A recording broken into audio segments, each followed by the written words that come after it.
Woo woo. Woo woo. Let Xia out. Dad. Mom. Xia won't be greedy anymore. Don't abandon Xia. Woo woo. You damn girl. Are you mourning? An angry voice interrupted the helpless cries of the little girl, and then a beam of light shone down from above. In a corner, a curled-up figure could be vaguely seen. It was a disheveled-haired, dirt-caked, clothes-wearing little girl, crying so hard she could barely catch her breath. A woman holding a wooden stick approached her menacingly and, without a word, struck her with it. Ah! The little girl cried out in agony. She desperately tried to curl up her small body, sobbing, "It hurts. It hurts. You know it hurts, yet you cry. Let me tell you, your family sold you to me. If you keep crying like this, do you believe we'll beat you to death?" The little girl couldn't understand what she was saying. She just instinctively tried to avoid the falling stick.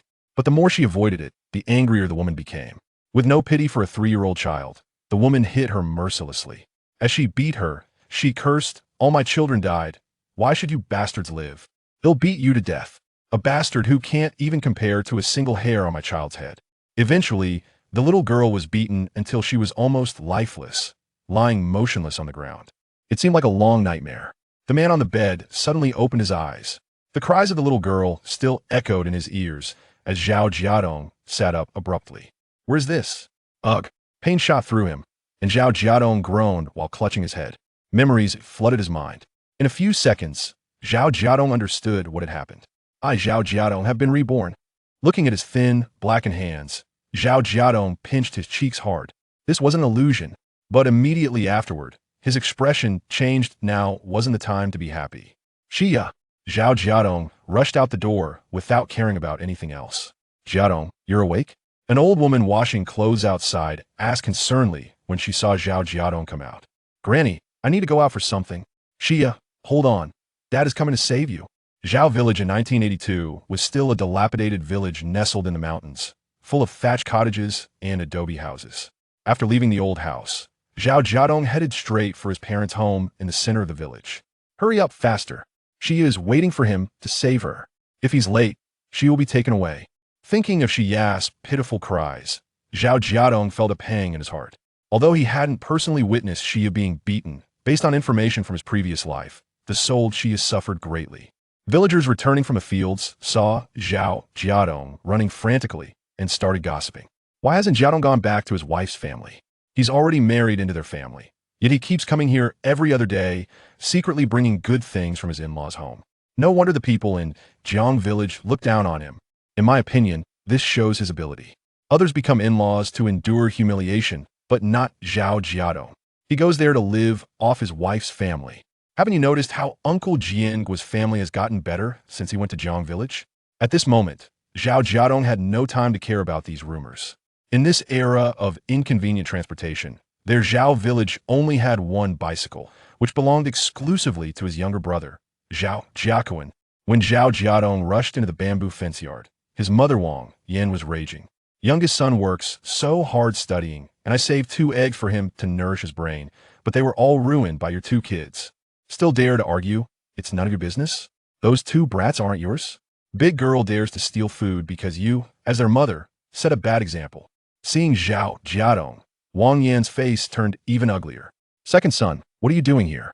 Yesterday, she endured a lot of grievances at Jiang's family, and her second son didn't say a word to support her, truly living up to the saying a son-in-law is like water spilled.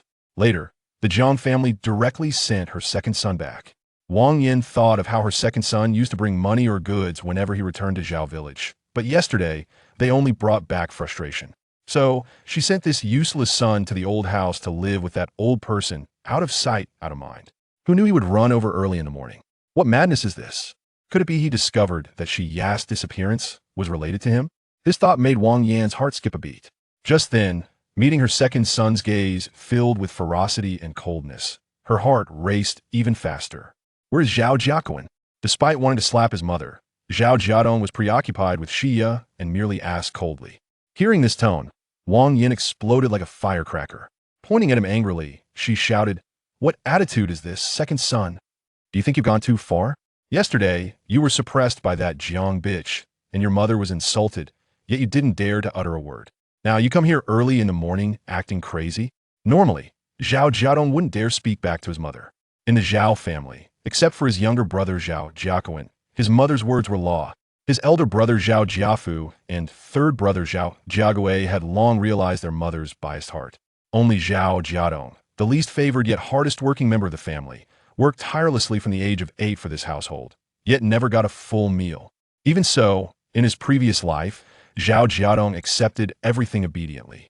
But now it was different. You know damn well why I'm mad. When a normally honest person gets angry, their power is indeed formidable. Both Wang Yin and eldest sister-in-law Sun Mei were stunned, staring wide-eyed at him, seemingly unable to believe their ears. At this moment, a tall, fair-skinned young man with a bit of meat on his face came out of the house. Seeing him, Zhao Jiadong immediately rushed towards the house. Since Zhao Jiaquan was at home, it meant the bicycle was also there. Unexpectedly, Zhao Jiaquan frowned and blocked the doorway with his hand. "Brother, how could you talk to Mom like that?" "Quickly apologize to Mom." Blocked. Zhao Jiadong's eyes remained fixed on the bicycle placed like a treasure in the main hall. To him, this bike was the hope of saving his daughter. "Get out of the way." Zhao Jiadong pushed Zhao Jiaquan aside. Despite Zhao Jiaquan looking stronger than him, Zhao Jiadong had been working since childhood. In terms of strength, how could Zhao Jiaquan, who had never done field work, be his match? Zhao Jiaquan seemed surprised by his direct action, standing stunned for a few seconds after being pushed aside. Taking advantage of this moment, Zhao Jiadong pushed the bicycle out. Just as he was about to get on the bike, something heavy hit his back. Beside him, Wang Yin roared, "How dare you hit your youngest brother? Have you grown wings or developed the guts of a leopard?" Chapter 2. Save my daughter. Wang Yin never felt a twinge of compassion when she struck her second son. From the moment she discovered her unexpected pregnancy, she had contemplated 100 times the possibility of terminating the child. Over the years, her second son had toiled selflessly, yet in Wang Yan's eyes, such diligence was merely expected. The sound of the broom striking Zhao Jiadong's gaunt back resonated like a series of heavy blows, mercilessly striking at his heart. Taking a deep breath, Zhao Jiadong reassured himself. This would be the last time he would suffer from his mother's favoritism. With newfound determination in his gaze, he disregarded the pain and Wang Yan's insults, as well as Zhao Jiaquan's attempts to intervene, and strode out of the yard with the vigor of a tempest. Wang Yin pursued him, furiously wielding the broom, hurling curses at the retreating figure of Zhao Jiadong. "You scoundrel! If you dare to damage your brother's bicycle, just wait until you come back. I will make you regret it." She conveniently forgot that this bicycle had been one of the gifts from the Jiang family when her son had married into their household. The journey from Zhao village to town took an hour along the mountainous path, followed by another half hour on level terrain. Thus, it was easy to imagine the immense value of a bicycle. It not only conserved time and labor, but also served as a symbol of status and wealth. When Zhao Jiadong was to become Jiang Ying's husband, the Jiang family had specifically purchased this bicycle for him, intending to facilitate his visits back to his own family. However, the Jiang family had not anticipated that Zhao Jiadong's parents would regard their second son with such disdain. All the gifts were retained by Wang Yan, and on the day Zhao Jiadong left home, he was clad in tattered clothes, making the journey to Jiang village on foot. Out of pride, he refused to allow Jiang Ying to come and fetch him. It rained that day, and he walked alone for 2 hours, traversing mountains, crossing ridges, and wading through rivers until he finally arrived at the entrance of Jiang village, where Jiang Ying led him home with a red string. From that moment, he became the subject of ridicule. Consequently, he harbored resentment towards Jiang Ying, and even towards his father-in-law and mother-in-law. Yet, he never dared to blame his own biological parents, who had willingly sent him to the Jiang family. This contributed to the tragic arc of Zhao Jiadong's life in his previous existence. Though he was an in-law, the Jiang family had no sons, only Jiang Ying as their sole daughter, and both parents were in poor health. Thus, they treated him with utmost politeness. Even when he covertly took items from the Jiang household or appropriated their funds to support his birth family, they never dared to chastise Zhao Jiadong. During festivals, they would even prepare gifts for him to take back to Zhao village. Yet, Zhao Jiadong remained oblivious to their kindness. He firmly believed that the Jiang family was not composed of good people. If they were, why would they require a grown man to marry into their family? With his character, he was certain that once Jiang Ying married him, he would assume the responsibility of caring for his in-laws. Aware of his inner turmoil, Jiang Ying endeavored to ease his mind. She made numerous efforts to reach out to him. Initially, she accompanied him to Zhao village to deliver festive gifts. However, Wang Yan, accustomed to wielding authority, showed no sign of treating Jiang Ying differently simply because she was an in-law. In her heart, Jiang Ying was not merely the woman of her son. She was expected to serve her as a daughter-in-law should. However, Jiang Ying was cherished at home, being the sole daughter in a family with 3 older brothers who doted on her. Despite the family's humble circumstances, she endured little hardship, as her parents had longed for a daughter in their later years. Thus, how could she possibly tolerate the malevolent demeanor of Wang Yan, the wicked mother-in-law?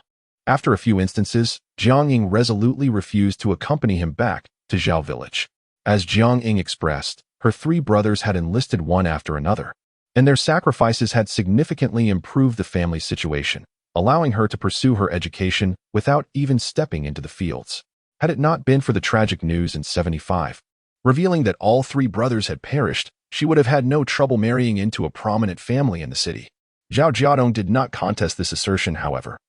It was precisely due to her brother's sacrifices that a substantial amount of compensation and various certificates were awarded, elevating Jiang Ying's family to the status of affluent households in Jiangjia village. Many families sought to marry her into their own. Yet the absence of a male heir meant that this remaining daughter bore the weight of continuing the family lineage. Consequently, Jiang Ying's parents announced their intention to accept a son-in-law into the family. Upon hearing this, the neighboring villages initially regarded it as a jest. For a man becoming a son-in-law was considered a disgrace. Who would willingly accept such a role?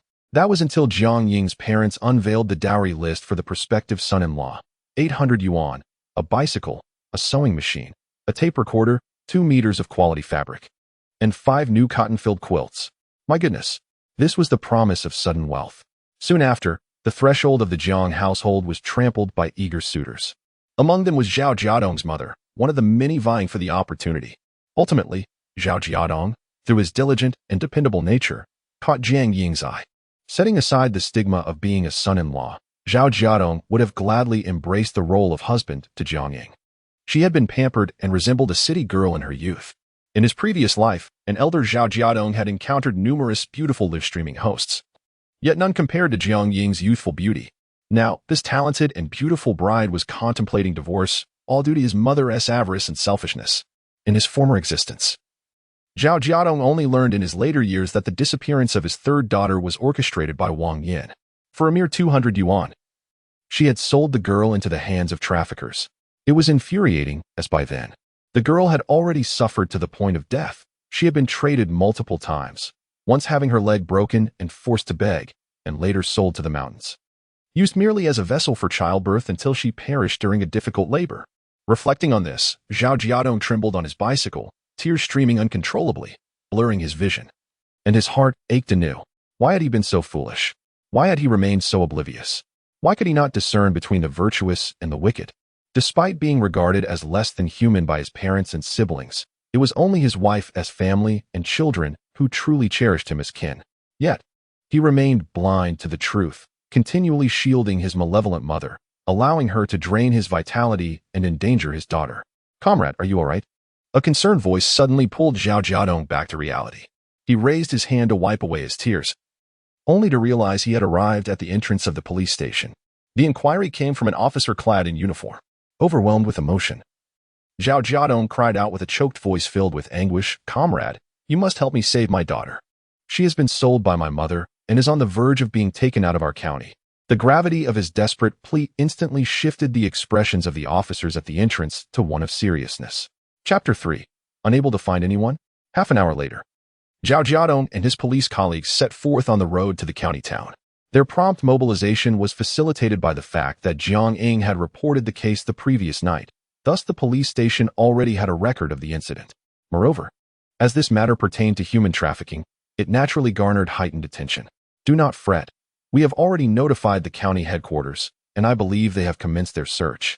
One of the police officers reassured Zhao Jiadong, who appeared pale and distressed. Zhao Jiadong nodded, managing a smile that resembled a grimace. "Thank you, officer." On the outskirts of the county town stood a pig farm where many had once found employment. However, since the government had liberalized the livestock industry, households were permitted to raise pigs independently, resulting in a significant decline in the workforce at the farm. Presently, only the couple, Niu Sandan and Ma Lan, managed the piggery. Around 8 in the morning, Ma Lan had prepared breakfast, and the couple had just seated themselves to eat. As she lifted her bowl, Malan chastised her husband. You truly lack foresight, bringing home such a young girl, who would not take advantage of us. What if it all backfires? You know nothing, Niu Sanyun retorted, his brow furrowing. A child who does not recognize anyone is easier to sell. The wealthy in the city are always on the lookout. I have already found a buyer. Next time. Could you refrain from being so heavy-handed? If she dies, how will we make money? Malan snorted dismissively. I know how to gauge severity. Those little wretches can endure a bit of hardship. They want to die. Suddenly, a series of loud knocks echoed on the door, causing the couple to exchange worried glances. Who is it? Niu Sanyun called out, raising his voice. Niu Sanyun, open the door. We are the police. The police. Panic gripped Niu Sanyun as he whispered. What is happening? Did you let something slip? Malan spat back at him. I haven't left the house all day. Where could I have leaked anything? Perhaps your own negligence has drawn the police here. I warned you not to trust that old woman, but you wouldn't listen. Enough. Niu Sanyun snapped irritably, silencing her. Keep your mouth shut. If you say anything foolish, we both will be in trouble. He shot her a warning glance before striding over to open the door. Outside stood 4 or 5 solemn police officers. What is taking so long? Open the door. Niu Sanyun, feigning friendliness, replied, We were just having breakfast. And my legs aren't as nimble. What brings you gentlemen here this early? We have received reports alleging that you were involved in child trafficking. We need to bring everyone inside out for questioning and conduct a search of the premises, the police officer stated succinctly. A shock coursed through Niu Sanyun. Though he feigned anger. Which despicable scoundrel would frame an innocent person like me? Officers, I am wronged. I have worked at this pig farm for over a decade. Everyone knows my character. Stop with the excuses. We will investigate thoroughly. Just cooperate, or we will consider it obstruction of justice. And you will all be taken to the station for prosecution. Upon hearing this, Niu Sanyun dared not protest any further. He turned to his wife, shouting Malan. Come out. The police want to search our home. In the yard, Niu Sanyun and Malan were each undergoing interrogation by a police officer. To their left stood the house where Niu Sanyun and his wife lived, followed by a pig slaughterhouse. On the right lay a pig pen with a mountain looming behind it. Although the area was spacious, it was not particularly complicated. Before long, both the interior and exterior of the house, as well as the pig pen, had been thoroughly searched. The report came back. No missing children were found. Upon hearing this conclusion, a heavy weight lifted from Niu Sanyun's heart. Malan, adopting the demeanor of an enraged woman, shouted loudly, Comrade police, who is the scoundrel slandering us? If you do not clarify this matter today, I will not let it go. The county police were quite troubled. Although they had received false reports before, Malan was notoriously difficult to deal with, and no one wished to provoke her unnecessarily. Since no one had been found, their attitude softened. We are merely following protocol. We ask for your understanding. As for the person who made the false report, we will certainly punish them severely. When Zhao Jiadong and the local police officer who hurriedly arrived at the breeding farm, they heard these words. He immediately understood. The county police had not located Xinya. Wait, Zhao Jiadong called out urgently. Hearing his voice, Niu Sanyun and the others turned in unison. Who are you? Niu Sanyun questioned rudely. Zhao Jiadong jumped out of the car, rushed forward, and before anyone could react, he landed a punch squarely on Niu Sanyun's face. Niu Sanyun, you scoundrel. Return my daughter Xinya. On what grounds do you hit people? Seeing her husband inexplicably struck, Malan lost all reason and screamed as she lunged at Zhao Jiadong. Their movements were too swift for the police to intervene. However, Malan's fury could not match Zhao Jiadong's. In this year of 1982, constrained by the national context and public opinion, he could not strike his own mother, yet he could unleash his wrath upon this wicked couple of abductors. He shielded his vital areas, disregarding Malan's other attacks, intent solely on delivering a beating to this vile woman. By the time they were pulled apart, both had sustained injuries. Zhao Jiadong, you must not act impulsively. Who warned him anxiously? Niu Sanyun and Malan were similarly restrained by the county police. Team leader Zhang, his face ashen with anger, glared at Zhao Jiadong. Do you have any respect for the law? Attacking someone in front of us officers? Comrade who, my daughter Xinya, is right there. Zhao Jiadong, his eyes bloodshot, pointed at the pig pen, his tone unwaveringly certain. The officer who had just searched the pig pen shook his head. I examined every corner of that pig pen. There is no one. No, you did not. Zhao Jiadong insisted, his gaze resolute. You only searched the surface. Did you check underground? At this remark, the expressions of Niu Sanyun and Malan subtly shifted. Underground? Team leader Zhang squinted at Niu Sanyun and Malan. Is there a basement in the pig pen? Do not speak nonsense. How could a pigpen have a basement? Neo Sanyan feigned indignation. Comrade police, you cannot allow this person to continue slandering us. Captain Zhang remarked coolly, isn't it merely slandering? A little investigation will reveal the truth. This time, he personally led a team into the pigsty. As the group meticulously scoured the floor inch by inch, Neo Sanyan began to feel a rising panic. Meanwhile, the impatient Zhao Jiadong suddenly broke free from Hu Gong'an's grasp and dashed into the pigsty. With memories from a previous life guiding him, he instinctively knew the general location of the basement entrance and immediately focused on the target area. At last, he stumbled upon a suspicious spot. A jolt of excitement surged through Zhao Jiadong's heart as his intuition whispered, this is it. He reached out to clear away the pile of straw on the ground, only to feel a sudden sharp pain in his hand. When Zhao Jiadong discovered nails hidden within the straw, he was overwhelmed with joy. He recalled information from his past life, which revealed that after Neo Sanyun and his wife secretly constructed the basement in the pigsty, they scattered nails within the straw to prevent the pigs from trampling above and causing a collapse. With these painful little objects in place, the pigs would steer clear of this area. Zhao Jiadong was so exhilarated that his voice trembled with excitement. Come quickly. I have found the entrance to the basement. Chapter 4. The malevolent grandmother selling her granddaughter. Zhao Jiadong trembled as he lifted the stone slab, muttering softly, Xia, do not fear, father has come. I am here to rescue you. This time you shall be unharmed. Observing his unsteady hands, several police officers decisively pushed him aside and swiftly overturned the stone slab. Witnessing this scene, the color drained from the faces of Neo Sanyun and Malin outside the pigpen. It's over. Xia? Zhao Jiadong was the first to leap into the dim and cramped basement, calling out his daughter's name with a quivering voice. In the feeble light, he could only discern a shadowy figure in the corner. He rushed forward, straining to make out the details. At the moment he recognized the small form, tears erupted from his eyes uncontrollably. Captain Zhang crouched at the entrance of the basement, straining to peer inside, yet he could not discern the situation within. Comrades, have you seen the child? In the next moment, Zhao Jiadong's anguished wails echoed from below. Comrade police, my daughter has nearly been beaten to death. The chilling implication of his words sent shivers down their spines, prompting Captain Zhang to hastily order him to be pulled up. Upon seeing the little girl in his arms, battered and bruised, the police officers felt a surge of fury. Officer who could no longer contain himself and turned to kick Neo Sanyan to the ground. How can you call yourself human? How could you lay a hand on such a small child? Xia was unconscious, her breathing faint. Zhao Jiadong, unwilling to delay, cradled his child and hurriedly mounted the back of Officer Hu's bicycle, racing towards the county hospital in a state of desperation. Zhao Village, the home of Zhao Jiadong's parents. A low fence surrounded a gathering of villagers who whispered among themselves as they observed the yard. Have you heard? Aunt Zhang Wo sold her own granddaughter to traffickers. Is that true? Could it be false? The police have come to arrest someone. If this is true, then Wang Yin is truly heartless. First, she sold her son, now her granddaughter. Perhaps she doesn't regard the child as her own since Jiadong has taken her surname? That does seem plausible. After all, she bears the surname Jiang, and being a girl, Wang Yin likely doesn't care. What are you all discussing? The murmurs were suddenly interrupted as a short-haired woman, visibly worn and carrying a basket, approached, her belly swollen with child. Jiang Ying had spent the previous day searching for her daughter, but had found no trace. Remembering how Xia had been lost at the hands of her mother-in-law, she suppressed her anger towards her and intended to bring some items to apologize, hoping to extract more useful information from her mother-in-law regarding her daughter's whereabouts. Little did she expect to overhear such horrifying news. Ingzi, you've arrived. The villagers who had been gossiping greeted her awkwardly.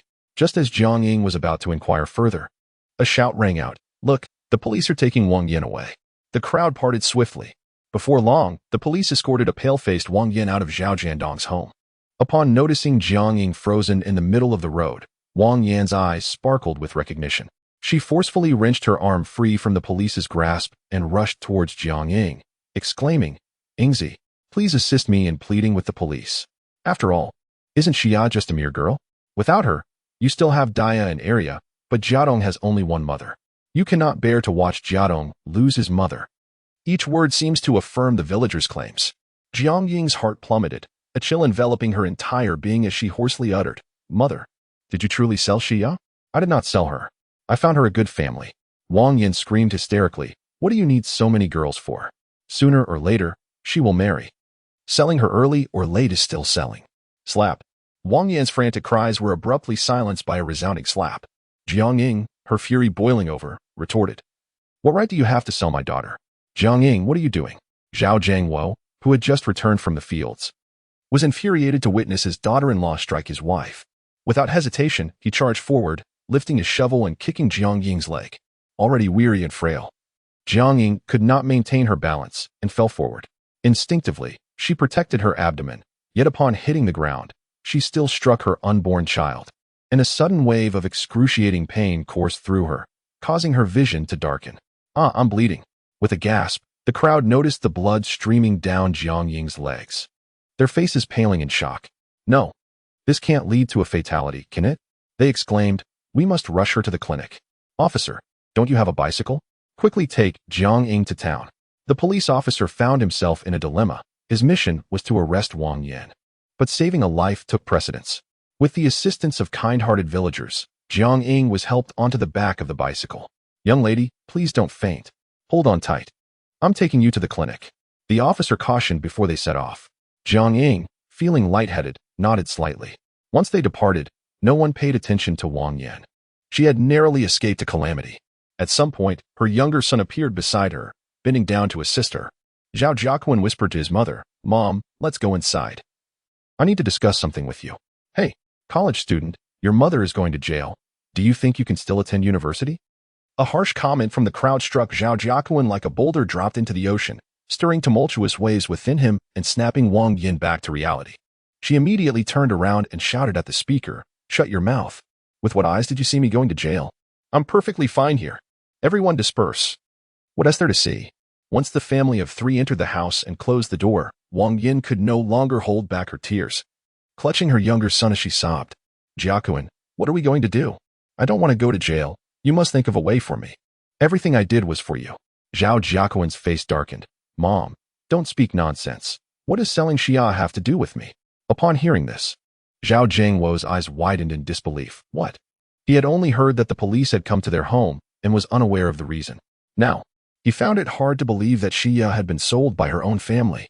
Upon observing the scene, Wang Yan realized that these two men had no intention of taking responsibility for themselves. In despair, she collapsed to the ground, pounding her thighs in anguish. Oh, how wretched is my fate. I devoted myself entirely to the Zhao family, and now you two have turned your backs on me. Zhao Jiangwo, who is it that risked her life to bear you 4 sons? Who toiled tirelessly to raise the children? Do you think providing for a family comes without expense? Do you believe that money simply falls from the heavens? If it weren't for my meticulous budgeting, would the Zhao family be enjoying such a prosperous life today? Zhao Jiangwo dared not respond, while Zhao Jianquan, growing impatient, interjected. Stop rambling about the irrelevant. Quickly explain the situation so I can devise a solution. We cannot allow you to languish in prison, for that would ruin your future. Hearing this, Wang Yan wiped her tears and, choking back her sobs, replied, My youngest son is truly the best. My love for you has not been in vain. Meanwhile, as Zhao Jianquan contemplated how to extricate Wang Yan from her predicament, Jiang Ying's situation was deteriorating rapidly. The bicycle rattled along the bumpy mountain road, and Jiang Ying felt her consciousness begin to fade. Suddenly, the bicycle jolted, throwing her from her seat as she slumped backward. Chapter 5. I seek justice for my daughter Mommy. Let me warm your feet. The voice of the little girl resonated in Jiang Ying's ears, jolting her from her stupor. Just in time, as she teetered on the brink of losing control, she managed to grasp the front seat of the police vehicle, stabilizing herself with great difficulty. Had she fallen from the car, not only would the child within her perish, but her own survival would also be in jeopardy. The mere thought of her unborn child infused Jiang Ying with renewed strength. She gritted her teeth, determined not to faint. She had yet to locate her daughter, and the child inside her depended on her to bring it into the world. If she succumbed to unconsciousness, the baby would face certain doom. With relentless determination, the police officer pressed the accelerator, and after half an hour, they finally arrived at the town's health clinic. After entrusting Jiang Ying to the doctor, the officer hurried off to Jiang's family village to inform her parents. Meanwhile, Zhao Jiadong, oblivious to the life-or-death crisis confronting his wife, stood vigil at a hospital bed in the county hospital. The small girl lying there had her eyes tightly shut, although she was still receiving intravenous fluids. Her breathing had stabilized. Officer who approached him, bearing 2 buns and a flask of water. "Friend, you should eat something," he urged. Upon seeing him, Zhao Jiadong immediately rose, offering the only chair to Officer Hu. He felt immense gratitude towards the officer, having rushed out without any money. He knew that had Officer Hu not covered the medical expenses, the hospital would likely have turned a blind eye to his daughter's plight. "Officer Hu, I cannot thank you enough. You are truly my daughter's savior," Zhao Jiadong exclaimed, nearly kneeling before him. If not for Officer Hu's assistance, his daughter would have been taken out of the county by now. "Oh, please, there is no need for that." Officer Hu gently supported Zhao Jiadong. "I am merely doing my duty as a public servant. Moreover, you aided our police station in apprehending those 2 societal scourges, Niu Sanyun and Ma Lan. You have done a great service. By the way, there is something important I must discuss with you." Officer Hu's expression grew serious. "According to your account, your daughter was sold to Niu Sanyun and his wife by your mother. Are you certain of this? Think carefully. Once your mother is apprehended and imprisoned, your entire family will be implicated." Officer Hu, out of compassion for the plight of the young girl, felt compelled to caution Zhao Jiadong. In these times, a family member entangled in criminal activity could cast a long shadow over the entire household. The same fate awaited them, especially since it was Zhao Jiadong's own grandmother who had sold her. In his previous life, Zhao Jiadong would never have contemplated sending his mother to prison. However, now he faced the stark reality of his daughter, battered and bruised. Reflecting on his past, where filial piety led only to relentless oppression from his parents, he realized the futility of his blind loyalty. His eldest daughter had been sold to an elderly widower.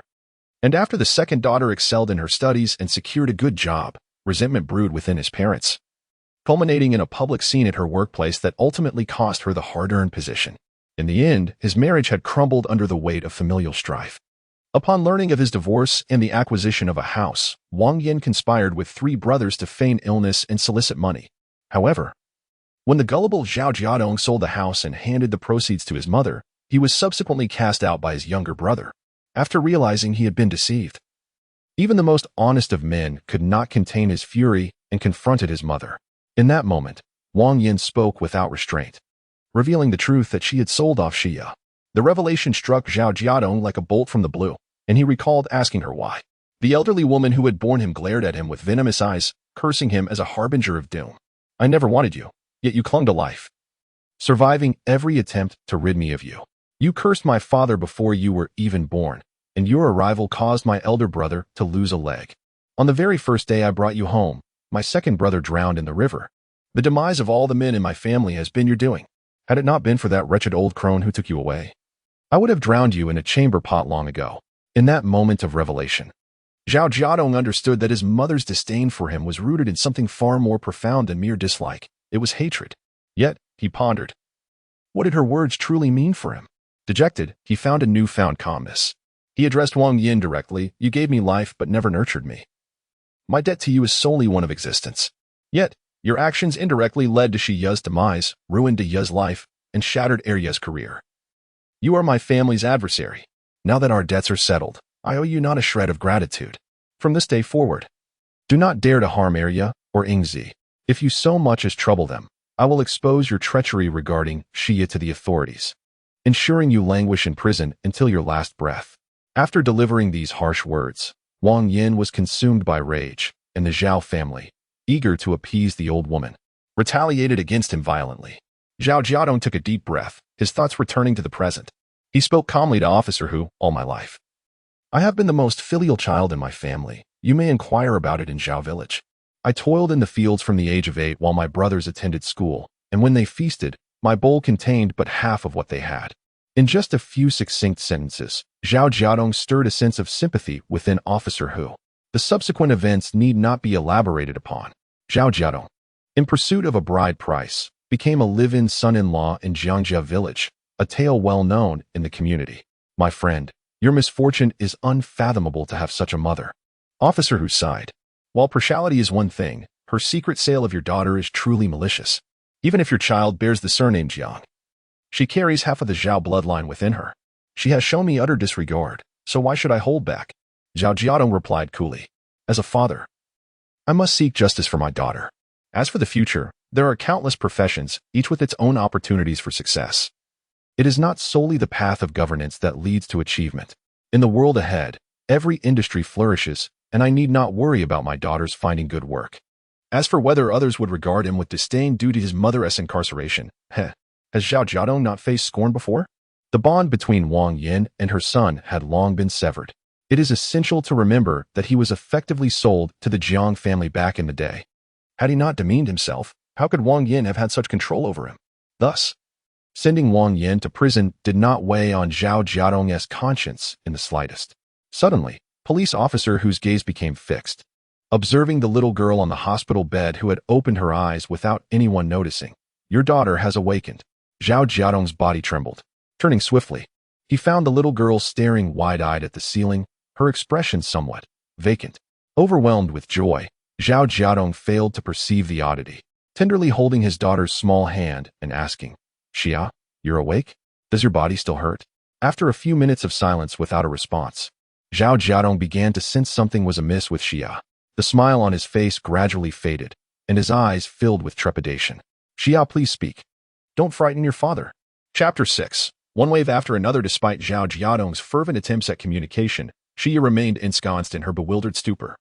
This left Zhao Jiadong in a state of utter disarray. He instructed Officer Hu to keep watch over Xia before hastily seeking the doctor. After a thorough examination, the diagnosis revealed that his daughter had sustained severe trauma to her brain, resulting in a hematoma that was pressing against her neural pathways. Not only had she lost her memory, but it appeared she might also be rendered mentally incapacitated. When the hospital's findings were disclosed, Zhao Jiadong felt as though a thunderclap had struck his mind, causing him to collapse helplessly to the floor. Xia, reduced to this state? The sight of her numerous injuries was too harrowing to bear, prompting him to pinpoint the culprits, the Ma couple. Officer Hu, supporting Zhao Jiadong, shared in his sorrow, lamenting the fate of such a once vibrant child, now so altered. Suddenly, a tall man, tears streaming down his face, pleaded, Officer Hu, you must ensure that Niu Sanyun and Ma Lan are punished. They are responsible for what has befallen Xia. Casting a sympathetic glance at the dazed little girl, Officer Hu nodded solemnly. Rest assured, justice will be served. Once the couple's crimes of child trafficking are substantiated, they will face the full weight of the law. The damage had been irrevocably done. The doctor had indicated that while Xia's condition might improve, it could equally remain unchanged for life. With a shattered heart, Zhao Jiadong held his bewildered daughter tightly, shedding tears of anguish throughout the night. Was this how you were left in a stupor in your previous life? Your innocence lost, leaving you unpurchased by decent families, only to be sold to heartless scoundrels who forced you to beg on the streets. I thought you were driven mad, but it turns out to be this. His muffled cries echoed hauntingly in the dimly lit hospital corridor, yet those present had grown accustomed to such sorrow. Who among them was not burdened with their own grief? As dawn's light streamed through the corridor, Officer Hu prepared to bid farewell to Zhao Jiadong and his daughter. Having spent a full day in the county since yesterday, it was time for him to return. He was taken aback to find Zhao Jiadong also readying to leave, cradling Xia in his arms. Jiadong, you are heading home too? Officer Hu inquired, astonished. Zhao Jiadong's visage bore the weight of sleeplessness. After much contemplation, he concluded that it was best to take his daughter home. The issue was not solely financial. The doctor had indicated that her time in the hospital would yield little benefit under such circumstances. Thus, they completed the necessary formalities and departed the hospital, accumulating a debt of 5 or 6 yuan to Officer Hu, not including the funds he had provided for their meals. The hospital was indeed a veritable den of expenditure. Kind-hearted by nature, Officer Hu took charge of the bicycle as they journeyed home, while Zhao Jiadong, holding Xia, felt his weary mind growing increasingly sluggish. Suddenly, an eerie laughter jolted Zhao Jiadong from his drowsiness. He shook his head to regain clarity and looked down at Xia, who was the source of the laughter. Her face was adorned with a quintessential foolish grin, and following her gaze, he discovered that the object of her amusement was a small insect perched upon Officer Hu's back. Zhao Jiadong felt a profound sense of sorrow and heartbreak, yet given the circumstances, he had to muster his strength. Ingzi was still pregnant, and fearing that his wife might face complications, he refrained from informing the local police about Xia's whereabouts. Although Xia had been rescued, she had unfortunately become mentally impaired, and he questioned whether Ingzi could withstand such a devastating blow. It was imperative that no further misfortunes befell his family. However, how often do events unfold according to one's desires? As the trio returned to Maui town, Zhao Jiadong caught sight of a familiar figure emerging from the town's health clinic. Astonished, he exclaimed, "Mother?" The woman turned at the sound, and upon noticing the young girl in Zhao Jiadong's arms, a glimmer of light flickered in her weary, dim eyes. "Xia!" Mrs. Jiang cried out, tears streaming uncontrollably as she rushed forward, snatching Xia from Zhao Jiadong's embrace and holding her tightly. The little girl, feeling constricted, began to wail, yet Mrs. Jiang, believing her granddaughter was simply overwhelmed with joy at seeing a loved one, poured forth her pent-up emotions. "Do not fear, Xia. Do not cry. Your grandmother is here. No one shall ever bully you again. My poor Xia mother. Ease your grip, Xia is in pain," Zhao Jiadong choked out, his eyes brimming with tears as he reminded her of the truth. Though Xia was young, she had previously been able to express her needs. She would voice her discomfort or seek affection when weary. But now, after some soothing, Mrs. Jiang's emotional state began to stabilize, and she soon recognized Xia's peculiar condition. Zhao Jiadong understood that he could no longer conceal the truth from her. Wiping his tears, he recounted the entire ordeal. The dreadful news nearly caused Mrs. Jiang to faint on the spot. Zhao Jiadong hastily applied pressure to her acupoint, and after a struggle, she regained her composure, only to break down in grief. Clutching Xia in the street, Zhao Jiadong yearned to offer comfort, but Mrs. Jiang, amidst her tears, demanded he leave her be. "It's all your fault. Your mother never visits," ignoring the 3 girls she encounters on the street. "She came out of nowhere claiming she wanted to take Xia to play. I warned you that she harbored ill intentions, but you would not listen. I see you, and your mother is complicit. It is because of you both that Xia has ended up like this. Mingzi has suffered an unimaginable fate, tethered to a heartless wretch like you. Now your father has caused her to lie in the hospital, still in danger. If anything happens to her, it will be a double tragedy. Your life would scarcely suffice as recompense." Consumed with guilt, Zhao Jiadong had no desire to argue with his mother-in-law. Her accusations were not without merit. Yet when he heard her next words, his complexion changed dramatically. "Mother, you saying Z is in the hospital? What is going on? What has happened to Z?" Despite her anger towards him, Mrs. Jiang realized that her family had no choice but to rely on this son-in-law. Through her tears, she recounted her daughter's harrowing experience. Zhao Jiadong's face darkened with fury upon hearing her words. "It's them again. I took every precaution, yet I could not protect her. Ingzi has still suffered at the hands of my family." Mrs. Jiang was overwhelmed with sorrow. Even this morning, Ingzi was still bleeding intermittently. It is uncertain whether the child can be saved. My Ingzi's fate is truly tragic. "Mother, Ingzi will be safe," Zhao Jiadong hurriedly reassured, then turned to Officer Hu, saying, "Officer Hu, there are matters at home that require my attention, and I will repay the money I owe you as soon as possible. Thank you for your understanding these past few days." "Not a problem. Go ahead," Officer Hu replied with a tone of compassion. "Mother, this bicycle belongs to our family. It was wrongfully taken by Zhao Jiaquan for so many years, but it has now returned to its rightful owner," Zhao Jiadong declared, handing the bicycle to his mother-in-law before swiftly lifting the little girl in his arms and dashing towards the hospital. Mrs. Jiang was genuinely taken aback. What did he mean just now? Could it be that the sun had risen from the west, and Zhao Jiadong was actually willing to part with something that belonged to his family? As soon as Zhao Jiadong entered the hospital, he was about to inquire at the nurse's station regarding Jiang Ying's room when he noticed a nurse rushing down the corridor, anxiously calling out, "Hurry, summon Dr. Li. The pregnant woman in room 102 is experiencing bleeding again. Her vital signs are unstable, and she has already lost consciousness." Chapter 7. Life and Death. Upon hearing the news, Zhao Jiadong immediately deduced that it was his wife. He rushed over, cradling the little girl in his arms, and upon reaching the door of the ward, he glanced inside to find Jiang Ying lying there with her eyes closed. Ingzi, don't sleep. Open your eyes and see, I brought Xia back." A nurse, witnessing the commotion caused by the unfamiliar man, attempted to usher him away. "What are you doing? Don't hinder our efforts to save her." Zhao Jiadong was as anxious as an ant on a hot pan, holding the frightened Xiaoya, who began to cry uncontrollably. He pleaded with the nurse, "She is my wife. I implore you, you must save her. Our family cannot be without her." All right, you need to step outside," the nurse insisted, and Zhao Jiadong complied, retreating to the window to peer in, but soon the nurse drew the curtains closed. At that moment, the health clinic in the town had yet to establish an emergency room. When a patient faced a critical situation, doctors typically conducted treatment directly in the ward. Thus, Zhao Jiadong's worry was futile. In those times, medical conditions were poor, and only the county hospital possessed some advanced medical equipment with better health care than the town clinic. The problem was, he dared not move Yingzi at that moment. He sat in a corner, feeling a dull ache at his temples, as if his heart were being tightly gripped by a large hand. Xiaoya fidgeted on his lap, and instinctively he reached out to caress her fragile back, murmuring, "Xiaoya, don't be afraid. Mommy will be fine. She loves you and your sisters dearly. She wouldn't leave you behind." Meanwhile, Jiang lay in a haze, occasionally feeling a pang of pain in her abdomen. Half of her mind was focused on finding Xiaoya, while the other half insisted she must remain still to protect the child within her. As her thoughts wrestled, she seemed to hear her husband's voice and the sound of Xiaoya's cries. "Xiaoya, is that you? Mommy is here, don't cry." A thought surged from the depths of Jiang Ying's heart. "No, I cannot sleep. I must find Xiaoya." With this conviction, an inner strength emerged, supporting her to resist the temptation of slumber. She awakened. "The patient has regained consciousness."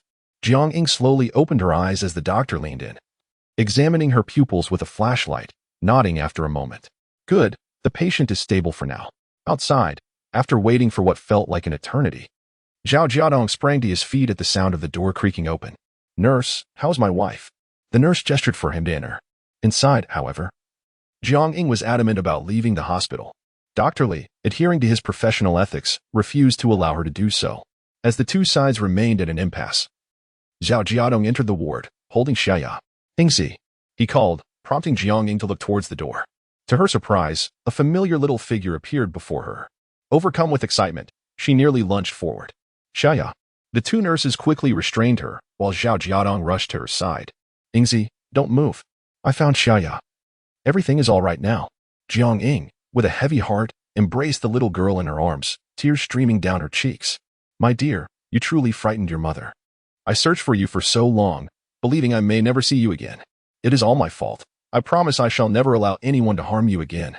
As her sobs intensified, Jiang Ying noticed her daughter was covered in bruises, and the side of her little face resting against her husband's chest was still swollen. Jiang Ying's heart tightened painfully, and her tears flowed uncontrollably as she trembled. "Who inflicted these injuries upon you, my dear?" Although many children in rural areas grew up enduring beatings, Jiang Ying's three daughters were well-behaved and sensible, never mischievous. Therefore, even if they made mistakes, she would never resort to punishment, especially not in this instance with Zhao Jiadong. She firmly believed that while reprimands and consequences were acceptable, physical punishment was not to be tolerated. It was evident how deeply Jiang Ying felt upon seeing her daughter in such distress. Zhao Jiadong, however, dared not reveal to Yingzi that their daughter had been so traumatized. Seizing the moment before she could question her daughter's dazed demeanor, he hastily remarked, "Yingzi, you should rest. The two scoundrels who bullied our daughter have been apprehended, and they will surely face dire consequences. She has been frightened and hurt. I will take her to get some medicine." Jiang Ying was resolute in her refusal to let her daughter out of her sight. She insisted that Zhao Jiadong bring their daughter to her side before he went to fetch the medicine. Zhao Jiadong found himself unable to refuse. But this meant that the truth about their daughter's ordeal could no longer be concealed. Just then, a voice called out, "Daddy, Mommy." Jiang Ying's father-in-law arrived with their eldest and second daughters. It turned out that upon learning of the incident that befell their granddaughter, Zhang's mother feared that her daughter would be unable to cope with such a traumatic blow. She decided to return home to fetch the older sisters, believing their presence would provide some comfort to Yingzi, preventing her from completely breaking down. Zhang's father had set off early that morning with the two granddaughters, and by noon, they had nearly reached Mawei town. The two families met outside the town, and considering his wife's poor health, Jiang's mother suggested her husband take the two children to the hospital while she walked back to prepare lunch. This marked the first time Zhao Jiadong had seen the eldest and second daughters since his rebirth. The eldest was 7 years old, and the second was 5. Both of whom diligently helped with household chores such as cutting pigweed and foraging for wild vegetables without complaint. Upon seeing them, Zhao Jiadong felt a mix of joy and guilt. Gently stroking the girl's hair, he asked tenderly, "What brings you here? Have you eaten breakfast?" "We dug wild vegetables yesterday, and Grandpa made us porridge this morning," the spirited eldest daughter replied, her short hair giving her a tomboyish look. The second daughter, with her two crooked little braids, sniffed and spoke softly, "Grandpa, after we finished digging wild vegetables with my sister, we saw Xia and Mommy and Daddy. My sister and I dug for a long time, but we could not finish all the wild vegetables. But Grandpa did not lie. We did see Xia and Mommy and Daddy. the eldest exclaimed joyfully, coughing suddenly. Zhang's father drew Zhao Jiadong's attention to the fact that his father-in-law had traveled a long distance and must be exhausted. He quickly rushed outside to fetch a chair. "Father, please sit." Jiang Jinsheng looked at him in astonishment. His son-in-law, who had always treated them with indifference, was actually offering him a chair. At that moment, Dia and Arya rushed to their mother and sister's side, expressing their concern for the two.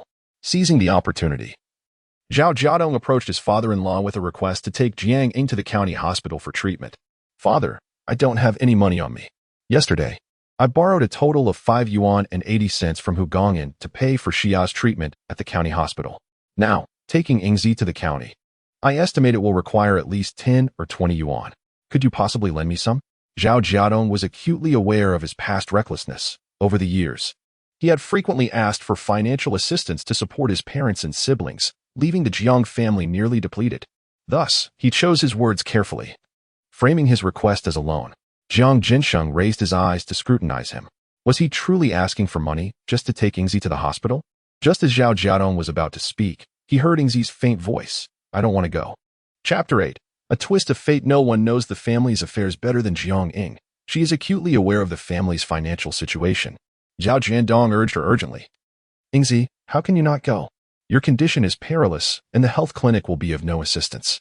Jiang Ying shook her head. "I feel much better now. Since Xinya has been found, I can recuperate at home. There is no need to return to the county hospital." "Absolutely not." Zhao Jiadong raised his voice, haunted by the tragedies of their past life. He recalled how, after Xinya had been missing for half a month, despair clouded their hopes of finding her. In a fit of anguish, Jiang Ying had confronted Wang Yin in Zhao village, only to be pushed down in the chaos. At that time, she had also experienced severe bleeding, but they had not taken it seriously enough. The clinic merely advised her to rest, believing her condition to be non-threatening. And so she returned home. Before long, Jiang Ying suffered a catastrophic hemorrhage. Not only did her child perish prematurely, but she herself was left gravely weakened. Forever unable to conceive again, burdened with chronic ailments requiring lifelong medication. To procure free herbal remedies for her, Zhao Jiadong spent years foraging for medicinal plants in the mountains. It was only when Dia and Arya had grown that he ventured out to work while continuing the search for Xinya.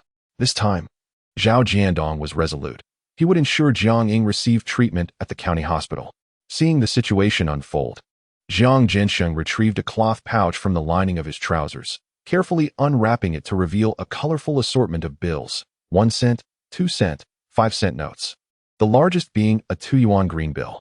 With trembling hands, he offered the money to Zhao Jiadong, saying, "We don't have much left, but here are 4 yuan and 70 cents. Take it for now."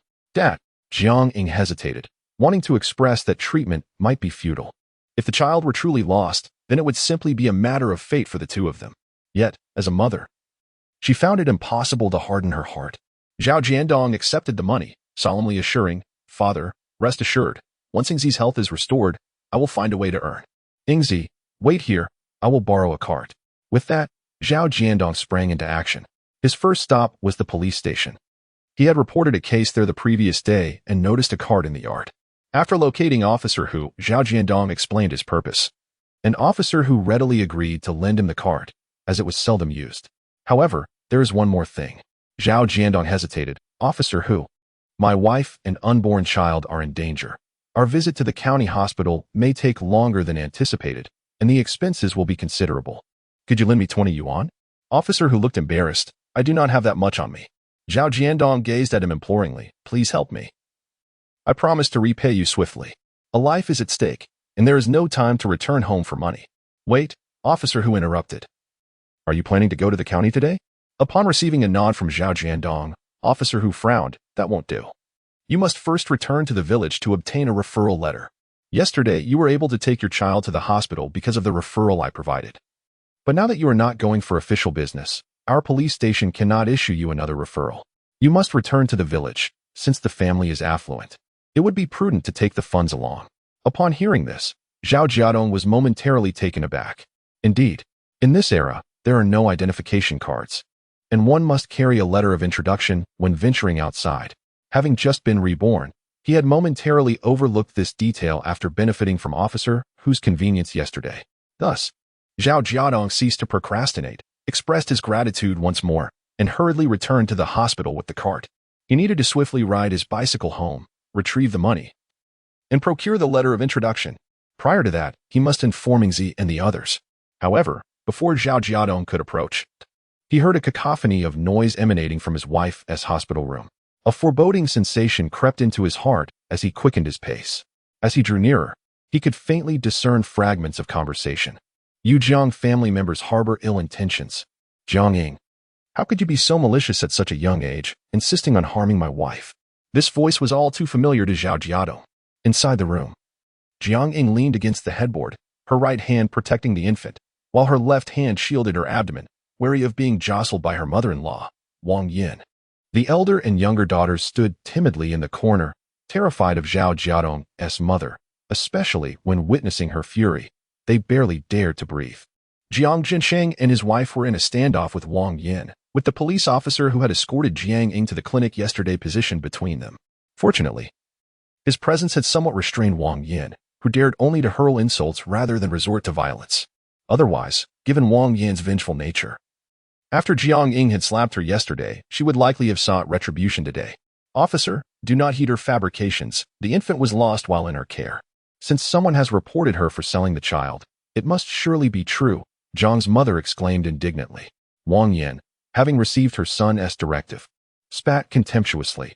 "Ever since Jiadong became a part of the Jiang family, he is one of you.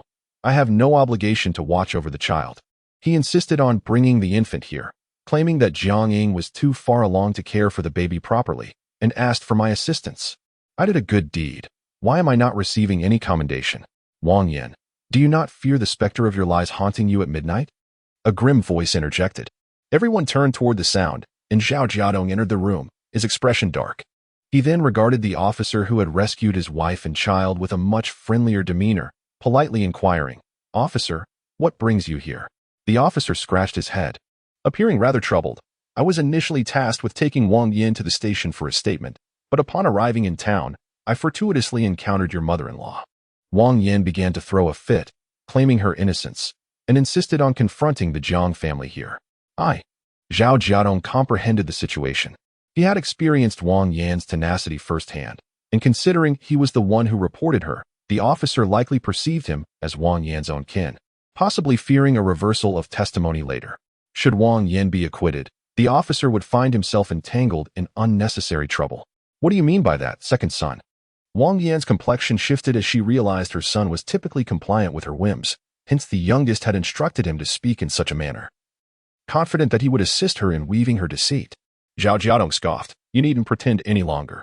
Those two scoundrels have already been apprehended, and it won't be long before the local police arrive. At that point, you, the trafficker of children, will find no escape." Upon hearing this, the expressions of those present varied greatly. However, Zhao Jiadong was determined not to let Wang Yin disturb his wife any further. He addressed the police officer, "Comrade, please take her to the station for a fair investigation. I assure you, I am not lying. She is the mastermind behind the abduction of my daughter." It was only at this moment that Wang Yin realized that it was her second son who had reported her. "You, my second child, how could you do this? I am your own mother." Wang Yin felt a wave of betrayal, her fury erupting as she shouted, "You would harm your own mother? You will meet a dreadful fate." Abruptly, she turned and pointed at Zhao Jiadong, declaring to the police, "Comrade, I too have something to report. It was he who urged me to send the girl away. When I mentioned our financial struggles, he, unable to provide me with money from the Jiang family, willingly suggested selling his daughter to procure funds for me. If you don't believe me, investigate. My second son has always sought to please me, willing to do anything to make me happy." Chapter 9. She is his lifeline initially. The remarks made by Wang Yin were met with skepticism. However, as she articulated her reasoning with apparent conviction, the expressions of those present began to shift, with Jiang Jinsheng and his wife visibly darkening their faces. Everyone was well aware of the filial piety exhibited by my second son earlier this year. I casually mentioned my desire to watch television, and shortly thereafter, he presented me with a black and white television set, claiming it was a reward from his father-in-law due to Ingzi's pregnancy. It was only later that I discovered he had fabricated a story, insisting it was my request and compelling his father-in-law to purchase it, leaving me in an awkward position. Yet, he is my beloved son, and his intentions were rooted in filial devotion. How could I possibly refuse? As Wang Yan's distorted narrative unfolded, Zhao Jiadong clenched his fists involuntarily. Jiang Jinsheng, Feng Lan, and Jiang Ying, who lay in bed, wore expressions of deep discontent. The black and white television she mentioned was indeed purchased by the Jiang family. After Yingzi's pregnancy was announced, the villagers speculated she was certainly expecting a son, prompting Zhao Jiadong to share the joyous news with his family. Upon his return, he insisted on buying a television for his mother, causing quite the uproar. When he threatened divorce if the television was not procured, Jiang Jinsheng, with no other recourse, begrudgingly handed over the last 300 yuan in the household. As for the television coupons, the Jiang family had some, as they received annual consolation payments following the sacrifices of their 3 sons, mostly in the form of tickets. Now, with Wang Yan invoking the television issue, Jiang Ying and her parents nearly choked with indignation, especially since they did not even own a television themselves. Zhao Jiadong, observing the expressions of his wife and father-in-law, sensed the gravity of the situation. He knew he had no ground to stand on regarding past grievances with the Jiang family, but he could not allow Wang Yan to sow discord successfully. He retorted angrily, "I have no desire to argue with you over the television. You are duplicitous, capable of selling out your own granddaughter and plotting against your own son. Do you think everyone here is oblivious to your true nature? Officer, Wang Yan is merely engaging in nonsensical antics. Not a word she utters can be trusted. Please take her away swiftly. My wife was pushed and injured yesterday by them. If you allow Wang Yan's malicious words to incite further trouble and something unfortunate occurs, who will bear the responsibility? You are the one who feels guilty. It was you who compelled me to sell her. You claimed Yingzi was pregnant again, and that you couldn't care for 4 children, yet you keep so many girls." Wang Yan continued to fabricate her tale, now disregarding the consequences. Since this scourge refused to let her be, she resolved not to spare him either. Turning sharply, she glared at Jiang Ying. "Yingzi, think carefully. If you pursue this matter, the flames will ultimately engulf your husband, and your family shall not emerge unscathed." Zhao Jiadong was utterly taken aback. He never anticipated that, with the truth exposed, his mother would remain unrelenting, intent on placing the blame squarely on him. He took a deep breath, realizing that, given his past actions, his father-in-law and the others might have been deceived by Wang Yan. Suddenly, Zhao Jiadong pivoted, facing his wife in the hospital bed. Bang! With a heavy thud, Zhao Jiadong's knee struck the ground as he gazed at his wife, his eyes brimming with tears. "Yingzi, I acknowledge that I have been blind to the truth in the past and have hurt you deeply. However, you must believe me, if I, Zhao Jiadong, ever sold my daughter, may I meet a most wretched fate." He nearly shouted this declaration in desperation. Does Zhao Jiadong's heart not ache? From the moment he emerged into this world, he has faced countless life and death crises, surviving against all odds. As a newborn, he nearly succumbed to starvation. Were it not for the kindness of his grandmother, who could not bear to see an infant perish, he may never have grown up. At the tender age of 3 or 4, when the country began its communal feeding, he managed to scrape together enough food to survive. Once the communal feeding ceased, he was able to work, earning a meager living by laboring daily. From then on, he became a mere tool for the Zhao family, toiling for the grains that sustained them. Yet, even in this grim existence, witnessing his mother's affection for his younger brother filled him with envy, a longing to be cherished by her one day. Instead, he was met with disappointment after disappointment, each more severe than the last. In 2 lifetimes, when he finally encountered his mother again, his heart was already shattered and no longer innocent. The only forces compelling him to endure were his wife and children. If even his wife could not trust him, what path would remain for him in this life? Tears welled in Zhao Jiadong's eyes as he stared intently at his wife, seemingly awaiting her judgment. In that moment, Jiang Ying perceived a stranger in the man she loved. Yet, within his gaze, she discerned profound sorrow and desolation, as if she were his sole lifeline. Instinctively, Jiang Ying reached out, attempting to help him rise. Her voice, hoarse, broke the silence. "Father, mother, I believe in Jiadong. He is my husband, and if he were the sort to sell his daughter, I would never have fallen for him. Regardless of the truth behind this matter, I know my husband has never sought to harm anyone." Upon hearing her words, Zhao Jiadong could no longer restrain his tears. He bit his lip, ashamed to weep openly before others. "Jiadong, please get up. Did you not say you would take me to the hospital?" Jiang Ying said, looking at him. Zhao Jiadong rose, his voice choked with emotion. "Wait for me to return to the village for a letter of introduction. I will come back for you swiftly." "Go ahead," Jiang Ying replied without further ado. Witnessing this scene, Jiang Jinsheng also stood up. "I will return with Jiadong. Fong Lan, you stay here to care for Yingzi. Zhang's mother nodded in agreement. Dad, at that moment, Dia was straining to reach up on her tiptoes, extending her little hands to wipe away her father's tears. The earlier scene had frightened both Dia and Arya, and they found themselves crying alongside their father. Nevertheless, Dia was determined to dry his tears first. The police, observing this poignant moment, began to understand if Zhao Jiadong were truly as Wang Yin claimed. A man willing to sell his daughter, how could his daughters be so heartbroken over their father? The reactions of the children were undeniably genuine. As Wang Yin continued to press the issue, the police intervened forcefully, commanding, "Behave yourself. If you are innocent, no one can wrongfully accuse you. For now, it is best for you to comply and follow me. Otherwise, do not blame me for resorting to violence." When the police assert their authority, Wang Yin, the type who preys on the weak, dares not display her arrogance. More importantly, her heart is now filled with terror. The mere thought of her second son slipping from her grasp, or worse, the prospect of imprisonment, sends shivers of fear through her. "Jiadong, dear Jiadong, you cannot abandon me, I am your mother." As she was led away from the hospital room, the fearful Wang Yin, for the first time in her life, bowed her head before the son she despised. Yet, Zhao Jiadong's heart would no longer waver at her presence. As dusk approached, Zhao Jiadong returned to the town's clinic, bearing a letter of introduction and the meager sum of 20 yuan, cobbled together by his father-in-law. However, upon entering his wife's hospital room, he was met with a heavy atmosphere. Jiang Ying sat on the hospital bed, covering her face as she wept softly, while the simple-minded Xiaoya sat on a stool, grinning foolishly.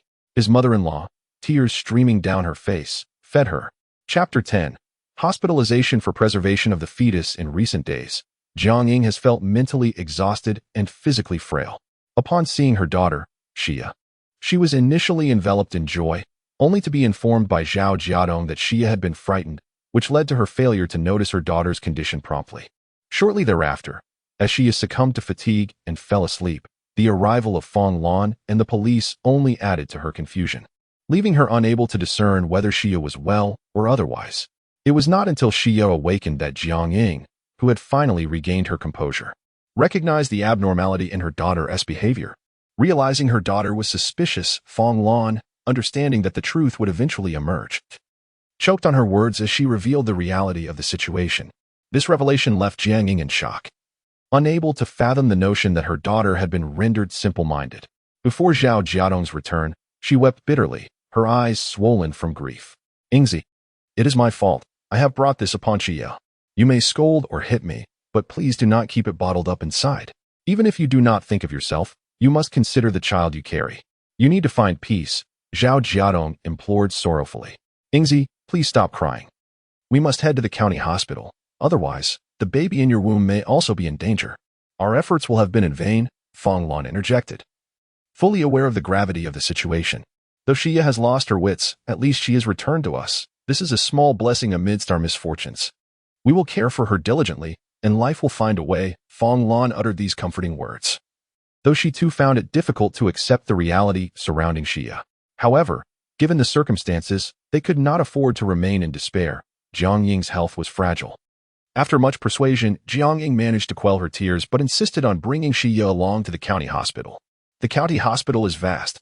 Perhaps the doctors can provide further insight into Xia's condition. "There is hope." Jiang Ying gazed at Zhao Jiadong with tearful yet hopeful eyes. Upon hearing this, Zhao Jiadong could not bear to dampen her spirits further, managing a faint smile. "Very well, we shall take Xia with us." As they prepared to leave, Zhao Jiadong forced a cheerful demeanor for the sake of Dia and Arya, instructing them, "Father and mother are heading to the county now, and it may take some time before we return. You must behave and listen to your grandparents. Father, Arya and I will go gather wild vegetables while you are away," Dia replied, looking up at her father, who affectionately pinched her sun-kissed cheeks. Turning to his mother-in-law, he urged, "Mother, please take Dia and Arya back home. Ensure the bicycle is hidden safely. If the Zhao family comes seeking us, do not engage with them." Fong Lan nodded, her worry evident as she cautioned, "You must take great care of Yingzi and Xia." Zhao Jiadong promised, and then began to pull the cart, step by step, towards the county. The journey was long, and had it not been for Zhao Jiadong's accustomed strength from labor, he might have faltered soon. Yet now, in order to provide more comfort for Jiang Ying and Xia, he maintained a bent posture as he pulled the cart. ensuring it remained level so that the heavily pregnant Jiang Ying could recline. Jiang Ying nestled beside Xia, who, despite her condition, lay quietly gazing at the sky, her eyes moving only after a long while. Xia, I promise I will heal you. Jiang Ying kissed her daughter's forehead, her heart swelling with emotion as thoughts of Xia's plight flooded her mind. As evening descended, Zhao Jiadong finally arrived in the county town. With his letter of introduction in hand, he found entry into the city remarkably smooth. At the hospital, he was once again required to present the introduction letter, after which he paid for the registration. The nurse informed him that no examinations could be conducted that night and advised him to return in the morning. Undeterred, Zhao Jiadong proceeded to complete the admission procedures. That night, Jiang Ying and Xia shared a bed while Zhao Jiadong made a makeshift bed on the floor of the ward. The following day, Jiang Ying underwent the examination. In the presence of sophisticated medical equipment, her physical condition became immediately apparent. The fetus in her womb had sustained significant trauma, posing a risk of placental abruption. For the next month, it was imperative for the expectant mother to remain on bed rest, receiving daily injections to sustain the pregnancy, supplemented by medication, to have any hope of preserving the child. Even if she were not inclined to protect the fetus, medication was essential. Otherwise, should placental abruption occur, given her current health, she could face severe hemorrhaging, endangering her life. As the doctor concluded, Zhao Jiadong promptly inquired, "Doctor, what course of action would be best for my wife's health? As long as it does not jeopardize her well-being or lead to any lingering ailments, we are open to whatever decision regarding the child." Upon hearing this, Jiang Ying's expression shifted dramatically. "Jiadong, what are you saying? We traveled all this way to the county town precisely to save the child." Zhao Jiadong gazed at her earnestly and replied, "Yingzi, as long as the Green Mountains remain, one need not worry about firewood. Your health is paramount. As long as you are well, we can have another child. However, if you were to suffer lasting health issues, you would endure great hardship." His words conveyed deep concern for her well-being. Jiang Ying's demeanor softened slightly, yet she remained resolute. "If the child can be saved, we must do everything possible. I am willing to endure any suffering in the future as long as this child is born." Frustration surged within Zhao Jiadong. "Why can't you see reason? Our parents desire a grandson to carry on the Jiang family name. You don't even know if it's a boy, yet you are willing to risk everything for this child? What if you can't conceive again afterwards?" Jiang Ying was momentarily speechless. The villagers had all declared that this pregnancy would surely yield a son, and she had been influenced by this belief. Now, upon her husband's revelation, she found herself at a loss for what to do. "Then, I shall heed the doctor's advice." Caught between her attachment to the child she had carried for months and the risk to the Jiang family legacy, ultimately, Jiang Ying resigned herself to fate. The doctor, likely understanding their predicament, advised them to focus on preserving the pregnancy. After a brief pause, he wrote in the medical records while reminding them, "It is essential to maintain a tranquil state of mind. Emotional stability is crucial for expectant mothers." During the examination, an ultrasound was performed, allowing the doctor to ascertain the fetus's gender. However, given the unpredictability of such matters, wherein boys have been born to mothers who were told they were carrying girls, the doctor refrained from explicitly stating the findings to Zhao Jiadong and his wife, to avoid any potential backlash should the results prove inaccurate. Following medical guidance, Jiang Ying was to remain under observation in the hospital for a month, receiving daily injections and medication to sustain the pregnancy, while also undergoing regular checkups to keep the doctor informed of the fetus's condition. Fortunately, Zhao Jiadong had prepared adequately, bringing along various food coupons from home. The hospital provided complimentary drinking water, allowing him to sustain himself with a couple of coarse grain buns and a pot of water, thus managing to have a meal. Jiang Ying needed to replenish her strength, and Zhao Jiadong would, within his means, provide her with a better diet. However, with a month still stretching ahead and the hospital expenses being exorbitant, how long could a mere 20-odd yuan sustain them? Contemplating this, Zhao Jiadong found himself unable to drift into slumber.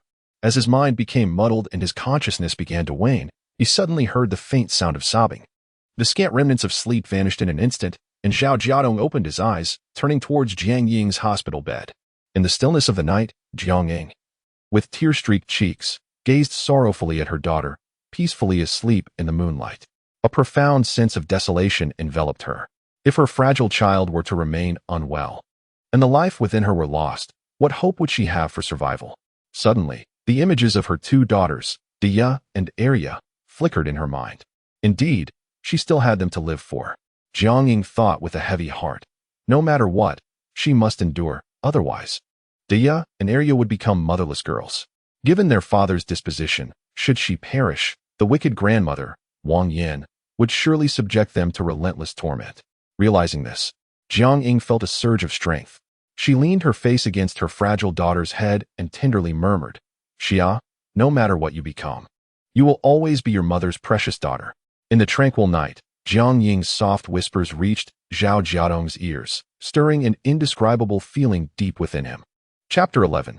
The victim is guilty. Dear Xiaoya, shall I braid your hair into 2 lovely little pigtails and ask your father to fetch you a couple of your favorite flowers from downstairs?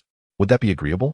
The following morning, after finishing breakfast, Zhao Jiadong returned to find Jiang Ying gently styling Xiaoya's hair. Her movements were tender, and her expression radiated warmth. Although Xiaoya sat quietly, her usual reticence did not deter Jiang Ying from engaging her in conversation. A pang of emotion surged within Zhao Jiadong, but he quickly donned a smile and strode into the room. Our Xiaoya adores pink flowers. After we eat, I shall go and find some for you, he announced. Once Jiang Ying finished arranging Xiaoya's hair, the family enjoyed breakfast together. Zhao Jiadong then expressed his desire to explore the county that day in hopes of finding some work. In truth, he had begun to formulate ideas on how to earn money. In this era, the concept of garbage bins was virtually non-existent. Litter lay strewn about the streets, much of which could be salvaged for profit. He contemplated starting by collecting refuse.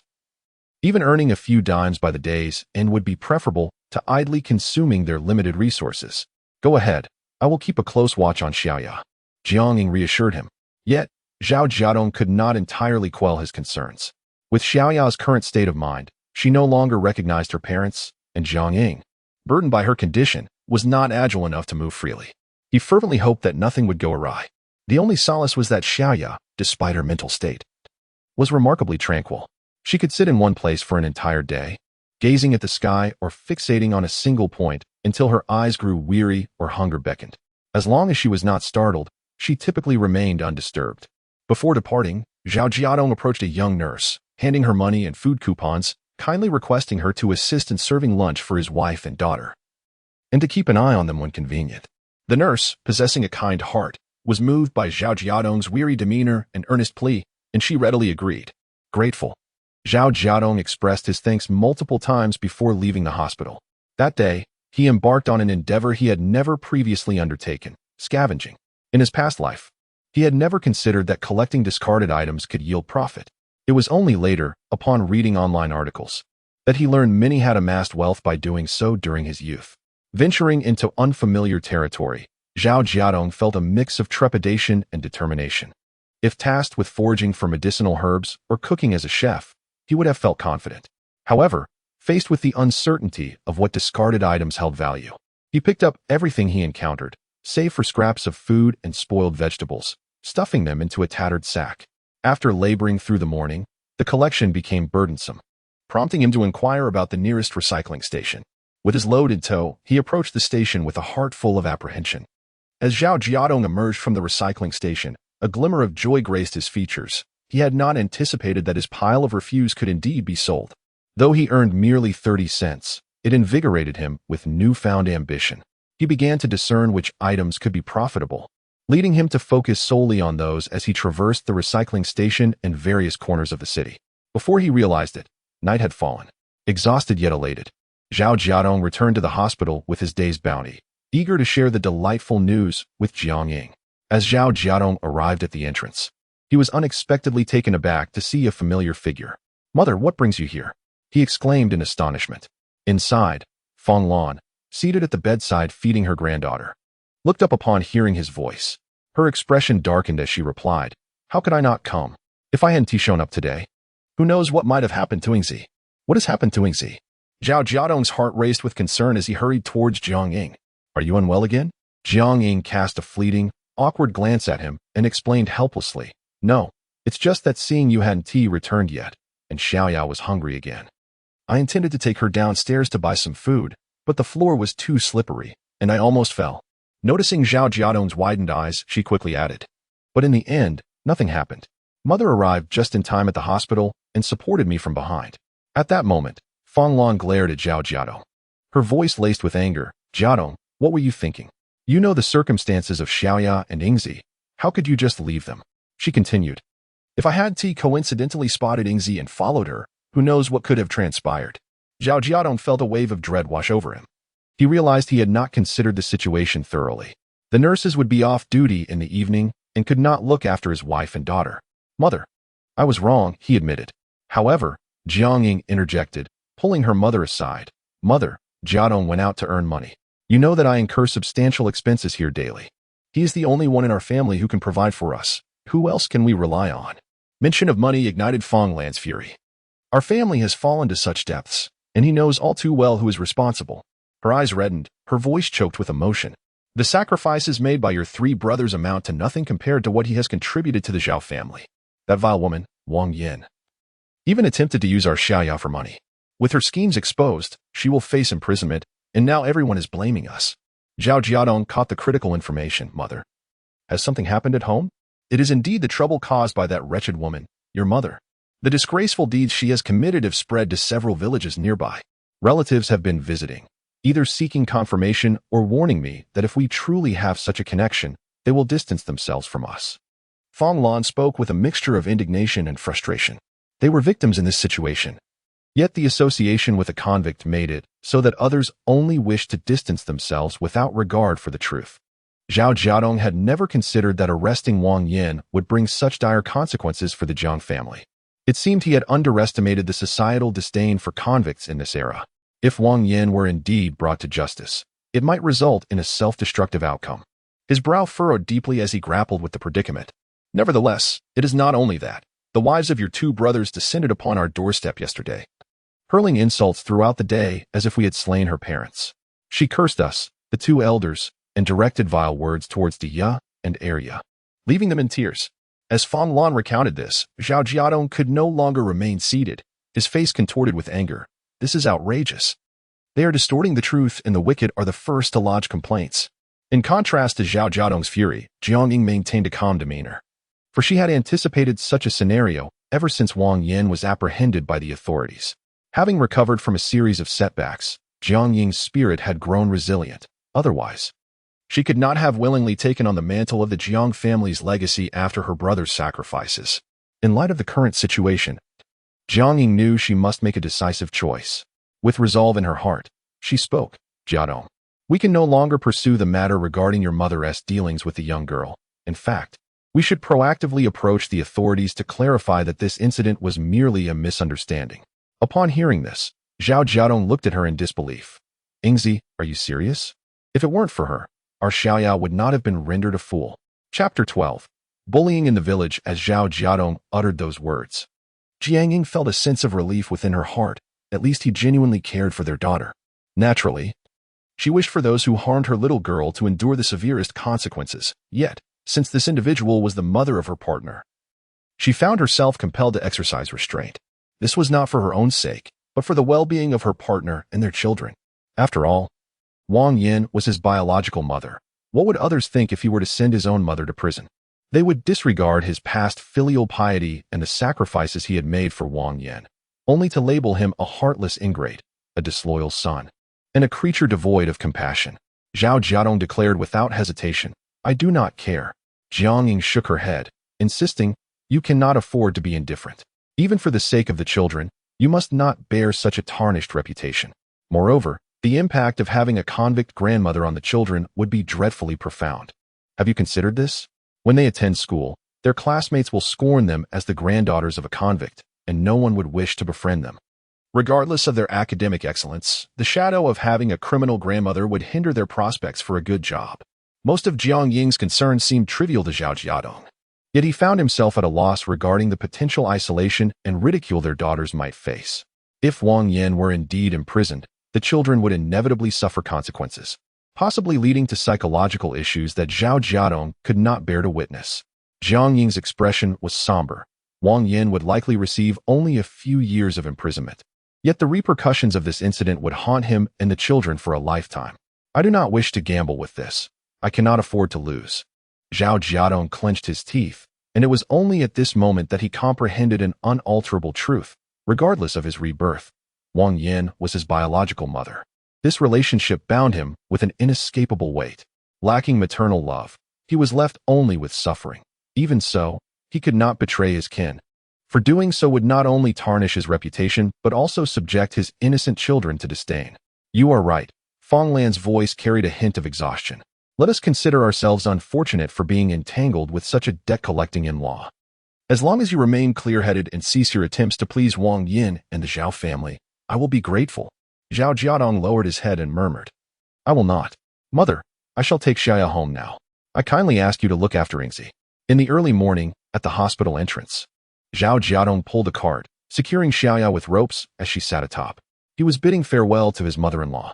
The matters at home necessitated Zhao Jiadong's personal attention. And after yesterday's arduous venture into scavenging, he realized that this path was fraught with difficulties, at least for him. Foraging for herbs proved to be far more lucrative. He left the single yuan earned from selling scrap, along with his remaining funds and food stamps, all for his mother-in-law, before returning to Jiangjia village. He and Yingzi had arranged to meet again in 5 days.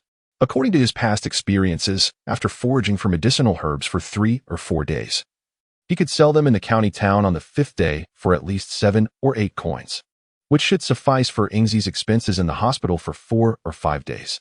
The journey was long and arduous, so Zhao Jiadong first took the little girl, Xia, for breakfast, then purchased some provisions to ensure she would not go hungry along the way.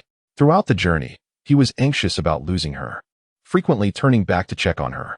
Xia was secured with a rope around her waist in a square shape, and when tired, she leaned against the cart, sheltered from the sun by a canopy made of branches that Zhao Jiadong had erected. She was not overly distressed, yet she had lost the ability to communicate even her basic needs. Thus, when Zhao Jiadong paused to rest, he discovered that Xia's trousers were wet. Fortunately, Fong Lan had brought a change of clothes for the mother and daughter yesterday, so today, as Xia would be returning home with him, those garments could be taken back as well. Zhao Jiadong changed his daughter's trousers and noticed her lips were parched, so he offered her some water and attempted to feed her some provisions. But Xia did not swallow, clearly not hungry. Fearing she might choke on the food, Zhao Jiadong consumed it himself. Grains were precious, and there was no room for waste in these times. After 3 hours of trudging with the cart, Zhao Jiadong finally arrived at Mawei town, where he first returned the cart to the police station. He also sought out Officer Hu to gauge the situation regarding Wang Yin's case. It was difficult to predict. Officer Hu frowned, recounting that in his previous cases, he had only heard of children being abducted by traffickers, never of family members selling their own children. It was important to note that in the past, selling one's own child was not illegal, but had there not been new regulations in the past 2 years aimed at combating child trafficking? If the authorities intended to use this case as a precedent, it was likely that his mother would also be implicated in the child trafficking crime, which could result in a prison sentence of several years. Zhao Jiadong understood the implications, meaning that even if he insisted that Wang Yin sold Xia, there was no guarantee she would be incarcerated. Coupled with Yingzi's words from last night, Zhao Jiadong smiled bitterly, thanking Officer Hu. My daughter Yingzi is still in the county hospital, and I cannot repay the money you lent me right away, but I assure you, within half a month at the latest, I will return it. With Zhao Jiadong's assurance, Officer Hu smiled as well. All right, then I can provide an explanation to your sister-in-law. 6 or 7 coins was not an insignificant sum, and given his family's circumstances, it was unreasonable to expect Zhao Jiadong not to repay it, especially since his spouse had scolded him for pretending to be generous. If he failed to recover that money, he would be nagged to death. I must take my leave. I still have a distance to walk back to the village. Zhao Jiadong expressed his gratitude, grasping Xia's hand and waving goodbye to Officer Hu. Xia, let us say goodbye to Uncle Policeman. Officer Hu waved repeatedly. Good girl, come visit Uncle Policeman again next time. Xia's small mouth opened slightly, her gaze vacant and unfocused, showing no reaction whatsoever. Seeing this, Officer Hu sighed heavily. What a fine child, ruined by her own grandmother, who wouldn't he be devastated?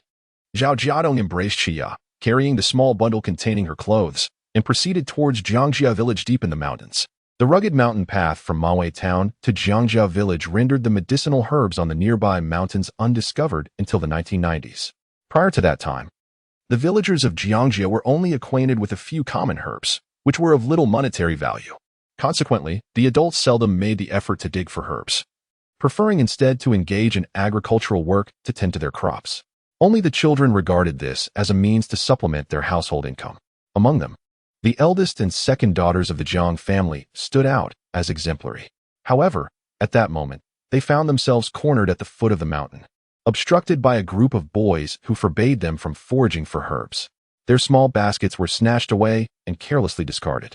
The village children gathered around them, taunting them as the offspring of a criminal, which left the second daughter feeling dejected, her small hands nervously tugging at her clothing, tears welling in her eyes.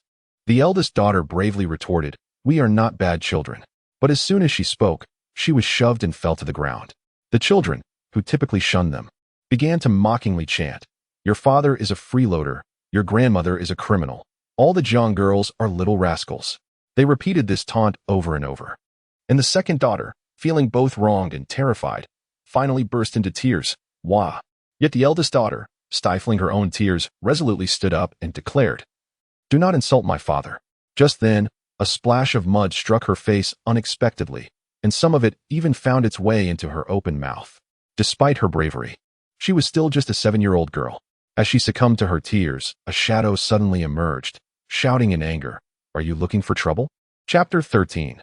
Confrontation. The unexpected figure that had appeared was none other than Zhao Jiadong, freshly returned to Jiangjia village. The village entrance was adjacent to the mountains. Yet due to the cover of trees, Zhao Jiadong did not immediately spot Daya and Arya. It was only when Arya began to weep that he was drawn to the sound, and before he could admonish the group of rascals, he heard Daya declare, "Do not insult my father." Without a moment's hesitation, Zhao Jiadong rushed towards his daughters, but he was ultimately too late, as Daya had already been splattered with mud. Fury ignited within Zhao Jiadong, and he harbored no qualms about exerting his strength against the smaller children. He intended to teach those little brats a proper lesson. Alas, the village children were as slippery as eels, and upon realizing that the adult they had been mocking had emerged, they wasted no time in fleeing, darting away faster than rabbits. "Run for your lives. The man who relies on others has arrived." Clutching Arya in his arms, Zhao Jiadong had traversed several hours' journey and could not match their speed. After pursuing them for a while, he was forced to halt in frustration. He returned to his daughters, asking, "Daya, Arya, are you hurt?" As soon as the words left his lips, the once brave Daya threw her arms around her father's legs. Bursting into tears, woo-woo, the two little girls poured out their grievances before their father, and soon even Arya, overwhelmed by the moment, joined in the cacophony of weeping. Zhao Jiadong knelt down, gently wiping away Daya's tears, and gazed into her eyes, suppressing his own sorrow as he asked, "Daya, are you afraid of them?" Despite the tears clinging to her lashes, Daya met her father's gaze and, with a determined shake of her head, declared, "I am not afraid. I am angry. How dare they speak ill of my father?" Zhao Jiadong mustered a faint smile. "Father is an adult and will not be bullied by them. But you and your sister are still very young. I worry that I may not always be able to protect you. If you are not afraid, will you promise me something?" In that moment, Daya sensed an unfamiliar emotion in her father's eyes, a profound expectation. Without hesitation, she replied, "Whatever father says, I will do." Zhao Jiadong then drew Arya, who was still sobbing, close. "Arya and Xia are your little sisters. From now on, Daya, you must look after them for your father. If anyone bullies them, you must run home and tell an adult. Can you do that?" Daya sniffed and resolutely affirmed, "I can do it. I will block them and let Arya and Xia escape." But Xia won't run. Zhao Jiadong paused, for Xia had now lost recognition of them, having become somewhat of a simpleton. At this revelation, Daya fell silent, and Arya, too, ceased her crying, staring blankly at their little sister. The 7-year-old girl began to grasp the weight of the term simpleton. No wonder Xia had not acknowledged them that day, failing to greet them with her usual cheerful laughter. She recalled faintly hearing their grandmother and mother discussing Xia, though the clinic had been noisy, and the words had not been clear. All she knew was that the adults were deeply saddened. At that moment, Arya timidly inquired, "Father, will Xia be all right?" Zhao Jiadong looked at his daughters, nodding with determination. "She will be. But until then, you must protect Xia for your father, ensuring she is not bullied. Is that understood?" Daya and Arya nodded in unison, acknowledging the weight of responsibility that the frail Xiaoyu imposed upon them. For her sake, they resolved to become even more resilient. In front of the low earthen house, Jiang Jinxing sat upon a wooden stool, a smoking pipe in hand, amidst the cacophony of cries and curses echoing in the air. Damn Zhao Jiadong. Since he became a son-in-law, he has forgotten his roots. He is determined to ruin us. Zhao Jiadong's sister-in-law, Sun Mei, sat in the courtyard, her composure lost as she lamented, interspersing her sobs with curses directed at him. Not far from Xiuhong, another enraged woman, Zhao Jiadong's sister-in-law, rolled up her sleeves, her face contorted with fury. Jinsheng, you too are a father. Can you believe there exists a heart so callous as to send his own mother to prison? According to Jia Gui, my brother was not always this way. Ever since he entered your Jiang family, he has turned his back on kin. The surrounding neighbors gathered to witness the spectacle. While Jiang Jinsheng felt as incensed as they did, he was a man of few words and found himself unable to counter the two fierce women. Preferring to ignore their tirades, he feigned deafness to their accusations. Jinsheng, what is going on here? An elderly woman from the village, disturbed by the uproar, emerged with her cane.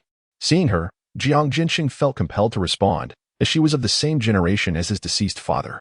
And he began, but was interrupted by Zhao. You arrived just in time. That ungrateful Zhao Jiadong would even harm his own mother. Be cautious.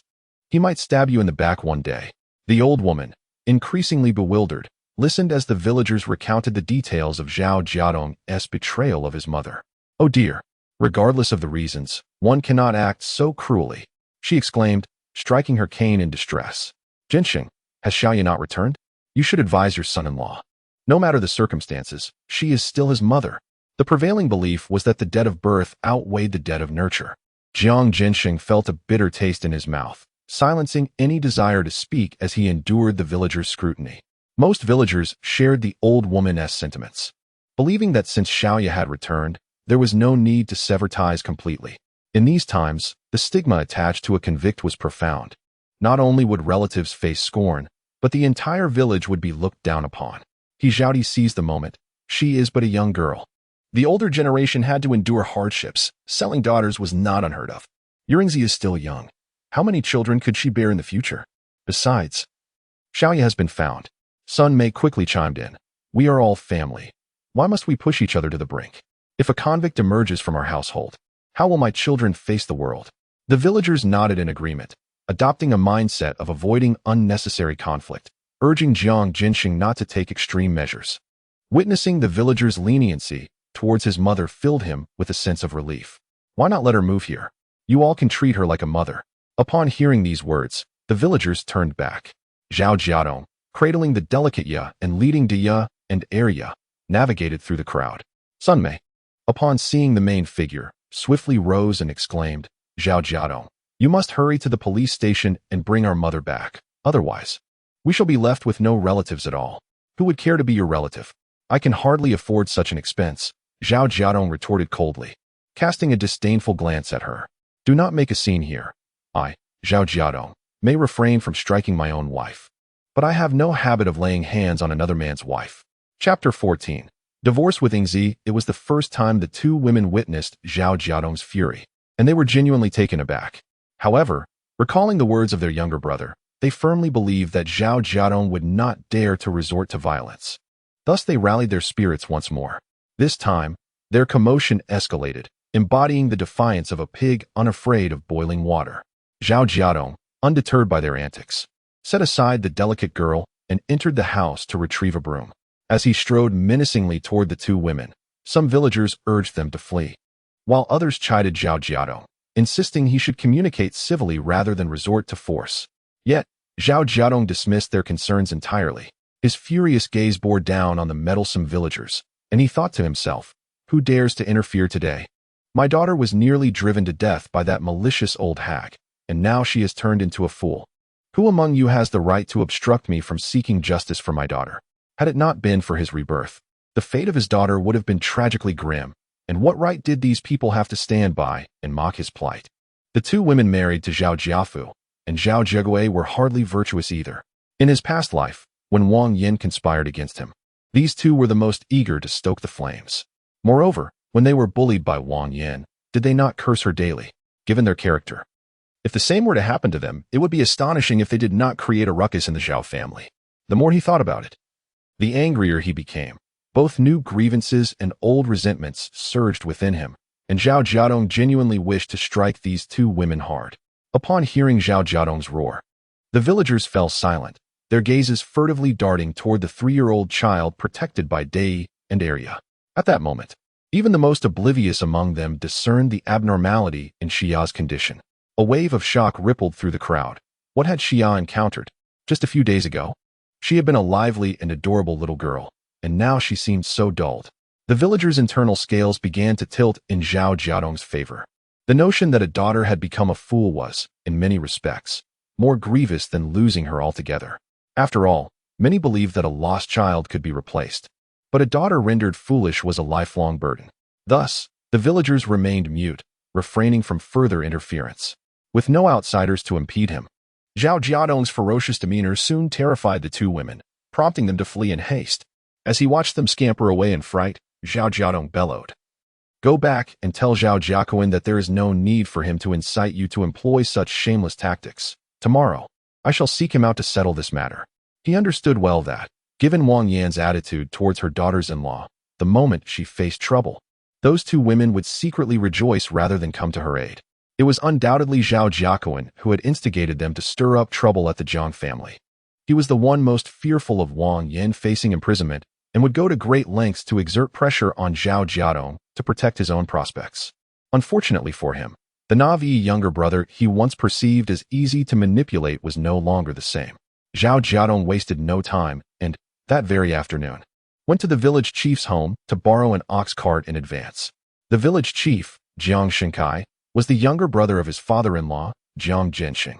While he was not particularly fond of Zhao Jiadong, he was willing to assist in significant matters.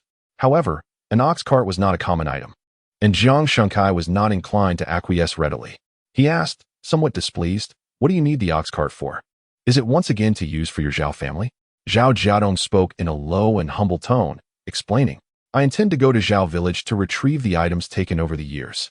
Upon hearing this, anyone would perceive him as boasting. He had once been the devoted son of Zhao Jiangwo and Wang Yan. Even though he had fallen out with Wang Yan now, the bond between mother and son remains unbreakable. How could he act so ruthlessly?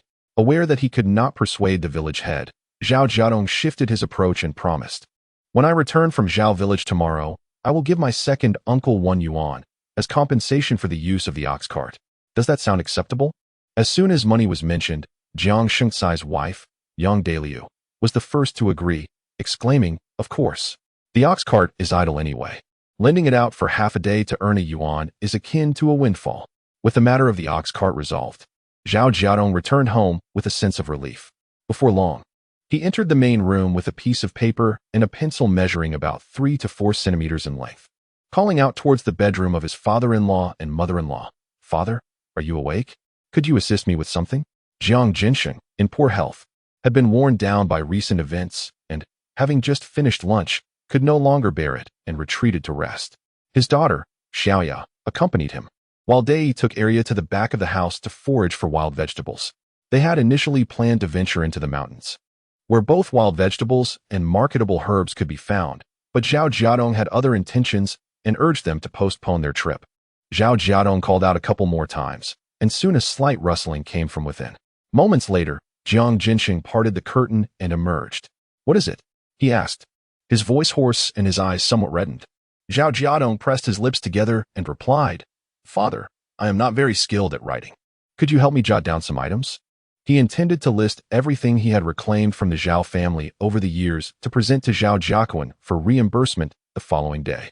Despite his illiteracy, he possessed a remarkable memory. Had Wang Yan sent him to school back then, he might have become the first college student from Zhao village. Without uttering a word, Jiang Jianxing accepted the paper and pencil and sat at the table. As Zhao Jiadong began to recall the past few years, he spoke slowly. In the winter of 1975, 2 military coats, 2 pairs of thick boots. In the spring of 1976, 20 yuan in cash, 2 pounds of meat rations, 2 feet of cloth coupons, 5 pounds of oil, 2 fish, half a chicken. In the summer of 1976, 15 yuan in cash, 1 pound of pork. In 1977.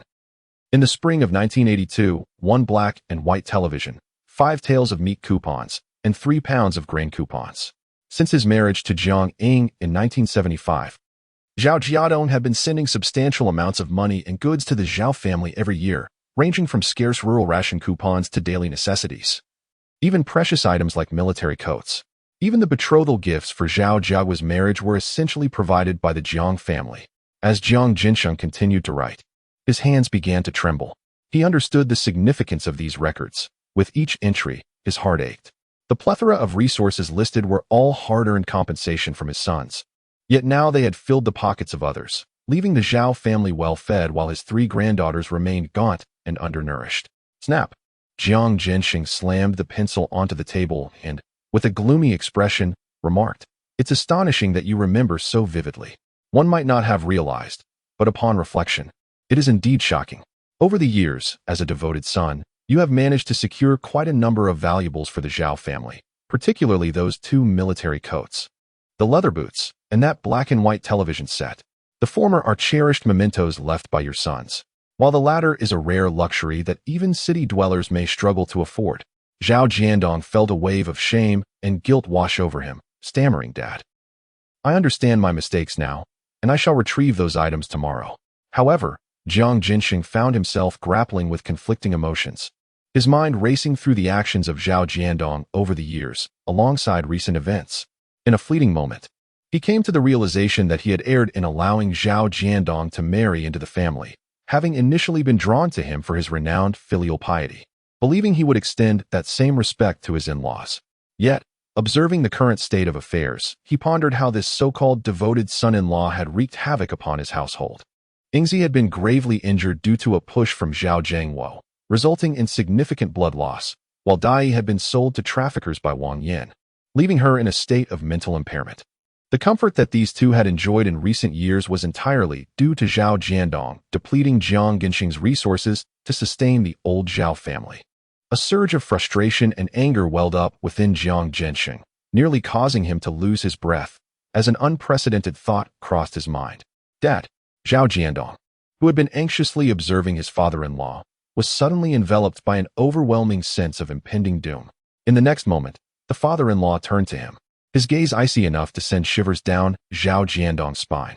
When Jiang Jinxing finally spoke, his low voice resonated with a gravity that shook Zhao Jiadong to his core. "Once Yingzi is discharged from the hospital, you shall divorce her." Chapter 15. The fear of his reluctance to come. Zhao Jiadong's heart sank. Previously, when Yingzi expressed her desire for divorce, his father-in-law and mother-in-law had intervened, but now, with Yingzi no longer mentioning the divorce, it was once again his father-in-law who sought to break their union. Without a moment's hesitation, Zhao Jiadong exclaimed, "Dad, I will not divorce Yingzi.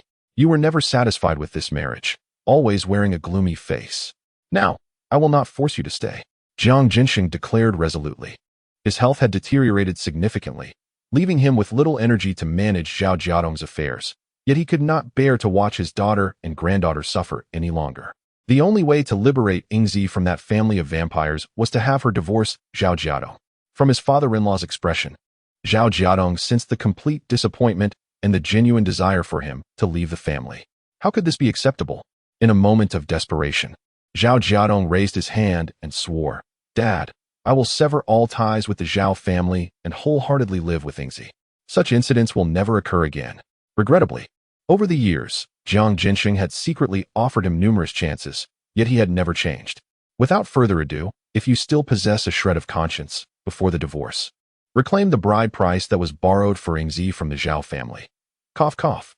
Jiang Jinxing, overwhelmed with emotion, suddenly broke into a violent cough. Zhao Jiadong stepped forward with concern. "Dad, let us remain calm. Your health is of utmost importance." Jiang Jinxing was in considerable discomfort, momentarily speechless as he clutched his chest to catch his breath.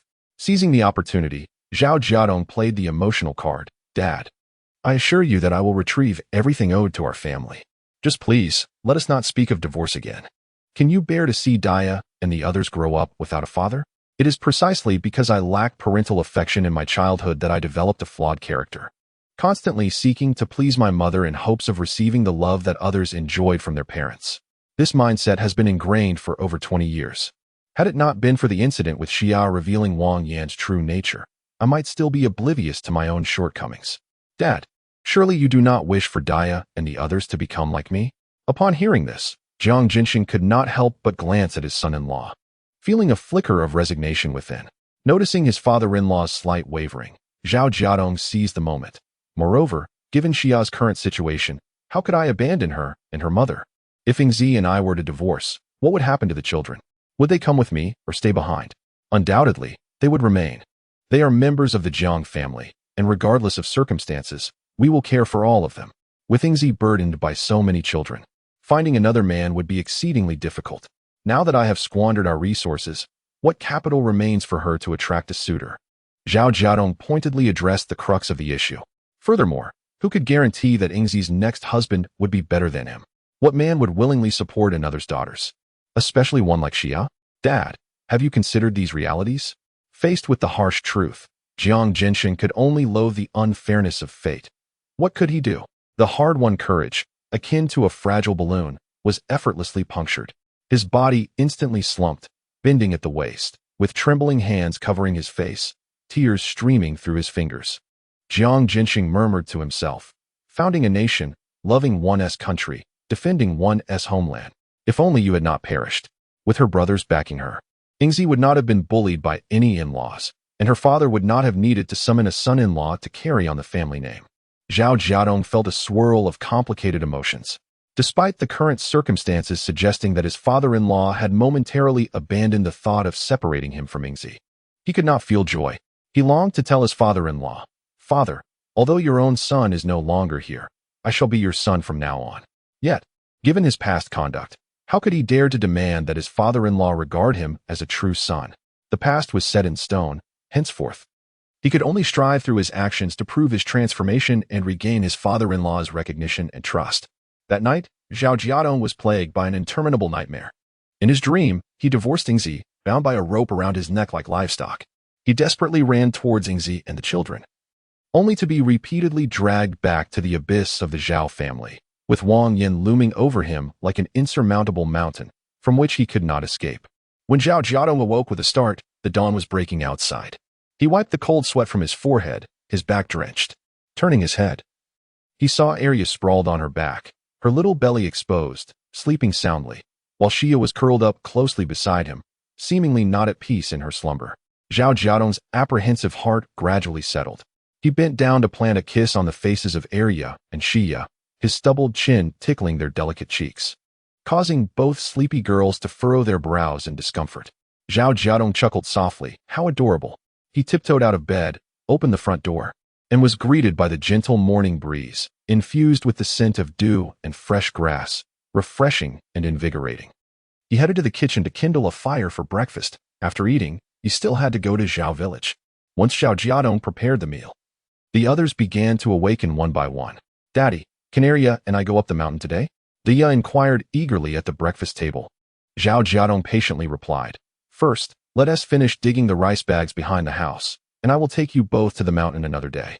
"Oh, all right," Diya exclaimed, lifting her bowl and quickly finishing her serving of wild vegetable porridge. Setting her bowl down, she declared, "I'm off then. Wait for me."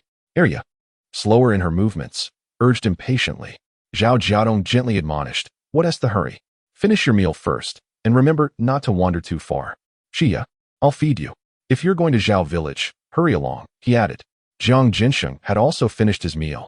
He took the small bowl from Xia's hands, then lifted her onto his lap. At that moment, Xia was watching Diya and Arya chase each other, a blissful smile illuminating her face as food dribbled down the corners of her mouth. Jiang Jinshin delicately scraped the porridge with a wooden spoon and brought it to her lips, saying, "My dear child, first finish your meal, and then your grandfather will take you to the back room to see your sisters digging rice bags."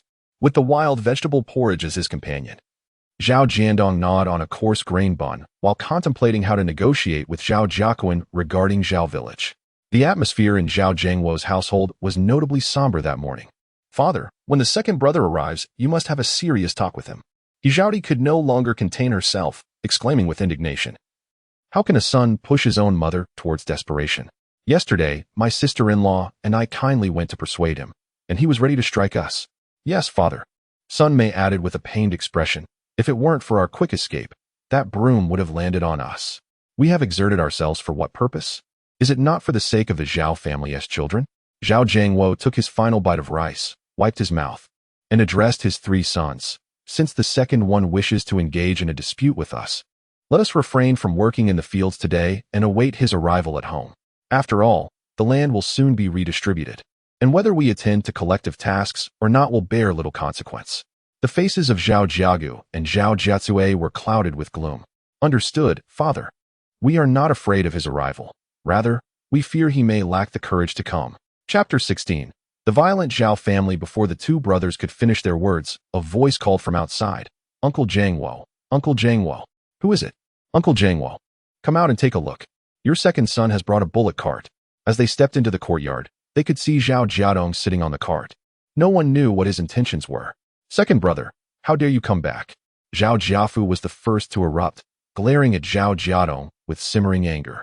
Zhao Jiagui also wore a grim expression. Second brother, your actions are too extreme. What good does it bring to have mother imprisoned? Just because you have no sons. You cannot ruin your nephew's futures. Did Zhao Jiakuan tell you this?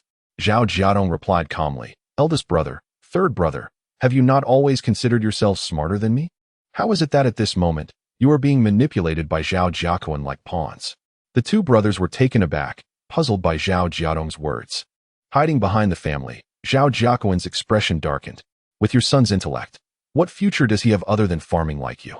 In terms of prospects, Zhao Jiakuan is the one with the most potential in the entire Zhao village. Hence the one most fearful of Wang Yan's imprisonment is Zhao Jiakuan, not you two. Zhao Jiadong's remarks left the brothers' faces flushed with embarrassment and anger. Your son has no future. Zhao Jiafu retorted, get down from there. Don't think that just because you went to Jiangjia village, I can't handle you. As he spoke, Zhao Jiafu lunged forward, reaching for Zhao Jiadong's collar, evidently intending to beat him first. However, Zhao Jiadong swiftly flicked the whip in his hand, striking Zhao Jiafu's hand, causing him to instinctively retract it in pain. Calling you big brother has really made you think highly of yourself. I am now the son-in-law of the Jiang family. Living or dying, I belong to them. How dare you lay a hand on me? If you try again, do not blame me for being rude. From childhood, Zhao Jiadong had always been the soft target in the Zhao family, subject to bullying by everyone, even taking the brunt of his parents' frustrations, while his brothers would vent their anger on him. This had fostered a habit of oppression and bullying against him among his own siblings. Therefore, when Zhao Jiadong began to resist, they were all left in disbelief. For a moment, everyone was taken aback. Zhao Jiadong did not even glance at his father, who was adept at watching from the sidelines. Though Zhao Jiangwo was the patriarch, it was Wang Yin who held the real authority in the family. Wang Yin cherished her youngest son and had always listened to Zhao Jiakuan. Zhao Jiadong's gaze passed over son Mei and He Zhaodi, landing squarely on the cowering Zhao Jiakuan, and mockingly declared, University student, if you let them continue this commotion, I suggest you abandon your dreams of attending university. This was both a threat and the most effective leverage against Zhao Jiakuan. Zhao Jiakuan's expression indeed shifted. He replied in a conciliatory tone, Second brother, we are family after all. Why make things so tense? Mother made a mistake, but what mother does not wish for her children's well-being? She did it all for you. Enough of your nonsense. Zhao Jiadong's smile vanished, his gaze turning icy, as if he were a different person altogether. Wang Yin is your mother, not mine. I harbor no such malicious bias as to sell my daughter for your Zhao family's benefit. He retorted vehemently, do not slander me. This matter has nothing to do with me. Zhao Jiakuan hurriedly interjected, fearing that others might think he had instigated his mother to sell off the child. You know very well whether it relates to you. I merely warn you, should you persist in this attitude, do not blame me for severing all ties. With that, Zhao Jiadong sneered coldly. After all, I have nothing to lose. Even if the world condemns me as heartless, it matters not. But if you, Zhao Jiakuan, were to have a mother imprisoned for crimes, even if you enter university, you shall hold your head low, and upon graduation, do not expect to secure a respectable position. Zhao Jiangwo, upon hearing that this concerned his youngest son's future, felt as if his most sensitive spot had been struck. His face darkened as he charged toward Zhao Jiadong. Show me this so-called severance of ties. He thundered. Your father is still alive. How dare you threaten the Zhao family's lineage in front of me? The Zhao family had honored their ancestors for generations, and they had only just produced a college graduate, a feat that in ancient times would have made him a local scholar. Zhao Jiangwo would never allow his youngest son's future to be destroyed before his eyes. At that moment, Zhao Jiadong had no affection left for his blood relatives. As Zhao Jiangwo lunged at him, wielding a smoking stick, he forcefully pushed him aside. However, before he could make another move, the onlookers began to chide him for daring to raise his hand against his father. Jiadong, that is your father. Has Jiadong lost his senses? He used to be so filial, and now he dares to strike his own father. Jiayu, Jiagui, Jiakuan, why are you all just standing there? Hurry and restrain him. Almost all the villagers chose to support Zhao Jiangwo. Desiring to maintain his dignity, Zhao Jiangwo shouted, "I do not require your assistance. I refuse to believe I cannot handle this unruly wretch." No sooner had he spoken than Zhao Jiayu and Zhao Jiagui rushed toward the cart, working together to drag Zhao Jiadong down, while Zhao Jiakuan remained aloof, as if unconcerned. As a refined university student, how could he engage in a brawl like a ruffian? He feared injuring himself in the process. He was not alone in this thought. Zhao Jiangwo shared the sentiment. He rolled up his sleeves, preparing to discipline his second son. And before leaving, he specifically cautioned his youngest, Jiakuan, "Stay back." Just as he finished speaking, Zhao Jiakuan heard his brother's frantic cries. "Ahong, Gua, Lin, Renjia, come help me." It turned out that Zhao Jiagui, the one who had initiated the confrontation, realized that he and Zhao Jiakuan might not be able to overpower Zhao Jiadong alone, so he called upon their friends from the village for support. This outcry darkened Zhao Jiadong's expression. Although he was not intimidated by 3 or 5 individuals, the thought of an entire mob of villagers getting involved. "You ungrateful Jiadong, you have been taken in by the Jiang family, yet you still dare to act arrogantly in Zhao village." Zhao Jiayu seethed with fury. "Bring me some rope and bind this wretched boy." In comparison to Zhao Jiadong, a mere shadow, Zhao Jiafu and Zhao Jiagui hold considerably greater social standing and connections within Zhao village, especially since Zhao Jiafu has been integrated into the Jiang family for 8 years, with little personal rapport with those present. Thus, their call was met with an overwhelming response. "Here comes Brother Jiafu." Initially, Zhao Jiadong, who had maintained the upper hand, found himself increasingly beleaguered amidst the onslaught of 8 or 9 young men, ultimately having his arm restrained. In a fit of rage, Zhao Jiafu abruptly raised his hand and delivered a resounding slap, leaving a vivid crimson mark upon Zhao Jiadong's face. "Aren't you the arrogant one? Aren't you so impressive? Weren't you seeking retribution? If you have the courage, call out again." Bearing a grudge for the humiliation Zhao Jiadong had just inflicted upon him, Zhao Jiafu showed no mercy in his assault. At that moment, an elder admonished, "Jiadong, just let your father vent his frustration a bit, and everything will be fine. Don't be stubborn." Yet, how could they comprehend Zhao Jiadong's resentment?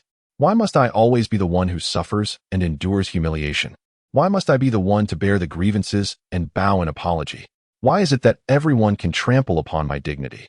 As if I were destined to be a mere echo, devoid of any will to resist? No, you are mistaken. In this lifetime, even if it means being shattered to pieces, I shall fight against this heartless family with unwavering resolve. A powerful conviction surged within Zhao Jiadong's mind as he forcefully stamped his foot down. Zhao Jiafu, caught off guard in his moment of triumph, cried out in pain from the impact. Zhao Jiangwo, unable to discern the situation, could only hear his eldest son's anguished scream, causing his expression to shift dramatically. This unruly son of mine has committed an act of insubordination. Now, daring to strike his elder brother, is he not next to strike me? What use is there in keeping such a rebellious child? As these thoughts ignited his fury, Zhao Jiangwo seized a wooden stick from the ground and charged at the struggling Zhao Jiadong. "Oh dear! Jiangwo, are you trying to kill him?" Zhao Jiadong did not catch the elder's subsequent words, for suddenly, a forceful blow struck the back of his head with a resounding crack. Deafening and startling. Chapter 17. Signing the severance agreement. Forever estranged, a powerful wave of dizziness enveloped him, and under this unexpected blow, Zhao Jiadong ultimately succumbed. Seizing the moment, the crowd surged forward, pinning him down and rendering him immobile. As he watched Zhao Jiangwo approach with a thick wooden stick in hand, memories of his childhood flooded back. Zhao Jiangwo struck him fiercely, his mouth spewing curses. "You dare to challenge your father? Do you even know whose blood runs through your veins? 3 days without a beating, and you'll think you're invincible. Clearly, you need to be taught a lesson." The pain coursing through his body and the rage swelling within his heart felt like 2 forces tearing him apart, nearly driving Zhao Jiadong to madness. Finally reclaiming his voice, he shouted with a resolve to annihilate. "If you don't stop now, brace yourselves for Wang Yin to rot in prison. Zhao Jiakuan, your dreams of attending university are over. I mean what I say." This declaration startled Zhao Jiakuan, who had been watching the scene unfold, prompting him to hastily interject, "Dad, please don't hit him anymore." Only then did Zhao Jiangwo cease his assault, glaring down at his second son with disdain. "I won't waste my breath on you. Soon, you and your younger brother will head to the town and bring your mother back." At that moment, Zhao Jiadong lifted his head. his cold gaze catching Zhao Jiadong off guard, causing his heart to skip a beat. With a sinister grin, the handprint on his face glaringly evident, Zhao Jiadong taunted. "Old man, if it weren't for all these people supporting you, you'd be lying on the ground like a dead dog right now." Initially stunned, Zhao Jiadong was soon consumed by frustration, raising the stick once more. "Go ahead, hit me. You want to kill me. It's you who will meet your demise." Zhao Jiadong erupted into manic laughter, adding, "And all of you accomplices, any of you who stand with Zhao Jiadong are against me. Zhao Jiadong, be wary. For if you think selling children is inconsequential, one day you may find your own child missing." Haraha. In that moment, Zhao Jiadong embodied the essence of madness. His frenzied declarations causing the villagers pressing down on him to falter in their resolve. This man must truly be insane.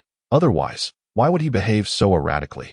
To incur the wrath of such a madman over Zhao Jiadong's family could lead to unforeseen complications.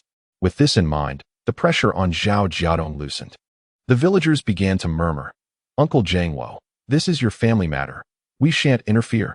"Indeed, Uncle Jiadong, Zhao Jiadong has always been good to your family. Although he married into Jiangjia village, he often came over, bringing gifts each time. Selling Xiaoya was indeed a grievous act on your part, regardless of the circumstances. You should have consulted with Jiadong first. He is so filial. Would he really disregard your financial struggles? Moreover, look at your family's situation. It is among the best in the village. And isn't that largely thanks to Jiadong?" These opportunistic villagers, who initially thought Zhao Jiadong was no longer one of them, chose to side with Zhao Jiadong's family. With a black and white television in Zhao Jiadong's home, the entire village relied on it for entertainment, making it unwise to offend him. However, it is evident that Zhao Jiadong is resolute in severing ties with the Zhao family, and yet they fear retribution, thus altering their stance. Little do they know that Zhao Jiadong's cold, sinister gaze has already swept over the faces of those who have aided in his torment, etching their images into his memory. The humiliation he has endured today will surely be repaid in due time. Zhao Jiadong is clearly incensed, yet the opposing party presents a compelling case, making it difficult for him to display aggression in front of the assembled crowd. "Humph, what do you propose? Haven't you already retrieved the girl?" The onlookers turned to Zhao Jiadong, awaiting his terms for reconciliation. Zhao Jiadong coldly regarded Zhao Jiadong. "If you wish for me to alter my testimony and refrain from prosecuting Wang Yan, you must acquiesce to 3 conditions." "You dare to stipulate conditions?" Zhao Jiadong erupted with fury, exclaiming, "You keep mentioning Wang Yan. She is your mother." Zhao Jiadong smirked with derision. "Does your conscience not ache when you utter such words? Wang Yan has never treated me as her son. In her eyes, I am even less than a dog. Yet I am expected to regard her as my mother?" Zhao Jiadong, with righteous indignation, retorted, "Regardless, she is the one who gave you life. That is an undeniable fact."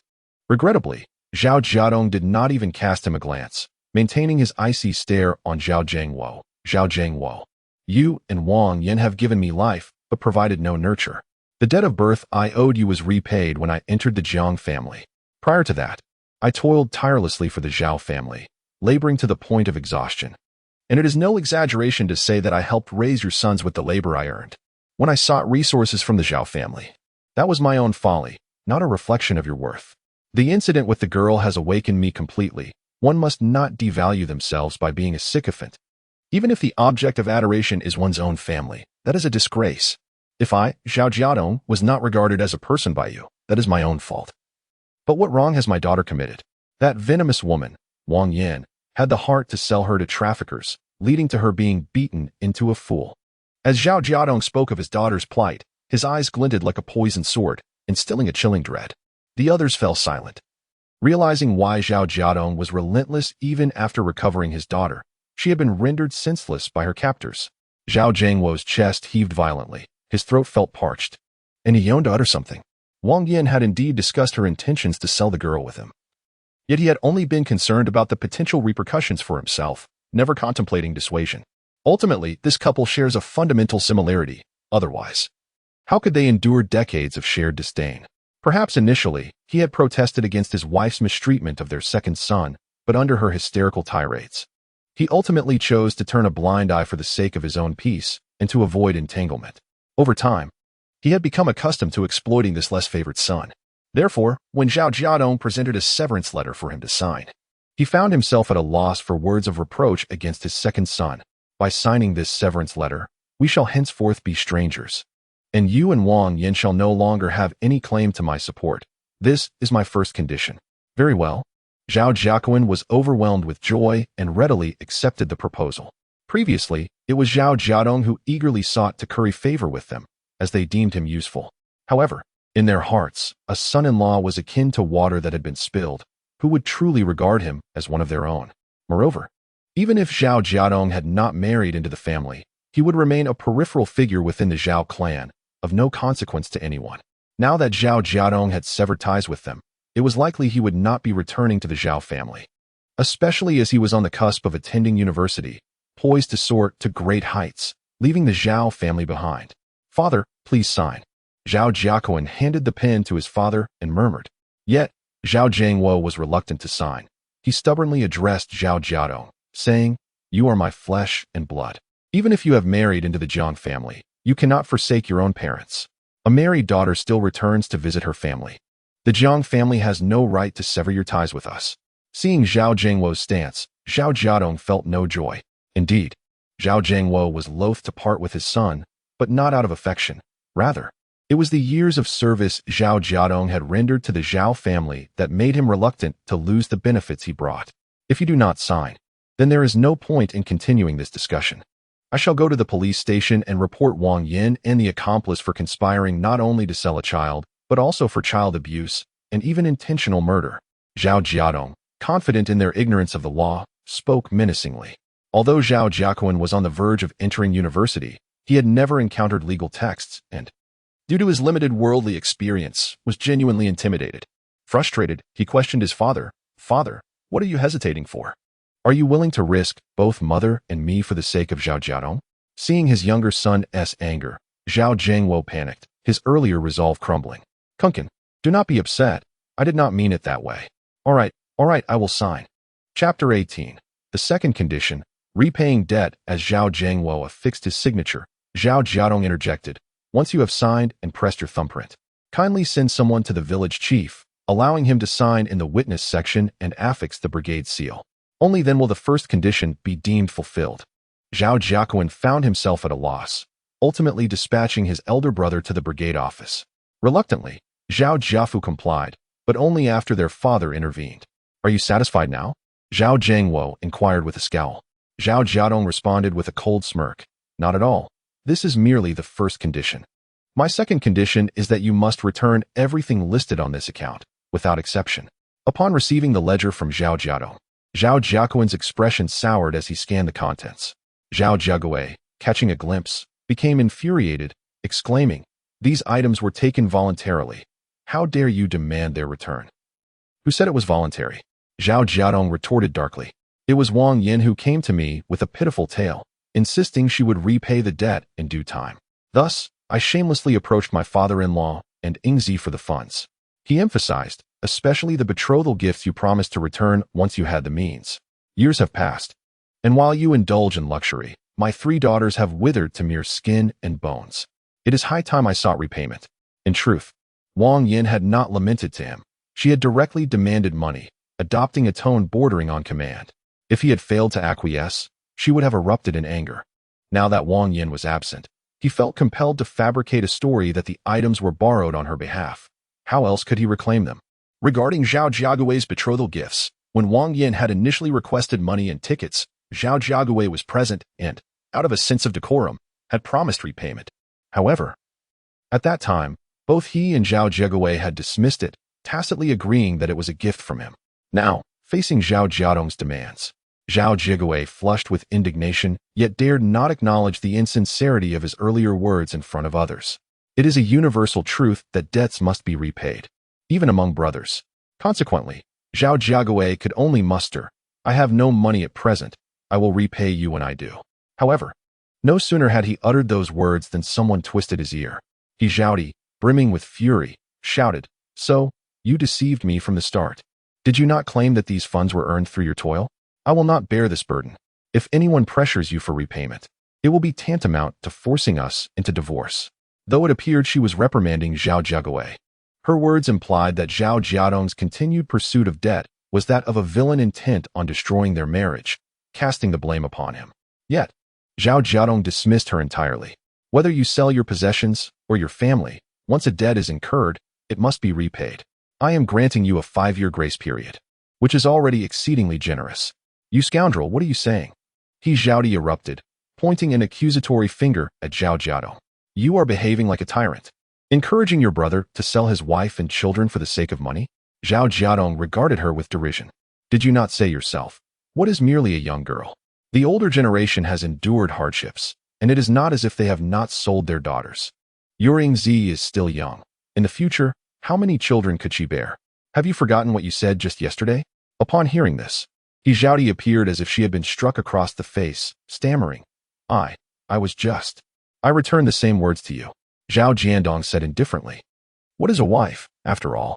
The older generation has faced difficulties, and it is not as if they have not sold their wives. Zhao Jiague, you are still young. You can always find another.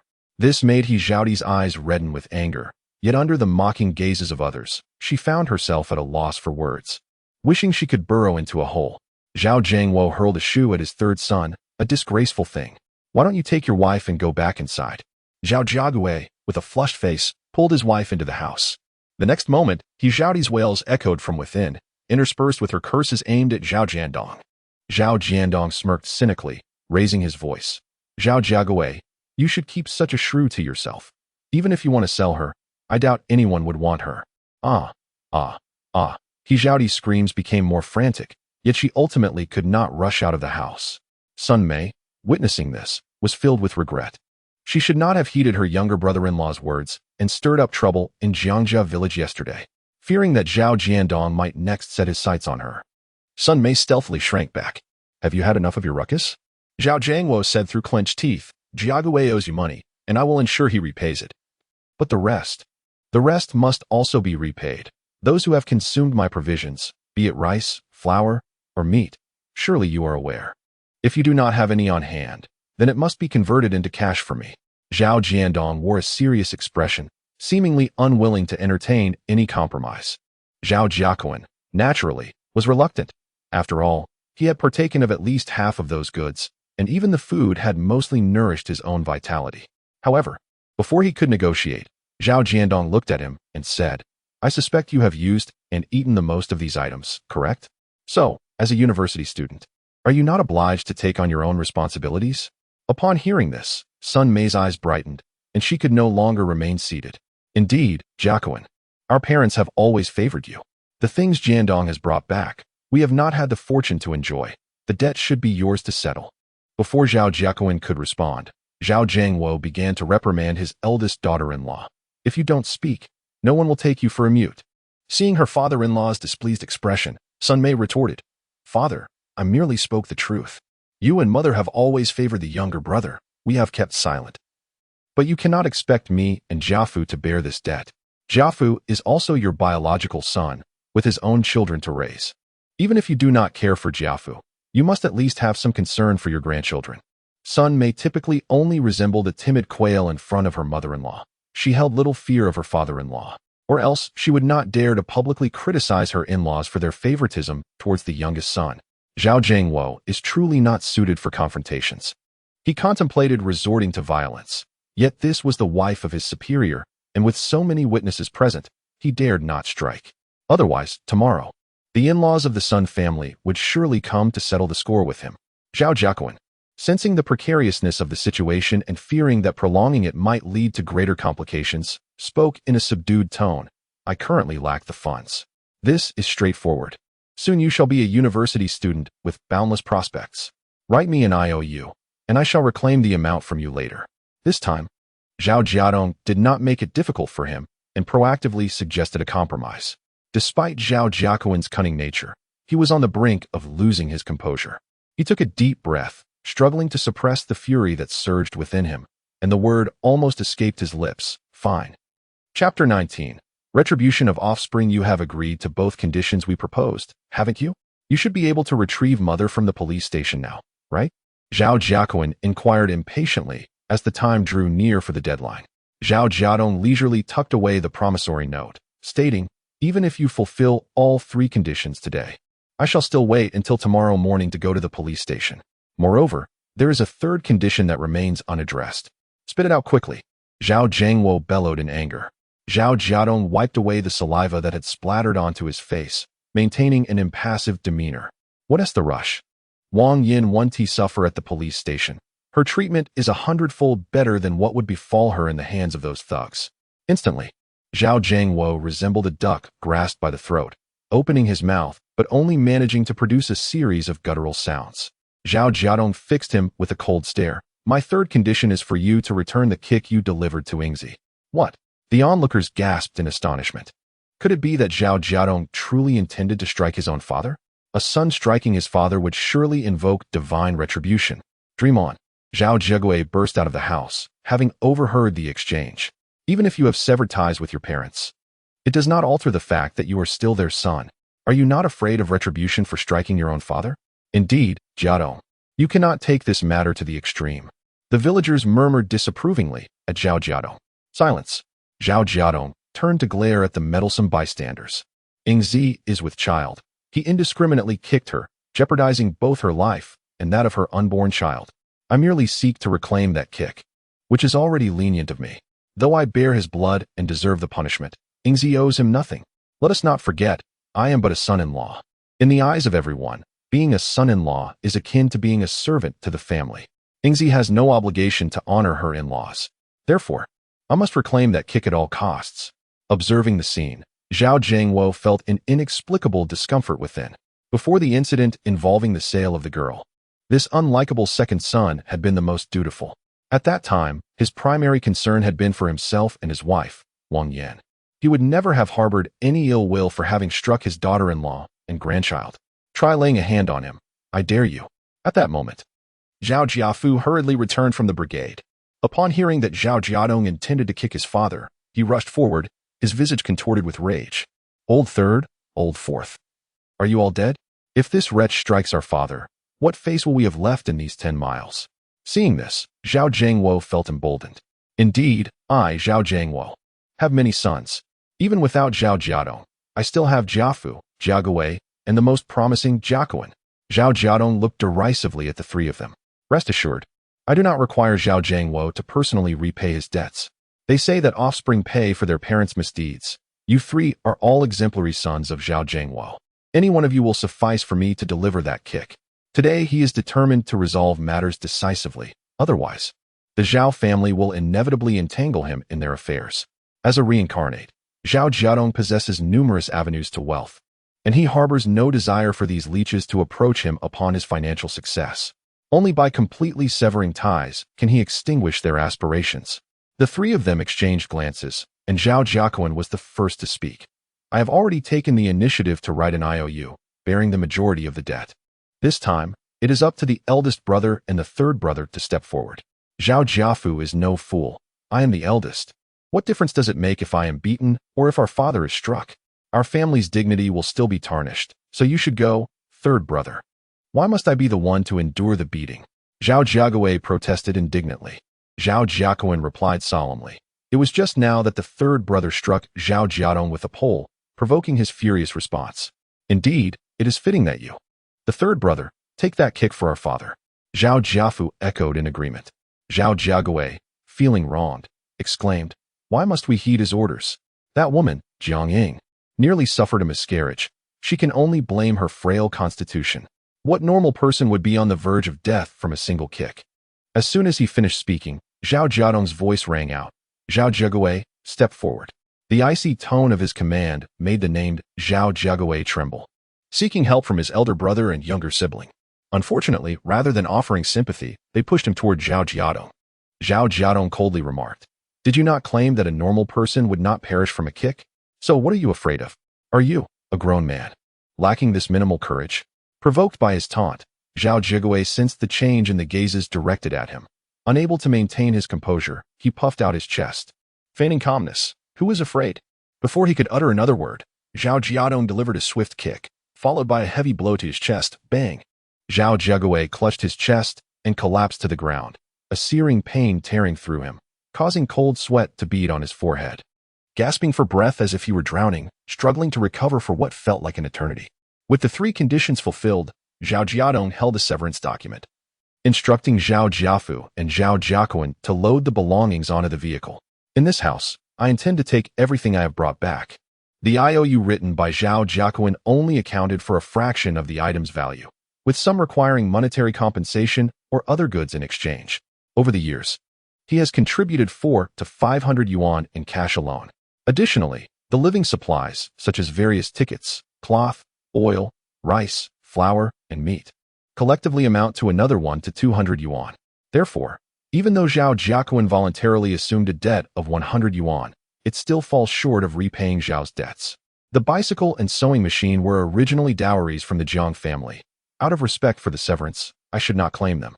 However, since you cannot provide cash, I shall take these two items as payment for the debt. Given that they have been in use for 8 years, their value will be discounted. So you will need to provide me with an additional 50 yuan. The black and white television was purchased just this year and, naturally, must also be taken. The 2 military coats you damaged one, and I will take the remaining one. The 2 pairs of leather boots you have worn out, and as compensation, you owe me 10 yuan. As Zhao Jiadong meticulously tallied the accounts, the Zhao family seethed with rage. Had gazes been lethal, he would have perished 100 times over. Ultimately, the entire ox cart was filled to the brim with goods. Zhao Jiadong approached Zhao Zhangwo, extended his hand, and coolly stated, "You still owe me a total of 86 yuan. I shall consider the cents as a gift to you. Kindly expedite the payment of 80 yuan. Uncle Zhao." Enraged, Zhao Zhangwo raised his hand to strike him, but Zhao Jiadong's gaze sharpened. "We have severed ties. Any attempt to strike me henceforth would be deemed unjust. Do not blame me for being ungracious. Father, quickly bring mother back," Zhao Jiaquan urged, tugging at his father's sleeve. In his view, as long as his mother could be exonerated, the items taken by Zhao Jiadong would eventually return to this home. For Zhao Jiaquan understood his elder brother well. All his actions stemmed from a grudge against their mother's perceived injustice. Since resentment remained, resolution was possible. Clutching 8 large notes, and with a cart full of goods, Zhao Jiadong returned triumphantly. "Daya, Arya, hurry to the village entrance." A young girl of 8 or 9 from the Jiang family rushed to find Daya and Arya. "Jia, what's the matter?" Arya asked, wiping her nose, her voice soft and plaintive. "My sister and I are getting ready to wash Xia's hair. We don't have time to play." Just then, Daya emerged with a ladle of hot water. Jio's face was flushed from her hurried run, and upon seeing the 2 girls unmoving, she stamped her feet in frustration. "Oh, why bother with washing hair? Your father has brought back a television. Hurry and see." Chapter 20. Witnessing the Scars. The father-in-law's fury as Zhao Jiadong entered the village. He soon spotted his 2 daughters racing towards him from a distance. "Wow, Daddy, Sister Jiujio wasn't lying. You really brought back a television," exclaimed Daya, her excitement palpable upon seeing the striking black and white television.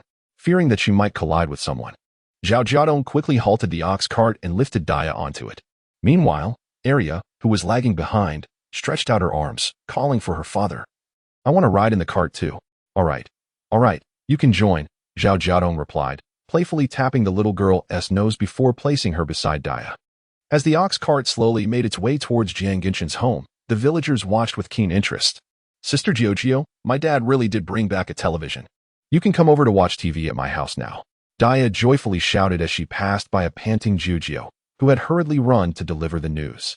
Exhausted from her sprint, Jiujio had fallen behind the 2 sisters. In the kitchen, Jiang Genshin heard the commotion outside and stepped out to investigate, never expecting to see his son-in-law returning with a cartload of goods. A look of astonishment crossed his face. Was the Zhao family truly willing to return his possessions? Zhao Jiadong nimbly jumped down from the cart, patted the television, and smiled at his father-in-law. "Dad, I have fulfilled my promise from yesterday." He then handed over the note he had recorded the previous day, prompting his father-in-law to assess the items. "I am reclaiming the bicycle and sewing machine as well. Over the past few years, I have given them 400 to 500 yuan in cash, which they have failed to repay. So I am taking these 2 items as compensation." Jiang Genshin followed the direction of his son-in-law's finger and was indeed taken aback to see his sewing machine. His astonishment deepened as he stared incredulously at Zhao Jiadong. What trickery is this? How can you be so benevolent as to reclaim your family's items?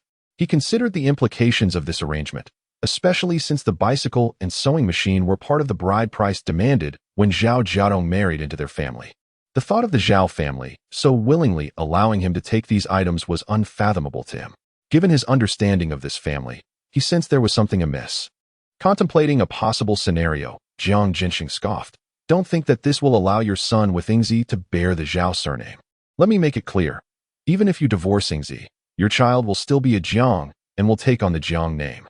His determination stemmed from the effort he had expended to secure a male heir to continue the Jiang lineage. You can return the items, but the marriage can end. The child cannot be taken away. Jiang Jinxing's resolute tone rendered Zhao Jiadong both amused and bewildered. Dad, I have come to a realization. Over the years, the way you and Mom have treated me has not gone unnoticed. Compared to Zhao Jiangwo and Wang Yan, you both feel more like my true parents. Hearing this, Jiang Jinxing regarded him with suspicion. Are you serious? Of course. Otherwise, why would I go through such lengths to reclaim what rightfully belongs to our family? You have no idea. I even endured a beating to make them return it. Zhao Jiadong lifted his shirt to reveal the bruises from the beating he had received from Zhao Jiangwo and his associates. Upon seeing the scene, Jiang Jinxing was filled with indignation. Why are they still resorting to violence? If they refuse to give anything, so be it, but why resort to hitting? Yingzi is still in the hospital, and now Xiaoya is in distress as well. If anything were to happen, must I, this worthless body, bear the burden of this family? Overwhelmed by emotion, Jiang Jinxing fell into a coughing fit after expressing his thoughts. Zhao Jiadong quickly attempted to console him. Father, please do not be agitated. I am fine. Regardless, we will retrieve our belongings. A few blows won't cost me any flesh. You needn't worry about me. I am quite robust. Who is worried about you? I am concerned for Xiaoya and Yingzi. Jiang Jinxing shot back, glaring at him. Zhao Jiadong forced a smile, his face devoid of the cold indifference that once characterized him in Zhao village. At times, the measure of kinship is not solely determined by blood ties. Quickly, let us move these items indoors. This beating cannot go unaccounted for, Jiang Jinxing grumbled, feeling a sense of loss. After all, these items rightfully belonged to the Jiang family. And to reclaim them, he had to endure a thrashing. What sort of affair was this? Nevertheless, he mumbled to himself, feeling more joy than anger, particularly at the thought of the television. Oh, what a significant acquisition. He had long desired a television, but the only television ticket had been used by his son-in-law, leading him to believe that purchasing one was no longer an option. Uncle Jinxing, it seems your family has prospered. Where did all these items come from? Inquired Jiang Jun, a neighbor of similar age and sturdy build, who found it effortless to assist with the moving. It's a long story. Once the television is set up, do bring your grandfather and parents over to watch. Jiang Jinxing, who had not displayed such a cheerful demeanor in days, responded with a hearty laugh. Sure thing. Jiang Jun replied cheerfully, quickening his pace. However, upon entering the house, he was taken aback to find Xiaoya gnawing on the corner of a wooden table. Uncle Jinxing, your Xiaoya is so hungry that she is eating the table. Zhao Jiadong rushed in, pulling Xiaoya away and prying the wood shavings from her mouth, his expression one of concern. Xiaoya, don't eat that. It's wood and not edible. Starved and panicked, Xiaoya could not discern right from wrong. Seeing Zhao Jiadong's stern demeanor, she began to cry.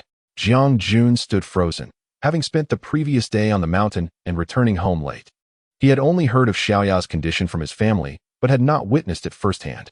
Now, seeing her in such distress, he felt a pang of sorrow. After all, every time she had seen him before, she would greet him with a sweet smile, calling him Uncle Jun. Alas, the meal is still in the pot.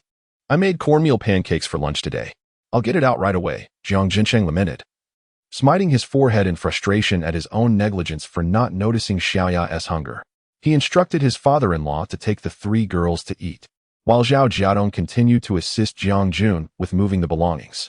Once they finished, Zhao Jiadong repeatedly expressed his gratitude to Jiang Jun, which left the latter somewhat taken aback. Previously, whenever he encountered Zhao Jiadong, he always wore a sullen expression. Even when greeting him, he would only nod in response. Now, this newfound warmth was indeed quite surprising. Jiang Jun waved his hand dismissively, urging no formality, for they were neighbors. As he watched Jiang Jun depart, Zhao Jiadong contemplated having a meal before returning the ox cart to his uncle's house. Father, is the television broken? Upon entering the house, Dia rushed over, pointing at the unresponsive television set, her voice laced with urgency. Zhao Jiadong affectionately tousled her hair and replied, Silly girl. The television must be plugged in and the antenna properly installed before it can function. Let us eat first. There will be ample time to tinker with the television this afternoon. Having seen vibrant color televisions online, he felt little enthusiasm for the black and white set. However, he underestimated the allure such a device held for the masses in this era. Just as Zhao Jiadong settled down, he noticed his father-in-law hastily stuffing the last bite of bread into his mouth, rising to declare, "I'm going to see how to work the television." His urgency mirrored that of Daya and the others. With a resigned shake of his head, Zhao Jiadong picked up a cornmeal pancake. Hardly had he taken a bite when a voice from outside called out, "Zhao Jiadong, come out." Chapter 21. Poverty echoes within the home outside.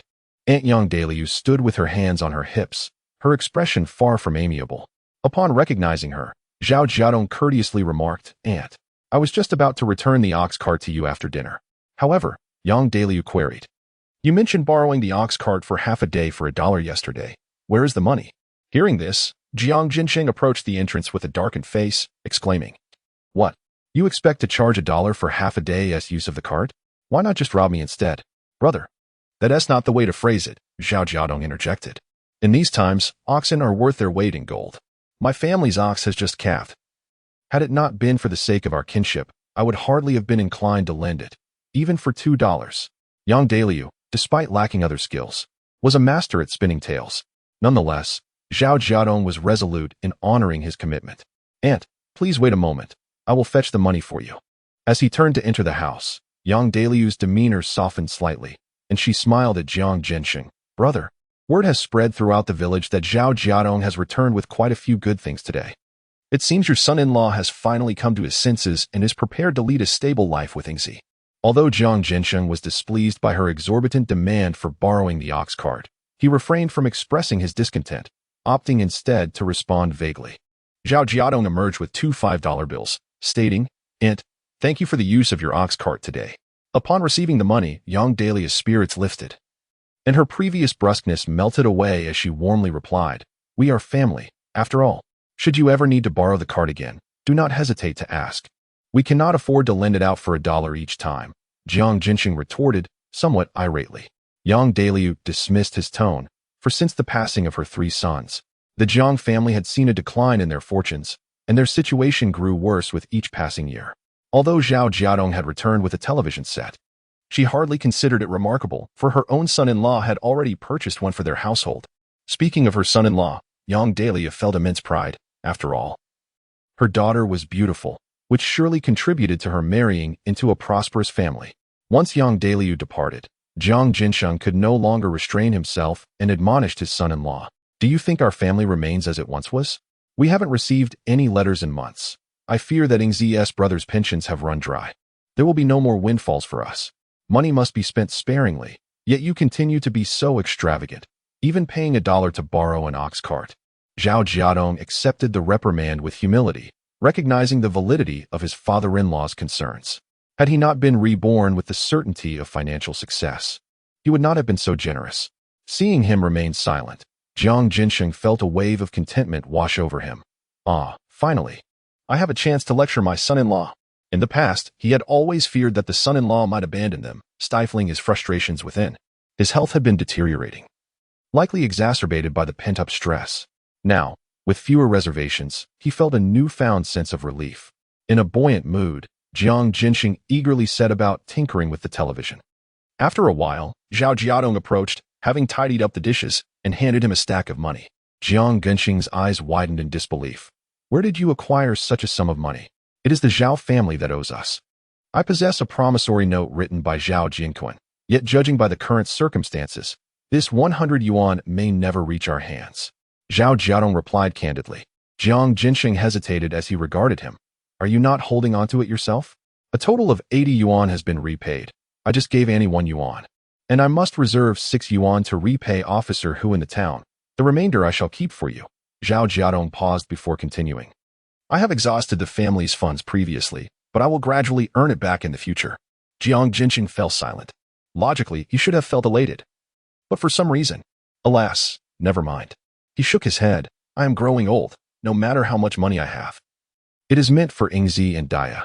As long as you are diligent in caring for them, I will have no further concerns." Zhao Jiadong, feeling a twinge of frustration, replied, "Father, you are merely in your 50s, still in your prime. At this age, one in later generations would not even be retired yet. Though my father-in-law's health was frail, he eventually lived into his 70s thanks to my careful nurturing. Of course, Zhao Jiadong was no physician. His nurturing merely stemmed from his incidental knowledge of dietary supplements, which he had tailored to his father-in-law's health conditions. Regrettably, he had commenced this regimen too late. Otherwise, his father-in-law might have lived even longer. Currently, with the family facing financial constraints, certain ingredients were simply unattainable. Even if he remembered those dietary plans, it would be futile without the necessary resources. Let us wait a little longer. Without further ado, he handed the money to his father-in-law, then took up his tools and set off to gather medicinal herbs. Dad, area is too small to accompany you, but I am much taller than her. Can you take me into the mountains? Daya pleaded, hugging his leg as he prepared to leave. No, the place I am heading today is perilous. Zhao Jiadong firmly refused. And did you not say you wanted to wash Xia's hair? She has already eaten and gone to sleep. Daya pouted. The rice sack behind the house has been completely dug through. I want to go into the mountains to gather summer grass that can be sold for money. In the eyes of the villagers in Xiuhong village, summer grass was of little worth, as it was priced cheaply at merely 2 cents per pound of dried flower spikes. And one had to transport it to the county for sale. Villagers without bicycles had to walk for half a day to reach the county, and even then, they might not encounter buyers for summer grass. Only a few industrious children, in pursuit of earning a dime in a day, would keep this in mind. Additionally, some women and elderly folks would gather it during their leisure time, but the able-bodied men had no time to waste on such endeavors. So far, Daya had led her younger sisters in gathering numerous summer grasses, having already harvested and dried the flower spikes, awaiting Zhao Jiadong's next trip to the county to sell them on their behalf. Previously, when Xia was well, she loved to follow her 2 older sisters. Now, at 3 years old, Xia had learned to distinguish between summer grass and ordinary weeds, finally proving herself to be of help rather than a hindrance. Today, the money earned from the medicinal herbs that father dug up will be used to buy you some candy, so you needn't venture out again. Be obedient. There are wild boars in the mountains, and moreover, the path that Zhao Jiadong intends to take involves treacherous terrain, hence he could not possibly acquiesce to his daughter's request. After speaking to Daya, he shouldered a large basket and stepped out of the house. Humph, since father won't allow me to accompany him, I shall go on my own. Daya muttered defiantly, turning to fetch her small tools for labor. Little did Zhao Jiadong know that his usually obedient daughter would dare to act in defiance this time. With a clear objective in mind, he made his way towards the mountainside that he recalled, where the yellow essence grew abundantly. Chapter 22. A frightening encounter thus far. Everyone remains oblivious to this peculiar entity. In Zhao Jiadong's recollection, it was not until 5 years into his previous life that the villagers discovered the monetary value of Huangjing when someone came to the town to collect it. Presently, the local pharmacy is acquiring Huangjing from nearby sources, but in 5 years, much of the Huangjing in the vicinity will have been excavated.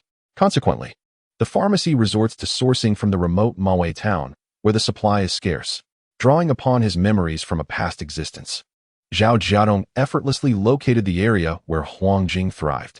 Upon gazing at the seemingly endless rows of Huangjing plants, the heavy stone of worry within his heart was finally lifted. His earlier concerns about the plants not being mature were unwarranted.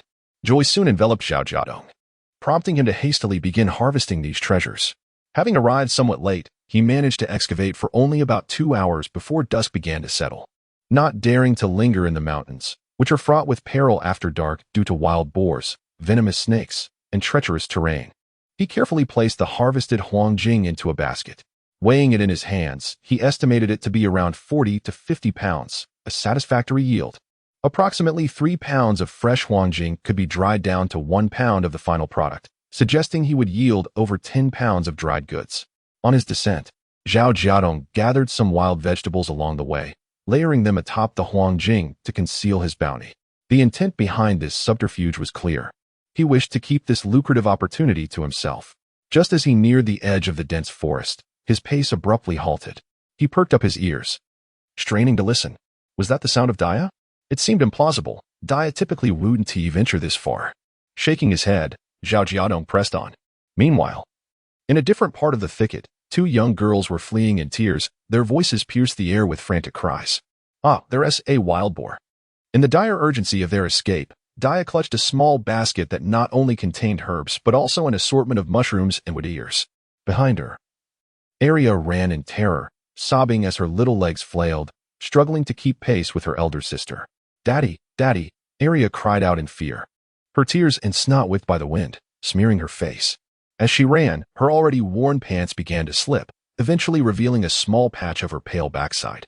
Suddenly, with a thud, Arya stumbled over her fallen trousers and crashed onto the leaf-strewn ground. Daya glanced back to see the wild boar staggering toward them, sending a jolt of panic through her. "We're done for." In that fleeting moment, images flashed before Daya's mind. Herself and Arya lying lifeless, buried beneath the earth, with the entire village gathered to mourn them. Despite her reluctance to meet such a fate, Daya resolutely turned back to rescue her sister. As she struggled to lift Arya, tears streaming down her face, she implored, "Arya, get up. I don't want to host a feast for the entire village." Arya clutched her sister's hand, sobbing as she implored, "Sister, please don't. Be disobedient next time. I don't want to die for mushrooms. I haven't even tasted the braised pork. Dad promised." Daya was nearly frantic, exclaiming, "What are you thinking about braised pork at a time like this? If we don't leave soon, we might end up being braised ourselves." The two little girls, already trembling with fear, found their anxiety escalating as the wild boar drew nearer. Seeing this, Daya rushed in front of her sister, spreading her arms as if to shield them from the approaching beast. "Arya, you must run." Just as she finished speaking, Arya's eyes suddenly brightened with delight. "Daddy, Daddy!" At that moment, Zhao Jiadong was oblivious to her cries, his gaze solely fixed upon the wild boar. Just moments earlier, he had thought he was imagining things and was preparing to leave. However, an unexpected wave of anxiety compelled him to turn back. He reasoned that regardless of whether he had truly heard anything, it was safer to check, even if there was a mere 1% chance that Daya was there. It was worth the slight delay. Fortuitously, he had turned around. Not far into his path, he heard a piercing scream, clearer this time, which caused his expression to shift dramatically. He immediately set down his basket, grasped a hoe, and rushed towards the source of the sound. Upon witnessing the wild boar advancing toward his two daughters, Zhao Jiadong's heart clenched. Without a moment's hesitation, he charged at the beast. As he approached, he noticed the wild boar bore wounds from traps and blades. Due to significant blood loss, its movements had slowed, granting the little girls a fleeting chance of survival. Zhao Jiadong felt a surge of relief and promptly engaged the injured wild boar in a fierce struggle with his hoe. "Daya, Arya, stay back." Concerned about inadvertently harming his children, he cautioned them. Daya, upon hearing this, wiped her tears and pulled Arya away to a safe distance. "Daddy, be careful." The two girls anxiously watched their father battling the wild boar. As Xiuhong followed the trail of blood left by the boar, he fortuitously witnessed Zhao Jiadong deliver a powerful strike to the creature's head. With a thunderous crash, the boar's massive body collapsed to the ground. "Daddy!" Daya and Arya could not contain their joy and instinctively wanted to rush forward to embrace him. "Don't move!" Xiuhong shouted urgently. The two little girls abruptly halted, bewildered as they glanced between Xiuhong and their father. Zhao Jiadong reassured them, "Just wait a moment. I need to check if this boar is truly dead." After both men inspected the creature and confirmed its demise, Zhao Jiadong beckoned his daughters to approach. With tear-streaked faces and noses still uncleaned, the two girls beamed smiles at Zhao Jiadong. "Dad." Before they could finish, he playfully swatted their bottoms, causing Daya to wail dramatically. "Have you grown bold? Do you dare to venture into the deep mountains with your sister? Didn't I expressly forbid you from going up the mountain today? Do you think you can disregard your father's words?" Zhao Jiadong reprimanded his disobedient daughter with a measured firmness. While the intensity of his admonitions was controlled, his tone remained stern, imbued with an authority that would instill fear and ensure she learned her lesson. Arya, merely an accomplice, faced only a scolding and escaped any physical punishment. Once he had completed his parental duties, Xiuhong inquired, "Brother Jiadong, how do you intend to divide this wild boar?" Although the creature was severely injured due to his traps and assaults, had he not inadvertently released the wild boar, the two young girls would not have faced peril. Moreover, since Zhao Jiadong had ultimately dispatched the wild boar, it would be inappropriate for Xiuhong to claim it entirely for himself. Without hesitation, Zhao Jiadong responded, "Xiaojun, under normal circumstances, I wouldn't contest with you, but today has proven exceedingly dangerous. It's not just Daya and Arya who were frightened to the point of losing control. I nearly fainted witnessing their encounter with the wild boar." Daya, sniffling, retorted, "I didn't wet my pants." Zhao Jiadong playfully pinched her cheek, realizing that his efforts were in pursuit of securing their shared benefits. Jiang Jun, understanding that Zhao Jiadong was not one to be easily dismissed, and being of a generous disposition himself, decisively stated, "Then let us split it evenly, shall we?" Chapter 23. Wang Yan is released. The wild boar weighed at least 100 to 200 jin, and the Jiang troops generously offered it. Zhao Jiadong never expected to receive even half. He had initially hoped for a third. Even that made him apprehensive about the soldiers' willingness. Naturally, any lesser amount would be unsatisfactory to him as well. But now, it was a cause for collective joy. Hee. Xiao Jun is indeed a generous and affable person. Zhao Jiadong gave him a thumbs up, lavishly praising him. Jiang Jun scratched his head, admitting he was more worried about Zhao not being agreeable. Zhao Jiadong waved his hand dismissively, claiming they were neighbors and there was no reason for such greed. Without further ado, let us find a sturdy log to carry the wild boar back. By the time Zhao Jiadong and his companions descended the mountain, darkness had enveloped the surroundings. This was fortuitous, as it spared them from the eyes of the entire village witnessing their return with the massive wild boar. Nevertheless, some villagers caught sight of the spectacle, their faces filled with envy, eagerly inquiring how they had managed to kill such a beast. Jiang Jun succinctly replied. Brother Jiadong struck it down with a shovel. While there was truth in his words, he omitted considerable details, leading those unaware to mistakenly believe that Zhao Jiadong single-handedly subdued the wild boar. In reality, he had merely dealt with an already gravely injured animal. A fully vigorous wild boar would have been beyond his capacity to handle. The pair successfully transported the wild boar to Jiang Jun's home, where his parents were taken aback by the size of the creature. Jiang Jun's grandfather, however, maintained a calm demeanor. As an experienced hunter who had faced wild boars in his youth, he composedly directed his son and daughter-in-law to boil water and retrieve a long-unused prized knife, intending to eviscerate the wild boar himself. Jiang Jun reminded him, Grandpa, we should split the pig along the spine, giving half to Brother Jiadong. Why should we give him half? Jiang Jun's mother immediately questioned, displeased. Jiang Jun recounted the events on the mountain, yet his mother remained unconvinced, arguing that had Dia and Arya not ventured into the deep mountains, the wild boar would not have frightened them, and ultimately, it was their own fault for being so careless, thus they should not have to relinquish half of the meat to Zhao Jiadong. Enough of this talk. Jiang Grandpa shot a stern glance at his daughter-in-law. If it weren't for Jin Xing, Jian would have lost his life during that snake bite incident. We owe him a debt of life. Why must you hold grudges over such trivial matters?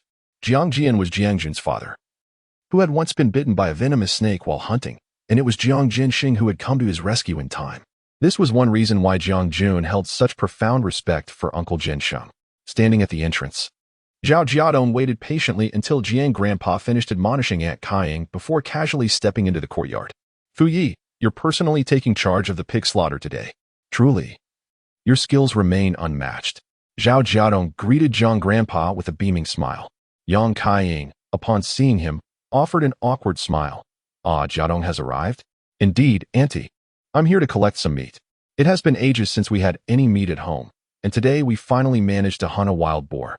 My sisters are all eager for a taste, Zhao Jiadong replied, not displaying his usual reticence, instead greeting her with a smile, as if he had not overheard her previous complaints. You, lad, are rather swift. I've only just begun to cut, and you're already rushing over for meat. Jiang Duofu chided with a chuckle, yet his subordinates moved with remarkable efficiency, understanding that to savor the meat, they must lend a hand. They hurriedly fetched hot water, ready to prepare for the task of plucking the wild boar's hair. With a call from Jiang Duofu, the small courtyard erupted into a flurry of activity. After 2 hours of slaughtering the wild boar, Jiang Duofu meticulously organized the various cuts of meat, arranging even the bones into categories such as the spine and ribs. Contrary to what his grandson suggested, he did not simply divide the spine in half. Instead, he engaged in a thoughtful discussion with Zhao Jiadong, each selecting the parts they required. Ultimately, the arrangement was equitable. Oh wow, Daddy, is all this meat ours? On the Beijian table in the main room, 2 large iron basins were filled with chunks of wild boar meat, alongside bones, intestines, liver, kidneys, heart, tongue, and even the head. Compared to the more favored cuts like meat and lard, the entrails were the least desirable. During the meat distribution, Yang Kaiying persistently demanded the meat and lard, leaving Jiang Jun helpless, ultimately conceding the offal to Zhao Jiadong. In truth, Jiang Jun had a fondness for offal himself, yet he acknowledged that his mother's selections were what the majority preferred. Conveniently, Zhao Jiadong was aware of his daughter's tastes and, possessing exceptional culinary skills, was pleased with the arrangement. Have you all had your meals? Zhao Jiadong inquired with a cheerful smile. Daya and Arya, gazing hungrily at the meat beneath the kerosene lamp, shook their heads in unison. Jiang Jinsheng, having just finished bathing the youngest, entered carrying her, and remarked exasperatedly. Daya and Arya are clamoring to save their appetites for the meat. They hardly appreciate the wild vegetable porridge. Grandpa, you're one to talk. You haven't eaten much yourself. Daya chimed in playfully, teasing her grandfather. Jiang Jinsheng's face flushed red. I was just eager to wash the little one. Understanding his family's anticipation, Zhao Jiadong remained unverbose, lifting a strip of marbled pork and generously announced, "Tonight, we shall feast on braised pork." "Oh well," Arya exclaimed, drooling uncontrollably. The little one, still in a daze, sat beneath the dim light, allowing her grandfather to dress her. That evening, in the northeastern corner of Jiangjia village, the air was filled with the tantalizing aroma of meat. After the children contentedly drifted off to sleep, Zhao Jiadong and Jiang Jinsheng continued their work in the kitchen. Are we really not going to sell this meat? Jiang Jinsheng pondered, feeling a pang of regret at the thought of so much meat and ribs left for their own consumption, realizing the monetary value it represented. We will not sell it. The little one especially needs to replenish her nutrients, and Daya and Arya are also rather frail. This amount of meat is hardly sufficient for them. Zhao Jiadong replied decisively. Moreover, if we marinate the meat and bones, we can occasionally prepare soup to take to the county hospital for Yingzi. Jiang Jinsheng sighed. I haven't consumed this much meat even during the new year. It makes me anxious. Then you must acclimate quickly. In the future, our family will be enjoying meat more frequently. Just don't overindulge. Zhao Jiadong quipped with a playful tone. Jiang Jinsheng spat at him, exclaiming, Pa, boasting without a draft. If you truly possess such prowess, you could make the old man call you father. Zhao Jiadong chuckled softly, responding, let us not entertain such notions. I am not worthy of that. The atmosphere between him and his father-in-law grew increasingly harmonious, alleviating Zhao Jiadong's incessant anxiety about being coerced into divorce with Yingzi. As night turned into day, at the entrance of the police station in Maowei town, Zhao Jiangwo and Zhao Jiaquan had been waiting since dawn. After a prolonged wait, just as the sun climbed high in the sky, Zhao Jiadong finally arrived, burdened with a basket. Upon seeing his leisurely demeanor, Zhao Jiangwo's temper flared. You little rascal. Are you limping or blind? You kept us waiting for ages. Without acknowledging him, Zhao Jiadong strode directly into the police station, his indifference leaving Zhao Jiangwo feeling as though he had struck a pillow. Officer who appeared unsurprised by Zhao Jiadong's retraction of his statement. While he understood Zhao Jiadong's predicament, he sternly reprimanded him, cautioning that personal grievances should never lead to false reports. In truth, everyone was well aware of the underlying circumstances, yet they were disinclined to probe further, recognizing that such pursuits would yield no reward. Upon her release, Wang Yin charged at Zhao Jiadong, her fury palpable, hurling accusations with fervor. You wretched scoundrel, with a heart as black as coal. How dare you stand before me? I truly regret not having put an end to you when you were a child. Chapter 24. The outburst of Zhao Jiadong. Wang Yin, in her fit of rage, momentarily forgot that she was standing at the entrance of the police station. Officer who reprimanded her, what are you trying to do? If you wish to strike someone, I can have you detained for a few more days. Wang Yin shivered, her arrogance diminished, and Zhao Jiaquan seized the opportunity to pull her away. Officer who? I sincerely apologize, Zhao Jiadong said with a wry smile, but I truly have no choice. I am not intentionally toying with you. Once the outsiders had departed, Officer who relaxed his stern demeanor and offered consolation. I understand. Malin and Niu Sanyun have already confessed. The child was promised to Niu Sanyun by your mother, and it was Malin who subjected the child to abuse. Zhao Jiadong clenched his fists, fury igniting in his eyes. It was that woman. How could she be so heartless? Malin had previously lost 2 children, and since then, she had developed a penchant for tormenting young ones. Every child they had trafficked had suffered at her hands. Speaking of this, Officer whose expression mirrored his displeasure. Their crimes were heinous, and it was likely that a verdict would be reached in due time. Suppressing the surging hatred within him, Zhao Jiadong said with great difficulty, Officer who? Please inform me when the time comes. I will, Officer who replied, patting his shoulder. Do not lose hope. The doctors have indicated that there is a possibility for the child to recover. I understand. I will not give up, Zhao Jiadong asserted, then shifted the topic. My retraction of testimony will not cause you any trouble, will it? Officer Hu waved his hand dismissively. What trouble could this be? The testimonies of Niu Sanyun and Malin cannot be fully trusted, and if we were to pursue this matter thoroughly, it could lead to significant repercussions. Your mother is neither the first nor the last child trafficker. Now that we have apprehended the main culprits, the remaining focus will be on rehabilitation. His words were ambiguous, yet Zhao Jiadong grasped the implication. It seemed that the higher-ups were not inclined to delve deeper, as there were more severe cases demanding their attention. After all, this was not an era, 40 years hence, where public opinion flourished. Surveying his surroundings and noting the absence of others, Zhao Jiadong retrieved a bag from his basket. He handed the owed money in the bag to Officer Hu, earnestly stating, "Here are 6 yuan, along with some wild boar meat that a young man from the village and I hunted. Given the warm weather, I salted it to prevent spoilage. Please take it back and have your wife prepare a dish." Officer Hu's face lit up with surprise, yet hesitated. "This might not be appropriate." "Take it," Zhao Jiadong insisted, pressing the items into his arms. "I still need to purchase some rice and flour, so I won't keep you. Whenever you pass by Jiangjia village, do stop by my home." "Certainly, you should hurry along," Officer Hu responded as Zhao Jiadong departed the police station, basket slung over his shoulder. Not far from the station, he spotted Wang Yan and her companions engaged in an animated conversation, their tempers flaring. "Zhao Jiangwo, are you dead? Did you not see how that wretch was bullying me?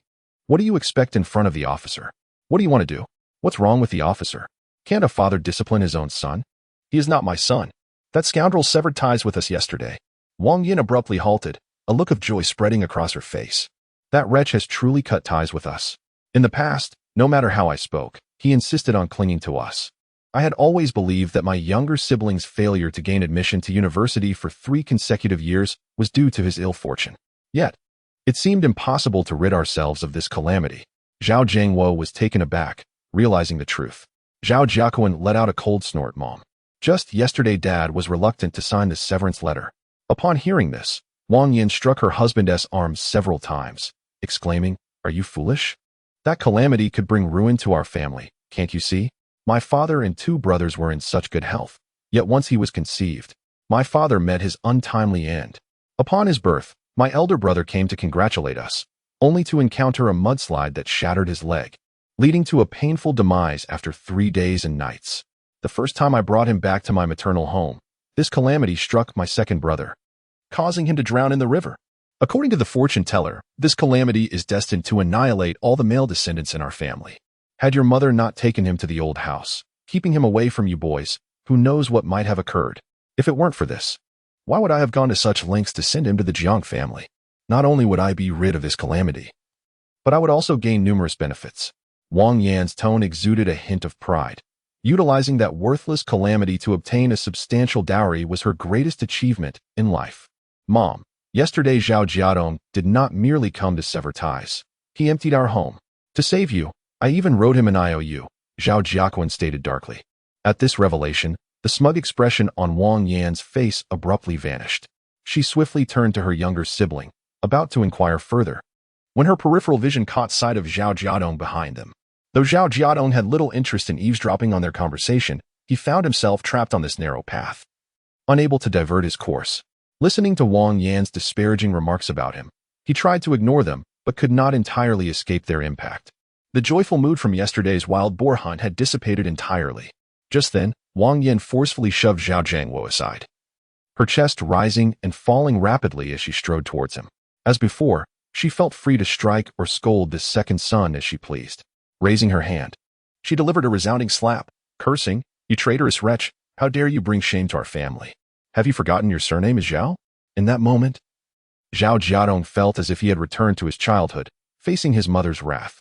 The shadows of his past prevented him from retaliating, leaving him to watch helplessly as Wang Yan's hand approached. But in an instant, Zhao Jiadong's expression shifted. He suddenly tilted his head, allowing only the tips of Wang Yan's fingers to graze his cheek, leaving faint red marks. As she prepared to deliver a second slap, Zhao Jiadong seized her wrist with a cold glare, pulling her off balance. Wang Yan had never expected Zhao Jiadong would dare to lay hands on her. Even Zhao Jiangwo and Zhao Jiaquan were left in shock. What unfolded before them shattered their understanding of the situation. Despite Zhao Jiadong's cold demeanor towards his father and 3 brothers yesterday, everyone harbored the belief that even the fearless Zhao Jiadong could not escape the grasp of Wang Yan. akin to the weight of the five-finger mountain.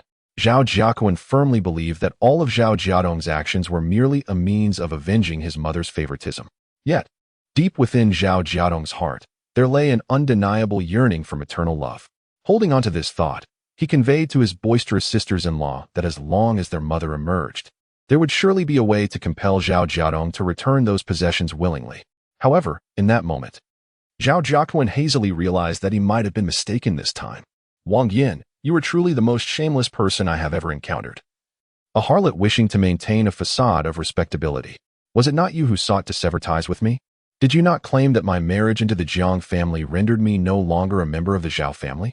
In Zhao Jiadong's eyes, Wang Yin had become utterly detestable. He coldly and resolutely issued her an ultimatum.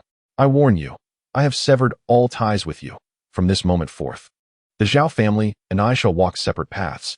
Should you dare to lay a finger on me again, whatever fate befalls you shall be your own doing. Chapter 25. The accuser. First were these words spoken by another. Wang Yin might have felt apprehensive. Yet, the harsh words of Zhao Jiadong held no sway over her. Recuperating swiftly, she rose to her feet and unleashed a torrent of invective towards Zhao Jiadong's retreating figure. After enduring 10 arduous months of pregnancy to bring you into this world, you dare to sever ties with me? If you wish to sever our relationship, you must first return what is rightfully mine. Without me, you wretched child, who knows where you would be? Initially, Zhao Jiadong intended to disregard her. But Wang Yin relentlessly pursued him with her tirade, continuing unabated even as they reached the bustling street. Passers-by turned their attention towards the unfolding drama. Today marked the trading day in Mawei town, resulting in an influx of pedestrians, and the duo quickly became the center of attention. What is happening here? I'm not certain, but it appears the son wishes to sever ties with his mother. As the crowd gathered, Wang Yin plopped herself onto the ground. Beating her thighs and wailing, cursed Zhao Jiadong, you have lost your conscience. You have wronged your own mother, accusing me of selling my child and seeking to imprison me. No son in the world is as heartless as you. My fate is truly tragic. Upon hearing Wang Yin's lamentations, the onlookers, unaware of the full story, began to express sympathy for her, casting accusatory glances at Zhao Jiadong. An elderly woman, her face stern, rebuked him. What manner of son are you? To frame your own mother is the height of ingratitude. You dare to sever ties with her. It is simply appalling. At that moment, Jiang Jun, who had just sold wild boar meat, happened to pass by and witnessed Wang Yin's performance from behind the crowd, his brow furrowing in displeasure. Hearing the crowd's baseless accusations against Zhao Jiadong, he could no longer remain silent. Do not be deceived by her. This woman, Wang Yin, recently sold her own granddaughter to traffickers, and the police took her away. She is far from a good person. Jiang Jun's righteous interjection caught Zhao Jiadong's attention, filling him with gratitude upon recognizing him. However, Wang Yin, undeterred, shouted back, do not listen to his nonsense. If I truly committed such an act, why would the police have released me? Clearly, this ungrateful child has betrayed his conscience, deliberately framing his own mother. Initially, Zhao Jiangwo and Zhao Jiaquan, father and son, contemplated intervening to spare themselves any embarrassment. Yet, Wang Yin's fervor was overwhelming, leading them to entertain the notion that perhaps this approach could compel Zhao Jiadong to return the television, bicycle, and sewing machine to them. Even if Wang Yin lost face, that would be her burden alone, and they remained silent, believing the flames of conflict would not reach them. Zhao Jiadong, perceiving the father-son duo's ulterior motives, could only chuckle inwardly. The crowd had been beguiled by Wang Yan's act of victimhood, and thus, even as Jiang Jun revealed the truth, the majority chose to believe her. Young man, one can indulge in food indiscriminately, but one must not speak carelessly. Who has ever heard of a grandmother selling her granddaughter? I certainly have not. Not necessarily. Some families have many children and cannot support them all. To alleviate their burden, they may choose to have their child raised elsewhere. That is not selling. That is giving away. Those who seek money rarely do so out of genuine concern for the child. Dear sister, rise and speak. Do not ruin your health with tears. Filial piety is a cherished traditional virtue in our nation. Who would dare to defy it? The collective scorn of the community could drown such a transgressor. As the matron uttered these words, her gaze bore down upon Zhao Jiadong with a fierce intensity, as if to chastise him with her eyes. Zhao Jiadong refrained from arguing, well aware that engaging in a verbal spar with these gossipy women would be a futile endeavor. Wang Yin, do you truly believe that your obstinate antics will leave others powerless against you? In response to his inquiry, Wang Yin unhesitatingly chose to persist in her charade. wailing dramatically without shedding a single tear. "Look, fellow villagers. This unfilial son dares to threaten his own mother in front of all of us. Jiadong, you are flesh of your mother's flesh. How could she not feel for you? Just because you perceive a slight favoritism towards your younger brother, you resort to such vindictive measures against us. You have emptied the household. What will become of your brother's university aspirations? What will your nieces and nephews eat? You may not wish to support our parents in their old age, and they may not hold it against you, considering you have married into another family. But you cannot forsake the bond between mother and son for their sake." Wang Yin's nimble tongue twisted the narrative with ease, casting herself in the role of a tragic mother, while Zhao Jiadong swiftly became the envious brother scheming to retaliate against his parents. The crowd, upon hearing about his brother's impending university enrollment, intensified their disdain for him. What nonsense is this? He blames his mother for his own shortcomings? If it were me, with a child capable of attending university, I would surely favor them. Indeed, university students are the future leaders, the pride of their families. Who would not cherish such a gem? In my opinion, Zhao Jiadong is excessively selfish and extreme. Rather than celebrating his brother's academic success, he insists on creating discord. Among the throng, Zhao Jiaquen felt buoyed by the praise directed at him, standing tall. Indeed, he is the pride of the Zhao family, and their favoritism towards him is well-deserved.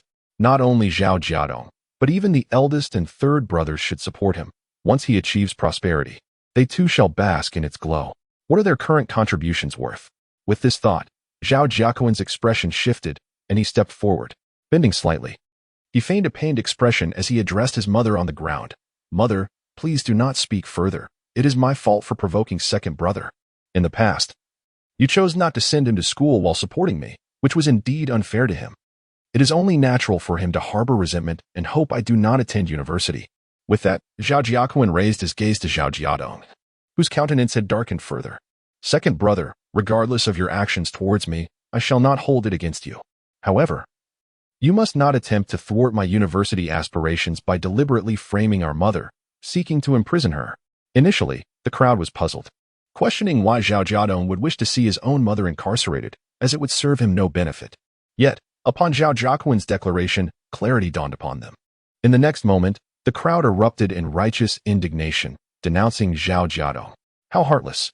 Out of jealousy for his brother, he has committed such an unthinkable act. In times past, such a person would have faced dire consequences. In this day and age, it is no small feat for any family to support a university student. The challenges are manifold. What do you expect from parents? Should every child be sent to school? Would that render labor in the fields unnecessary? Moreover, in the past, without the Gaokao, our family did not send our children to school. If everyone were to behave like you, unable to tolerate the success of others, what would that lead to? If you possess the capability, strive to excel beyond your brother. Otherwise, what right do you have to harbor resentment towards your parents and sibling? The cacophony of insults was relentless, and at that moment, Zhao Jiadong's predicament could aptly be described as the target of universal scorn. Witnessing this scene, Wang Yin and Zhao Jiaquen exchanged glances filled with schadenfreude. Yet, mindful of revealing their true feelings, they skillfully concealed their delight within. Chapter 26. Your performance is truly theatrical.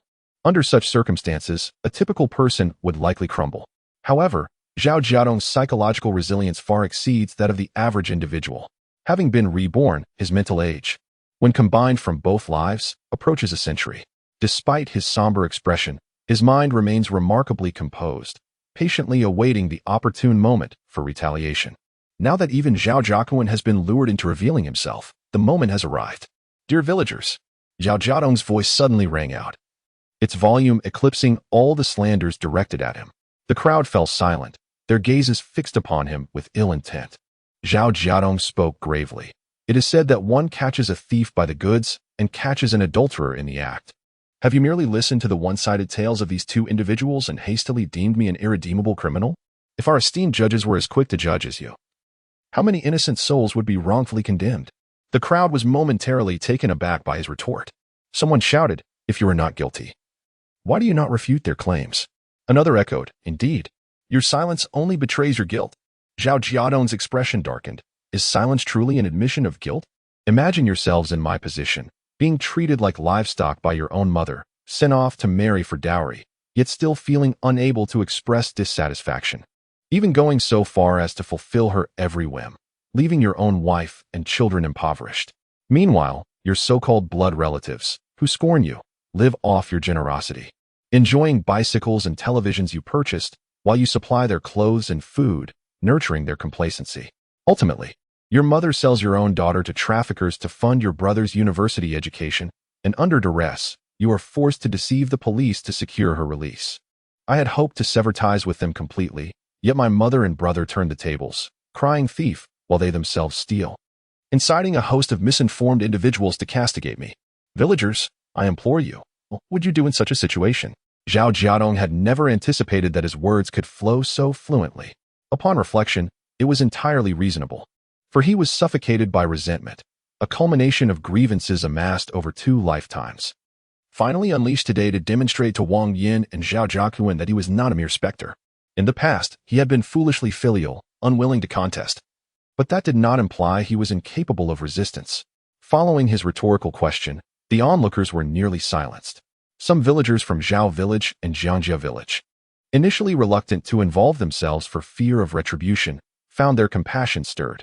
After hearing Zhao Jiadong's account, they felt a sense of injustice on his behalf and gradually began to voice their support.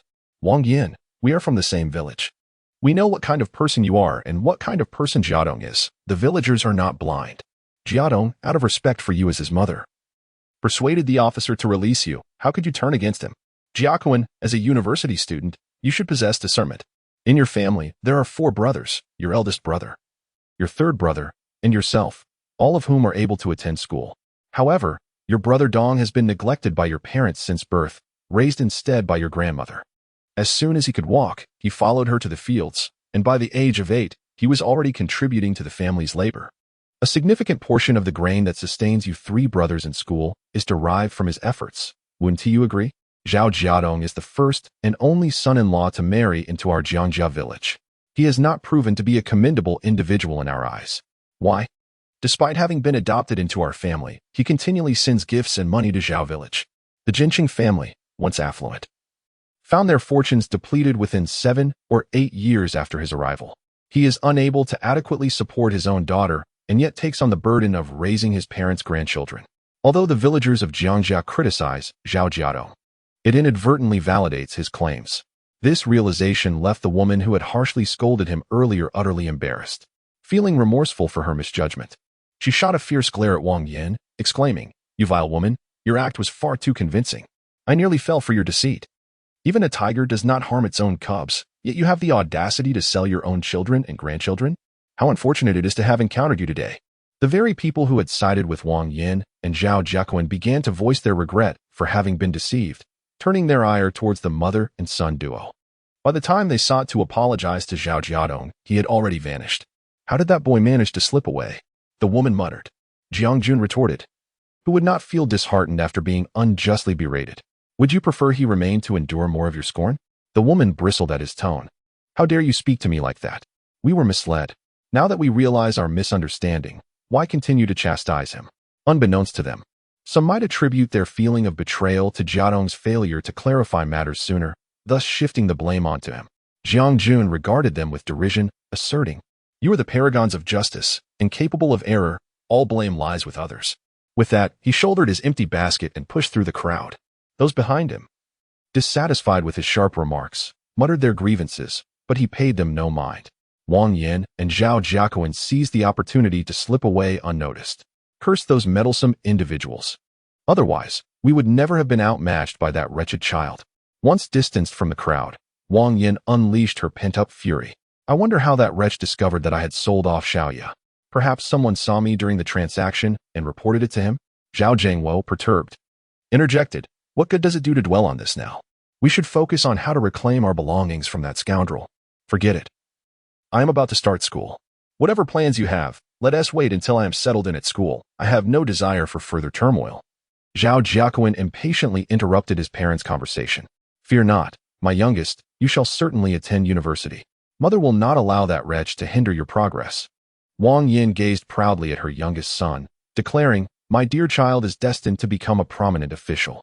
This was foretold by the fortune teller when you were just a little boy." Zhao Jiaqun, displaying impatience, waved his hand dismissively, asserting, without money. Attending university will only result in being looked down upon. I cannot endure being called a country bumpkin. With a self-satisfied smile, Wang Yin retorted. Who says our family lacks wealth? I have long perceived that the other child is unreliable, which is why I have set my sights on our little one. The 200 yuan from selling that child has long been tucked away, and combined with my previous savings, it will surely allow you to shine at university. Before the school year begins, let us prepare a splendid outfit for you.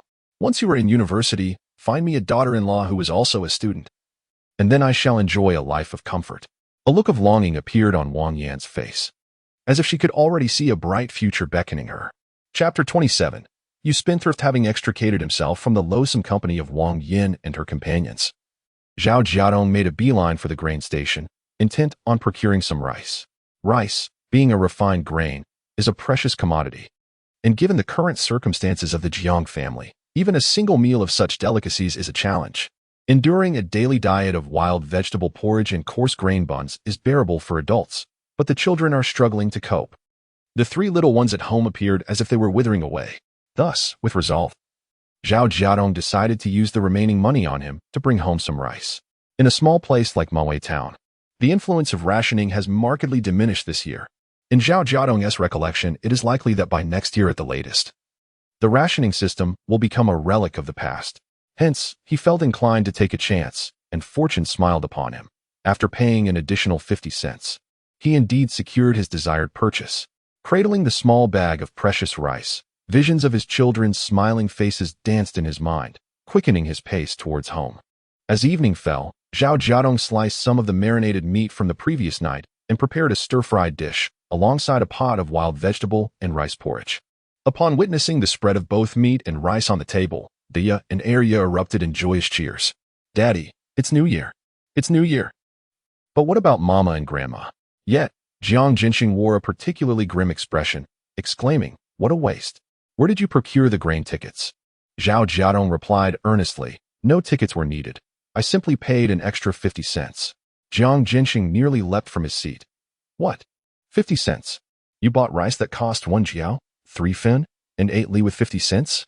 Zhao Jiadong sheepishly corrected himself. I paid an extra 50 cents because we didn't have tickets. Jiang Jinxing, incensed, felt as if he might explode. You spendthrift. Do you think money grows on trees? Just because you've managed to recover a few dozen yuan from the Zhao family, you believe you have become affluent.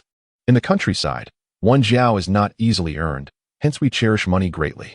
Who among us cannot spare 50 cents? But life stretches ahead.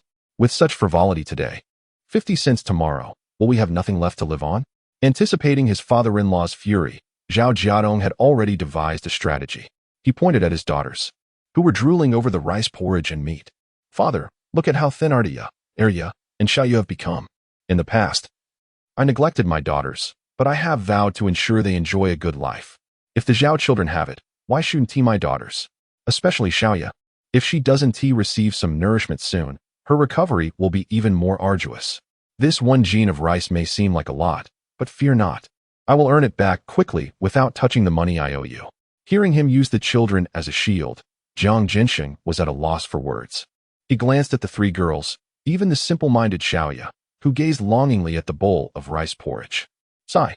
I won't concern myself with you any longer. Jiang Jinxing grumbled as he sat down, picking up a coarse grain bun from the basket, dipping it into the oil from the stir-fried meat, and gnawing on it. Zhao Jiadong pushed the bowl of porridge towards him. I want to eat it. Jiang Jinxing pushed the bowl back, insisting they should eat more. They have enough. You need not worry about them. Zhao Jiadong, with rare firmness, remarked. Your health is not in good shape. Your nutrition is lacking daily. How can you expect to regain your vitality? He continued, I must ascend the mountain every day. Someone needs to manage things at home. If you do not take care of your health, who will look after our dear Xiaoyu? Jiang Jinxing glared at him, saying, if they do not eat, you shall not either. Look at your own pallid complexion, as if you've just emerged from a grave. Before you concern yourself with others, tend to your own well-being. You claim you will run up the mountain daily. Without adequate nourishment, how will you muster the strength? You are no deity. Despite his father-in-law's brusque tone, Zhao Jiadong could not help but smile. He chuckled. Father, are you expressing concern for me? I am merely worried for my poor Xiaoyu. And also for Dia and Arya. Jiang Jinxing shot him an exasperated glance. Enough of your prattling. If you do not wish to eat, Then do not. I have no fondness for that exquisite brew. It does not suit my palate. Zhao Jiadong reluctantly retracted the bowl, saying, Very well, I shall not press you to drink. Such fine fare, and yet you disdain it. Truly a peculiar old man. As he fed Xiaoya porridge and meat, Zhao Jiadong contemplated the need to enhance his earning efficiency, striving to provide his family with the luxury of enjoying rice porridge without a care in the world. Jiang Jinxing observed how patiently his son-in-law fed Xiaoya. Yet his mind echoed with the words Zhao Jiadong had spoken that evening. If Yingzi and Zhao Jiadong were to divorce, could she find a better man? The answer was glaringly evident. No. He could only hope that this time, Zhao Jiadong had genuinely transformed, rather than experiencing a fleeting moment of clarity. He, too, wished for the family to remain intact. After dinner, Zhao Jiadong instructed Dia to lead Arya to bathe while he attended to Xiaoya. Arya, do not splash me with water. If you do, I shall lose my temper. Ha ha ha, you wait, do not run away. The two little girls, in their nakedness, chased each other around the yard, laughing and playing. Xiaoya gazed at them in a daze, her mouth slightly crooked, unsure if she was smiling or simply appearing foolish. Zhao Jiadong called out, Enough of this nonsense. Quickly dry yourselves and get dressed. Dia and Arya, caught up in their play, ignored him. It was only when Jiang Jinxing emerged from the kitchen with a firewood stick that they became subdued. Dia, you are already 7 years old. Is it not shameful to run around naked in the yard? Arya, why did you splash water on your sister's face? I see you two have indulged too much in delicious food tonight, leaving you restless. Tomorrow, you shall have wild vegetable porridge and buns. The authoritative tone of their grandfather silenced the two girls, much to Zhao Jiadong's amusement. As night fell, Jiangjia village descended into darkness and tranquility, interspersed with the sounds of cicadas and frogs. Zhao Jiadong lit the kerosene lamp and busied himself with the remania he had unearthed. Dia and Arya sat on a small stool nearby, playing with a string in the flickering firelight. Jiang Jinxing cradled Xiaoya at the entrance of the main room, fanning himself with a palm frond, occasionally chatting with Xiaoya, who never responded, yet he remained undeterred by her silence. For days passed in the blink of an eye. According to the agreement between Jiang Ying and Zhao Jiadong, today marked his journey to the county town. Mother, could you go down and see if Jiadong has arrived? From the moment Jiang Ying opened her eyes in the morning, she had been eagerly anticipating the arrival of her beloved. She could not recall how many times she had urged her mother to check on him. What is the rush? He knows the way. Her mother, Fong Lan, chided her, yet resignedly stepped out of the hospital room. However, it wasn't long before Fong Lan returned, her expression somewhat awkward. Jiang Ying, thinking that Zhao Jiadong had finally arrived, was about to express her delight when a nurse followed her mother into the room. Are you Jiang Ying from bed 301? The nurse inquired. Jiang Ying, somewhat perplexed, nodded and replied, Yes, that's me. The nurse, displaying a hint of impatience, informed her, Your hospitalization fees are due today. Please ensure they are paid by 4 o'clock this afternoon, or you will have to vacate the hospital by that time. Chapter 28. Visiting Yingzi. Jiang Ying was momentarily taken aback. Hadn't she just paid 15 yuan a few days ago? In her estimation, that sum should suffice for at least half a month's stay in the hospital. Surely, the daily injections, medications, and examinations should not incur additional charges? The nurse, lacking patience, provided a terse response before departing, leaving an uncomfortable air. With a sense of helplessness, Jiang Ying turned to her mother. Mom, do you have any money left? Just over 4 yuan, Fong Lan replied, her face etched with worry. This hospital was indeed a veritable den of expenditure in less than 10 days. The 15 yuan had vanished. Jiang Ying frowned, contemplating the hospital as an insatiable abyss. This could not continue. Just as she was about to voice her concerns, a familiar figure appeared. Are you speaking of me? Zhao Jiadong, weary from his journey, arrived, carrying a large burlap sack over his shoulder. His face smeared with a mixture of dust and sweat, clearly the result of a long trek. Mom, quickly, fetch him a chair, Jiang Ying urged. Immediately rising to her feet, recognizing the exhaustion etched on Zhao Jiadong's visage, and imagining the arduous journey he must have endured that morning, to traverse such a distance. Zhao Jiadong must have set out around 4 in the morning to arrive at the hospital before noon. Fong Lan not only procured a chair for her son-in-law but also hurried to bring him a drink of water. Zhao Jiadong was indeed parched, finishing an entire teacup of water in one breath. Wiping his mouth, he remarked, setting out before dawn has truly worn me out. Why the rush? Jiang Ying chided him gently. You could have come later. No one was hurrying you. Fong Lan, overhearing this, felt a twinge of irritation. recalling how earlier her daughter had been anxious for his arrival, urging her to check downstairs repeatedly. Yet, she refrained from exposing her daughter's impatience. Instead inquiring of her son-in-law, "Is everything well at home?" "Quite well," Zhao Jiadong replied. "The day before yesterday, Jiang Jun and I teamed up to catch a wild boar. We divided half of it among ourselves. I've salted it, and this morning I cooked a large piece with plenty of spices." The aroma is simply delightful. As he spoke, from the depths of the burlap sack emerged a bamboo basket, tightly wound, within which were 2 large porcelain bowls brimming with succulent stewed meat, both fatty and lean. Upon seeing the meat, both Fong Lan and Jiang Ying could not help but swallow hard. The enticing aroma even drew the attention of other patients in the ward, who envied. "Sister, your husband is truly fortunate to have caught a wild boar." Fong Lan, momentarily distracted by the thought of the meat, replied absent-mindedly. Meanwhile, Zhao Jiadong's stomach grumbled. The scent had tempted him to sneak a taste several times, but he refrained, reminding himself that it was meant for his wife. At that moment, he turned to Fong Lan and asked, "Mom, have you had lunch yet?" "Not yet," Fong Lan replied.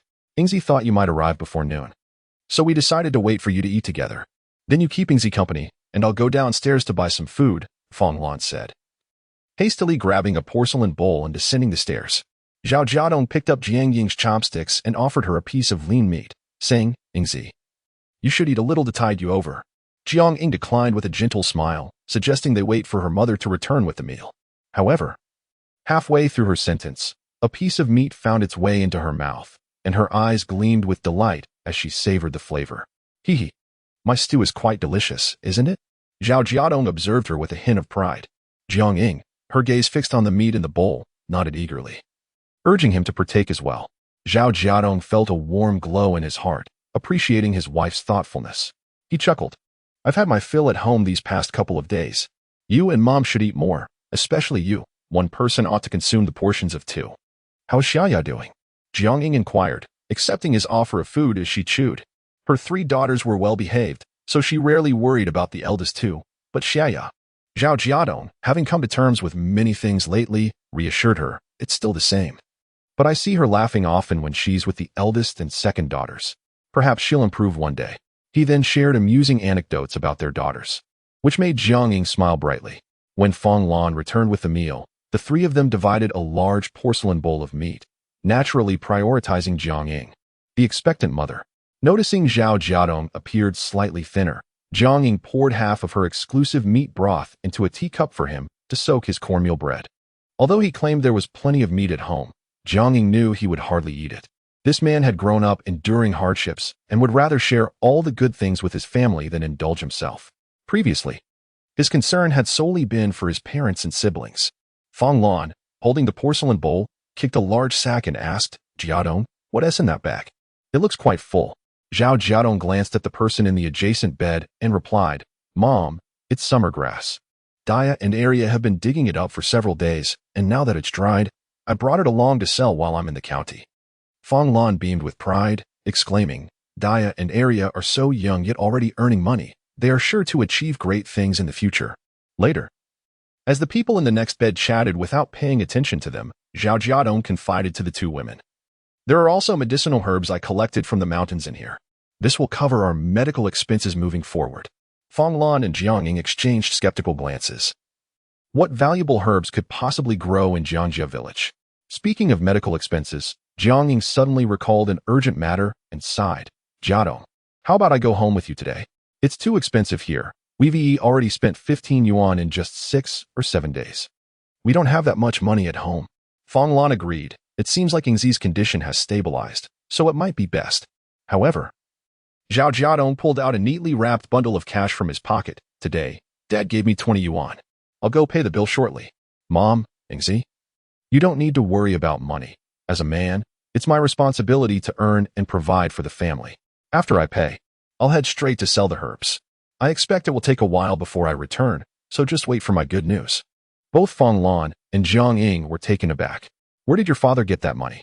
Zhao Jiadong, wishing to avoid burdening Ingzi with the troubles of the Zhao family, ambiguously suggested, "When we return home, Mother can inquire for herself. After all, this money was acquired quite legitimately." Observing his retreating figure, Fong Lan murmured to her daughter, "What legitimate source of income could your father possibly have?" I hope he hasn't done something foolish. Jiang reassured her, Mother, you are well aware of Father's disposition. He would never engage in anything unreliable. If you remain uneasy, we can certainly ask Jiadong for clarity when he returns. Indeed, it is essential to clarify matters, otherwise, my heart will remain restless. Fong Lan replied as she gathered the dishes, adding, I shall wash the bowls first. Ingzi, you should rest. Once Jiadong has settled the payment, the nurse will come to administer your four. Having descended to the ground floor, Zhao Jiadong paid an additional 15 yuan towards the hospital fees before trudging to the pharmacy with his burlap sack. He refrained from cycling around the county town, as he lacked a bicycle license, which would lead to complications if he were apprehended. Following the path of his memory for half an hour, he first arrived at the state-run shop to purchase several packs of cigarettes, then continued until he spotted the sign of the state-run pharmacy. Before he could enter, the bustling crowd inside startled him. Zhao Jiadong managed a wry smile. At this moment, gaining favor with the state-run pharmacy was no simple task. If he wished to make a purchase, he would first need to ingratiate himself with the staff within, or he would not even have the opportunity to meet with the manager. Contemplating this, Zhao Jiadong retrieved a pack of cigarettes from his recent purchase. Chapter 29. Memories of old friends. Most individuals at the pharmacy were burdened with baskets or bags, evidently there to sell medicinal herbs, much like Zhao Jiadong. For years prior, state-run pharmacies would not secretly procure herbal materials. They were exclusively supplied by designated state-owned pharmaceutical factories. Perhaps this year, in response to a call to action, the state-run pharmacy in this small county had begun to announce its intention to purchase some herbs. However, only those with connections could know of this news. Amidst the crowd, Zhao Jiadong attracted no attention at all. Just as he was making an effort to push forward, he suddenly heard an impatient voice ahead. Do not push. Today's quota has already been met. You may as well return from whence you came. Upon hearing this, the crowd erupted in discontent. I have traveled over 10 miles to get here. Why won't you receive my goods? Have I come in vain? Pleaded one. Young man, could you show us some kindness? It's not easy for us to return to town. Why not accept our herbs first? Echoed another. Indeed. Look at my shoes. They are worn to tatters. That is of no concern to me. Silence. If we say we are not accepting any more, then we are not. Hurry along. Do not impede our business. A staff member of the pharmacy brusquely interrupted the local's plea. Despite their ages being sufficient to be their parents or even grandparents, those employed at the state-run pharmacy often held themselves in high regard. It was not uncommon for them to scold customers or even resort to violence. To prevent altercations between staff and customers, some pharmacies even displayed signs forbidding the assault of patrons. It was evident that this group held no status in the eyes of the pharmacy employees. Nevertheless, they were compelled to plead for leniency. After enduring a lengthy appeal, Zhao Jiadong observed that not only was there no change, but the pharmacy staff had even threatened to drive them away with sticks. Witnessing the staff's fury, the patrons fell silent, fearing to provoke them further, lest they find it difficult to sell their herbs in the future. One by one, the people exited the pharmacy, leaving Zhao Jiadong motionless in a corner. Also remaining were 7 or 8 others. They waited until most had departed before approaching the pharmacy staff to introduce themselves.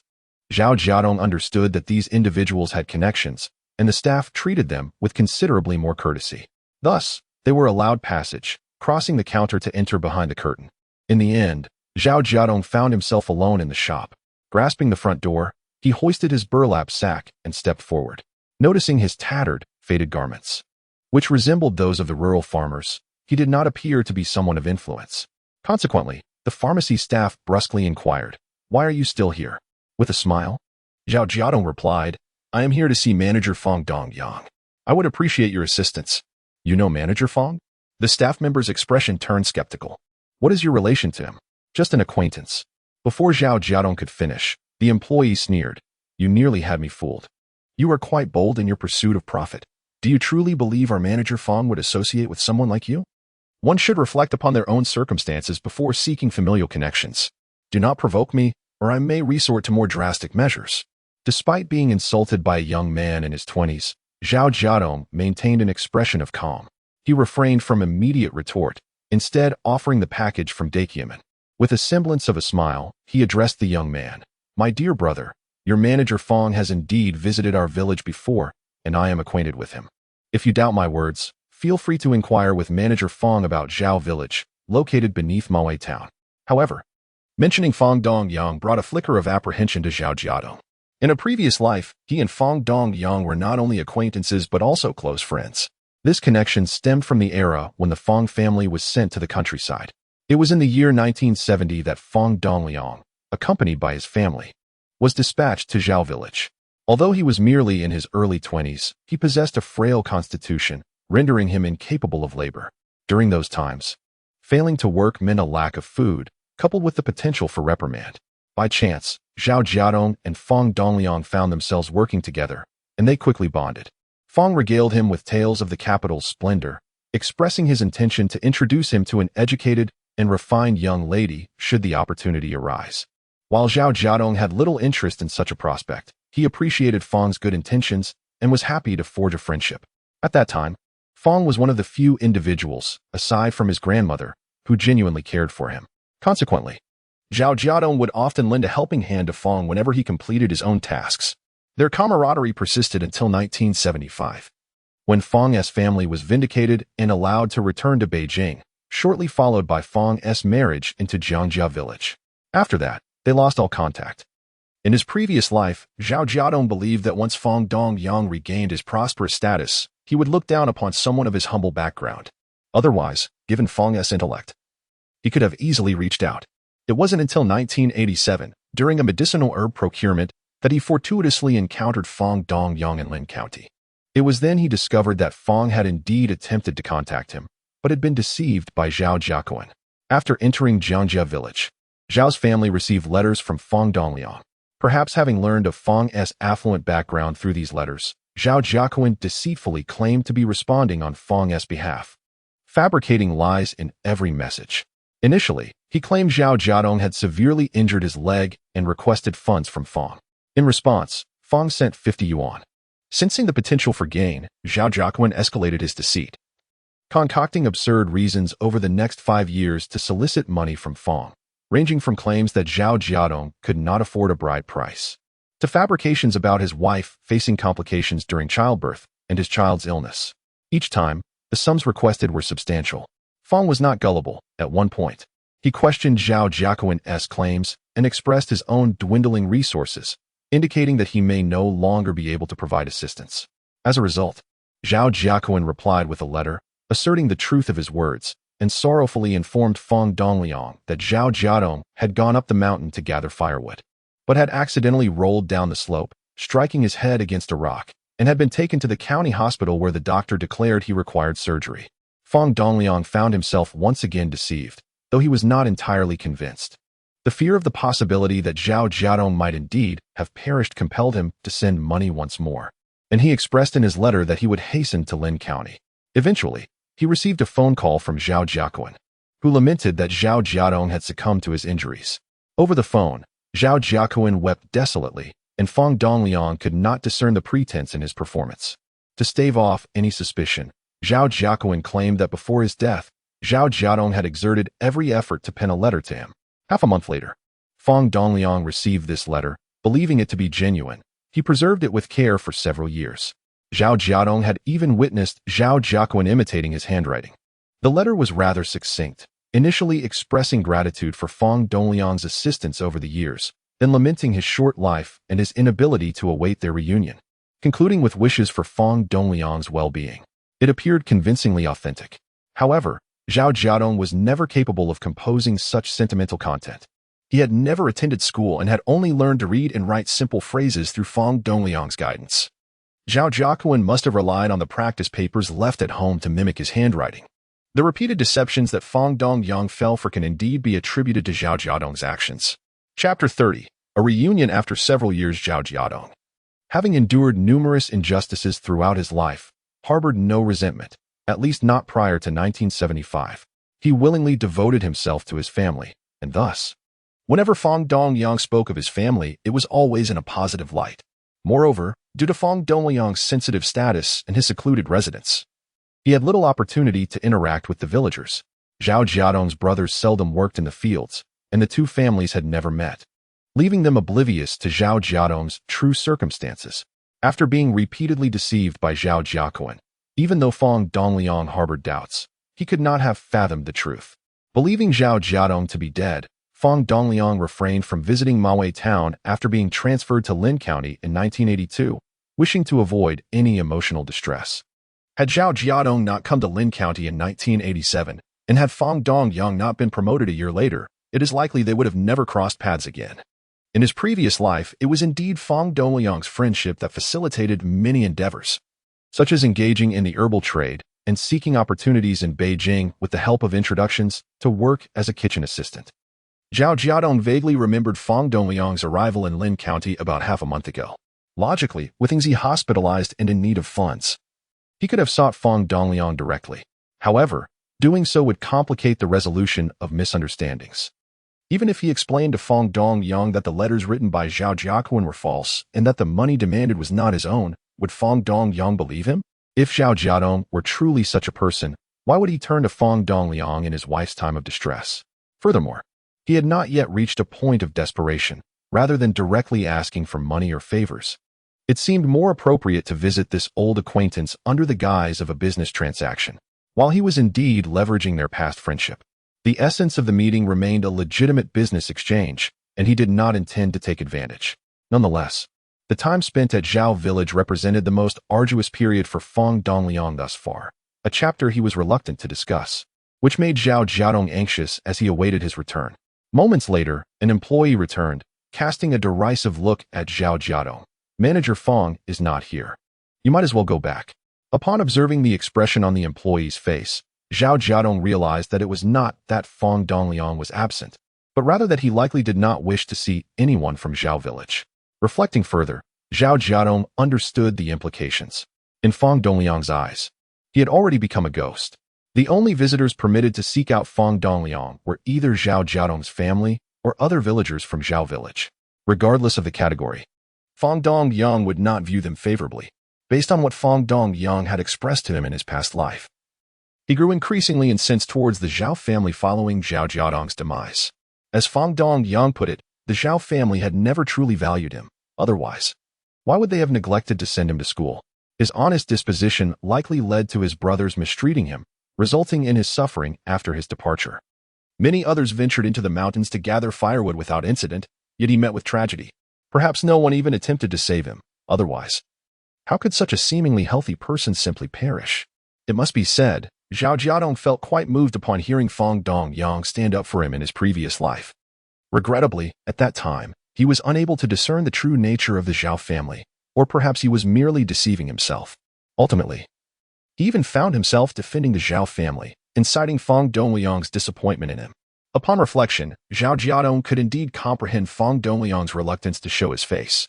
After contemplating for a moment, he retrieved a pack of cigarettes and, with a forced smile, addressed the pharmacy employee. "I must apologize for my earlier lack of clarity.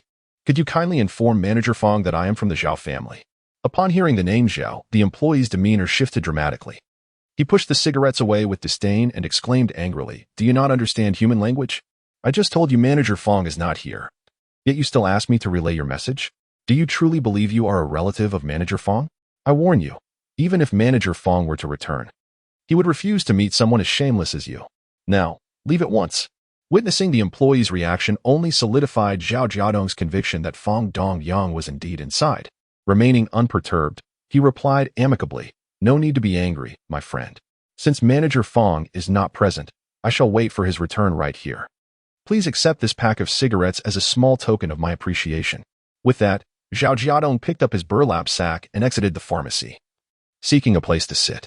After all, the pharmacy would eventually close, and he was determined to wait until he could see Fong Dongliang. The pharmacy employee, relieved that Zhao Jiadong was no longer a nuisance and had the tact to leave the cigarettes behind, huffed but ceased his aggressive demeanor.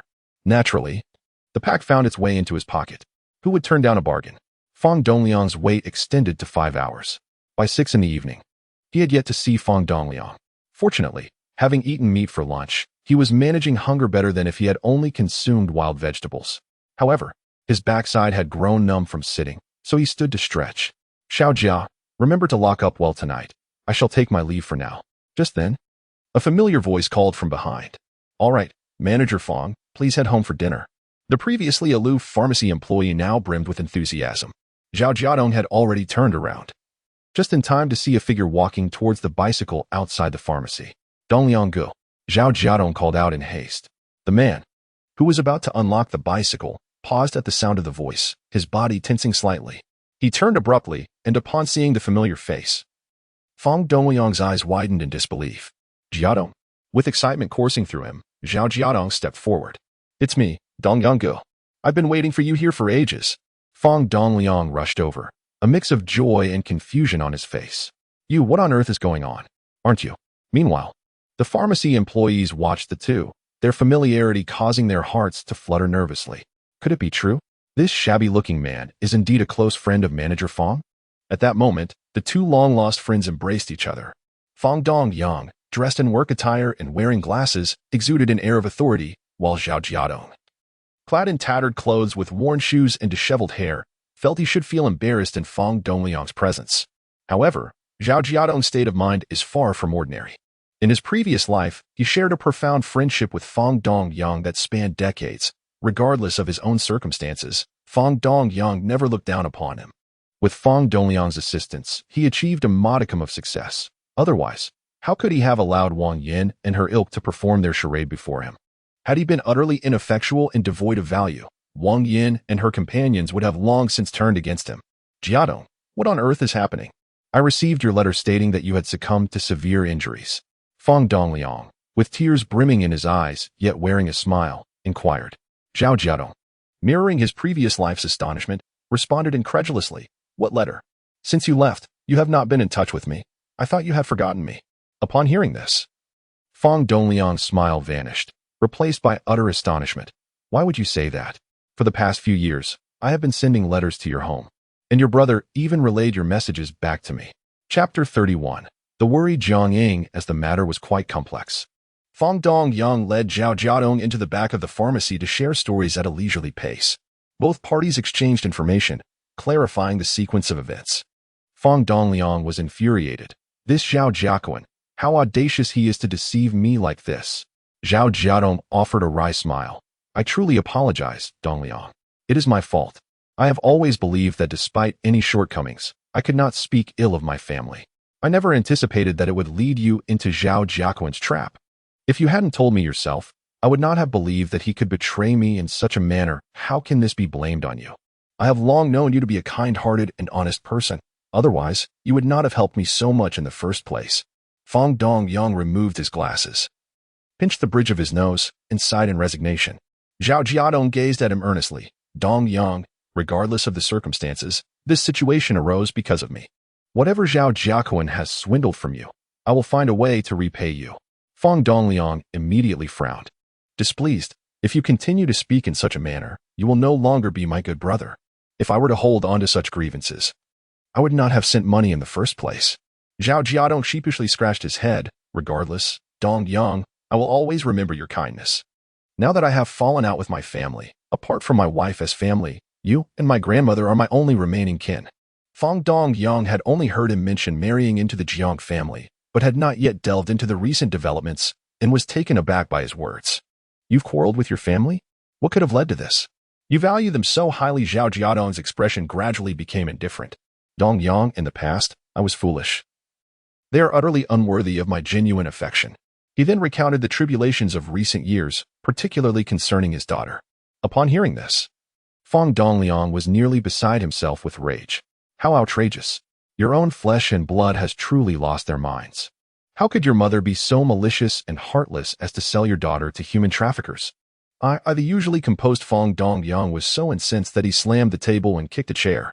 Had it not been for years of self-restraint, he would have unleashed the most scathing curses upon Wang Yin.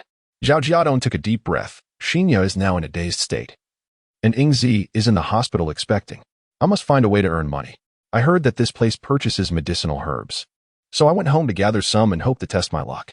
He forced a smile. It was indeed fortunate that upon my arrival, I learned that the manager of the pharmacy is surnamed Fong and named Fong Dongliang. With no other options, I decided to try my luck with your name, and I am relieved it truly is you.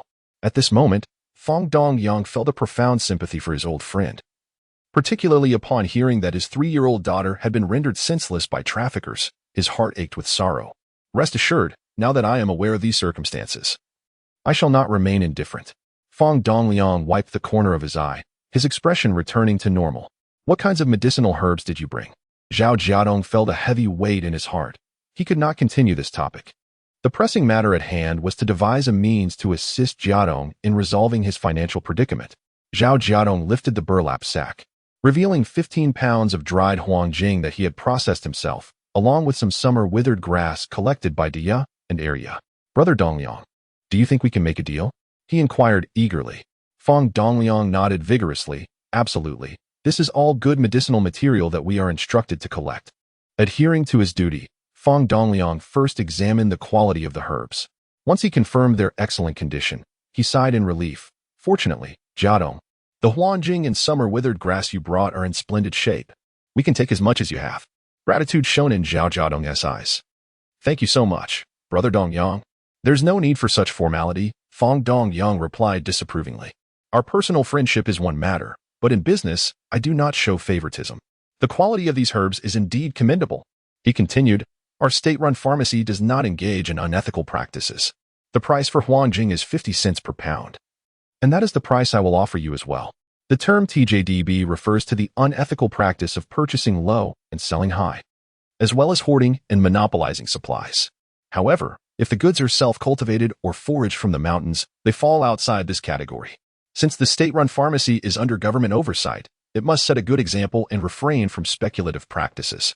That said, it is not entirely as straightforward as Fong Dongliang claimed. The reality is that the purchase price is typically 2 to 5 cents lower than the selling price. Concerned, Zhao Jiadong asked, are you certain this is acceptable? It won't cause you trouble, will it? Feeling warmth in his heart at Zhao Jiadong's genuine concern for him, Fong Dongliang realized this was the Jiadong he knew. It's fine. At worst, I can sell the huangjing in the city, where they deal exclusively in premium herbs.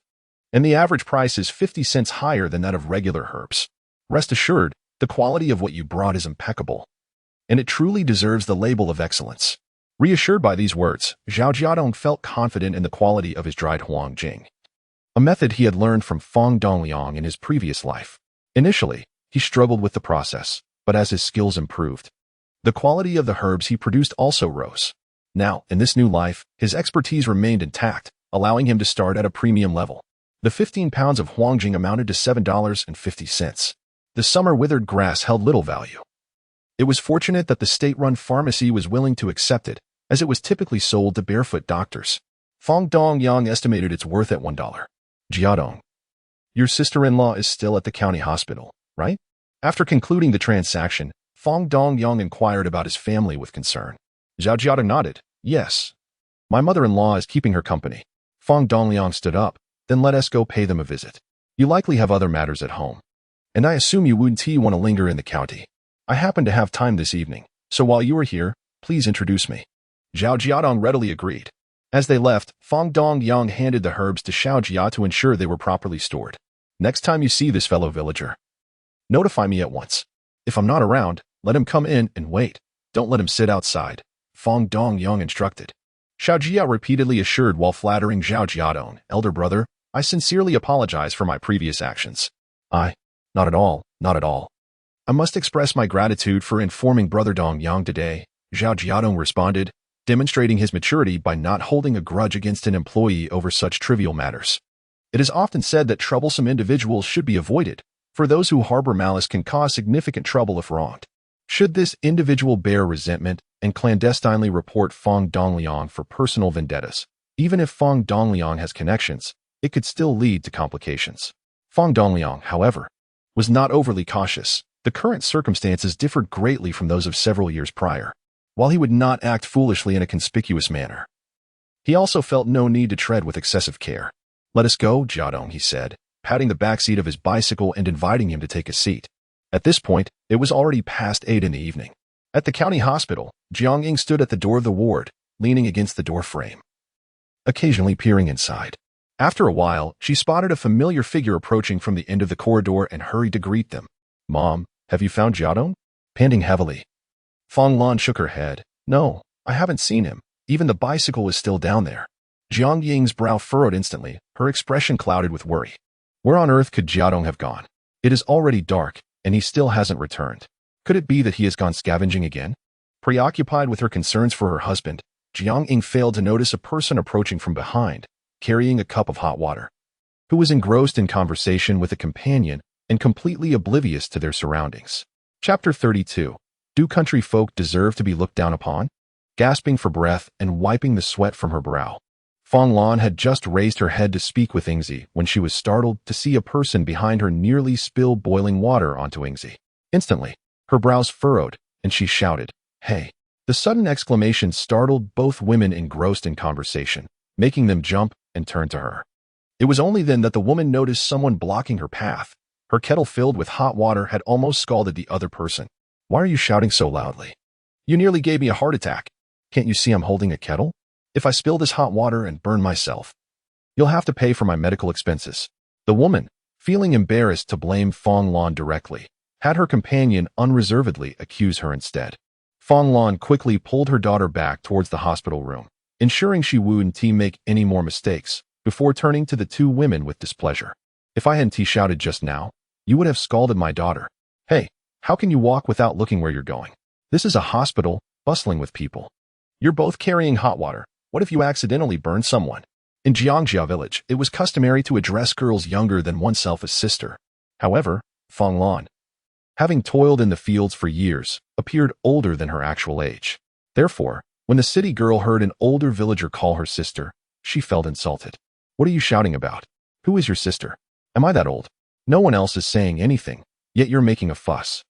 I'm walking and talking, what is it to you? It's not my fault you're standing in the corridor. I haven't complained about you blocking the way." Fong Lan was taken aback by the girl's utter lack of reason. Even a woman from the countryside like herself was not so brazen and unruly. This was a city girl, far removed from her daughter Yingzi. Fong Lan was not naturally confrontational.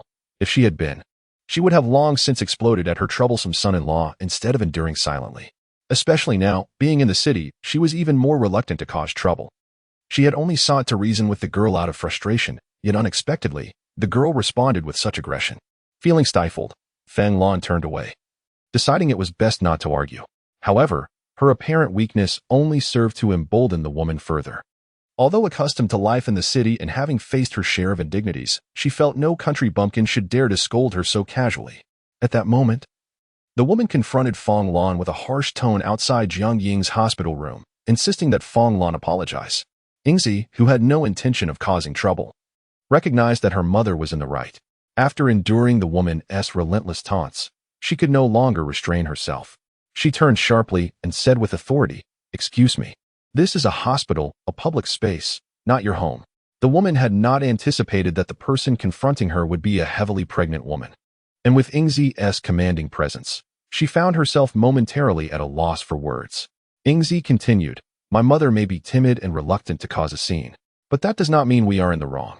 If it weren't for the consideration of others' rest, I wouldn't hesitate to debate with you and determine who is truly at fault." As she finished speaking, applause erupted from the onlookers in the corridor. In reality, the corridor is primarily occupied by those from rural areas seeking medical attention. In this day and age, it is exceedingly difficult for people from the countryside to earn a living, and thus when illness strikes a family member, they often exhaust their savings in vain. Nevertheless, some individuals are willing to sell their possessions to save their loved ones. However, once they arrive at the hospital, their family members can only afford to occupy beds in the corridor. The poor conditions are one thing, but they frequently endure mistreatment as well. Today's incident is not the first of its kind. The culprits are predominantly from the city, and how could the rural folk possibly contend with them? As for the hospital, it does not mediate disputes between the two parties. It merely admonishes them to refrain from causing a disturbance. Consequently, many individuals harbor pent-up frustration. Had the person nearly scalded tonight been Fong Lan, her reaction would not have been so pronounced. To put it plainly, the farmers, upon arriving in the city, often adopt a submissive demeanor, viewing city dwellers as formidable figures beyond their reach. Yet, Fong Lan's maternal instincts superseded her trepidation, resulting in the ensuing conflict. Now, Jiang Ying has risen to defend her mother, articulating her points with clarity, prompting the sympathetic farmers to cheer for the mother-daughter duo. "Which village are you from, young lady?" someone jovially inquired, completely disregarding the woman's distressed countenance. Just as Jiang Ying was about to respond, she suddenly spotted a nurse approaching. "What is all this commotion? The hospital prohibits loud disturbances. If you cannot rest, the patients inside need their peace as well. Upon witnessing this, the woman quickly directed her grievances at the nurse, Xiuhong. This mother and daughter are deliberately provoking us, and these people are supporting them. How can I contend with so many? Jiang turned to Nurse Xiuhong. What this lady claims is not accurate. I can see for myself. I do not require your instruction on how to perform my duties, Nurse Xiuhong retorted curtly. You just settled your fees today, and now you're causing trouble. Had I known this would occur, I would have discharged you this afternoon. Jiang Ying's expression shifted slightly. Even a figure made of clay possesses a semblance of spirit, and Jiang Ying was not one to be easily intimidated. She immediately asserted, Nurse Xiuhong, I implore you to watch your words. The People's Hospital does not belong to you. You cannot decide which patients to admit based solely on your preferences. I believe I have committed no wrongdoing. Must I be looked down upon simply because I hail from the countryside? Nurse Xiuhong had never before been confronted so directly by a woman from the rural areas, and she felt a loss of face, responding with a sarcastic tone. It seems that someone who has received a few years of education thinks they can outwit me. Regardless, I will report the incident truthfully tomorrow, stating that you disrupted the hospital's order. When you are expelled, do not expect to maintain your current bravado. The nurse's words carried an air of arrogance. Are you truly the one to determine a patient's fate? I was under the impression that this is a public hospital, serving the people. It appears that your institution does not adhere to such principles, came an indignant voice from the crowd. Both Jiang Ying, whose complexion paled slightly, and Fong Lan, who was supporting her daughter and preparing to apologize to the nurse, turned in unison toward the speaker. Jiadong. Fong Lan's expression brightened, and she promptly guided her daughter to greet him. Where have you been? It is quite late, and yet you have not returned. Yingzi is utterly worried. Upon seeing him safe and sound, Jiang Ying felt a wave of relief wash over her. Zhao Jiadong quietly apologized. I am sorry. I ran into an old friend at the pharmacy, and we became so engrossed in conversation that we lost track of time. It's all right, Jiang Ying replied, shaking her head, for she held no anger within her. The fact that her beloved was unharmed lifted her spirits, leading her to disregard Nurse Xiuhong and the troublesome woman. Come, let us enter the room. Just as Jiang Ying reached to take her husband's hand to guide him into the ward, Nurse Xiuhong extended her arm, blocking Zhao Jiadong. I apologize, but due to the recent influx of patients at the hospital, we can only permit one visitor per patient to avoid overcrowding. Chapter 33. Encounter with the law enforcement team. Rest assured, we are merely here to visit the patient and will depart before the visiting hours conclude. Suddenly, another voice emerged from behind Nurse Xiuhong. Upon hearing the sound, Nurse Xiuhong turned to see a man clad in work attire, wearing glasses, and exuding a refined demeanor. His appearance distinctly marked him as a worker from the city. Adjusting her tone slightly in the presence of someone like Fong Dongliang, Nurse Xiuhong replied somewhat ambiguously, Please keep track of your time. She then raised her voice for the onlookers among the patients. Enough of the staring. You all should tend to your own affairs. Seeing that they were not gaining any advantage, the two women seized the opportunity to leave. When Zhao Jiadong intended to confront them for a proper discussion, he realized they had vanished. Jiadong, isn't your sister-in-law supposed to be resting? Fong Dongyang reminded him at the perfect moment. Zhao Jiadong promptly realized and said, Right, Yingzi. You should go lie down. With his assistance, Jiang Ying returned to her bed. Observing his careful demeanor, she patted his hand and said, I am not that fragile. I can walk on my own. Jiadong, who is this? Fong Lan inquired, focusing on Fong Dongliang and noting the familiarity in his tone with her son-in-law, suggesting they had met before and lost track of time. Fong Dongliang quickly introduced himself. Annie, my name is Fong Dongliang, and I am a good friend of Jiadong. Fong Lan, taken aback by his polished appearance and courteous demeanor, responded, Oh, hello. You share the same surname as us? That makes us relatives. Dongliang. My mother is Fong Lan, Zhao Jiadong chuckled. Fong Dongliang's smile deepened. It seems that I have quite the affinity with Andy. Fong Lan offered him the only chair available while she and her son remained standing, as it was only polite to prioritize the guest. However, Jiang Ying, noticing her husband had no place to sit, tugged at his hand, signaling for him to sit on the bed. Dongliang, when did you and Jiadong become acquainted? He hasn't attended school. How did he come to know someone as educated as you? Fong Lan eagerly interrogated Fong Dongliang, primarily because he appeared to be quite accomplished, and conversing with him made her feel esteemed. Zhao Jiadong, aware that Dongliang preferred not to discuss his past in Zhao village, understood that even if it were to be mentioned, it should not be in front of others. Therefore, he swiftly interjected, Mom, We can discuss that when we return home. Sister-in-law is waiting for Dongliang at home. Let us talk about something else. My apologies for arriving so late, Fong Dongliang expressed with sincerity. Fong Lan, puzzled, insisted. Why not share how you two met? What harm could that do to our time? Jiang Ying, understanding that the two men preferred not to speak of their past in public, deliberately addressed her mother. Mom, could you please fetch a pot of water? Jiadong needs to wash his face. Fong Lan glanced at her son-in-law, noticing his dirty visage, and sighed in resignation. You didn't even go outside today. Yet you've managed to get covered in dirt. Despite her nagging, she nonetheless took a basin to fetch water for her son-in-law. Seeing how the mother and daughter were treating Zhao Jiadong in such a manner, Fong Dongliang felt a sense of reassurance. Although Jiadong is a guest in the house, it appears that the Jiang family treats him quite well. Jiadong, it's quite late, and you can't go back now. The hospital doesn't allow you to stay overnight. What will you do tonight? Jiang Ying said with a furrowed brow, filled with concern. She initially thought of squeezing in with her mother and letting Jiadong take the place where her mother usually slept, but it was clear that the nurses were targeting them, rendering this plan impractical. If Jiadong were to stay, Nurse Yuan would undoubtedly come to evict him. Don't worry about it. Jiadong can stay at my place. Fong Dongliang said with a smile. Zhao Jiadong nodded in agreement. Dongliang just told me on the way here that when visiting hours are over, I will go home with him and stay at his house for the night. Fong Dongliang shook his head. There is no need to worry about being a bother. As long as you don't mind sharing a bed with my son. I must thank you, Brother Fong, Jiang Ying said politely. She then turned to Zhao Jiadong and said, since you both haven't eaten, you should hurry back. I haven't even sat for 2 minutes. Zhao Jiadong replied reluctantly, wishing to speak more with Yingzi, knowing he would have to return again in 5 days. Jiang Ying was about to suggest they could talk tomorrow as well when she realized they needed to head home, so she quickly changed her tone. All right then. It's not long until 9:30 anyway. By the way, Jiadong, I discussed it with my mother, and you should ride your bicycle back tomorrow. Leaving it here makes my mother uneasy. She worries about it being stolen. Jiang Ying's concerns were not unfounded. Bicycles have become precious items these days. And if thieves notice one unattended for too long, they are likely to take an interest. After all, Lin County is a small town, and its security is not comparable to that of larger cities. Zhao Jiadong and Fong Dongliang exchanged glances, both smiling. Isn't it a coincidence? Dongliang just mentioned he would help me obtain a bicycle license. That license is easy to get, if it weren't for having already registered it before. I could have obtained it from the police station for just 2 dimes, Zhao Jiadong explained. This bicycle used to belong to Zhao Jiakuan, and naturally, he had taken care of the registration and licensing.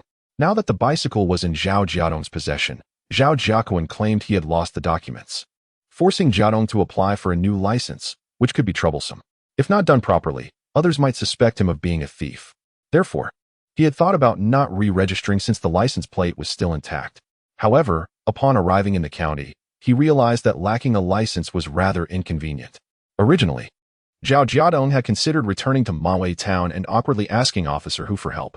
But today, with Fong Dongliang offering to resolve the issue easily, he wouldn't need to trouble Officer Hu any further. Upon returning with water, Fong Lan beamed upon hearing that a license could be reissued. Now that is more like it. Without a license, I always felt the bicycle wasn't ours, fearing someone would come to reclaim it. Fong Lan spoke as she dampened a towel and handed it to her son-in-law, her gaze fixed earnestly on Fong Dongliang. Dongliang, you have truly rendered our family a great service. Do visit our village sometime. I shall prepare for you my special corn cakes. I assure you, my corn cakes are unparalleled. Madame Jiang Ying cast an awkward glance at Fong Dongliang, aware that he, being a salaried individual, hardly lacked for sustenance. Sister-in-law, you are mistaken. In these times, every household faces food shortages. Fong Dongliang smiled warmly. I've heard from Jiadong that Aunt Fong's corn cakes are made with chives. I would indeed like to sample them. Once my schedule lightens, I shall visit your village and also meet with Dia, Arya, and Xia.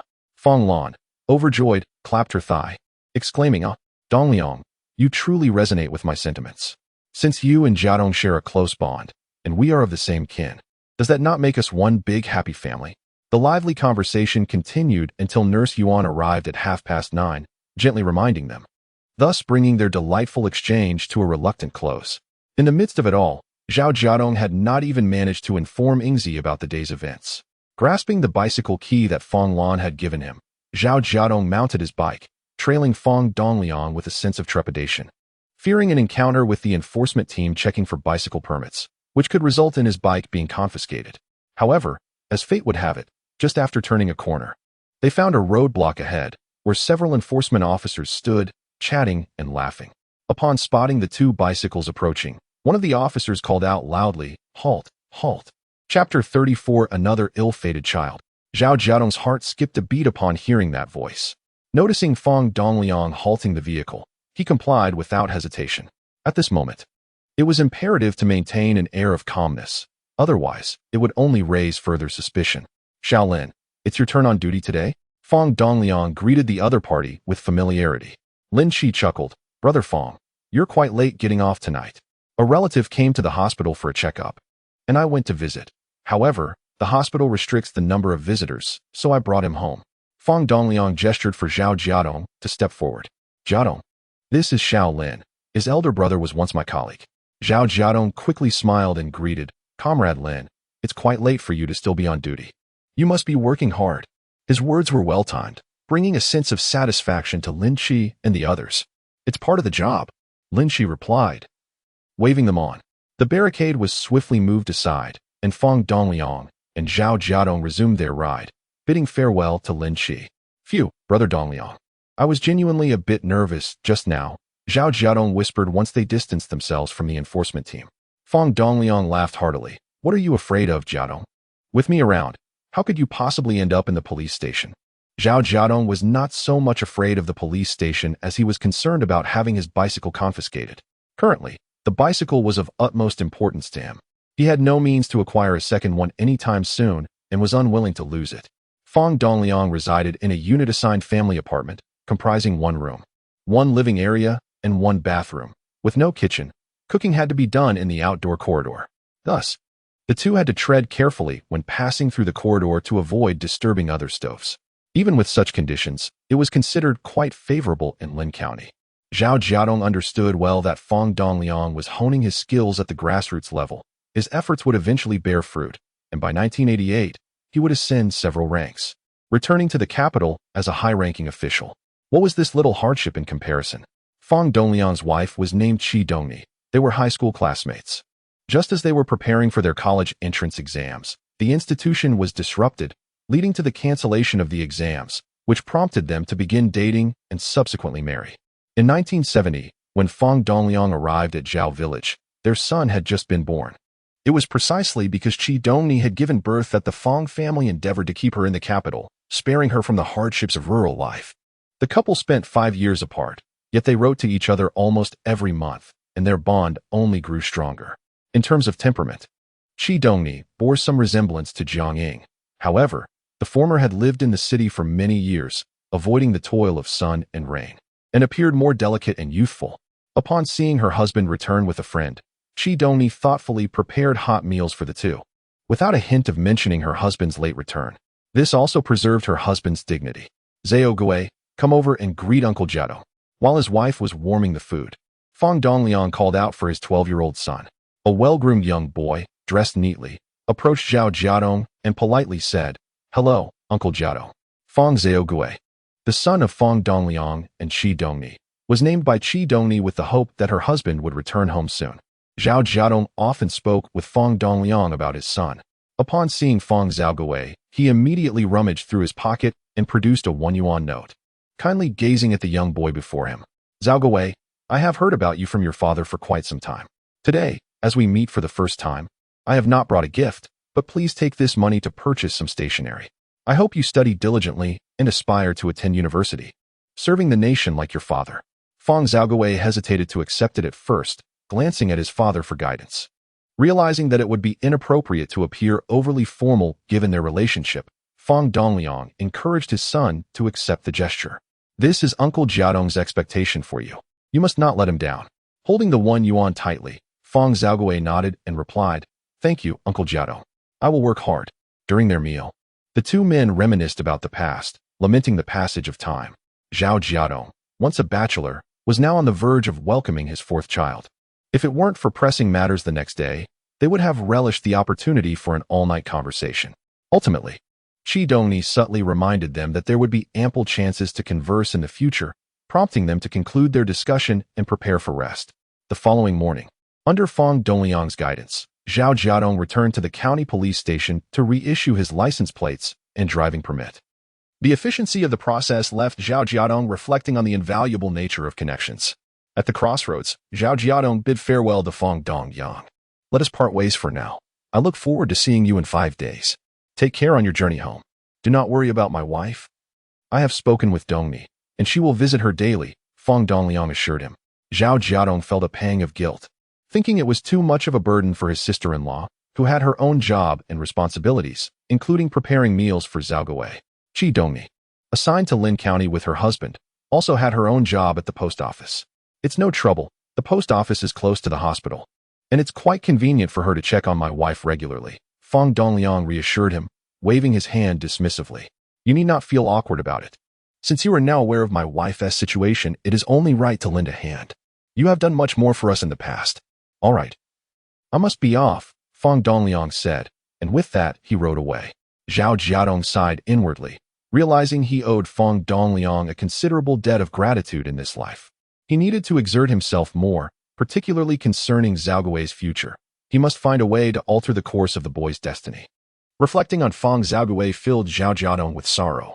15 years later, Zhao Gui would be diagnosed with cancer in its late stages, and after 6 months of treatment, he ultimately succumbed to the illness. Zhao Jiadong had witnessed the profound grief endured by Fang Dongliang and his wife, devastated by the premature loss of their son.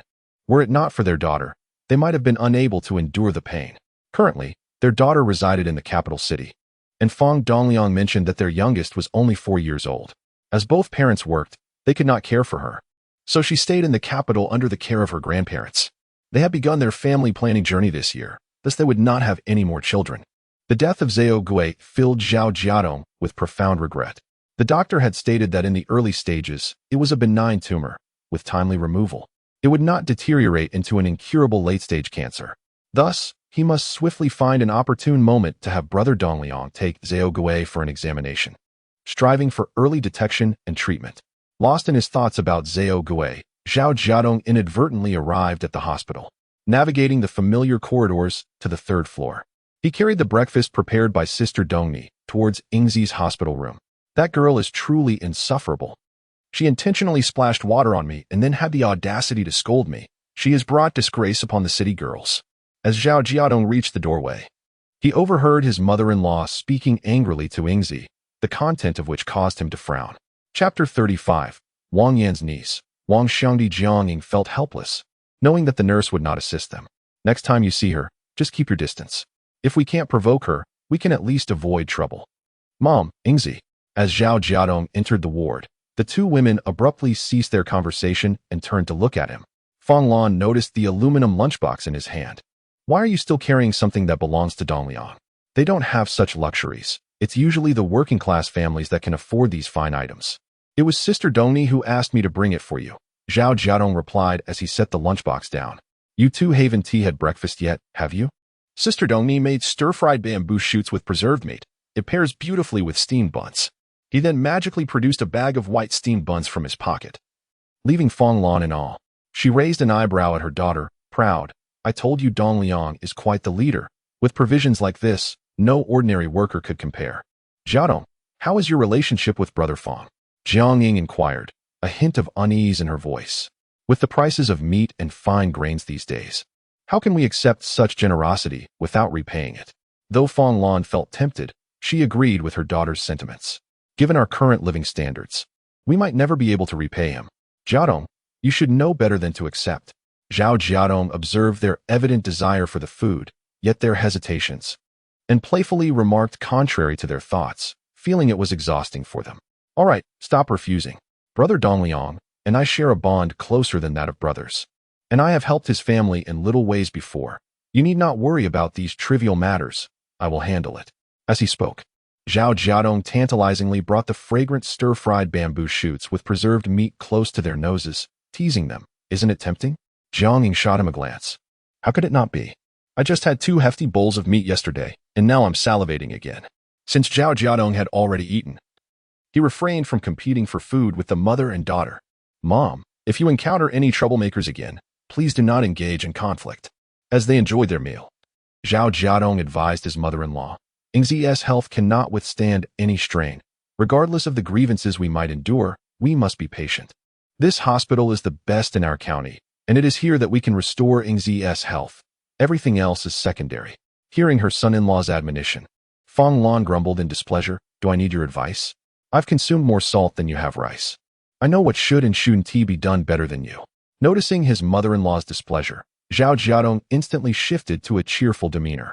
I wouldn't dare to instruct you. I'm simply anxious about Yingzi's well-being. In my haste, I spoke a bit too much, of course. I know you have your own sense of propriety. After enduring such distress yesterday, your focus on Yingzi's health is paramount. We shouldn't concern ourselves with the others. Thus, I truly admire you, Mom. Your tolerance is extraordinary. This is what they call a statesman's capacity for understanding, isn't it? Zhao Jiadong's flattery was evident.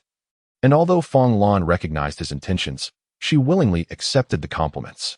Jiang Ying, however, recalled something. Jiadong, didn't you go sell herbal medicine yesterday? How much did you earn?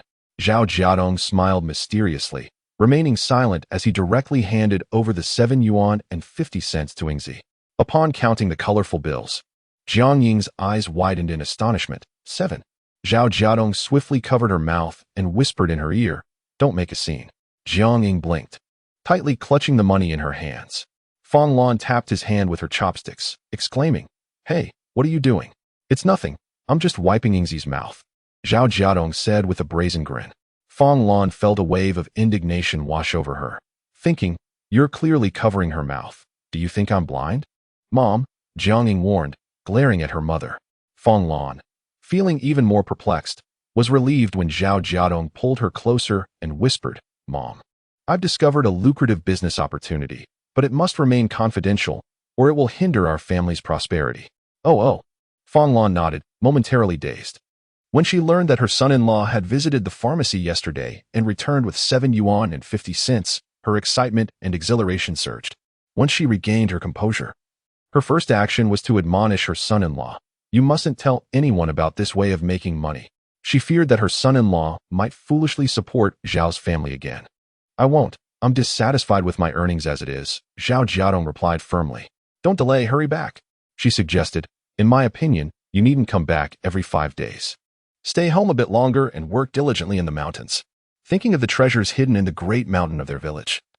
Fang Lan wished fervently to accompany him back, naturally hoping her son-in-law would not frequently venture to the county, as it would detract from his herb-gathering endeavors. Zhao Jiadong paid no mind to his ecstatic mother-in-law, instructing Yingzi to take care of herself. Jiang Ying promised, I will. I leave the household in your hands. Zhao Jiadong nodded, reaching out to touch Yingzi's belly, as if sensing the life within. Little one, you must be good and not cause any trouble to make mommy uncomfortable. Otherwise, once you arrive, daddy will spank you. Observing him earnestly conversing with the baby, Jiang Ying's face bore a tranquil smile. All right, you should leave now. The baby is still so tiny, it's absurd to think he can understand you, Fang Lan remarked, finding her son-in-law's lingering annoying. How did I not notice before that he was so motherly? Oh, right, he used to be a taciturn fellow, never so talkative, and much more like a man than he is now. As Jiang Jiadong set off for home, a group of people from Zhao village was preparing to head to Jiang family village. Leading them was none other than Zhao Jiadong's ever-present mother, Wang Yan. Aunt, you must keep your word. Once the sewing machine is returned, you must give it to me. A woman in her 30s, following closely behind Wang Yan, spoke with unrestrained boldness. This woman was Wang Yan's niece, Wang Xiangdi, 3 years older than Zhao Jiadong. Her father was Wang Yan's late second brother who had drowned. After Wang Er's death, he left behind 2 daughters, Xiangdi and Yindi, but sadly, neither was able to fulfill their wish for a son before his passing. After the passing of her father, Wang Xiangdi, who had never received an education, found herself in a precarious situation when her mother remarried. At last, she gained a younger brother, albeit one who bore a different surname. Unfortunately, after the birth of her brother, she was sent back to her grandmother's home by her stepfather. Only Nian Di remained with her biological mother and stepfather. Abandoned, Wang Xiangdi was fortunate to have a caring aunt, although she lived with her grandmother. Her circumstances were not harsh. Wang Yan, feeling a profound sense of indebtedness to her natal family, exerted herself tirelessly to make amends. She consistently prioritized her youngest nephew, followed by her mother and nieces, whenever she came across something of value. Even the husband Wang Xiangdi married was found through Wang Yan's diligent efforts to ensure he was a suitable match. However, the village where Wang Xiangdi was married was quite distant from Zhao Jiadong, resulting in infrequent visits between the aunt and niece over the years. Just yesterday, Wang Xiangdi and her husband, accompanied by their child, visited their aunt and were taken aback by the recent tribulations she had faced. They vehemently denounced Zhao Jiadong, the heartless unfilial son. Ultimately, they urged their aunt to go to Jiangjia village to reclaim what Zhao Jiadong had taken from the Zhao family. Chapter 36, waiting for their rescue regarding Wang Yan's sale of the little girl. In Wang Xiangdi's view, even Zhao Jiadong was born of her aunt. Without the aunt, there would be no Zhao Jiadong, and consequently, no little girl. Was it not entirely reasonable for the aunt to sell a little girl? After all, girls were not particularly valuable. Wang Xiangdi found it incomprehensible. It was not as if she had sold her cousin's son. Why such a strong reaction? She herself complained about the burden of raising the girl. With her analysis, Wang Yin, who had undergone ideological education at the police station, immediately felt justified and marched proudly towards Jiangjia village. As for her niece Wang Xiangdi, who shared her sentiments, she was always ready to oblige. She generously stated, "In addition to the sewing machine, I will also help you procure some fabric to make clothes for your little treasure. It must be quality material, after all. My little treasure is a gem." The mention of her younger son made Wang Xiangdi instinctively puff out her chest, her tone brimming with pride. After marrying her husband for so long and having given birth to 4 daughters, she finally had a son at the beginning of this year. Now, she felt emboldened in her in-laws' household and dared to ask her husband to accompany her to Zhao village to visit her aunt. No problem. Jiang Genxing's family may lack many things, but they have plenty of tickets. They must compensate me for the suffering they have caused, Wang Yin declared fiercely. Today, she had summoned Jiafu, Jiagu, and Zhao Jiangwo's 3 nephews, along with her niece's husband, totaling 6 strong men, confident that they could intimidate Zhao Jiadong and Jiang Genxing. After a full 2 hours of walking, they finally arrived at the entrance of Jiangjia village. Wang Yin was utterly exhausted and couldn't help but curse, "Damn Zhao Jiadong. If it weren't for him stealing Jin Kuan's bicycle, I wouldn't have to endure this torment. Look, isn't that Daya and area?" Suddenly, Zhao Jiafu pointed towards the hillside hesitantly. Wang Yin squinted her eyes, gazing intently for a moment before affirming with a nod, "Yes, that's them." Meanwhile, Daya had also spotted the group at the village entrance. Yesterday, their father had taken their summer grass to sell in the county, and the sisters had waited an entire day and night for his return. Unable to stay home any longer this morning, they had come out to forage for wild vegetables while waiting for their father. However, instead of their father, they unexpectedly encountered the fearsome Zhao Granny. Area. Daya tugged at her sister, causing the focused area to lose her balance and fall onto the grass. "Sister, why are you pulling me?" Area looked at her sister in confusion. "Stop digging. Hurry, Zhao Granny is coming. We must go back and inform grandfather." Upon hearing the name Zhao Granny, Area shivered involuntarily, fear reflecting in her eyes. What does she want? Is she planning to take us away to sell? Daya shook her head. "I don't know." Jujio leaned closer and whispered, "Daya, Zhao Granny has seen you. Her expression is so fierce." Daya gritted her teeth. "Jujio, you take Area back to your home. I will return to find grandfather and the little girl."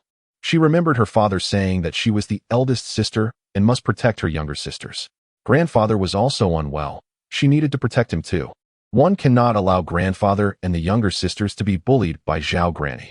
Jio is a kind-hearted young girl. She grasped Aria's hand and urged, "Aria, come with me."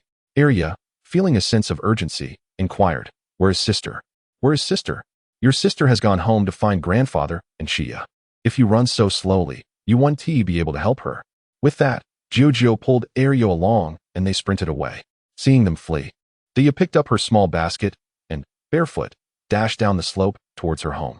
"Dia, stop right there," Wang Yin shouted, noticing that Dia, who clearly saw her, did not approach to greet her, but instead fled at an alarming speed. Had it been just a few days prior, Dia would have remembered her father's teachings and would have never dared to provoke Zhao Granny. Otherwise, Zhao Granny would complain to her father, and he would reprimand her. However, the circumstances had changed. Her father had declared Zhao Granny to be a wicked person and had fallen out with her. So Dia felt liberated from the fear of inciting her anger. Yet, despite this newfound confidence, Dia instinctively called back to Wang Yin, "Zhao Granny, I suddenly need to go to the bathroom. I must return home immediately. That little fool is running so fast. It seems she is hurrying to be reborn. Wang Yan's malicious words echoed from behind, but Dia had long grown accustomed to such taunts. Grandfather, as Dia raced back, she spotted her grandfather, who was engaged in woodworking, and called out urgently. Jiang Jinsheng looked up and saw his eldest granddaughter, drenched in perspiration. What's the rush? Is there a ghost chasing you? Dia nodded vigorously, leaving Jiang Jinsheng bewildered. Could it truly be that ghosts were causing a stir in broad daylight? Then, Dia shook her head wildly, breathlessly exclaiming, "It's Zhao Granny." Jiang Jinsheng's expression shifted dramatically. What does she want? He had refrained from confronting Wang Yin at Zhao village, yet here she was, daring to come to his doorstep. Could it be that she had a change of heart and sought to apologize? No, I don't know. She brought many people at last. Dia managed to convey her message. Upon hearing this, Jiang Jinsheng realized that it hardly resembled an apology. She was clearly seeking trouble. With Jiadong absent, he could not handle such a situation alone. While he was unconcerned for his own safety, the thought of Xia being sold still haunted him. He could not risk the children's safety against the unpredictable malice of that unscrupulous woman, Wang Yan.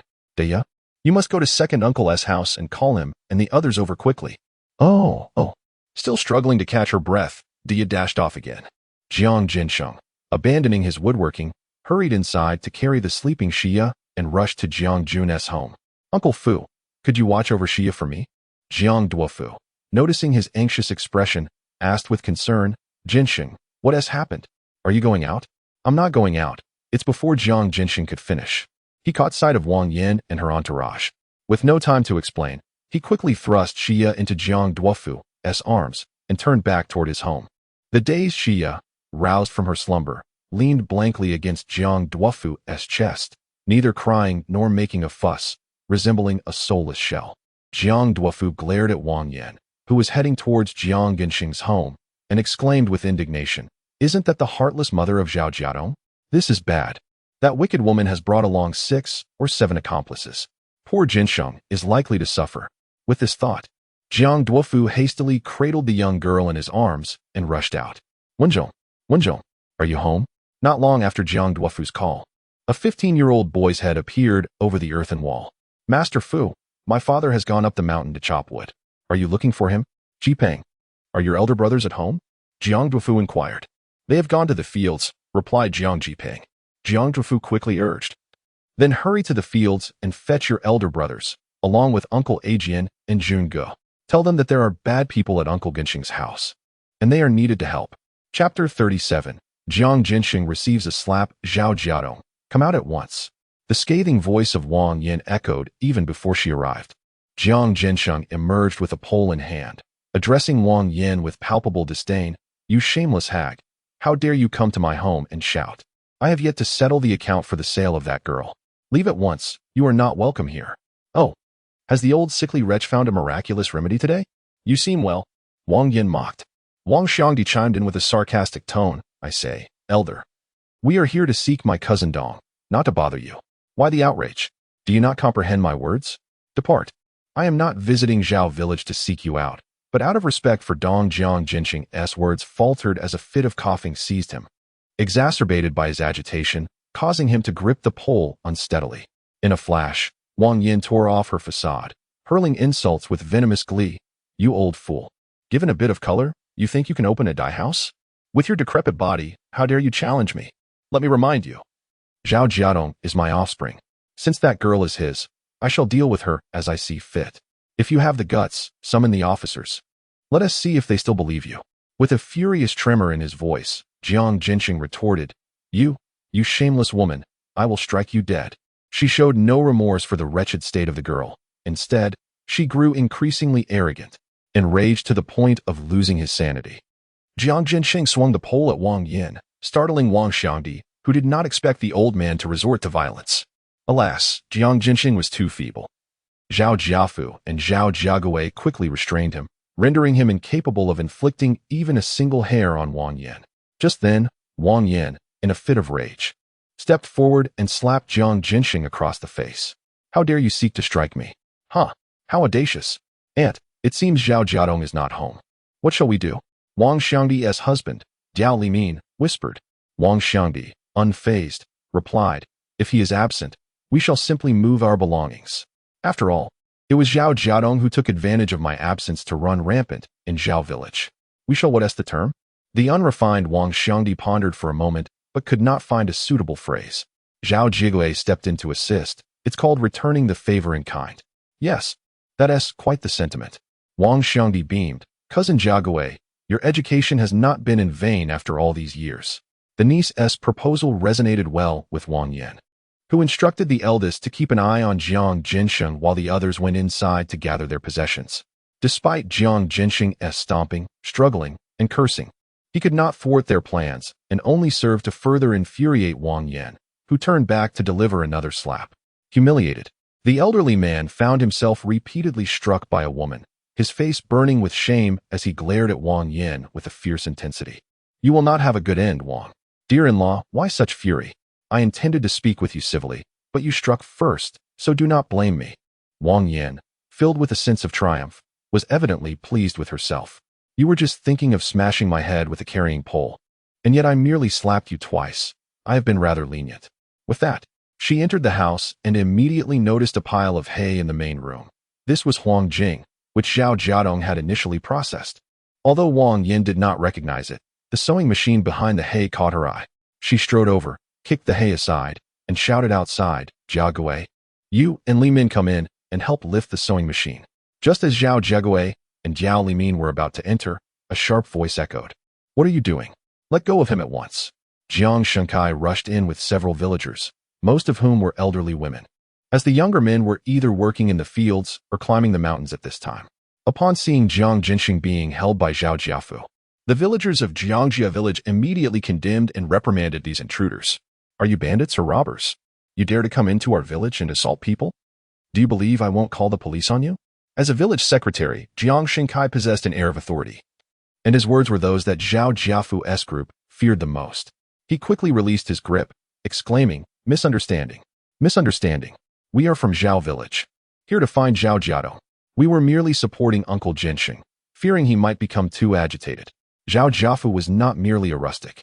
He had studied for many years and adeptly justified his actions with a few words.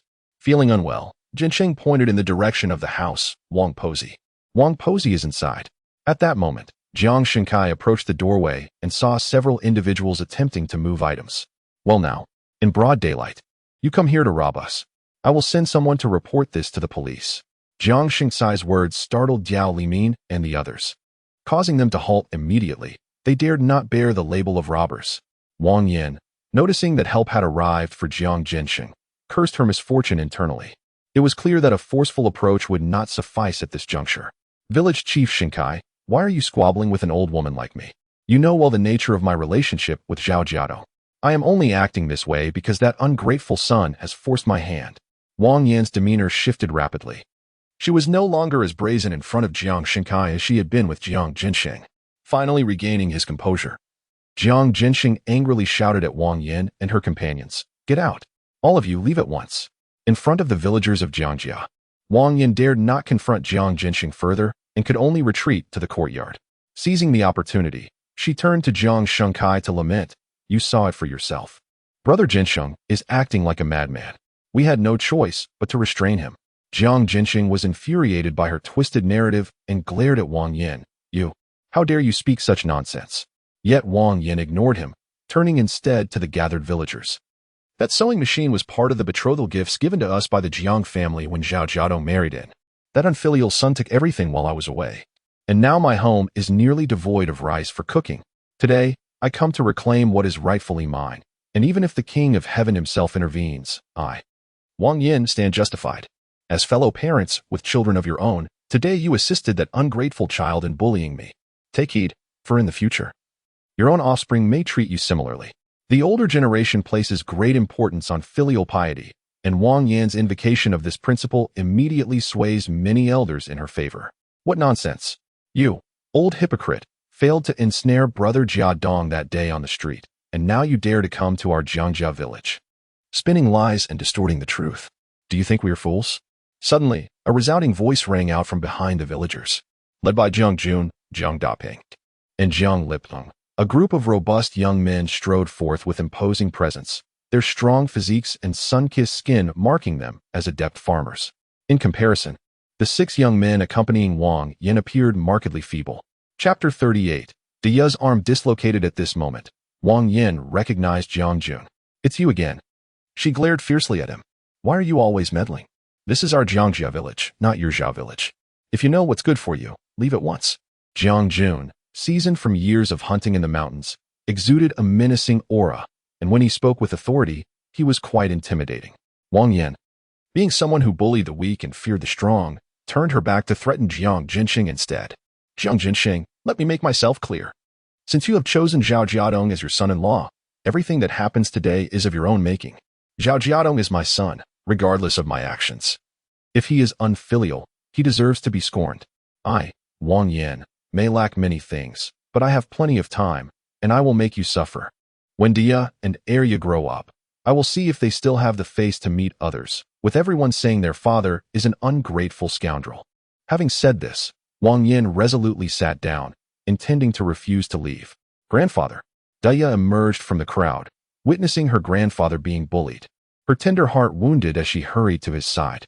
However, as she passed by Wang Yin, she was unexpectedly grabbed. "Dia, come here." Jiang Genxing's furious roar coincided almost perfectly with Diya's startled cry. "Let go of my granddaughter." Several from Jiang Jun's side attempted to intervene, but Zhao Jiafu and his 6 companions blocked them. Zhao Jiafu, with a stern expression, declared, "Even if Jiadong has married into the Jiang family, Dia carries the blood of the Zhao family. What harm is there in my mother speaking with her granddaughter? Do you intend to control everything, even the conversations between a grandmother and her granddaughter?" At this point, they finally recognized that Dia and her sisters were also Zhao family members. Jiang Jun, however, was not swayed by such arguments and threw a punch. "You shameless wretch. Why didn't Wang Yin remember she was her own granddaughter when she sold Xiaoyao?" As Jiang Jun made his move, Zhao Jiafu was equally unwilling to back down, and the two immediately became entangled in a scuffle. "A Jian, quickly take Dia away." At that moment, Jiang Duofu, holding Xiaoya and observing the situation from a distance, shouted urgently. Jiang Jian and Jiang Wenzhong responded and rushed to assist Jiang Jinxing in rescuing Dia. Nearby, Wang Xiangdi charged forward to help her aunt, grabbing Diya's braid, causing the little girl to cry out in pain. Jiang Genxing's heart ached at the sight. His eyes turned red as he repeatedly shouted for them to let go. But Wang Xiangdi and Wang Yin held on to Dia tightly, and the little girl's frail arms seemed as if they might break. The villagers witnessing this scene hesitated to intervene, fearing that Dia would be torn apart by the crowd. "Ah, grandfather, Dia hurts so much, woo woo woo." Against the backdrop of Wang Yan's curses, everyone faintly heard Diya's helpless cries. A child's wailing like this stirred the hearts of the villagers, let alone Jiang Jinxing, her grandfather. He could no longer concern himself with anything else, shouting in despair. "Let go.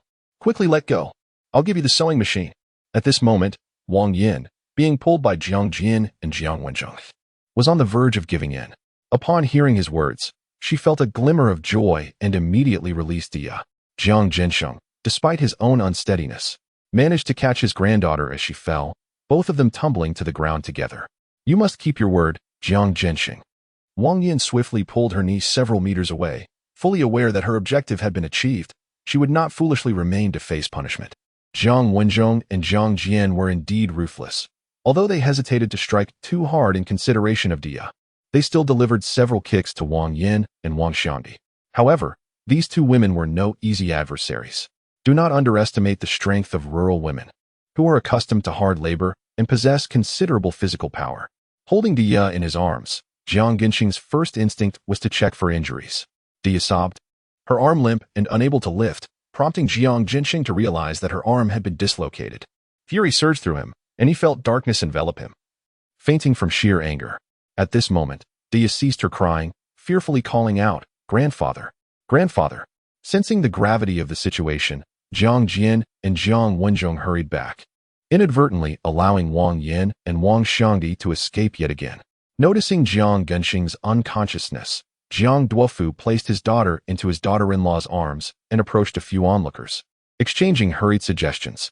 After a flurry of urgent assistance from the crowd, Jiang Genxing stirred back to consciousness 2 minutes later. Everyone step back. Let Genxing breathe. Jiang Duofu quickly urged the crowd to create space for him. Jiang Shengkai, his face ashen with anger, rebuked Wang Yan.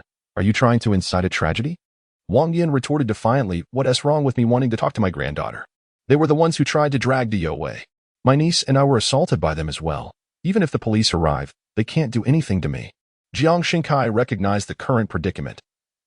Even if the matter were reported to the police, it would merely be classified as mutual assault, a brawl. In such a case, both parties would face a few days in jail. As the village head, he certainly did not wish for their village to be criticized as a typical case. Thus, Jiang Shengkai opted for a peaceful resolution. Quickly take what you need and leave. Do not set foot in our Jiang family village again. Wang Yan's face lit up with joy as she called out, Eldest, second, hurry and carry the sewing machine. Just as Jiang Jinxing fainted, the fighting ceased, and both sides glared at each other in mutual animosity.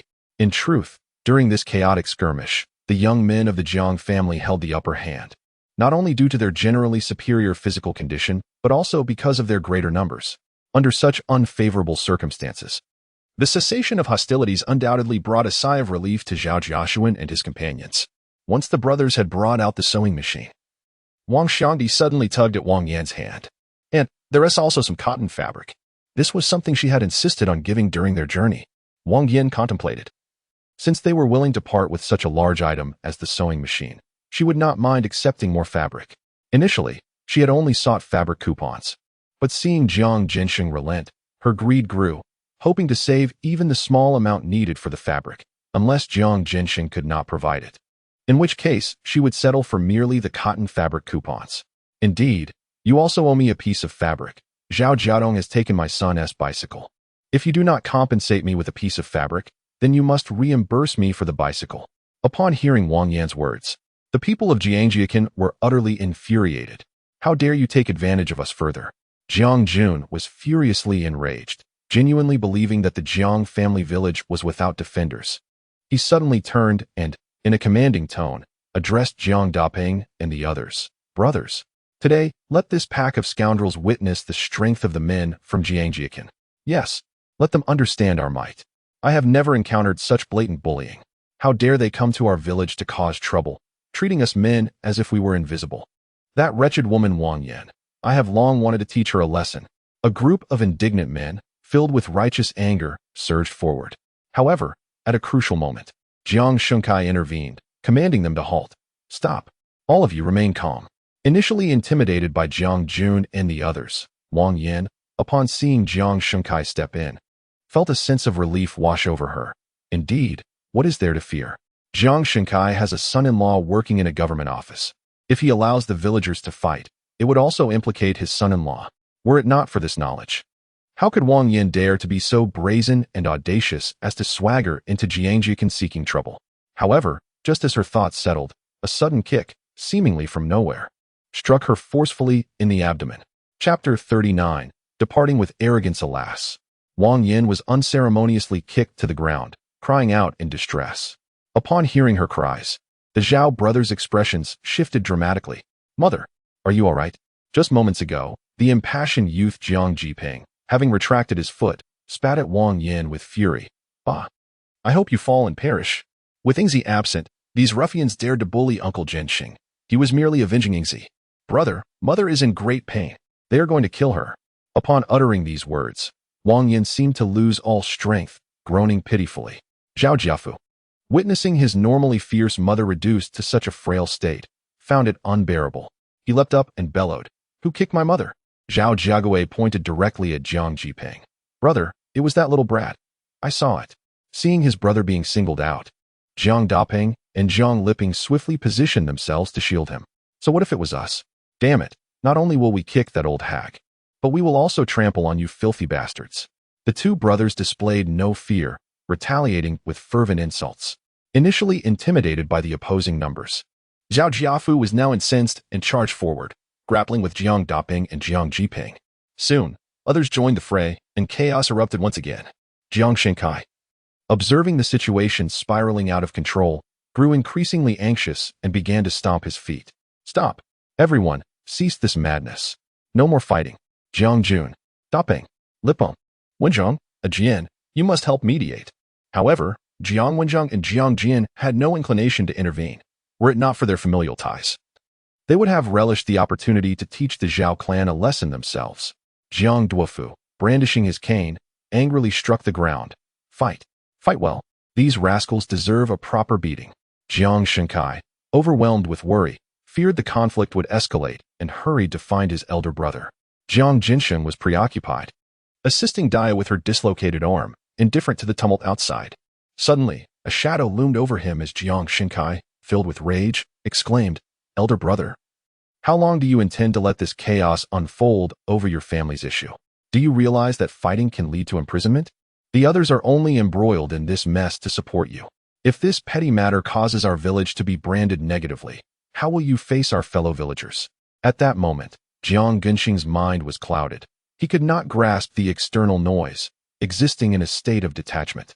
It was only after Jiang Shenkai called his name several times that he began to comprehend the urgency of the situation.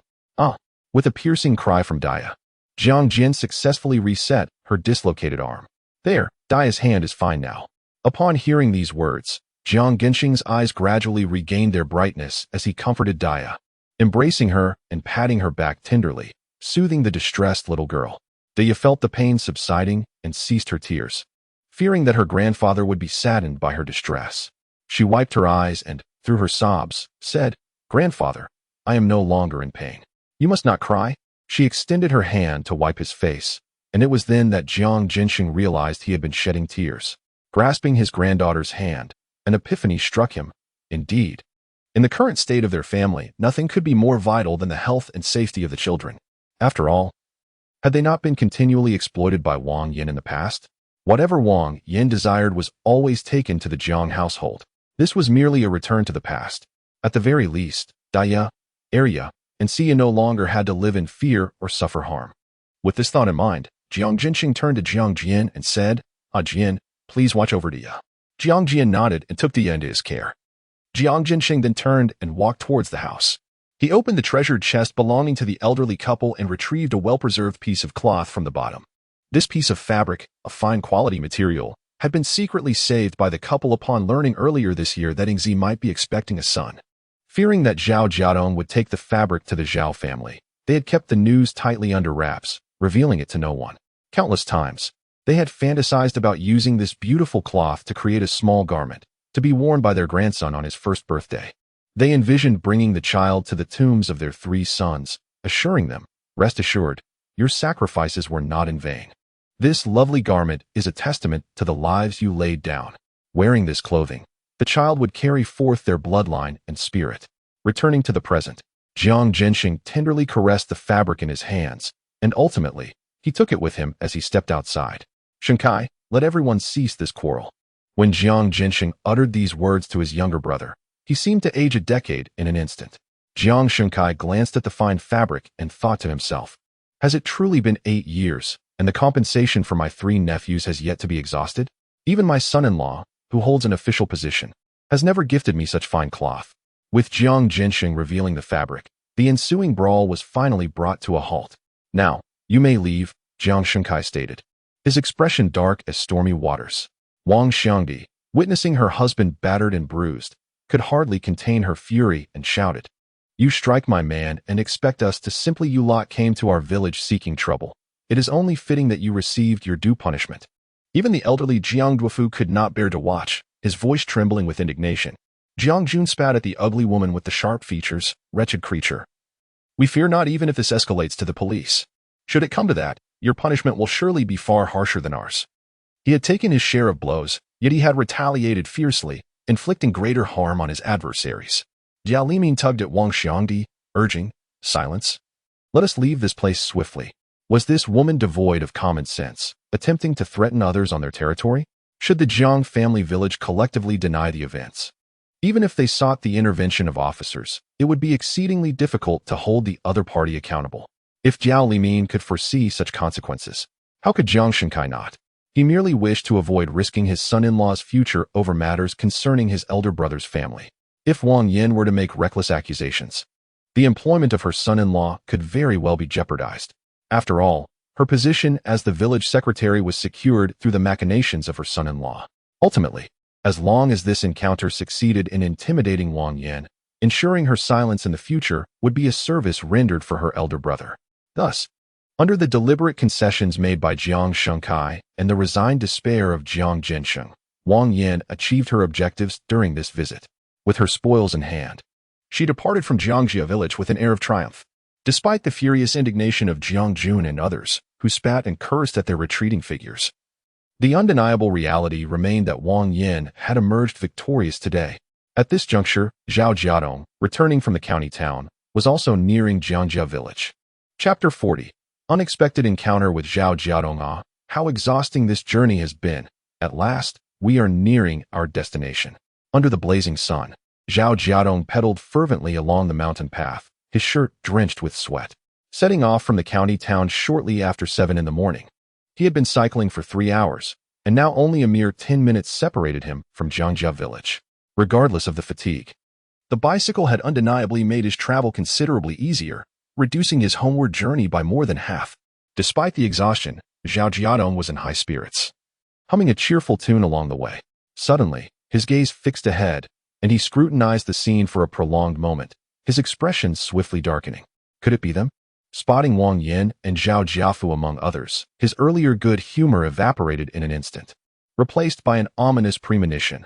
Wang Yan was approaching from the direction of Jiangjia village. Had they come to cause trouble in his absence? Amidst his suspicions, 3 figures emerged behind Wang Yan, 2 of whom were carrying an object. Zhao Jiadong narrowed his eyes, examining the scene intently for a few minutes before his face paled with fury. What the hell? Is that my sewing machine? This was irrefutable evidence. Wang Yan had led a group to Jiangjia village to stir up trouble, and somehow they had managed to abscond with his sewing machine. While Zhao Jiadong was processing this revelation, Wang Yan and her companions were engrossed in conversation, oblivious to his presence in the distance. Aunt, today Li Min and my cousins were beaten, and all we got back was the sewing machine. We truly suffered a great loss. Wang Xiangdi exclaimed, her face flushed with indignation. Diao Li Min grunted in agreement. Xiangdi, you ought to know better. Knowing full well that your aunt has a television, why not ask for that instead of a sewing machine? Look at the state I'm in after being beaten. Upon arriving at Jiang Ginsheng's home, they were astonished to discover that the other party possessed a television. Immediately fixating on the prized possession, Wang Xiangdi silently chastised Wang Yan for not informing her about the television among the items Zhao Jiadong had taken. Had she known, she would have surely requested the television instead of a sewing machine. That television is the only one in Zhao village, and we cherish it dearly. Even if my mother were to offer it to you, we would be reluctant to part with it, Zhao Jiague remarked with a displeased tone, accusing his cousin-in-law of excessive greed.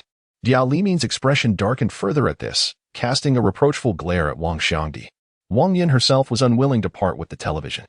Thus, she refrained from requesting it from Jiang Jinsheng, hoping to avoid putting her niece in a difficult position. Today, the confrontation was over the sewing machine and some fabric. But she pondered how much more valuable the television was compared to the sewing machine and cloth. What made them think they would be willing to part with it? To endure a beating for nothing would be sheer foolishness. Wang Yan's reasoning promptly silenced Wang Xiangdi and her husband. At that moment, they came to understand that even if they managed to reclaim the television, Wang Yan would never part with it for them. Therefore, it was wiser to return home with the sewing machine and the fabric. Such a yield was already commendable. Compared to this couple, the Zhao brothers harbored even deeper grievances. After laboriously engaging in a brawl, they found that their hard-won spoils were to be handed over to Wang Xiangdi, which was utterly infuriating.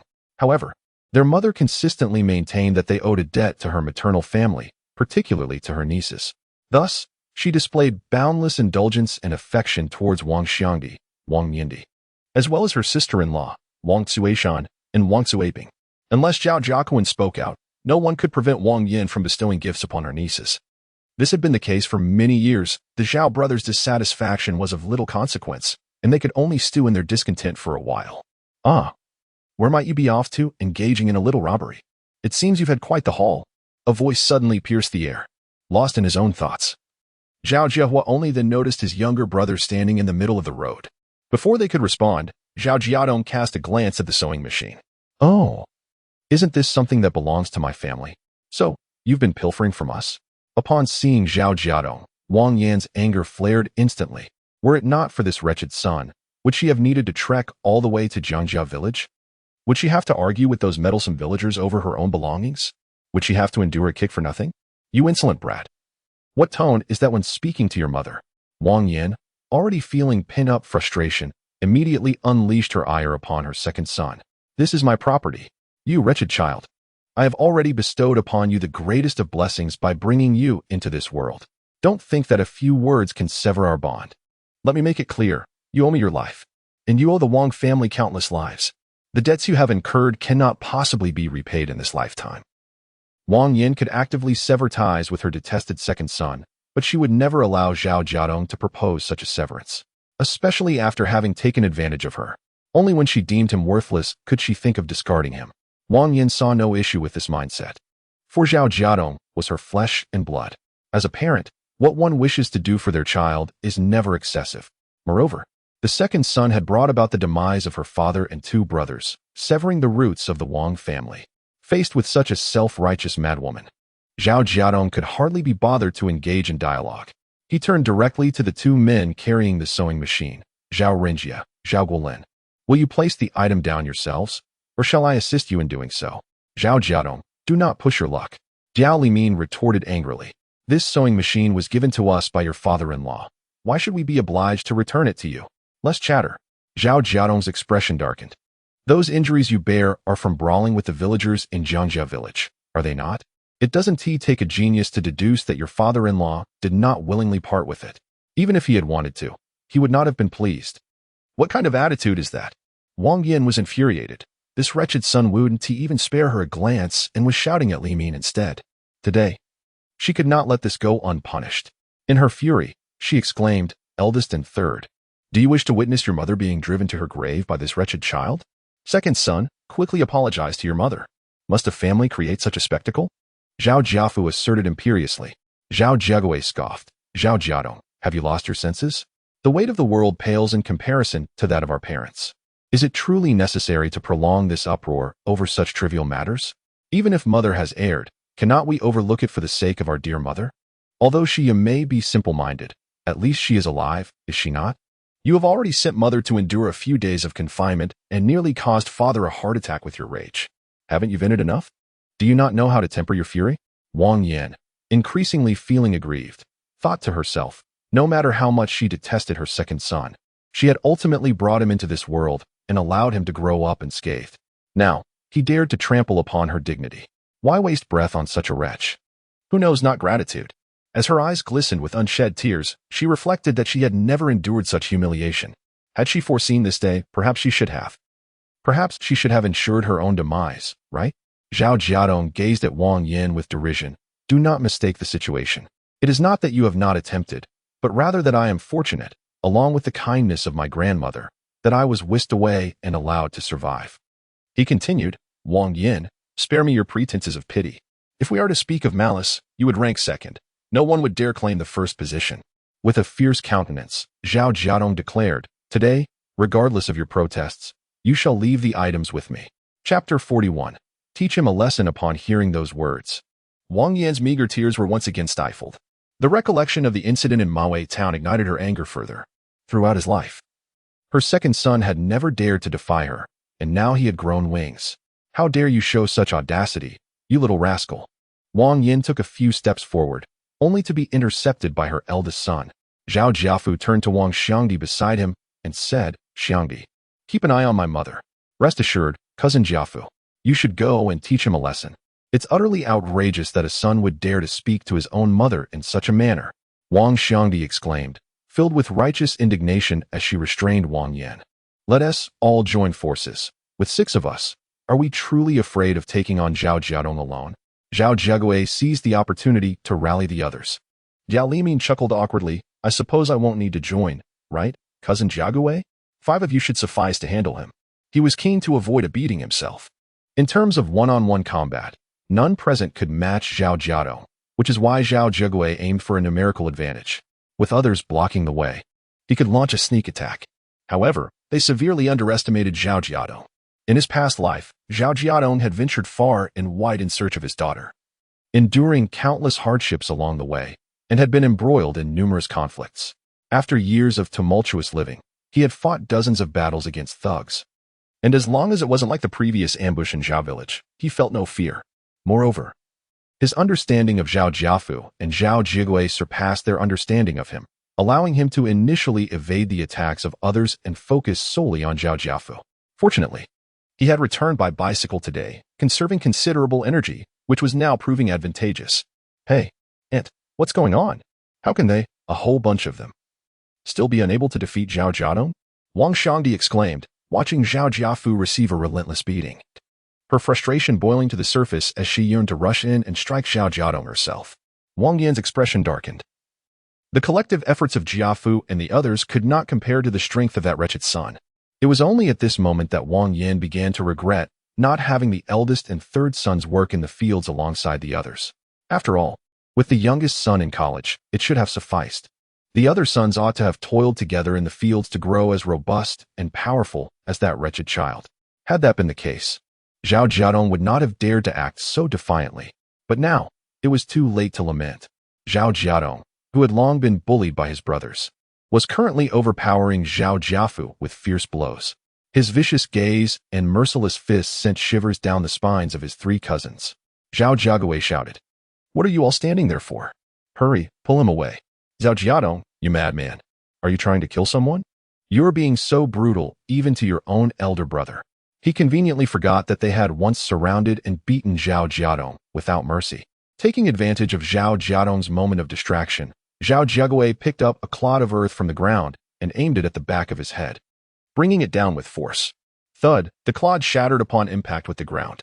Zhao Jiadong, having narrowly dodged the blow, released Zhao Jiafu and looked at Zhao Jiagui with a smile. Zhao Jiangwo has truly raised a fine son. If you wish for my life, you shall find the same fate awaits you. Though a smile adorned his face, his eyes lacked a glimmer of warmth, rendering his expression somewhat terrifying, instilling a sense of dread in Zhao Jiagui. Were they truly brothers? Indeed. Yet, within a family, when an individual is belittled and trampled upon by an authoritative figure, the other members are inevitably influenced, subconsciously perceiving that person as a target for arbitrary humiliation. For the past 28 years, Wang Yin treated Zhao Jiadong with less regard than a mere dog. Consequently, every member of the Zhao family, including Zhao Jiadong himself, regarded him as inferior to a dog. This explains the semblance of brotherly affection amongst Zhao Jiafu and the other two, while toward Zhao Jiadong, they exhibited a cold-heartedness that surpassed that of a stranger. Deep down, Zhao Jiadong was acutely aware of his lack of standing within the household, under the relentless oppression and indoctrination from his biological mother. He even came to believe the words of others, convinced that his plight was a result of his own failings. It took him decades to finally awaken before his demise. He was not a dog. He had done nothing wrong.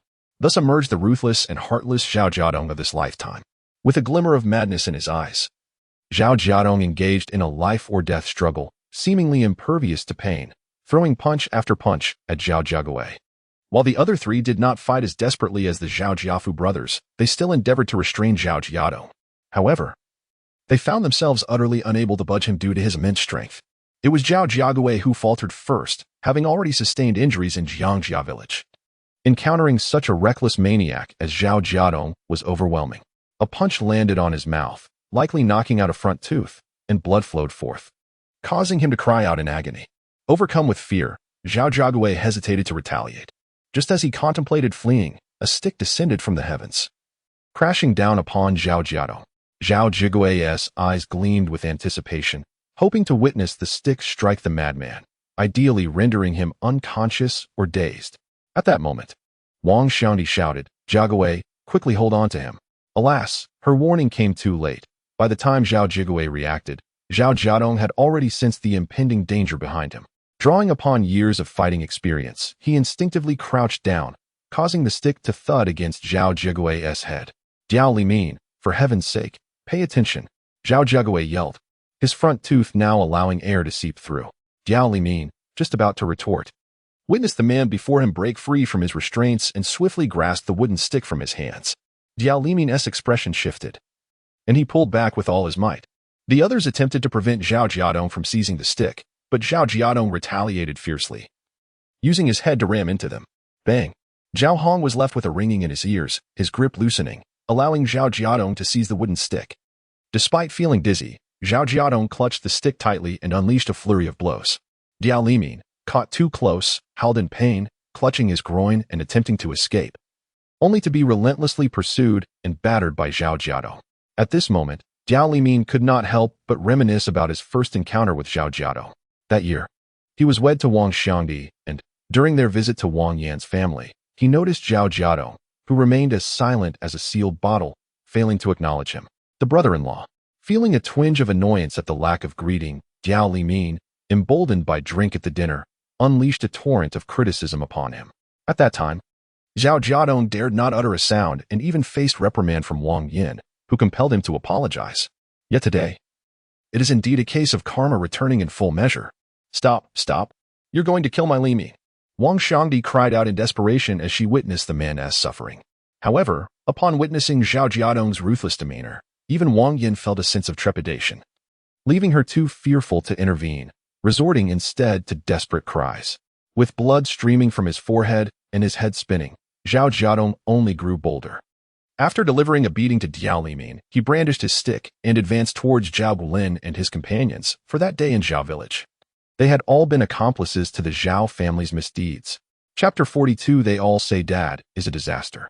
Zhao Guilin's instinct was to flee, while Xiuhong, concerned about his reputation, intended to confront Zhao Jiadong head-on, only to be pulled away by Zhao Renjia. Brother, why fear him? Just a few days ago in the village, we dealt with Zhao Jiadong quite thoroughly. As soon as Xiuhong finished speaking, he received a sharp rebuke from his elder brother. Have you forgotten how the three of us couldn't even suppress him earlier?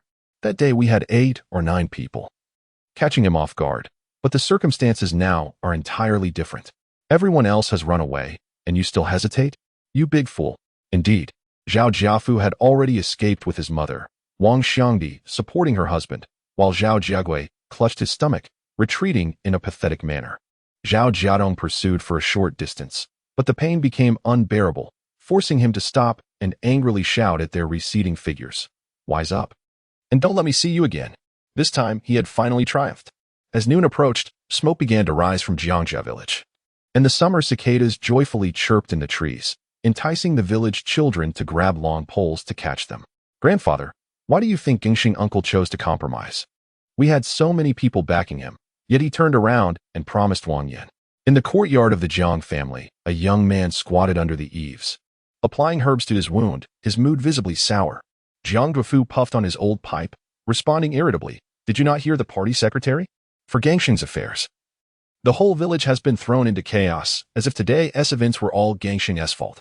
Even his own brother is not sincerely helping him. Where does Gangxing find the courage to continue arguing? At this point, Jiang Duofu shook his head repeatedly. Alas, ever since the news of the sacrifice of Ligua came, these two brothers have drifted further apart. In the past, Gangxing's family was quite prosperous, receiving supplies from 3 sons every year. And Shinkai and Yang Dahlia visited the elder brother's house frequently. But now, how cold the world has become. Jiang Jun displayed a look of disdain. Why should Jiang Shinkai be the party secretary? He lacks the capability. He is even inferior to my father. If not for marrying into a good family, some truths are best kept to oneself and not spoken of daily. Jiang Duofu shot his grandson a glare and hurriedly applied the medicine. There was still work to be done in the fields. Understood, Grandpa. Jiang Jun focused on applying the ointment. This injury was trivial for him, having previously endured a wild boar's gash on his belly while hunting in the mountains. Grandpa, everyone is saying that in a few months, land will be distributed to households, and each family will have land to cultivate. Is that true? Jiang Jun suddenly recalled the recent rumors, lowering his voice to ask his grandfather. They say so. Who knows? Regardless, we must farm. If we can tend our own land, that would be splendid. But if the land isn't divided, there's no point in complaining. Life nowadays is already much better than when I was young. Jiang Duofu viewed the situation with a sense of acceptance, able to calmly embrace the state's arrangements. However, Jiang Jun frowned. What about the oxen if the land is truly divided? Our village only has 3 oxen. Will that be enough for so many people? Without oxen, how shall we till the land? He was contemplating the need to inquire in advance about the division of the 3 cows in the village when he was abruptly interrupted by his grandfather's gentle tap. Why ponder so much? Just focus on your work diligently. The country will not neglect us farmers. In previous years, the status of farmers was quite elevated. But it is only in recent times that the tide has shifted. Nevertheless, Jiang Guofu remained steadfast in his faith in the nation. What if I don't think ahead? What if we end up with nothing? Jiang Jun muttered, noticing his grandfather raising his smoking pipe again. He hurriedly stood up and declared, "All right, I won't say anymore. I'm heading to the fields." Not far from home, Jiang Jun encountered two young girls. "Daya, Arya, have you eaten?" Upon seeing old Jin's two granddaughters, Jiang Jun couldn't help but recall Daya's recent misfortunes, prompting a sigh from within, and he inquired with genuine concern. Daya's left cheek was slightly swollen, marked by a red imprint from a fingernail, evidence of Wang Yan's cruelty. Yet, there was no hint of sorrow on her face now. Upon hearing Jiang Jun's question, she managed to muster a smile. "Not yet, Uncle Jun. I just went to fetch Arya from the tavern. Grandfather is cooking wild vegetable porridge at home. We can eat once we return. Has your father not come back yet?" Jiang Jun asked again, recalling Zhao Jiadong's behavior on the street. He thought that if Zhao was home today, perhaps old Jin and Diyu would not have suffered Wang Yan's bullying. However, the other villagers held a different view. After Wang Yan left, most suggested that Zhao Jiadong had known his mother was coming and had deliberately made excuses to avoid her. He wondered how old Jin and Diya felt upon hearing such remarks. "No, Daddy hasn't returned." At this, Diya's eyes suddenly glistened with unshed tears. Taking a deep breath, she restrained her emotions and bid farewell to Jiang Jun. "Uncle Jun, we'll head home now. I need to help grandfather with Arya." Grasping Arya's hand, Diya walked towards their home, acutely aware that Uncle Jun was still watching her, and she made an effort to stand tall, not wanting him to perceive her unhappiness.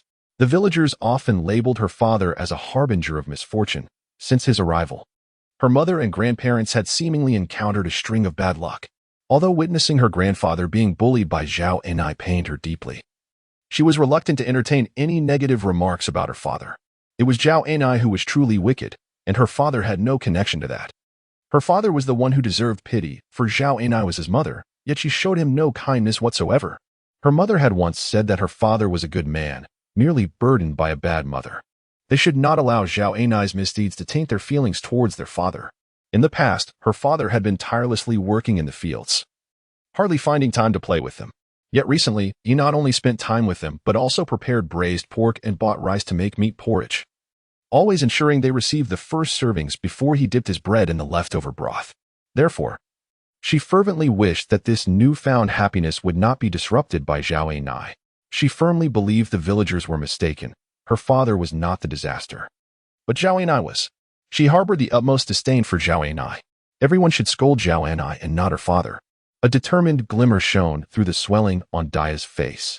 In an effort to shield her father from criticism, she resolved to smile for everyone, hoping they would understand that her father had not caused her any distress. "Grandfather, we are back." With less contemplation than her sister, Arya skipped jubilantly into the fenced yard, calling out cheerfully. Yet, no one responded. "Grandfather?" The little girl pushed open the half-closed door of the kitchen, only to find her grandfather seated before the hearth, the flickering firelight casting an uncertain glow upon his profile. Arya stepped inside. "Grandfather, I am so hungry. May I eat now?" She extended her small hands to embrace him. But as soon as she touched him, a splattering sound startled her, and some liquid splashed onto her face. Bewildered, Arya touched her cheeks, only to discover the crimson stain of blood as her grandfather's body slumped backward. "Grandfather!" Daya, who had rushed into the kitchen and witnessed this horrifying scene, screamed and dashed forward. Arya stood frozen, her mind a blank slate, struggling to comprehend the significance of the sight before her. Moments passed, or perhaps an eternity, before Arya suddenly erupted into tears, a profound sense of terror enveloping her tender heart. She grasped her grandfather's slightly cool hand, shaking it and calling out, "Grandfather, grandfather," desperately wishing for him to speak, regardless of what he might say. When Zhao Jiadong, drenched in sweat and pushing a bicycle laden with a sewing machine, arrived at the doorstep, he was abruptly met with the anguished cries of the two children. Instantly, a chill ran down his spine, and he hastily set down the bicycle and sewing machine before sprinting towards the house. Chapter 43. At least one layer of skin burned off upon bursting into the kitchen. He beheld his father-in-law lying amidst a mound of straw, his face smeared with blood. A precariously balanced stick in the stove seemed poised to tumble onto his father-in-law's leg at any moment. Zhao Jiadong swiftly grasped a basin of water from beside the door, extinguishing the flames before calling out to Daya and Arya to step aside. He leaned in to check for signs of life. only to discover his father-in-law's breath was faint. Without hesitation, he pressed on the acupoint above his lip. As his father-in-law's eyelids fluttered, Zhao Jiadong turned and dashed into the house, retrieving a length of hemp rope. Dia, Arya, I must take Grandpa to town. You two stay here and behave. After this brief instruction, he hoisted his father-in-law onto his back and ran outside. Dia, tears spilling down her cheeks, chased after him, crying, Daddy, Grandpa is spitting blood. Will he die? Absolutely not. Dia, be good. Take care of Arya and Xia. Grandpa will be fine. Zhao Jiadong's heart was in turmoil, yet he forced himself to appear calm for the sake of the children. He had intended to rest at home. But the sudden crisis with his father-in-law left him feeling utterly drained. Fuyi, Fuyi, Zhao Jiadong called several times before Jiang Duofu emerged, startled by the scene before him. What on earth has happened to Zhensheng? Jiang Zhensheng had lost consciousness, blood staining his face and chest, a truly harrowing sight. Zhao Jiadong quickly summarized the situation, pleading with Jiang Duofu to help secure his father-in-law, for he simply could not manage to ride a bicycle with him otherwise.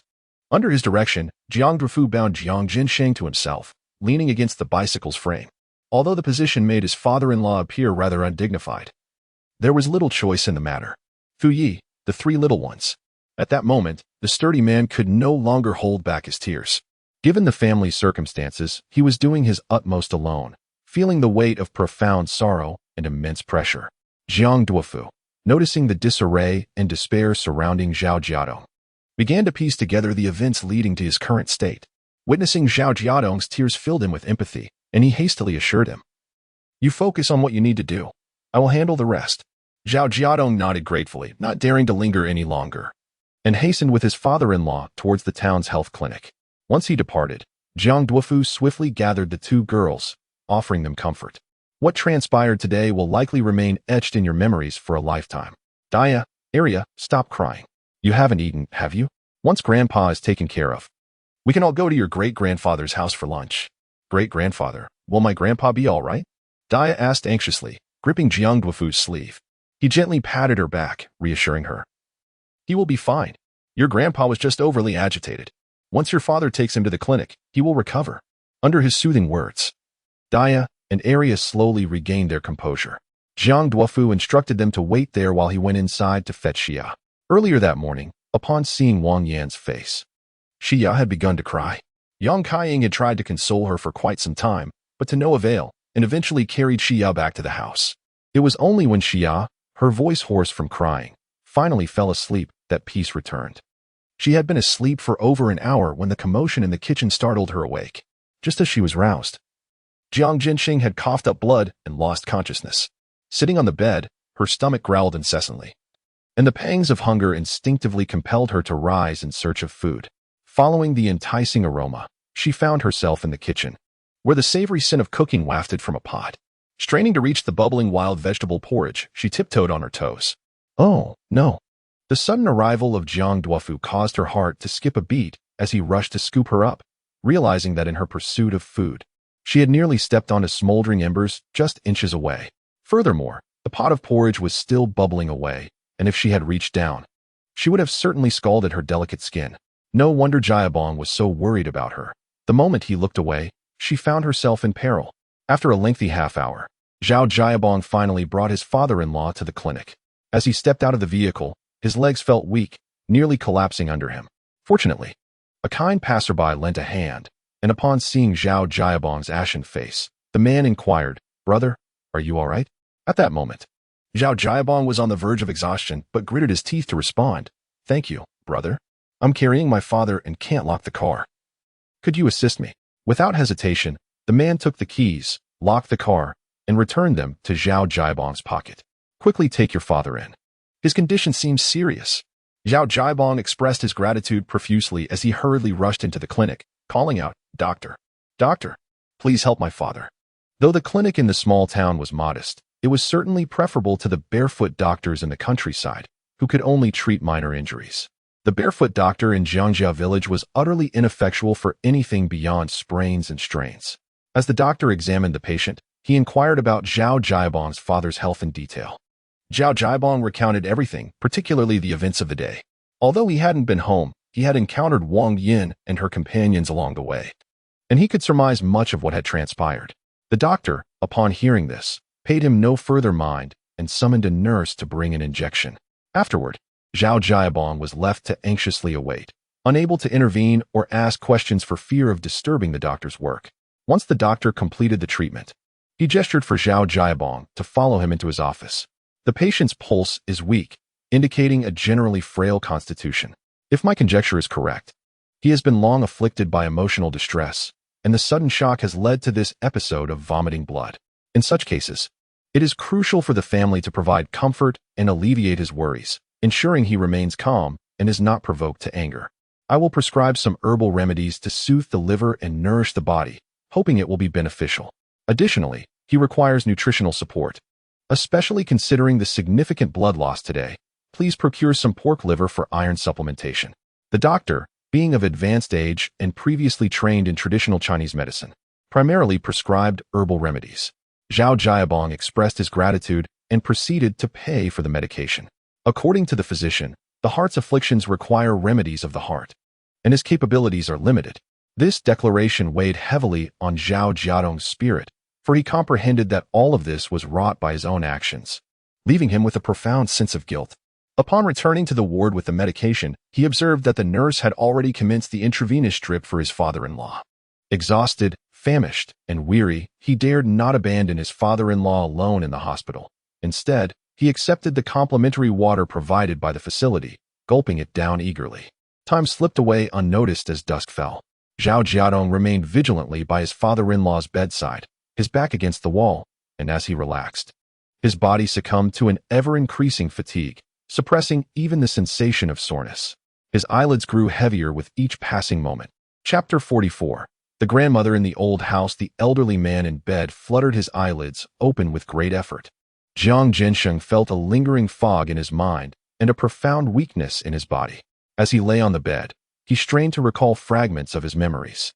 Realizing he was in a hospital, he slowly turned his head and caught sight of Zhao Jiadong dozing at his bedside. At that moment, Jiang Genshin's emotions were tumultuous.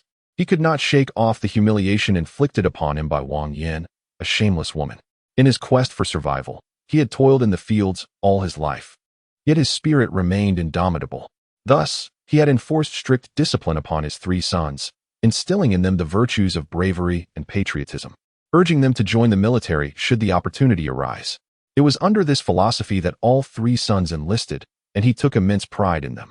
A man's honor may be at stake, but he could not accept a woman's brazen affront. Why had fate dealt him such a blow? Was it to punish him for sending his sons to serve their country out of self-interest? Indeed, this felt like divine retribution. Had he not pressured his sons into military service, they might not have perished, and thus, today's calamity would not have occurred. Ultimately, the events of today were merely the fruits of seeds sown long ago. It was as just deserts. Jiang Jinsheng was keenly aware that his own younger brother was not as commendable as Jiang Duofu, while Jiang Wenzhong had been genuinely supportive of him. In his days of prosperity, he had extended his help to many, yet now, few in the village remembered his kindness. The more he reflected on this, the more he felt compelled not to burden the good-hearted, nor did he wish to complicate matters for his son-in-law, though he had regretted entangling himself with the Zhao family. Seeing Zhao Jiadong's recent conduct left him with no choice but to reconcile this in his mind. A son-in-law is a son-in-law, and the Zhao family is the Zhao family. Since Zhao Jiadong was now Ningxi's husband, it would be unjust to take out his anger over Wang Yin on him, for that would only cause distress to his own family. Lying on his back, Jiang Jinsheng quietly pondered his thoughts, oblivious to Zhao Jiadong stirring beside him. Upon awakening, Zhao Jiadong rubbed his eyes, only to find his father-in-law gazing at the ceiling. He quickly inquired, "Dad, when did you wake up? How do you feel? Are you hungry? I can get you something to eat." As he prepared to rise, Jiang Jinsheng slowly turned his head, silently scrutinizing his son-in-law, leaving Zhao Jiadong feeling uneasy and flustered. The events of the day had indeed stemmed from his own actions, so it was only natural for his father-in-law to be displeased with him. Just as Zhao Jiadong was about to speak, he was caught off guard by his father-in-law's inquiry, "What happened to your face?" Surprised that the first thing his father-in-law cared about was his injury, he felt a surge of emotion and, choked with emotion, replied, "I'm fine. I encountered Wang Yin and her group on my way home. When I saw them carrying our sewing machine, I confronted them, and I managed to retrieve it."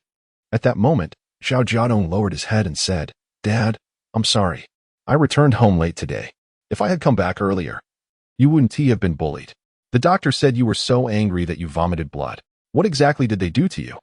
Jiang Jinxing felt a subtle stir in his heart upon hearing this, yet he refrained from responding directly to his question. Instead, he hoarsely inquired, "Have arrangements been made at home? If you bring me here, who will look after the children?" "Everything is taken care of. I sought assistance from Master Fu. The doctor advised that you must rest here tonight, and there are several bottles of 4 fluids to be administered." Zhao Jiadong answered each question dutifully, despite his exhaustion and hunger, as he dared not show any disrespect towards his father-in-law. After all, he felt guilty and insecure. Jiang Jinxing merely grunted in acknowledgement, suggesting, "Why not purchase something to eat? It will be too late if you delay." "All right, Dad, please wait here." Zhao Jiadong hurriedly turned and left. Watching his retreating figure, Jiang Jinxing sighed inwardly. Alas, even if he were to confide in him, what difference would it make? Wang Yin is, after all, his biological mother. Could he truly strike his own mother for the sake of his father-in-law? Rather than voicing his discomfort and causing distress to everyone, it seemed preferable to keep this matter buried deep within himself. Aside from Wang Yin and a few others, no one witnessed the humiliation he endured, which could be considered a small blessing. At least he had not lost face in Jiangjia village. The harsh reality compelled Jiang Jinxing to console himself in this manner. Yet, unbeknownst to him, the more he suppressed his feelings, the more his pent-up emotions festered, proving detrimental to his health. Upon returning from Jiangjia village, Wang Yin became frenzied, wreaking havoc at home, lashing out and hurling insults at her 2 daughters-in-law. She unleashed her pent-up frustration and anger towards Zhao Jiadong onto her family. Sun Mei, being of a gentler disposition, dared not retort to her mother-in-law, for even engaging in an argument would yield no favorable outcome for her. However, Zhao Jiagua's wife, He Zhaodi, was not so mild-mannered. She was akin to a powder keg, and when pushed too far, she confronted her mother-in-law, only to receive a slap from Zhao Jiagua. In a fit of rage, He Zhaodi insisted on returning to her parental home. Thus, the Zhao household was anything but peaceful that day. Upon witnessing the chaos, Jia Liming and Wang Xiangdi could not remain, leaving early with their fabric. Consequently, only Zhao Jiaquan could pacify Wang Yin, yet he was absent from home, having been accepted into university. With the impending start of classes, his high school friends often sought his company, leading him to be frequently away, returning home only every few days. His classmates in town would come to fetch him on bicycles. Thus, even if Zhao Jiadong took the vehicle, he had no need to walk to Maui town. Ultimately, it was Zhao Jingwo who returned from the fields to find the household in disarray, with no dinner being prepared. Unable to contain himself, he remarked to Wang Yin, "Enough already, can't you calm down for a moment? Jiaquan has said not to bother you with matters before school begins, yet you listened to your niece and went all the way to Jiangjia village." Upon uttering these words, Zhao Jingwo had stirred a hornet's nest, and Wang Yin's fury immediately shifted towards him. Zhao Jingwo could assert dominance over Zhao Jiadong due to years of having bullied his second son. In truth, he only dared to project his authority in front of him. However, when faced with his wife, he became as meek as a lamb. "It's all you're doing, Zhao Jingwo. Marrying into your family has brought me nothing but misfortune." In her youth, the in-laws were utterly ineffectual, incapable of labor, relying solely on my mother to sustain the household.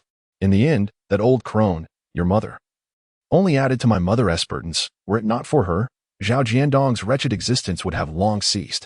Regardless of Wang Yan's furious tirades, Zhao Jingwo remained silent, biding his time until her anger waned, or he would simply retreat.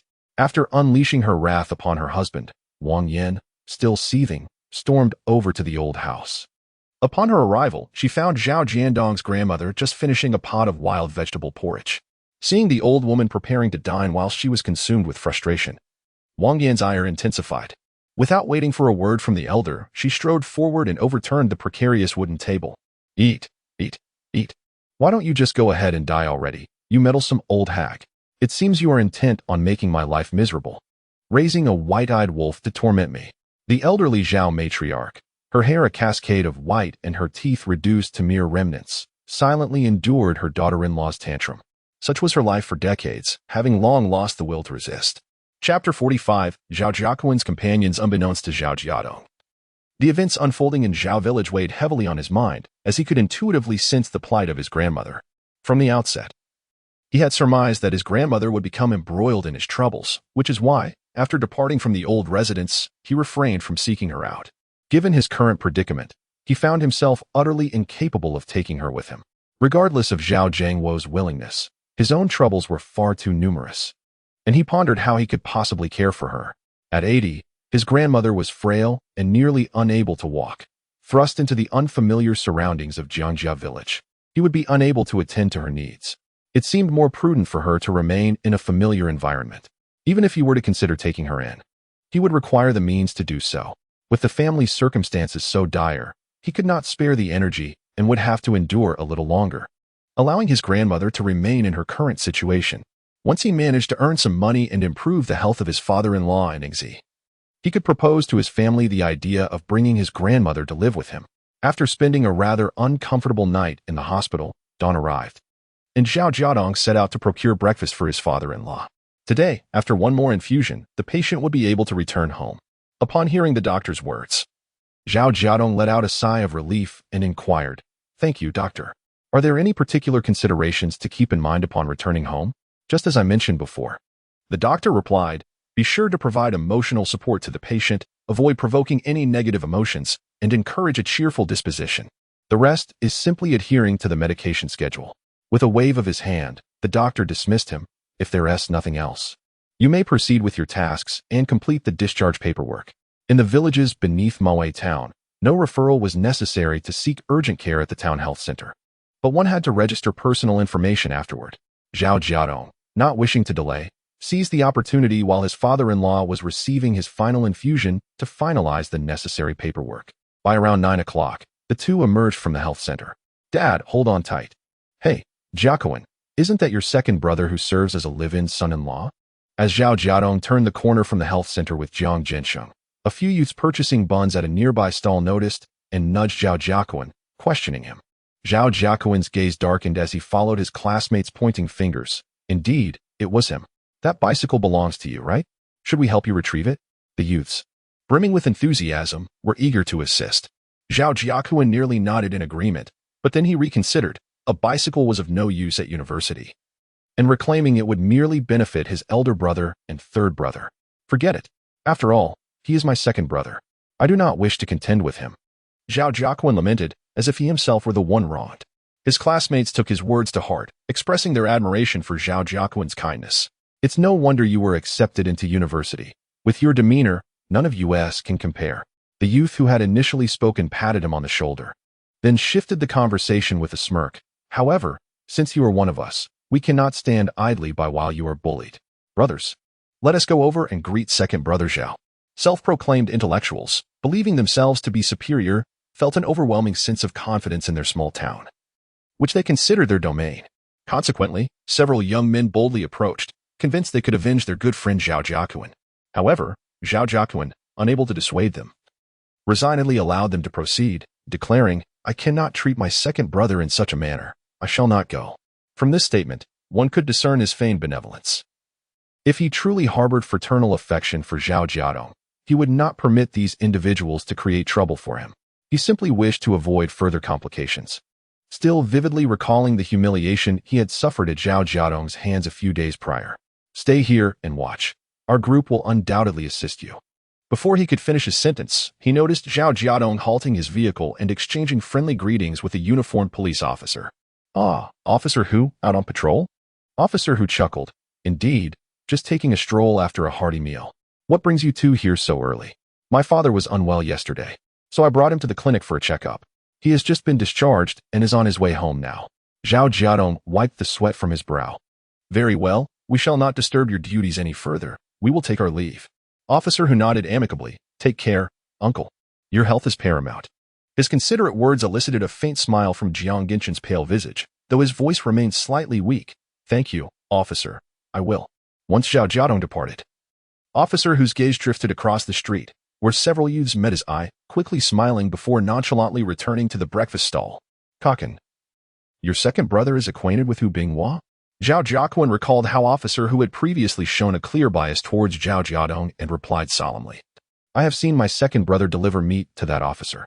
I am unsure if there were other instances of private gifts exchanged. Humph, a disgrace. Sooner or later, my father will find a way to bring that Hu Binghua down. Shu, keep your voice down. He is watching us." As the group whispered among themselves, they noticed Hu Binghua's gaze upon them and promptly ceased their discussion. The reason officer who had cast several glances their way was that he had recognized Zhao Jiadong. However, the affairs of the Zhao family were of no concern to him, and he soon dismissed them from his mind. Before 10 o'clock, Zhao Jiadong and his father-in-law arrived home. Deong and Eriang were laboriously washing clothes in the yard. With both their grandfather and father absent the previous night, Deong had taken it upon herself to care for her younger sisters. In the middle of the night, she wet the bed, leaving all three of their clothes soiled and subsequently dried, resulting in a foul odor by morning. Therefore, Deong decided they should change their clothes and was now clad in a tank top and shorts, diligently scrubbing her garments. She, being young and naive, was not required to wash her own clothes, but Eriang, at the age of 5, was deemed ready for some responsibility. At that moment, Deong was rigorously instructing Eriang in the art of laundry.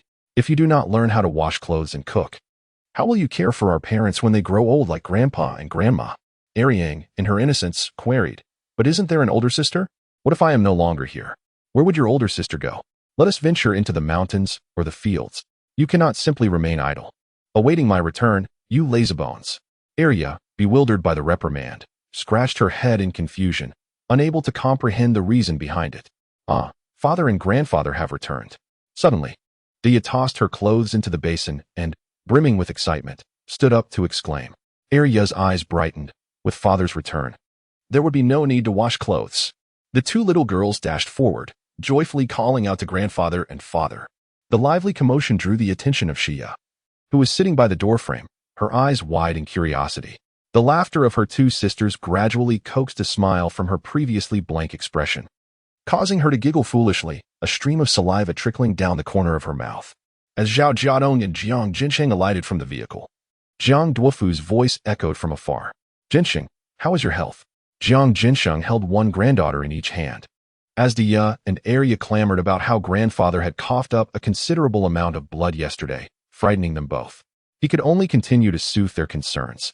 At that moment, hearing Jiang Duofu's inquiry left him somewhat overwhelmed, but fortunately, Zhao Jiadong answered on his behalf. The doctor said my father experienced a fit of anger and will need to recuperate slowly, maintaining a calm demeanor. Jiang Duofu approached with a sigh. Alas, it is no wonder your father was so agitated. Your biological mother caused quite the uproar yesterday, demanding Jinsheng hand over the sewing machine and a piece of fabric. She even threatened everyone by seizing Dia and dislocating her arm.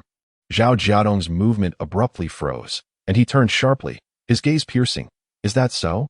Chapter 46. Evil begets evil. Father, it hurts so much. At this moment, Dia had the opportunity to display her slender arm to her father, which Jianyi had reattached for her. Zhao Jiadong knelt before his daughter, his large hand enveloping her fragile arm that seemed as if it might break with the slightest pressure.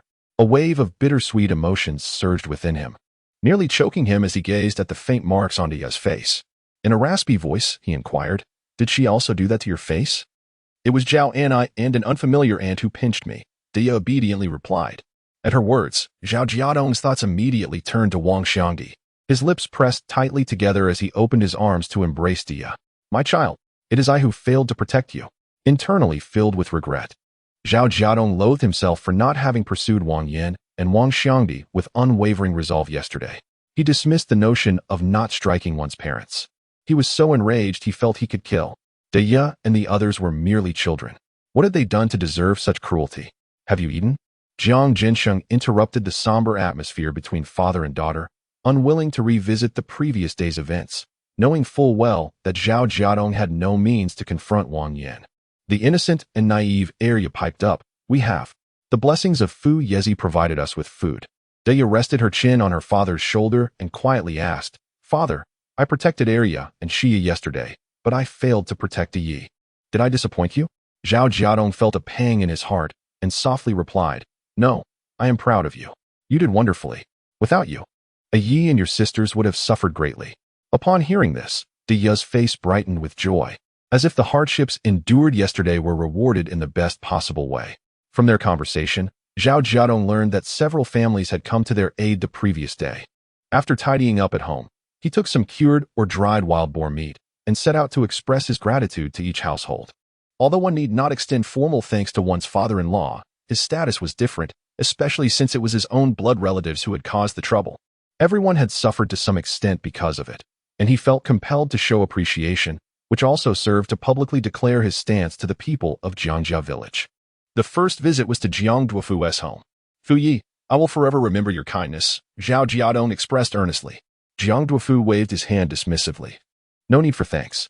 I did it not for you, but for Zhensheng. Regardless, Fu Yi was protecting my family. Zhao Jiadong took a deep breath. I will repay you when the opportunity arises. Had they been close friends, such words might have seemed overly formal. However, in truth, he and the villagers of Jiangjia had not shared a deep bond. Their assistance stemmed from his father-in-law's reputation and had little to do with Zhao Jiadong himself. Thus, he spoke with utmost politeness and respect. Yang Kaiying was initially resentful about her husband and son helping out yesterday, only to be met with violence and dissatisfaction. However, seeing Zhao Jiadong finally make an effort eased her frustration somewhat. Yet, she couldn't help but mock the feeble Jiang Zhensheng. In my opinion, Brother Zhensheng is far too lenient with your Zhao family, especially towards your unreasonable mother. She asks for everything, and he gives in without question. No wonder Wang Yin treats Brother Zhensheng's family as a cash cow, running to our village whenever she's in need. What do you, a mere woman, understand? Jiang Duofu reprimanded sternly. Yang Kaiying merely scoffed and turned to enter the house, leaving behind her indignant retort. I may not understand, but if you possess any capability, ensure my son doesn't have to bear the brunt for others. Zhao Jiadong, witnessing Jiang Duofu's displeasure, offered a wry smile, acknowledging his own shortcomings. It's my fault. My father acted that way because. Just know that, and from now on, avoid associating with your Zhao family. They are nothing but trouble. Jiang Duofu's tone was harsh, his annoyance towards Wang Yin palpable. Zhao Jiadong nodded in understanding, aware of his unpopularity, and quickly took his leave. Upon arriving at Jiang Wenzhong's residence, he was met with disdainful glares and biting sarcasm. Zhao Jiadong accepted their scorn gracefully, offering thanks and humbly apologizing. After visiting several neighboring households, he finally approached his last destination, the village secretary Jiang Shengsai's home. Jiang Shenkai and his wife had 3 sons and 2 daughters. And with both daughters having married well, their family was among the most prosperous in the village. The 3 sons were skilled in farming, having established their own households with sturdy brick houses. Thus, Zhao Jiadong came prepared only with gifts for Jiang Shenkai and his wife, as he had little interaction with their children. According to his father-in-law, none of Jiang Shengsai's sons had visited the previous day, so it was unnecessary for him to force his presence on them. However, upon Zhao Jiadong's arrival, Jiang Shenkai and Yang Daily greeted him with little warmth. Yang Daily's indifference towards the wild boar meat he brought was evident. Given their circumstances, if Zhao Jiadong truly wished to reciprocate, he ought to offer money. At the very least 2 yuan, to elicit a smile from her. Since you are here, let us have a word, Jiang Shenkai said with a stern face, unceremoniously chastising Zhao Jiadong. Tell me, since your arrival in our village, how much trouble have you caused for my elder brother and sister-in-law? My nephew's compensation funds, which I, as their uncle, have barely seen, have all been taken back to your Zhao family. I've remained silent about it. But your Zhao family cannot take advantage of us so blatantly. You even allowed that madwoman Wang Yin to come looking for trouble. I truly wonder how Yingzi was so blind to have chosen someone like you. Since you've come to marry into the family, you should wholeheartedly support your father-in-law's family, yet you've done the complete opposite. Upon hearing her husband mention the compensation funds for Jiang Weigua and the others, Yang Dailyu's previously calm demeanor erupted with turmoil. This was one of her long-standing grievances, and thinking about it always filled her with fury. This was also the reason she forbade her husband from getting too close to Jiang Zhensheng. This is truly a case of reaping what you sow. Yang Dailyu wore an expression of vindication, recalling how she had once intended to introduce her nephew to Yingzi. What was their response? Her nephew was unwilling to join their family, and thus it fell through.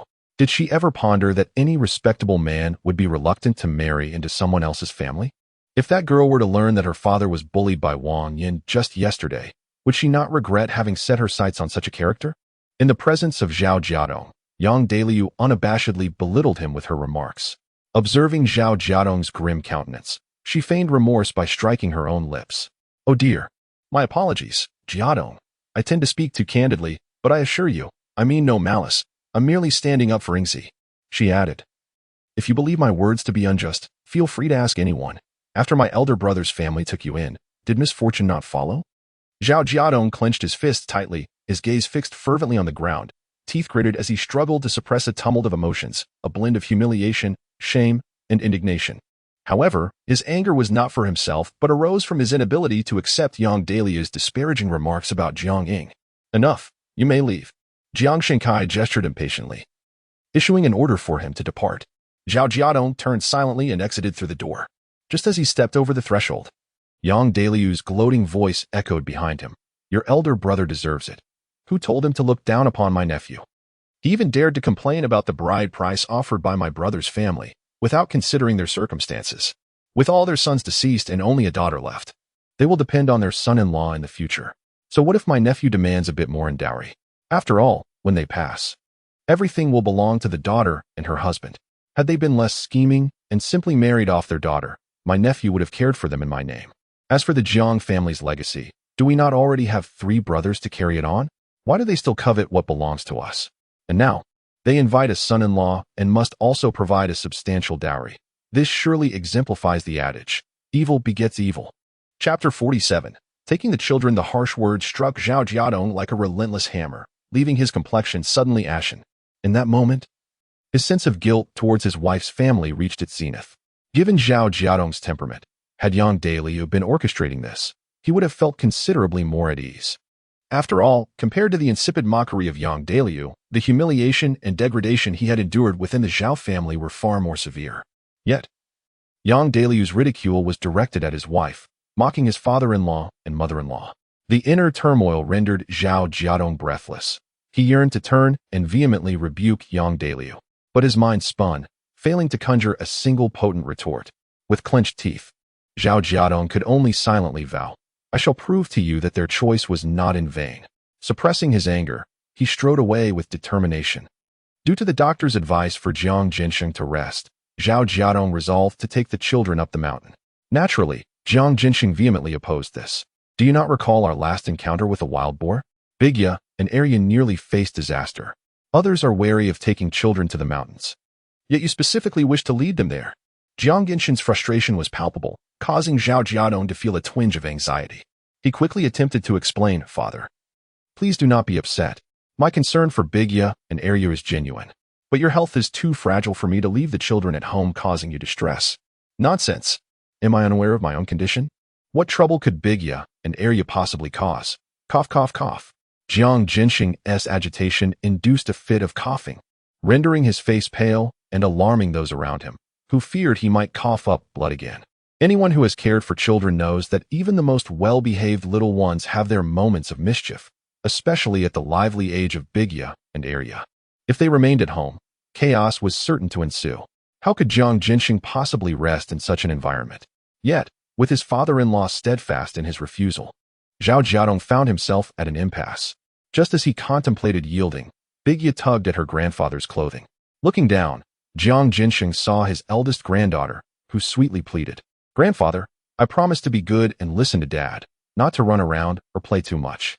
Please let me go with him. I want to help Dad earn money to heal Mom. You, and little Ya.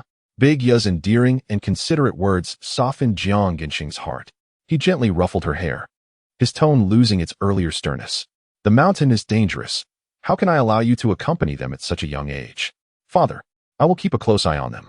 The area I plan to visit is typically devoid of wild boars, and with the warmth of the season, snakes are unlikely to emerge. As long as they remain close to me and do not wander off, there is no danger, Zhao Jiadong hastily clarified. Having traversed those mountains for nearly a decade in his previous life, he was quite familiar with their terrain.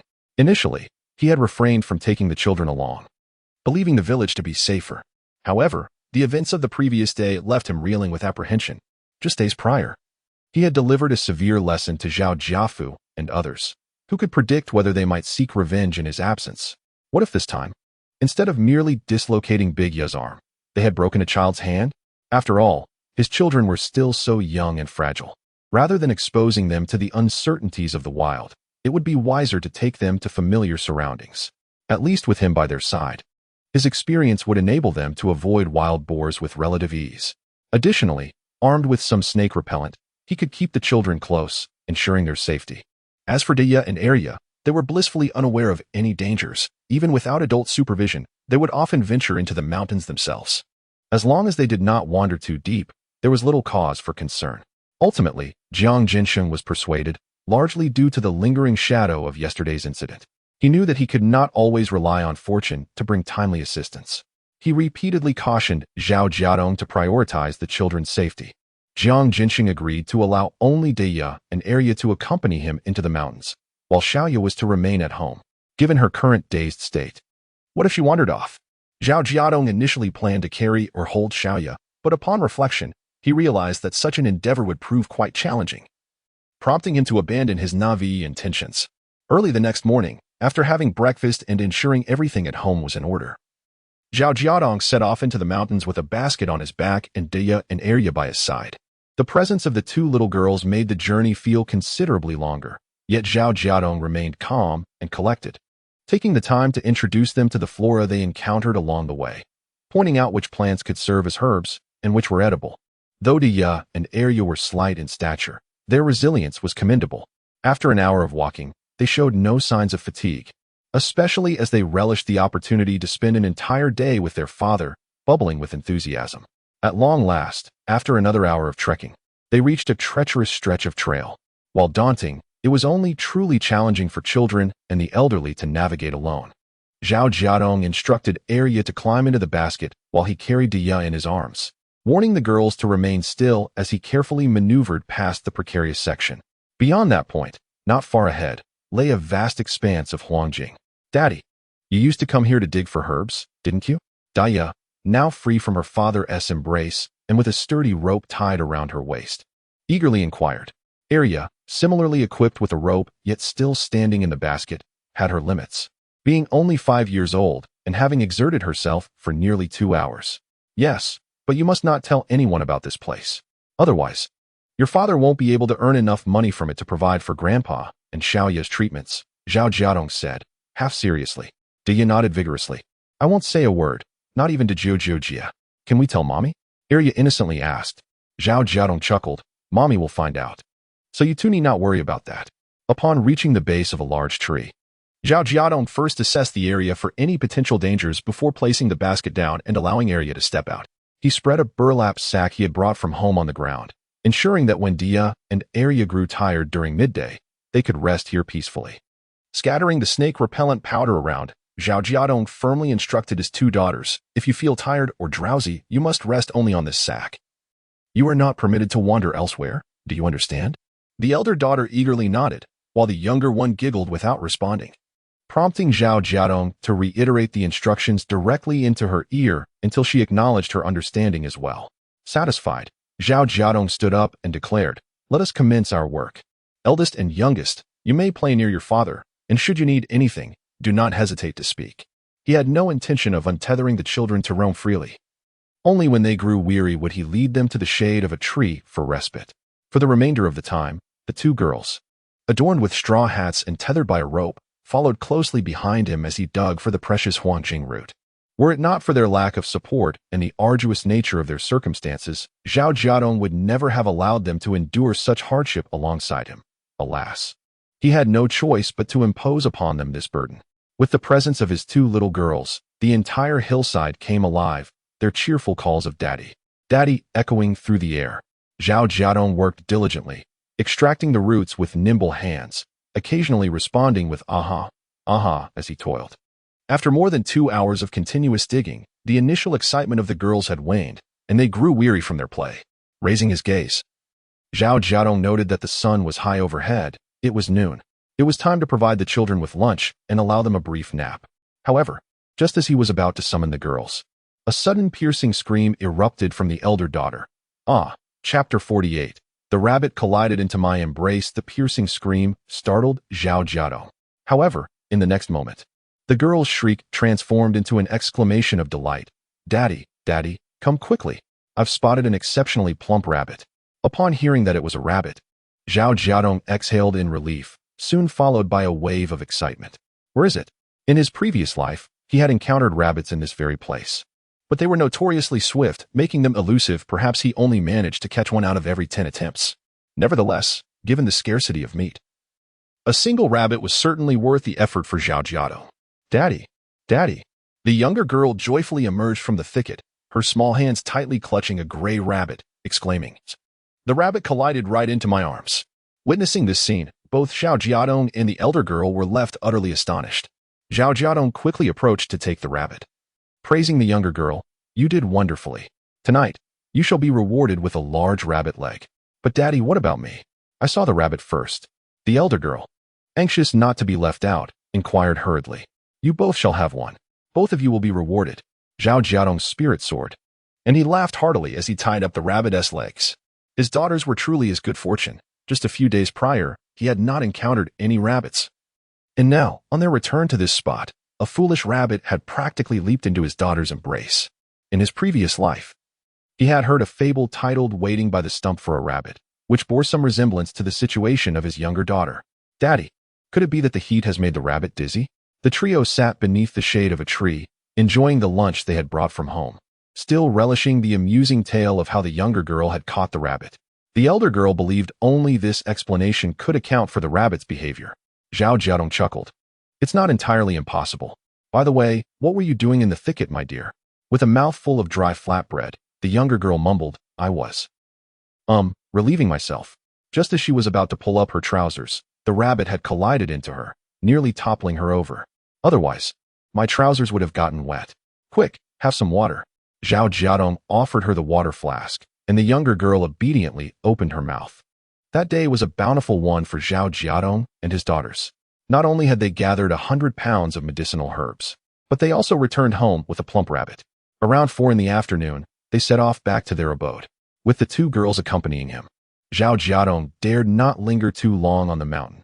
Returning at 4 meant they would reach the village by approximately 6, while the sky was still bright. "Daddy, is it heavy? May I help you carry some?" "No need, Daddy is not weary." "Eldest sister, keep an eye on your little sister and watch your step." "Daddy, when will Mama and Grandma return?" "After I visit the county 5 more times, Mama will be discharged from the hospital, and then I will bring them back." "Why 5 times?" As they traversed the mountain, the elder girl seemed to possess endless energy, incessantly asking questions. Zhao Jiadong, burdened with over 100 pounds of medicinal herbs and a rabbit weighing 4 to 5 pounds in his hand, had to remain vigilant of his surroundings while occasionally glancing at his 2 daughters and addressing her myriad of inquiries. The younger girl was notably quieter, as she was slightly younger and required more energy to navigate the rugged path. As they traversed the latter half of the journey, Arya found herself unable to continue, prompting Deya to willingly take on the task of carrying the rabbit, leaving their father to hold the younger sister. However, Zhao Jiadong could not bear to impose additional burdens on her. With one arm cradling Arya and the other grasping the rabbit, he elicited a look of admiration from Deya. "Father, you possess such great strength," she exclaimed. "Indeed, when we had no oxen in our village. I served as the human ox for plowing from the tender age of 16, Zhao Jiadong recounted casually, reminiscing about the past. To his surprise, Deya's face scrunched up in concern. "That must have been very arduous for you. Every time I see an ox plowing, I feel sorry for it, having to exert itself and endure the whip." Hearing this, Zhao Jiadong's heart swelled with gratitude. Having daughters is truly a blessing. "Papa, hug me." Arya affectionately snuggled against his neck. Zhao Jiadong smiled gently. "Tonight, we shall feast on braised rabbit." For 3 consecutive days, Deya and Arya accompanied their father to the mountains. Zhao Jiadong diligently harvested the wild yam in the mornings, dried it during the day, and steamed it at night.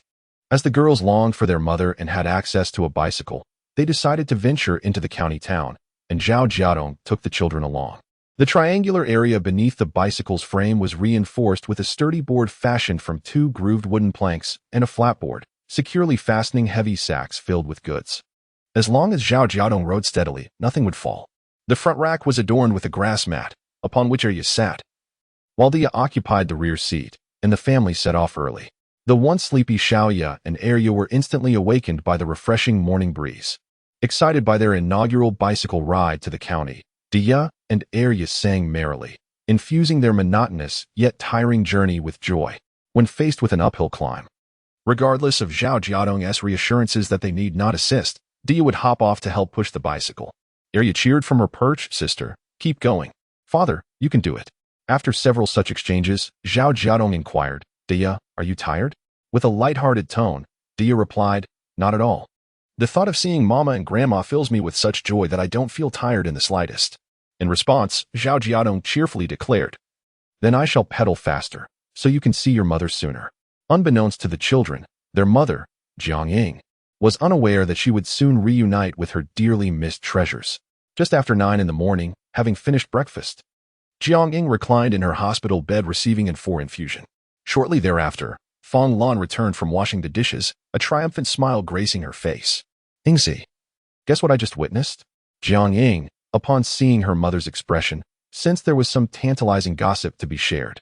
Fong Lan, not one to tease her daughter unduly, set down the dishes and plopped down, speaking in a conspiratorial tone. I saw Jiang Tao in a heated argument with her companion. Jiang Tao was the very woman who had clashed with Jiang and her mother 5 days prior. In the intervening days, Jiang Tao had been subtly antagonizing Fong Lan, cutting in line while fetching water and monopolizing the faucet with multiple buckets while ensuring Fong Lan was excluded from filling her own. Jiang and Fong Lan were mindful of Zhao Jiadong's words, reluctant to confront Jiang Tao directly. However, to their dismay, yesterday in the cafeteria, Jiang Tao deliberately collided with Fong Lan, overturning her bowl of food. This was sustenance purchased with both tickets and money. Even with Fong Lan's typically good temper, she could not swallow this affront and demanded compensation from Jiang Tao on the spot. In retaliation, Jiang Tao and her accomplice, who had nearly scalded Jiang the previous evening, a woman named Wang Yuehua, conspired to accuse Fong Lan of attempting to extort them. Observers, noting Fong Lan's tattered clothing while Jiang Tao and Wang Yuehua were impeccably dressed with hardly a patch in sight, instinctively believed their narrative. Fong Lan, unable to argue her case effectively, contemplated leaving in frustration, but, remembering her daughter still hungry, begrudgingly queued up for another serving of rice, dismissing her earlier meal as if it had been consumed by a dog.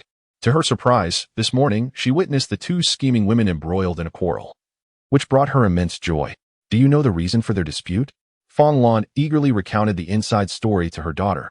It turned out that the daughters of those 2 women had married into the same family and had become sisters-in-law, both of whom were pregnant and experiencing unstable pregnancies, necessitating their stay for bed rest. Last night, rumors surfaced about a division of family assets that seemed inequitable, leading to an immediate falling out between the sisters-in-law, which in turn soured Jiang Tao and Wang Yuehua's relationship. Wasn't he that amusing? Just as Fong Lan reveled in the gossip, a nurse with an irritable expression entered the room. Observing the mother and daughter engrossed in their conversation, Nurse Yuan silently rolled her eyes. This was a hospital, and certain individuals ought to be mindful of their surroundings, speaking so loudly as if it were their home.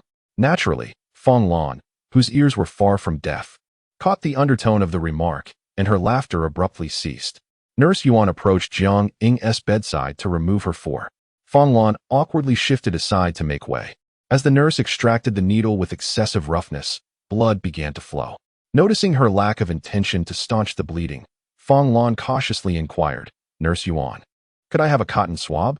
Without sparing her a glance, Nurse Yuan retorted, You too are such a nuisance. A little blood won't kill you. By the way, don't forget to settle your hospital bill. Your funds have run out.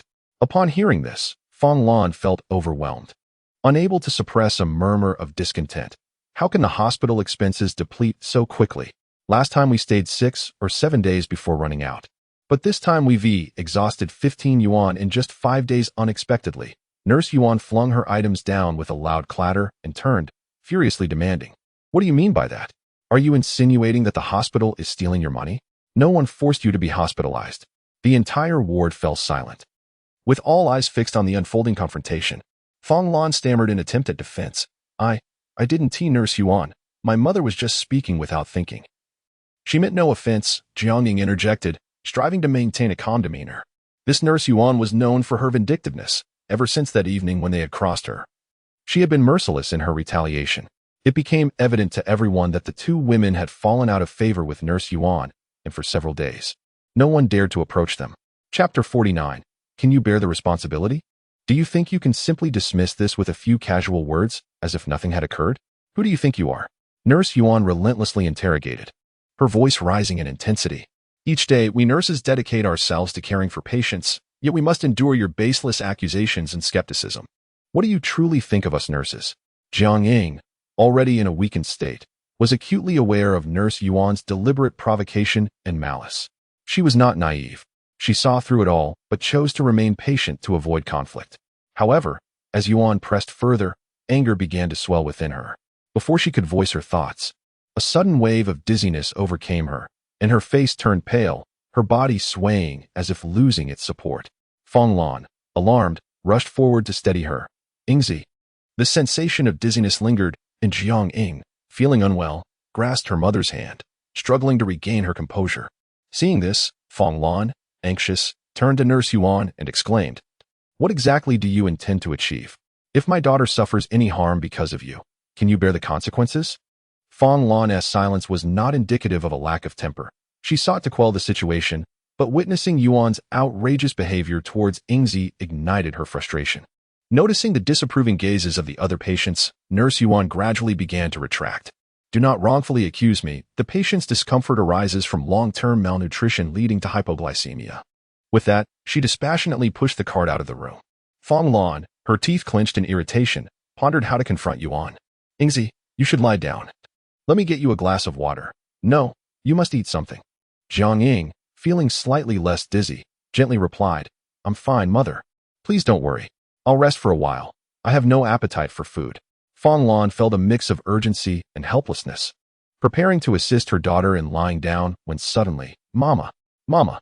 Two sweet, melodious voices jolted Jiang Ying back to life as she turned, incredulity lighting her face at the sight of her beloved daughters. Arya skipped ahead, with Daya holding the hand of Xia, happily approaching their mother. Zhao Jiadong, carrying a large bag, was the last to appear. "Daya, Arya, Xia, you've all come," Fong Lan exclaimed in delight. Jiang Ying, unable to contain her desire to greet her children, was quickly stopped by Zhao Jiadong. "Ingzi, don't move. Please lie down. Your father says you need to rest." The considerate Dia chimed in affirmatively. Jiang Ying smiled, the earlier gloom and displeasure dissipating. "Why lie down? Mother is quite well. Come here, let me see you." Her gaze fell upon Xia, whose expression was vacant and dazed, stirring a pang of emotion in Jiang Ying. A pregnant woman's emotions are often unstable, and she felt tears welling up again. "Mommy, please don't cry." Arya, noticing her mother's tears, anxiously reached out, wanting to wipe them away. Jiang Ying clasped her daughter's hand, smiling gently. "Mom is fine. She is merely overwhelmed with joy at seeing you all." She turned to her daughters, planting soft kisses on their foreheads, unwilling to release her hold on Xia's hand.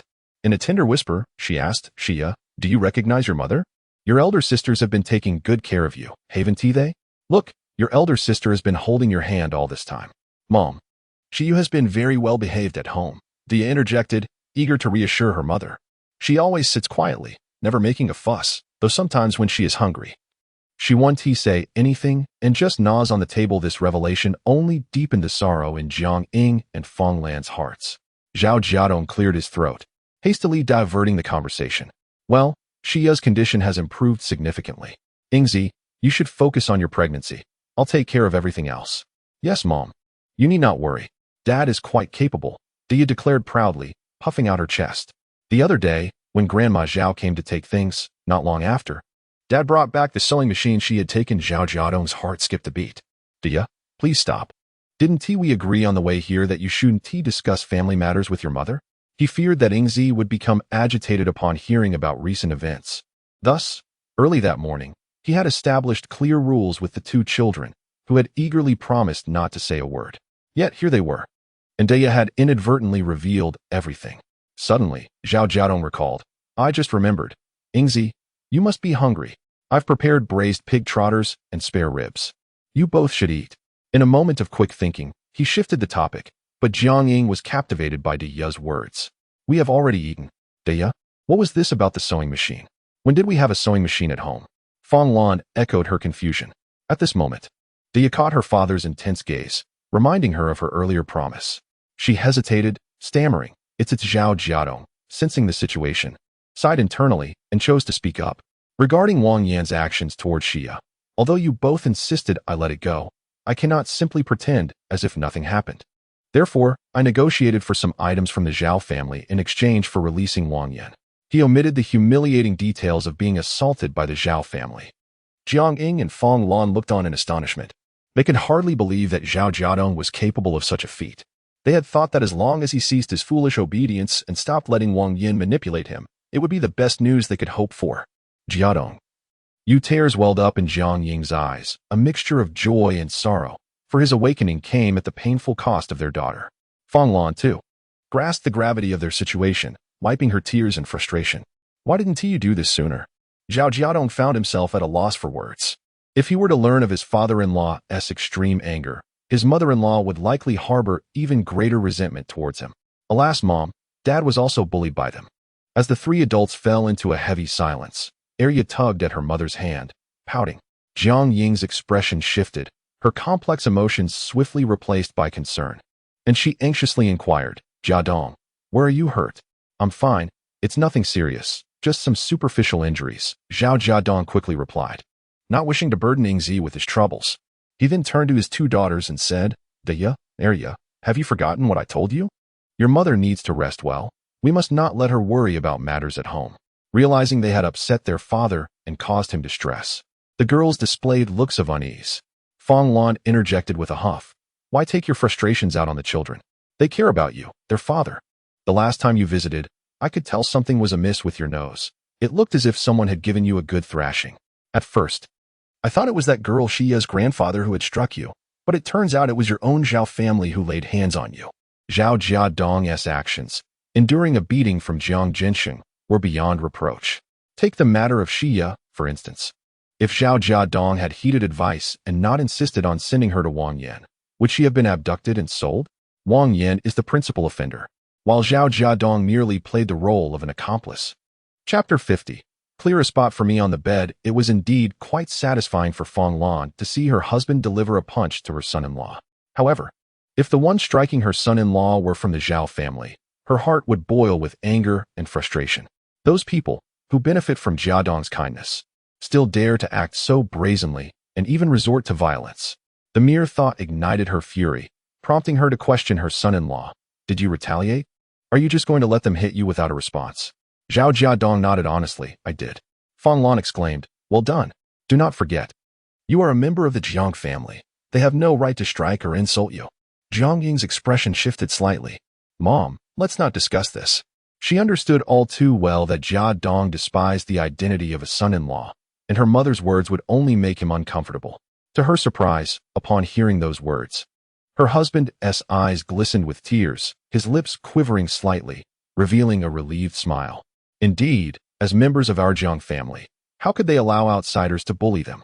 The weight of the word our, as spoken by Zhao Jiadong, carried profound emotion, as if he had finally found a place to belong.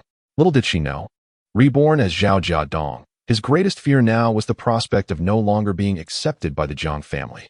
Regardless of past events, as long as his father-in-law, mother-in-law, and wife cherished him as family, he would treasure that bond and strive to live up to their expectations. Perhaps feeling embarrassed by his emotional display, he abruptly lowered his head to rummage through a sack. I just made a pig trotter and rare mushroom soup. And I even added some wood-ear mushrooms and shiitake that Dia and Arya found a couple of days ago. Let me serve you a bit to taste. Noticing this, Jiang Ying, understanding his intentions, said, Mom, why don't you bring out the bowls? We didn't eat enough this morning. Indeed. They had not eaten their fill, but such was the norm. Who could truly claim to be satiated? It was merely a matter of eating something substantial. Dia, Arya, have you eaten? As Fang Lan retrieved the bowls, she also brought out the breakfast she had saved for her son-in-law, inquiring as she did so. Before we left, Grandpa made us some wild vegetable porridge, and we also had leftover salted meat stir-fried with steamed buns from last night, Dia replied. Her gaze fixed on her grandmother's hands. Grandma, what is that? It smells so good. Fang Lan placed the food container in front of them, enticingly stating, This is breakfast made by Aunt Dongni, cabbage stewed with tofu and steamed buns. Come, take a whiff. Isn't it fragrant? Dia and Arya were practically drooling. Sensing her daughter's yearning for food, Jiang Ying felt a pang of guilt. She realized how selfish she had been, knowing her children rarely had access to fine grains. She had thought to save the steamed buns sent by Sister Dongni for her husband to bring home for them. In truth, even the Fong family could not afford to have steamed buns made of white flour at every meal. The white flour buns sent to Jiang Ying and her daughters in recent days were a result of the Fong family's careful budgeting. Even Fang Lan hesitated to eat them. choosing instead to give them to her daughters, who needed the nourishment. How could Jiang Ying then justify hoarding food for her children? Wouldn't he that betray everyone's goodwill? Yet Jiang Ying stubbornly fixated on her perceived selfishness. Zhao Jiadong was taken aback by the sensitivity of her thoughts.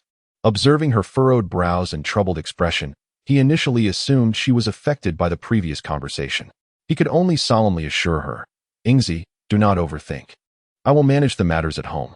Jiang Ying accepted the pig's trotter soup he offered, responding absently, "Jiadong, this is yours." Fong Lan handed a half bun to her son-in-law. Qi Dongni always brought only 2 buns, and previously, Fong Lan would go downstairs to purchase coarse grains like millet cakes or sweet potato porridge, reserving the buns for her daughter to have one in the morning and another at noon. Knowing Zhao Jiadong was coming today, Jiang Ying had only consumed half a bun, leaving 1.5 remaining. Now, the single bun was divided into 3 portions, with Dia, Area, and Xia each receiving a share, leaving the largest half for Zhao Jiadong. "No need. I brought cornmeal." Zhao Jiadong declined the bun, retrieving his own provisions, intending for Yingzi to have them for lunch. "You can share with the children. You brought so much pig's trotter soup and stewed ribs. I'll be full just from this," Jiang Ying insisted firmly. Under her insistence, Zhao Jiadong eventually ate the white bun. In truth, during this era of scarcity, being able to savor a bite of white bun was a blessing. Zhao Jiadong recalled the 100 pounds of polygonatum he had brought today, a surge of ambition igniting within him as he declared, "Yingzi, once I sell the herbs today, I shall buy 2 pounds, no, 5 pounds of white flour. So you can indulge in white buns. Stop your nonsense, even if you had the money. You cannot waste it like that." Fong Lan interjected with a sideways glance. "Moreover, you have no tickets, no matter how much money you have. Where can you buy 5 pounds of white flour?" Zhao Jiadong found himself at a loss for words. He wanted to argue that he could always spend a little more. But considering the price, he decided against such extravagance, especially since the family was in need of funds. "If you have any money on hand, you should go down and pay the hospitalization fee. Nurse Yuan mentioned that the 15 yuan we paid last time has already been exhausted," Fong Lan said, her mood not particularly bright. "Once Yingzi's health improves, we will discharge immediately. I am truly fed up with enduring the disdain here." Jiang Ying did not wish for her husband to know about the troubles caused by Nurse Yuan.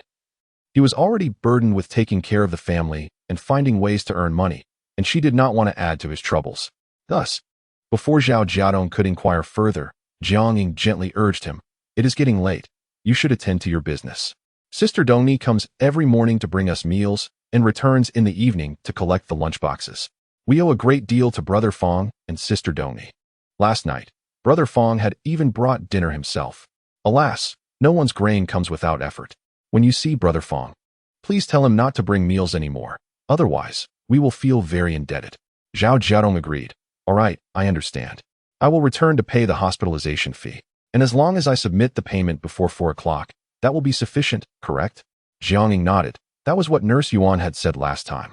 He had come early today, and the family had chatted for quite a while. It was only around 11 o'clock now. There are still several hours until 4 o'clock, which is more than sufficient. Zhao Jiadong instructed Dia and Area to remain at the hospital to keep his wife company, while he took Xia to the state-run pharmacy.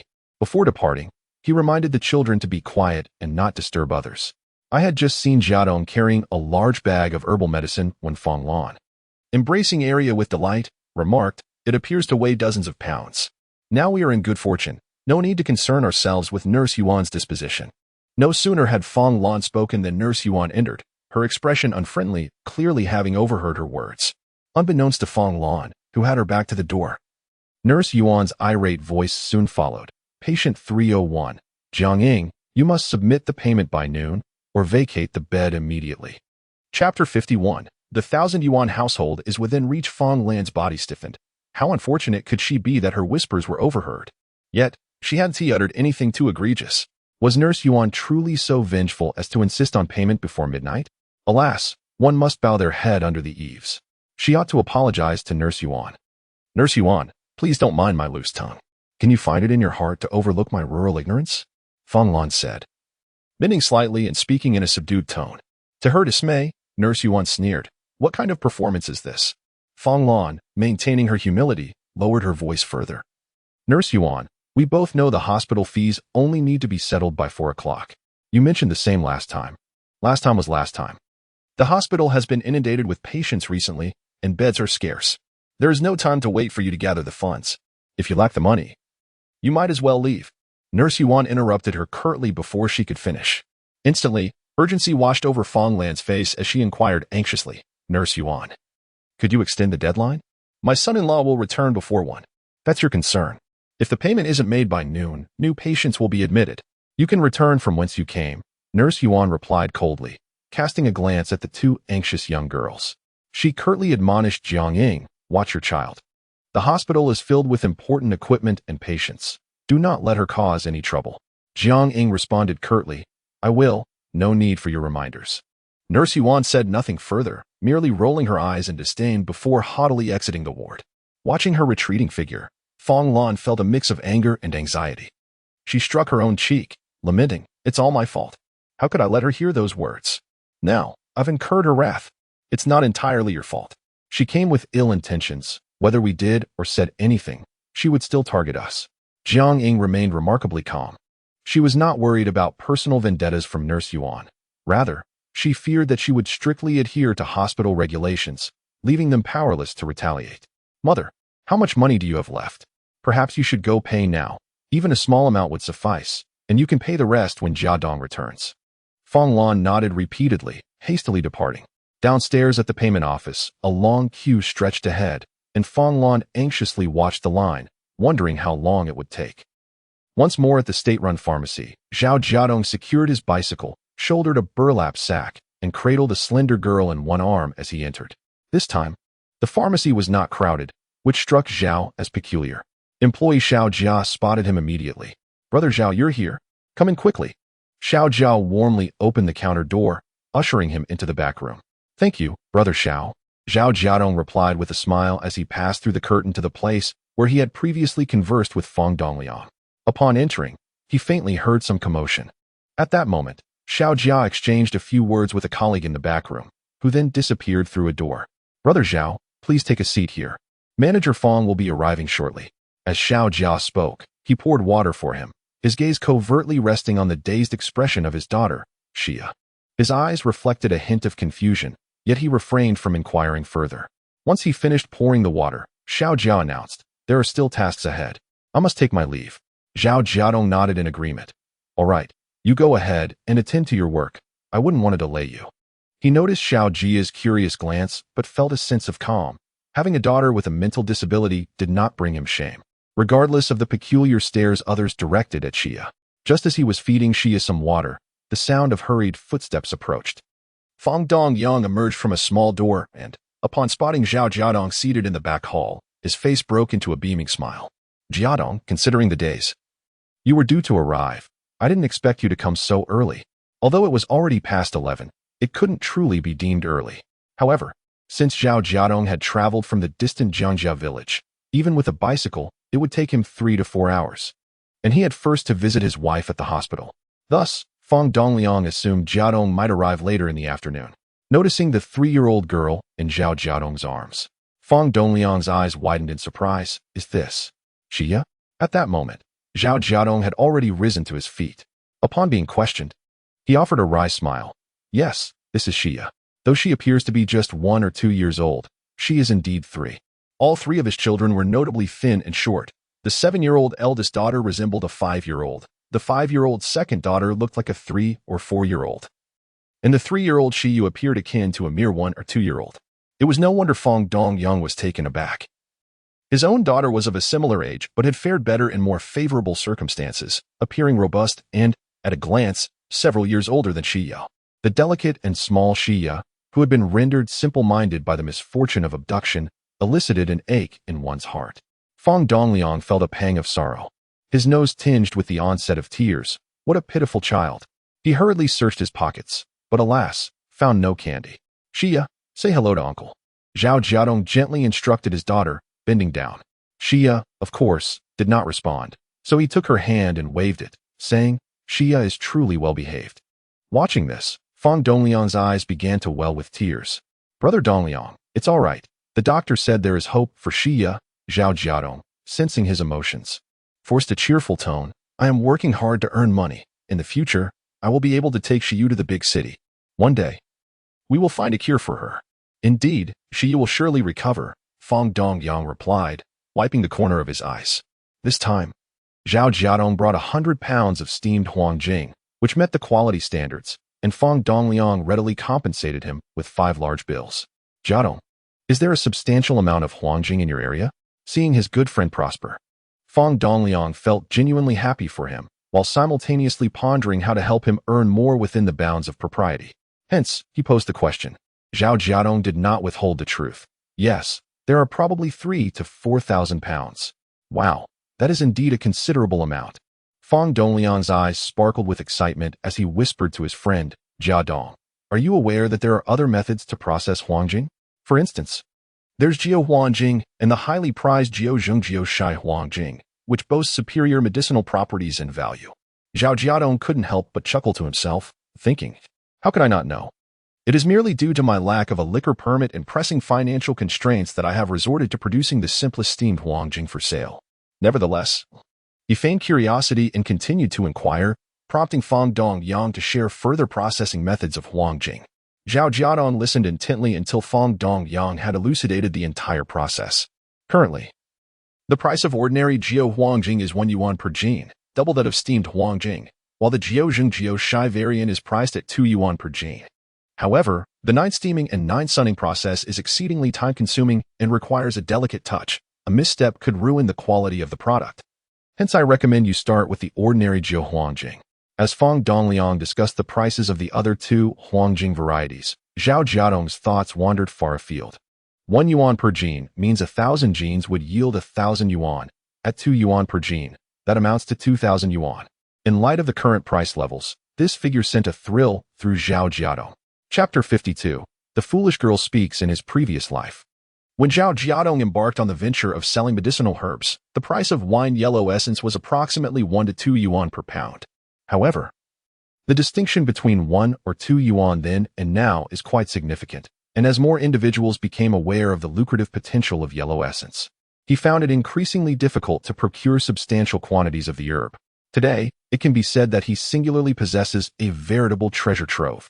To prevent any unforeseen complications, he must relentlessly engage in the processing and production of wine yellow essence. At that moment, one of the employees approached Fong Dongliang with an urgent matter. Thus, with his aspirations of wealth occupying his mind, Zhao Jiadong seized the opportunity to bid farewell to Fong Dongyang. Brother Dongyang, I will certainly try the method you suggested. Very well, I had intended to take you and your niece out for a meal, but seeing your eagerness, let us save that for another time. Fong Dongliang replied with a hint of regret. He was currently preoccupied as the villagers who had come to sell medicinal herbs were directed to the back courtyard, and he needed to oversee operations at the apothecary. He could not afford to leave, otherwise, he would have insisted on treating Zhao Jiadong to a meal. Clutching the warm 50 yuan in his pocket, Zhao Jiadong felt a surge of joy, imagining how delighted Yingzi and his mother-in-law would be upon seeing such a sum.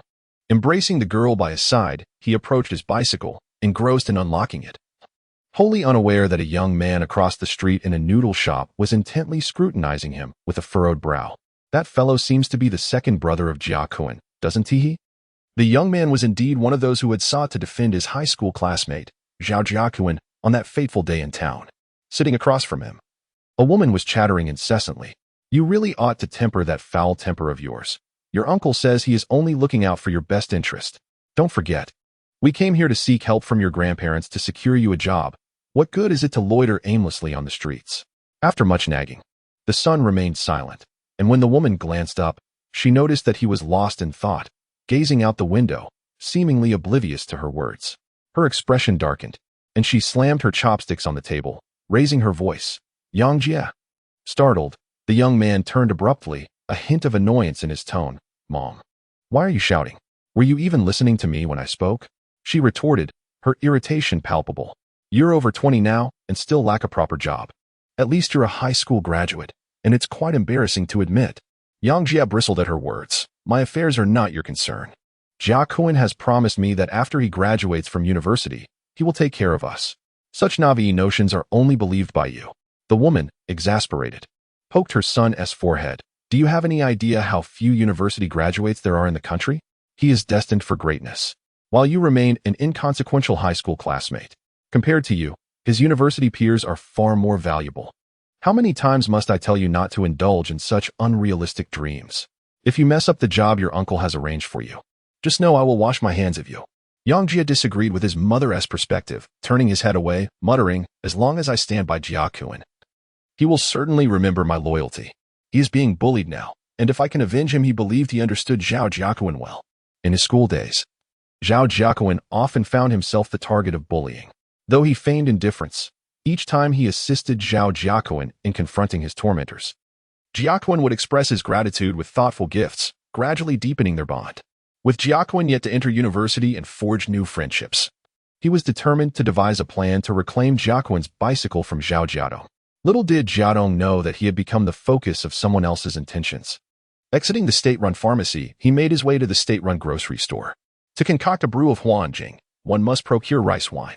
The local supply and marketing cooperative had a meager stock of rice wine, and due to a shortage, purchasing it required special tickets. However, he had heard from Fong Dongliang that the state-run shops in the county had begun to relax ticket restrictions, allowing some products to be purchased without them.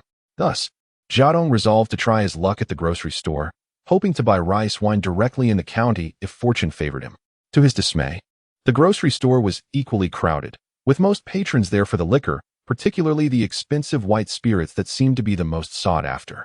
As Jiadong peered over the crowd with a child in his arms, he couldn't help but smile upon noticing that the staff were not strictly enforcing ticket collection.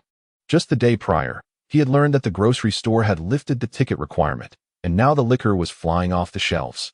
Naturally, who wouldn't rush to buy something that didn't require a ticket? He mused that if only televisions and radios could also be purchased without tickets. Listening to the chatter of the surrounding customers, Jiadong felt fortunate to have ample capital just as the grocery store had lifted its restrictions. Finally, when it was his turn at the vat of rice wine, he was met with a sign that read sold out. Quickly surveying the area, he noticed that the vat of Huangjiu was still available, and he breathed a sigh of relief. The staff member, however, seemed impatient and asked what he wanted. Without hesitation, Jiadong requested Huangjiu, 50 kilograms. Upon hearing this, the staff member gaped at him, incredulous. Are you joking? Each person can only buy 2 bottles. You want 50 kilograms? Jiadong glanced at the bottle the staff member held, realizing it was just over a kilogram. He sighed inwardly. No wonder tickets were no longer required. They had imposed a purchasing limit instead. All right, just 2 bottles then, he conceded. Better than nothing. At 5 jiao per bottle. His total came to 1 yuan. The staff member prepared 2 bottles of Huangjiu, and Jiadong hurriedly handed over a large denomination bill. Clutching the 2 bottles and the 9 jiao in change, he exited the grocery store, a frown etched on his brow. This meager amount of liquor was hardly sufficient. Standing by the roadside, observing the bustling scene before him, Jiadong suddenly conceived an idea. An hour later, several individuals arrived at a narrow alleyway, each carrying 2 bottles of Huangjiu. Purchasing 2 bottles for 1 yuan and selling them to Jiadong would yield 1 yuan and 50 jiao, netting a profit of 50 jiao. This was Jiadong's ingenious plan. He enlisted passers-by to buy the liquor for him. Most dismissed the idea as too risky. Yet a few audacious souls were tempted by the opportunity presented to them. Most importantly, Jiadong, cradling a child, did not appear to be setting a trap.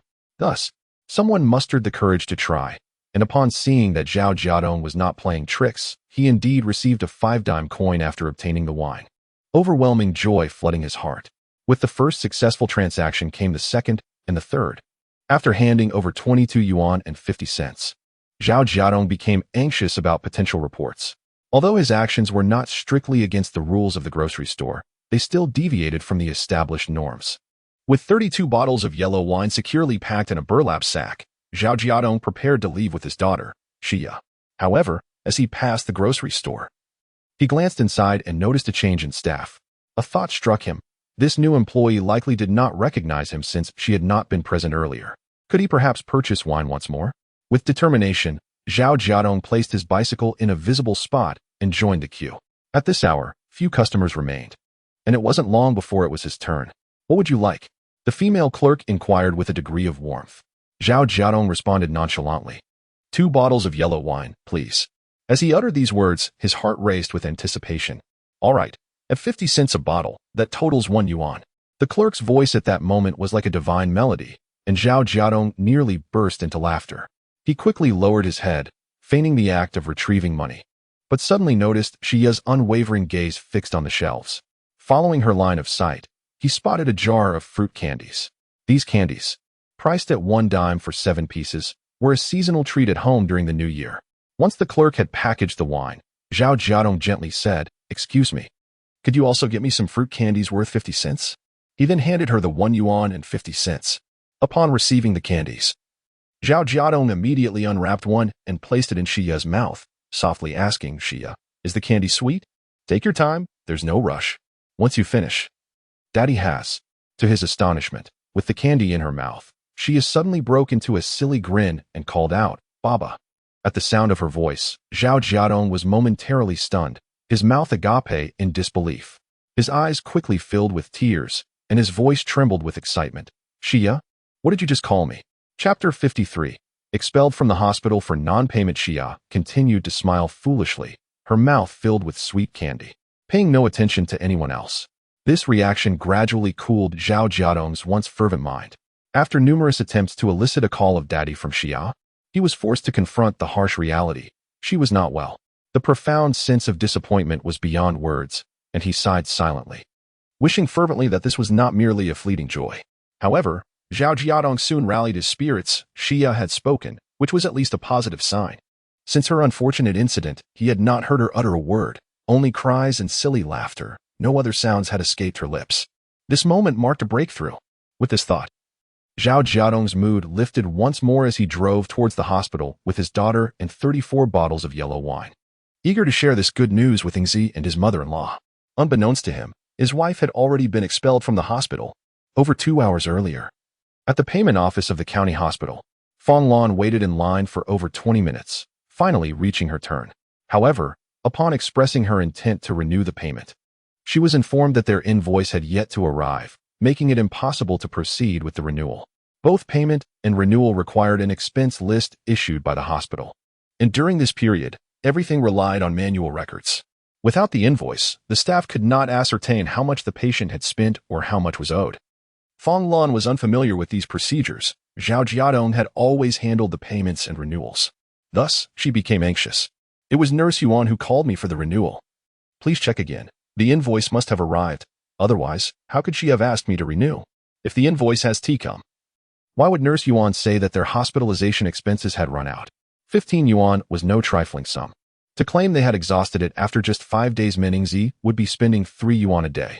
Would Nurse Xiuhong dare to make such a statement without the invoice? "I'm sorry, but I don't have the invoice for bed 301. Please go ask Nurse Xiuhong and don't delay the others from making their payments," the attendant replied, gesturing for Fong Lan to leave. Glancing at the hospital clock, she realized it was already 11:30 and wondered if she could make the payment before noon. In a hurry, she rushed upstairs to find Nurse Xiuhong. After searching fruitlessly, she had to inquire with other nurses, who all stated that bed 301 was not under their jurisdiction and the invoice was not with them. "Do you know where Nurse Xiuhong is?" Fong Lan pressed anxiously. A round-faced nurse replied, "She has gone to lunch. We can't attend to you until she returns."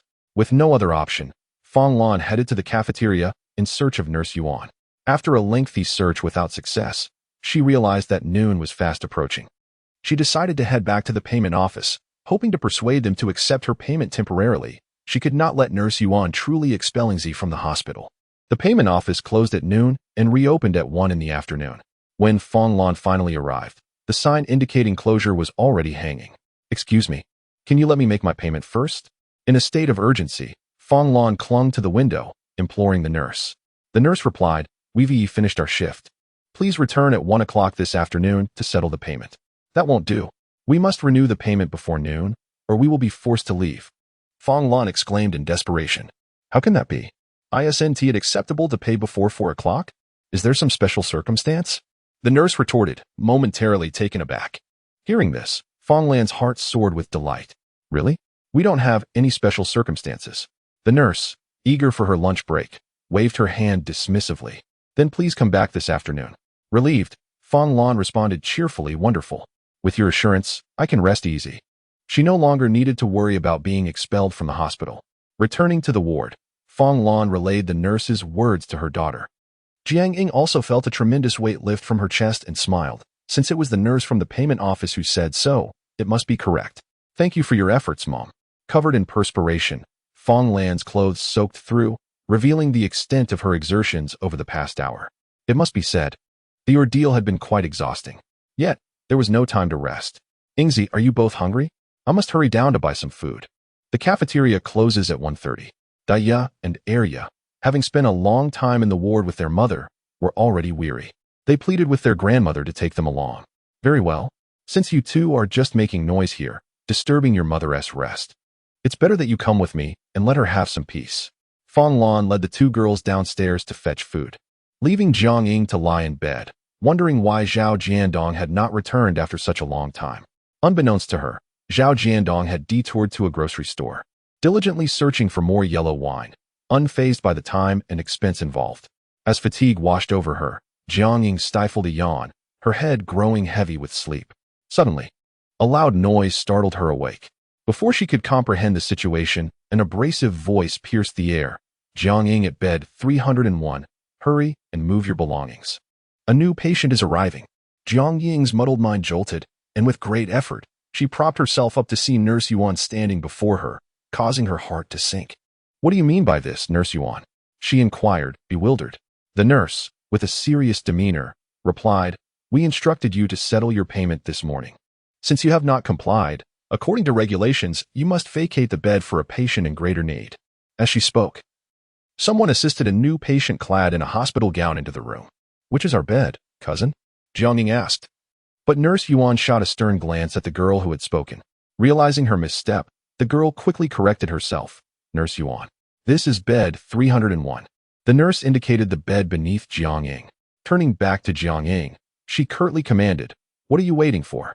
Hurry down, I need to change the sheets. Jiang Ying's head buzzed with confusion, a surge of indignation swelling within her, leaving her on the brink of humiliation and anger. She longed to reprimand Nurse Yuan.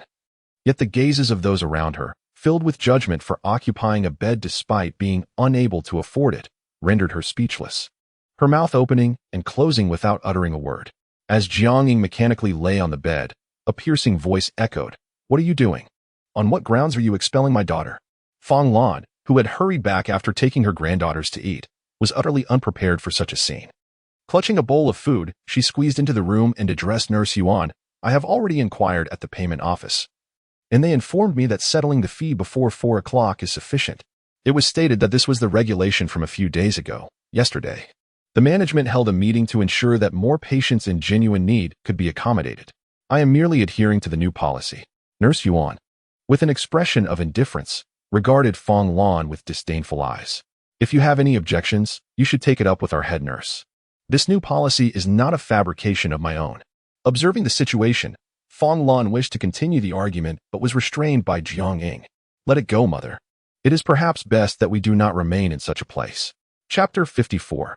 Complaints against Nurse Yuan. Jiang Ying forcibly suppressed the humiliation that engulfed her, rationally reminding herself that arguing with Nurse Yuan would yield no benefits. The nurse's timing was impeccably calculated, and her audacious invocation of new regulations indicated premeditation. Despite her mounting frustration, Fong Lan, a woman of humble origins, could only vent her anger through loud outcries, lacking a more effective approach. This behavior would only serve to paint them as unreasonable troublemakers. Given that Daya and Arya were present, Jiang Ying wished to spare them the embarrassment of being ridiculed. Thus she calmly urged her mother to gather their belongings. Daya and Arya, though confused about the situation, could sense that the nurse was not a benevolent figure. Mom.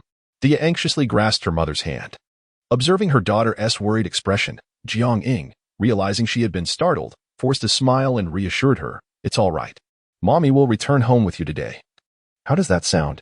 Arya joyfully leaped. Yay, yay. Mommy can come home. What are you jumping around for? Can't you see there are patients here?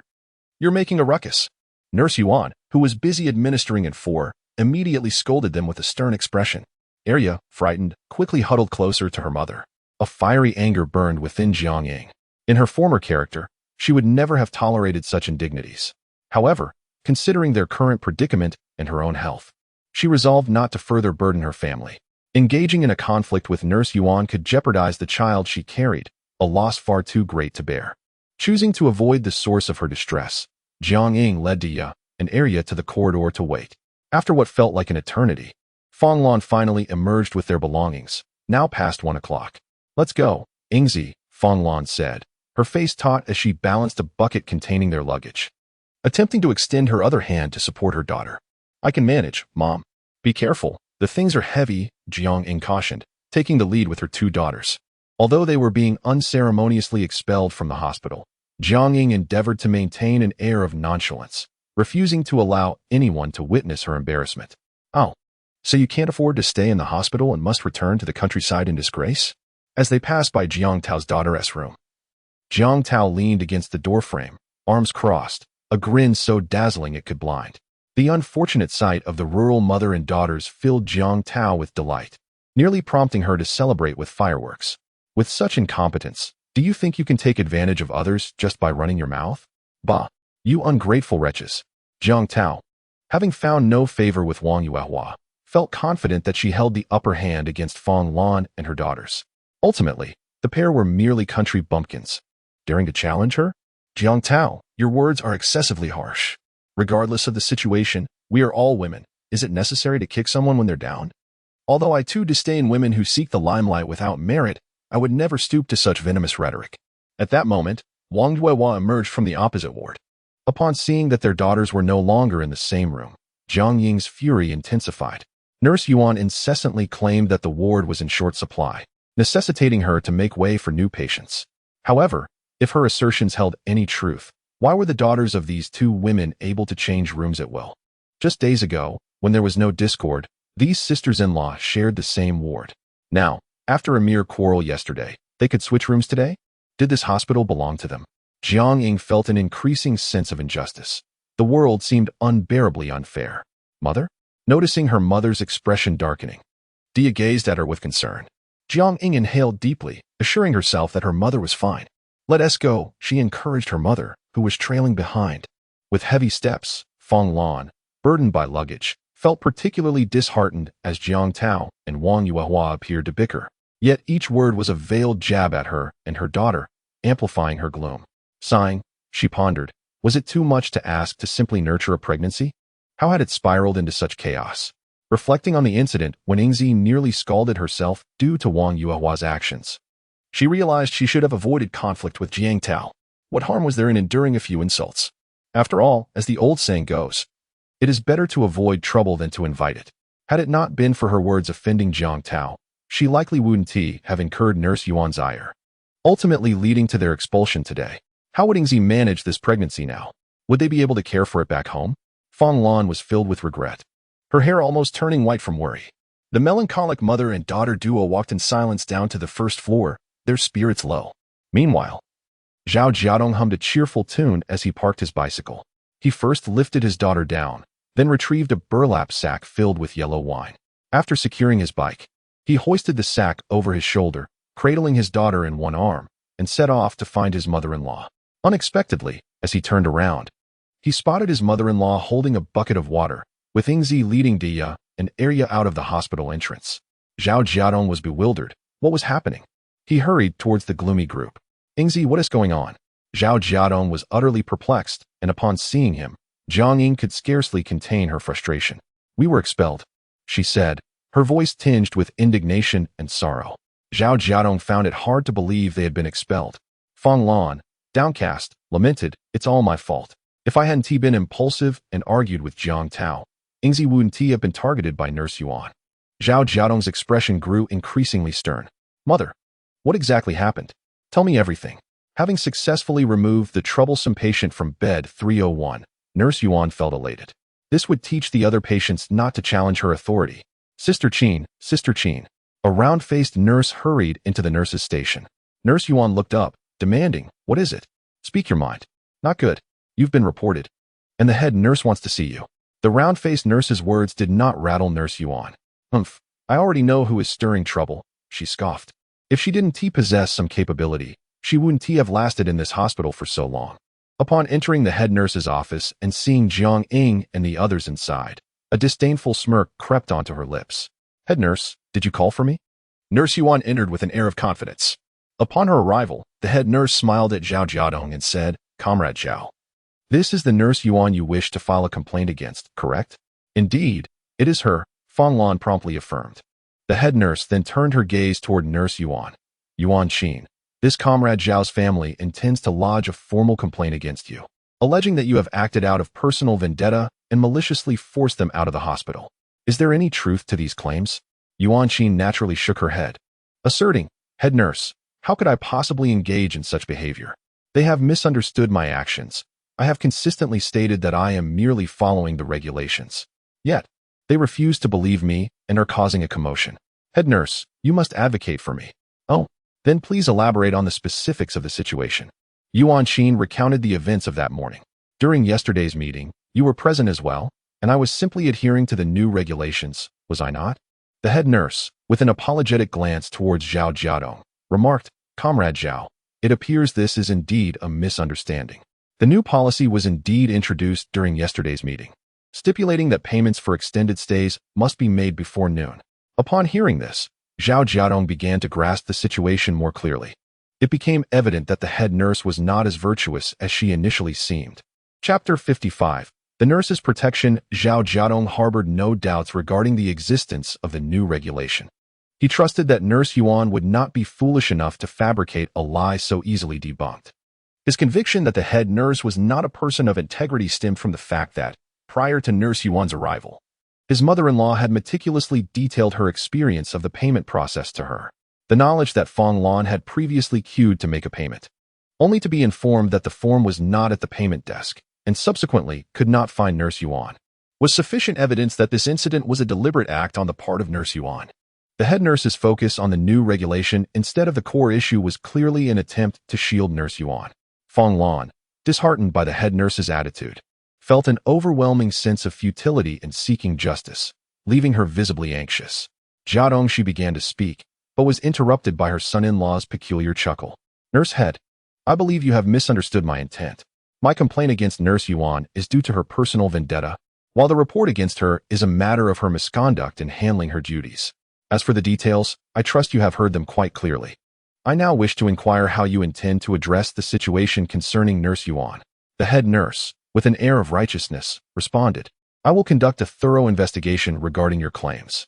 Should it indeed be found that Yuanqing's negligence resulted in a patient missing the renewal deadline and consequently being discharged, our hospital will certainly hold her accountable."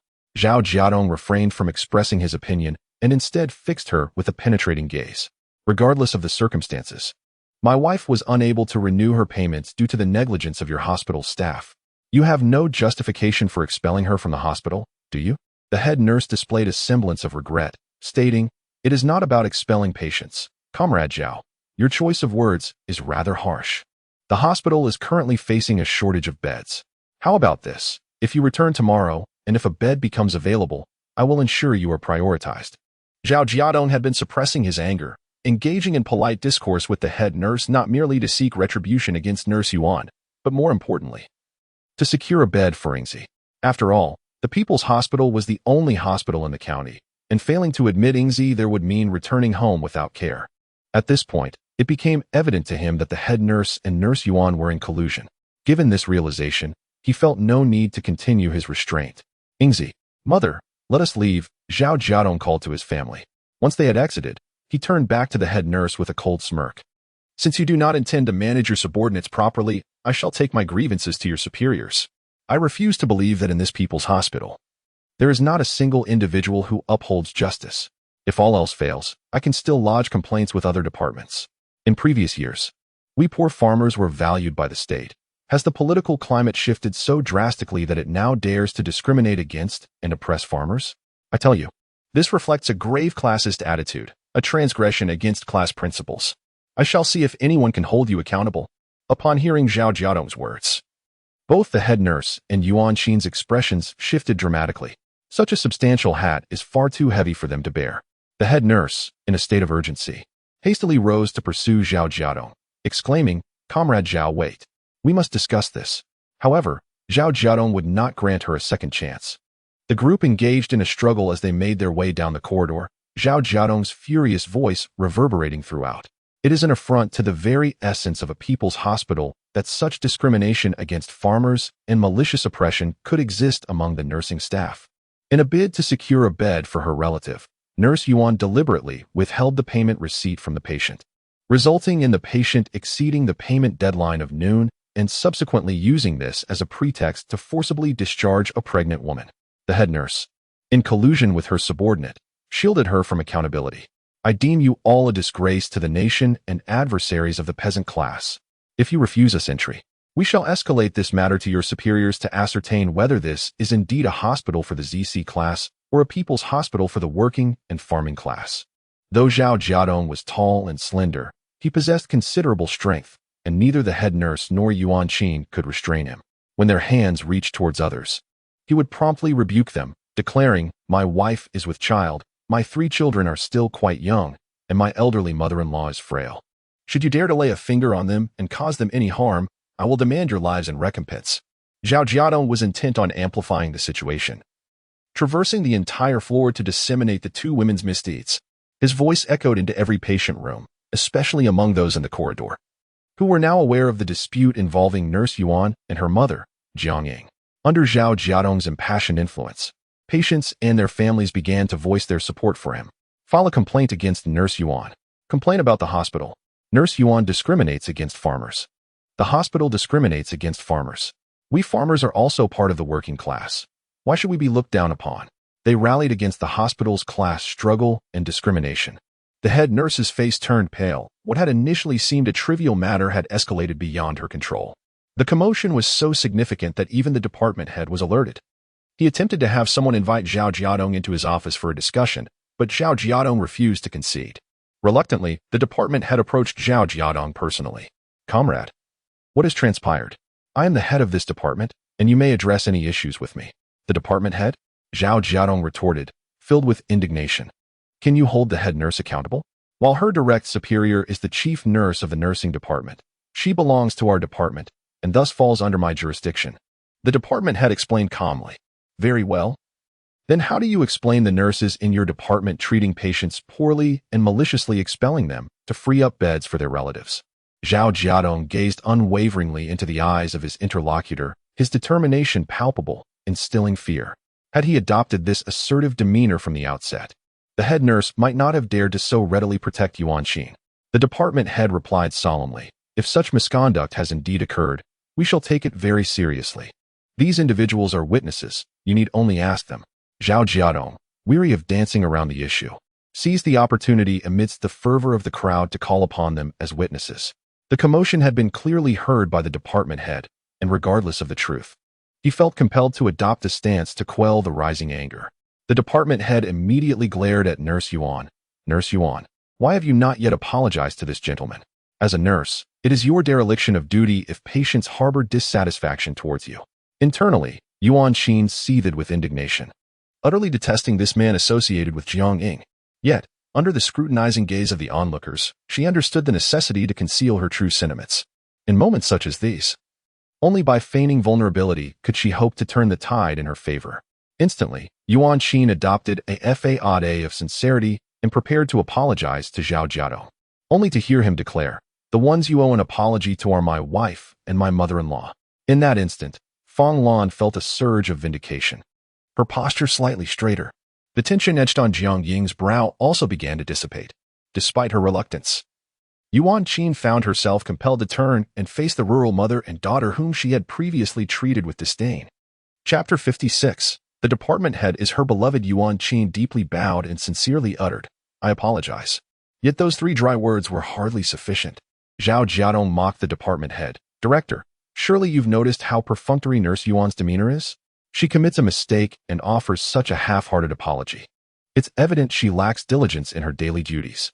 The head nurse felt a bead of sweat trickle down her back. Wasn't it said that rustic men were typically inarticulate? Yet Zhao Jiadong was distinctly different. At that moment, an exceedingly discordant voice interjected.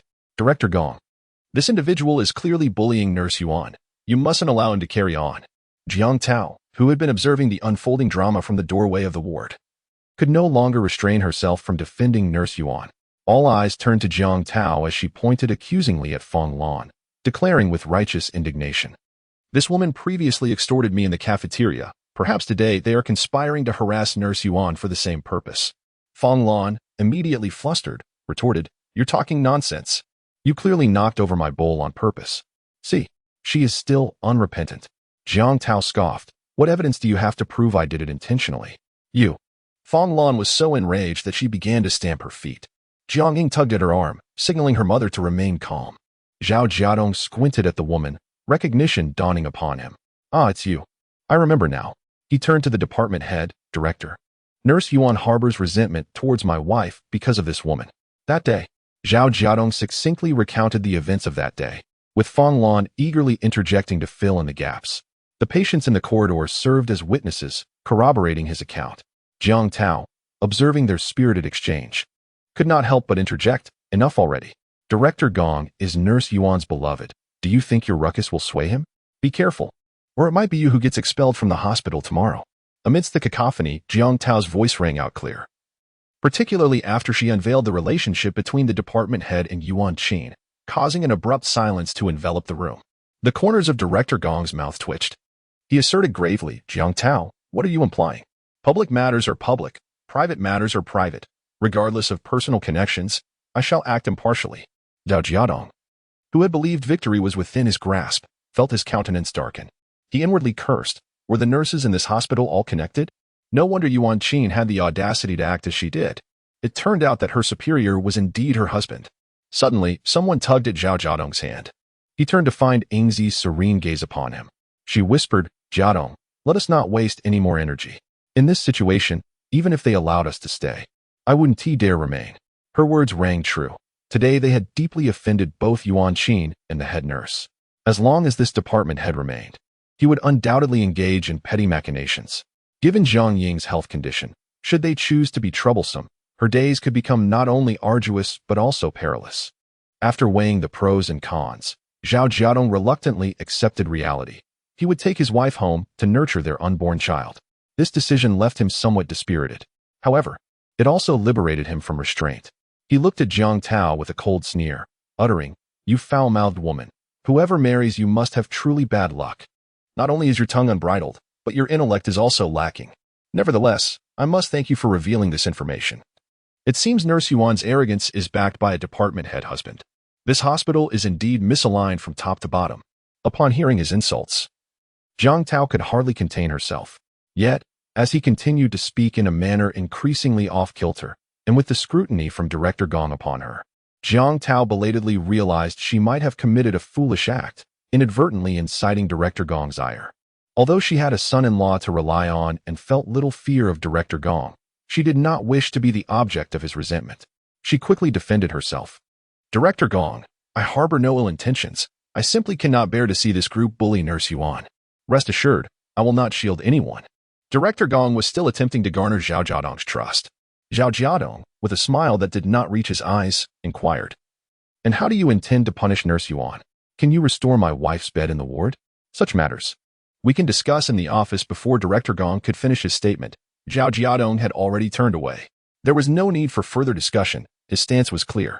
He was determined to report Yuan Qin and the head nurse.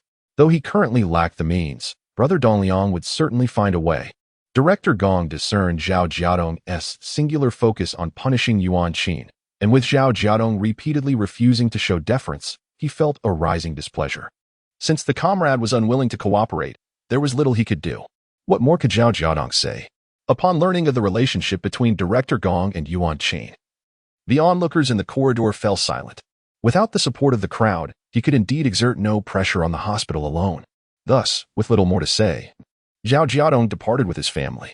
Once outside the hospital, Fong Lan could no longer contain her frustration and began to chastise Yuan Qin and Jiang Tao. Zhao Jiadong, however, was quietly attuned to Yingzi's emotions. She was holding Dia, her expression relatively calm. Yingzi, once I have consulted Brother Dong Yang, we shall report Yuan Qin. A person like her is unworthy of being a nurse. Jiang Ying nodded in agreement, acknowledging that Yuan Qin was indeed unsuitable for the role, as her pettiness led her to retaliate and act with partiality, deliberately obstructing patients from being admitted. If they did not speak up now, she would only continue to harm others in the future. Precisely. Observing her calm demeanor, Zhao Jiadong felt a wave of relief wash over him.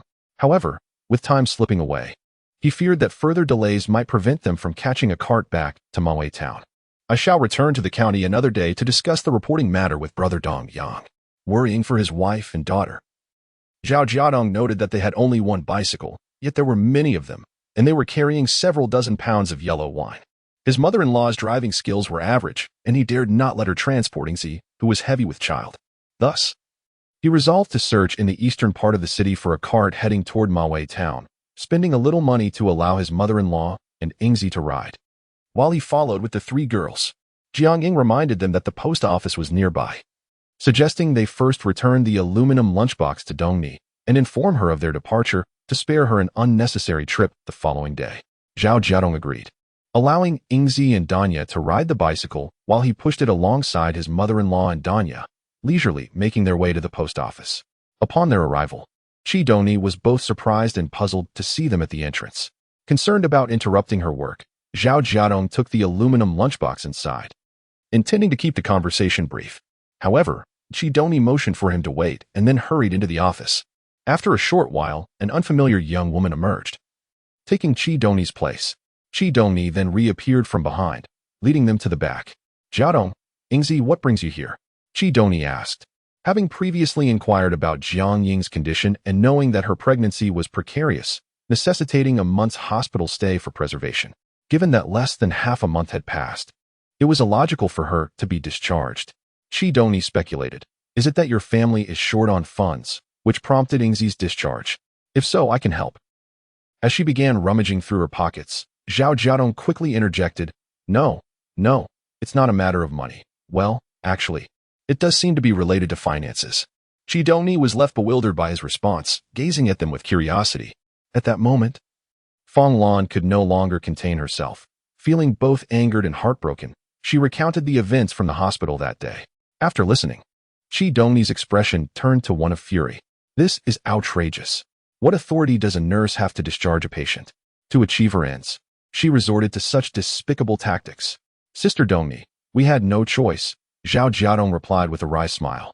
Ingzi's health is fragile, and I didn't wish for her to be discharged, but she was maliciously targeted, and the department head is Yuan Qin's husband. How could I possibly allow her to remain there? Hearing this, Dongni grasped Jiang Ying's hand firmly, assuring her, do not fear, Ingzi. A mere department head cannot wield absolute power in the hospital. Just wait, I will call your brother Dongliang right away. Chapter 57, The Vice Dean in a Previous Life. When Zhao Jiadong reunited with Fong Dongyang, the latter was on the verge of being transferred back to the capital city. Thus, Zhao Jiadong was not fully aware of Fong Dongliang's capabilities in Lin County. He thought that if he could have brother Dongliang assist him in finding a reliable reporting channel, he would be content. However, he never anticipated that after a single phone call from Dongni, Fong Dongliang would spring into action immediately. Jiadong, Dongliang has asked you to wait here for a moment. He will come to take you to the hospital shortly. After Dongni spoke, she kindly supported Jiang Ying and guided her towards the post office's office. Jiang Ying anxiously inquired, Sister Dongni, will this trouble you? Not at all. My colleagues are all very nice. Since you were heavily pregnant, how could they bear to let you suffer under the scorching sun? The office was not particularly spacious, so Zhao Jiadong and Fong Lan opted not to enter. Fortunately, Fong Dongliang arrived swiftly. After waiting for about half an hour, he appeared. Upon his arrival, he asked Zhao Jiadong whether he intended to take Ingzi home or preferred her to remain hospitalized for the time being. After learning Zhao Jiadong's true thoughts and concerns, Fong Dongyang promptly declared, in that case, let us return to the hospital together. I have already contacted the vice dean of the People's Hospital, and with his intervention, you need not worry about your sister-in-law receiving unfair treatment. This was indeed a delightful surprise. Could Fong Dongliang truly establish direct contact with the vice dean? Fong Dongliang reassured them, Yuan Qin's words and actions do not represent the People's Hospital. The leadership has too many matters to attend to. Generally, such issues are handled by subordinates. If they choose to conceal something, it often does not reach the higher-ups unless the situation escalates significantly. Upon understanding this, the heavy burden on Fong Lan's chest lifted, and she suddenly felt a surge of joy. Dongliang, so it seems the People's Hospital is not at fault. The problem lies with that nurse Yuan. Fong Dongliang replied earnestly, of course, Aunt Lan. The People's Hospital is established by the state to serve the people, and the higher-ups have consistently adhered to this principle.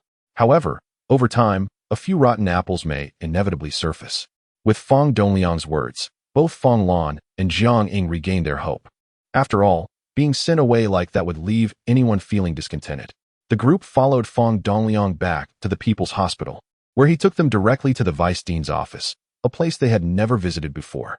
The office of the senior leadership was quite distant from the inpatient department, and they did not encounter any acquaintances along the way.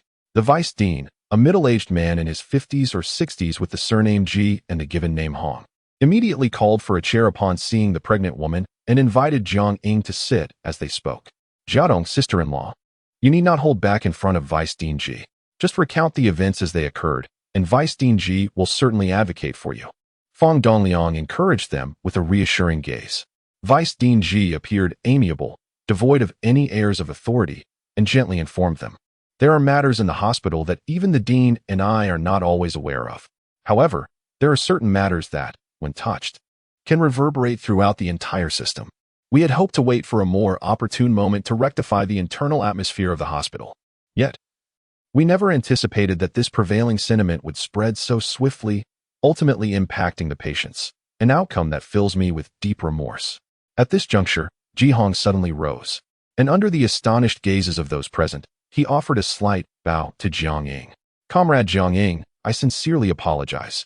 It is my negligence and dereliction of duty that has caused you distress. Thankfully, your health has not been significantly affected by this issue. Otherwise, my culpability would be greatly magnified. This gesture startled both Jiang Ying and Feng Lan considerably.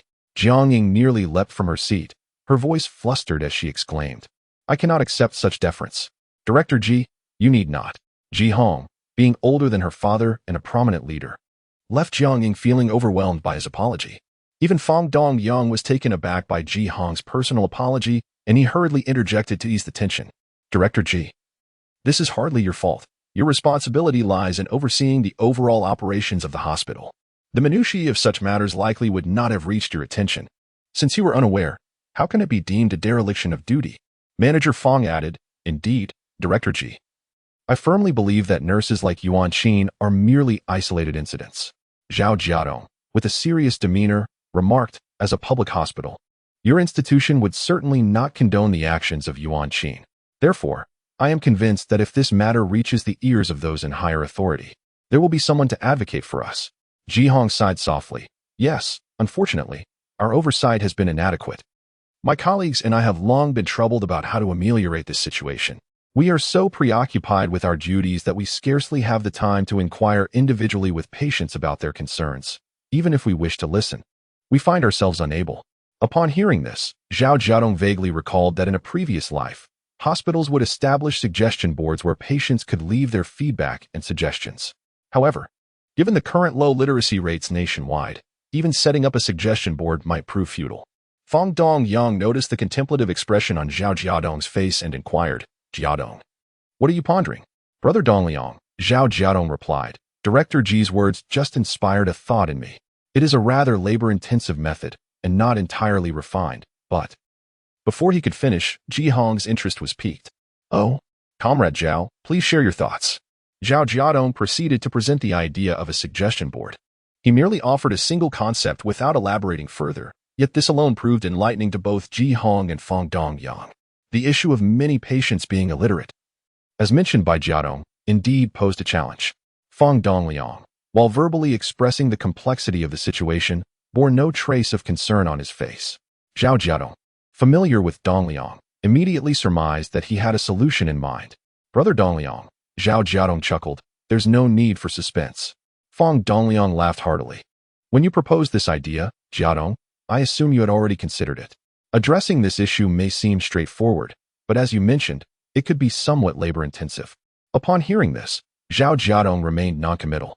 Indeed, he had conceived a notion but was uncertain whether Dean Ji would find it agreeable, which is why he refrained from mentioning it.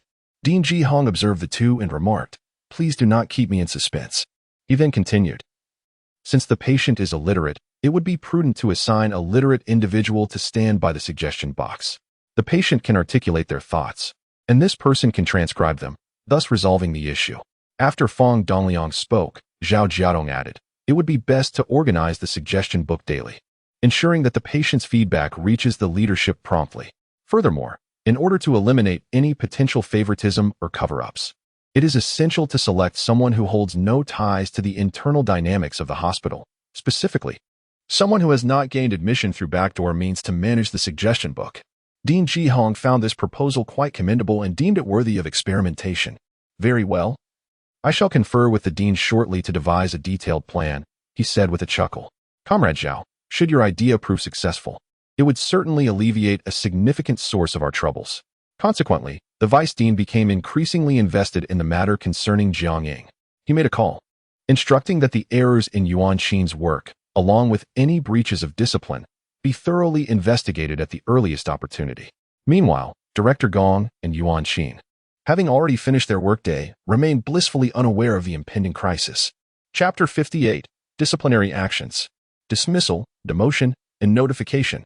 Upon investigation, it has been determined that Nurse Yuan Qin from the XX department has committed significant errors in her duties, demonstrating gross negligence and a serious breach of discipline. This not only tarnishes the hospital's reputation, but also infringes upon the legitimate rights of the patients. After deliberation, it has been decided to issue a broadcast notification throughout the hospital, announcing her dismissal. All other involved parties will also face appropriate disciplinary actions.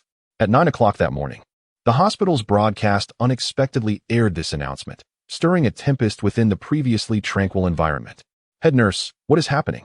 Is it true that Sister Qin has been dismissed?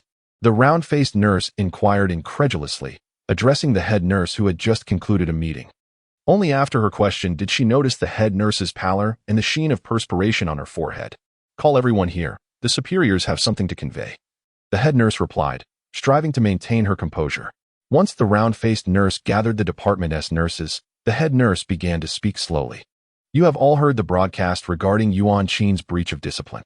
I too bear responsibility in this matter, for I sheltered a subordinate, failing to discern right from wrong and acting unjustly towards the patients.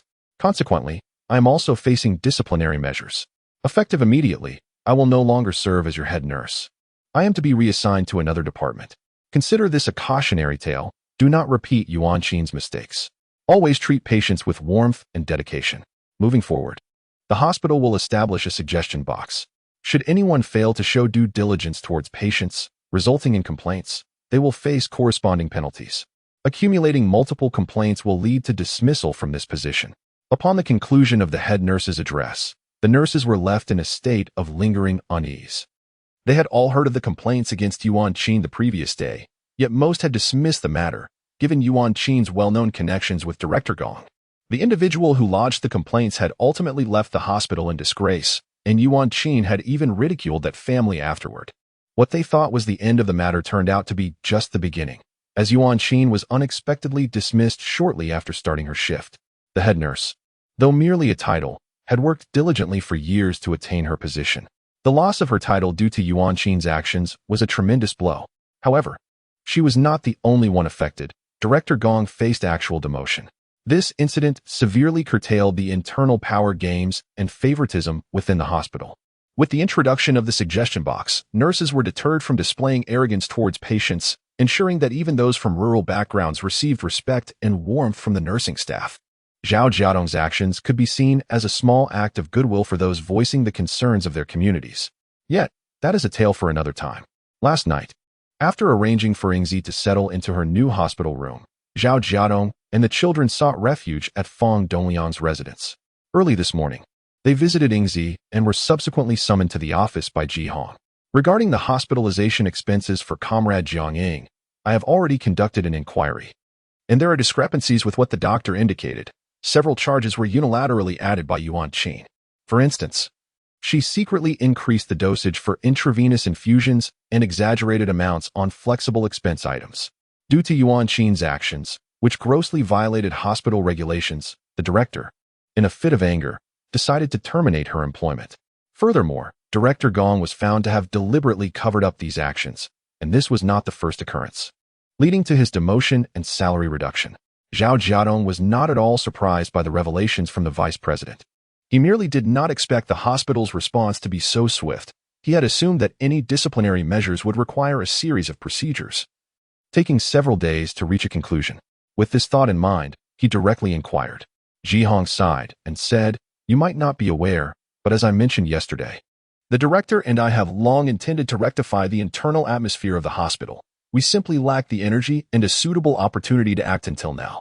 Jiang Ying's situation serves as a perfect example for us to take decisive action.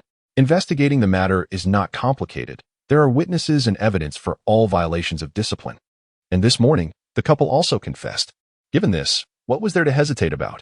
With such a severe error committed, how could they not act promptly to set an example and deter others? Zhao Jiadong felt immense admiration for the two directors. However, the matter did not end there. The vice president further stated that as compensation, the hospital would provide daily meal vouchers for Jiang Ying and Feng Lan during Jiang Ying's hospitalization. The hospital was indeed generous, as over half of the meal vouchers given to the mother and daughter included substantial amounts. With these vouchers, Jiang Ying and Feng Lan would only need to spend a few cents to enjoy meat and steamed buns. Consequently, Feng Lan remarked that misfortune had brought unexpected fortune. Zhao Jiadong left 20 yuan for his mother-in-law, saying, "Mom, this incident has served as a wake-up call for me. You must keep some money on hand. Take this 20 yuan. It was only then that Jiang Ying remembered to ask him how much the herbal medicine sold for yesterday. Initially, the mother and daughter were the most concerned about this matter, but Yuan Qin's antics had diverted everyone's attention to anger and frustration. Once the vice president ensured Jiang Ying was settled, the darkness of night fell, leaving the couple with no time for idle chatter. 100 jin at 50 cents a jin. I sold it for 50 yuan. Zhao Jiadong spoke about his herbal business, unable to suppress a grin.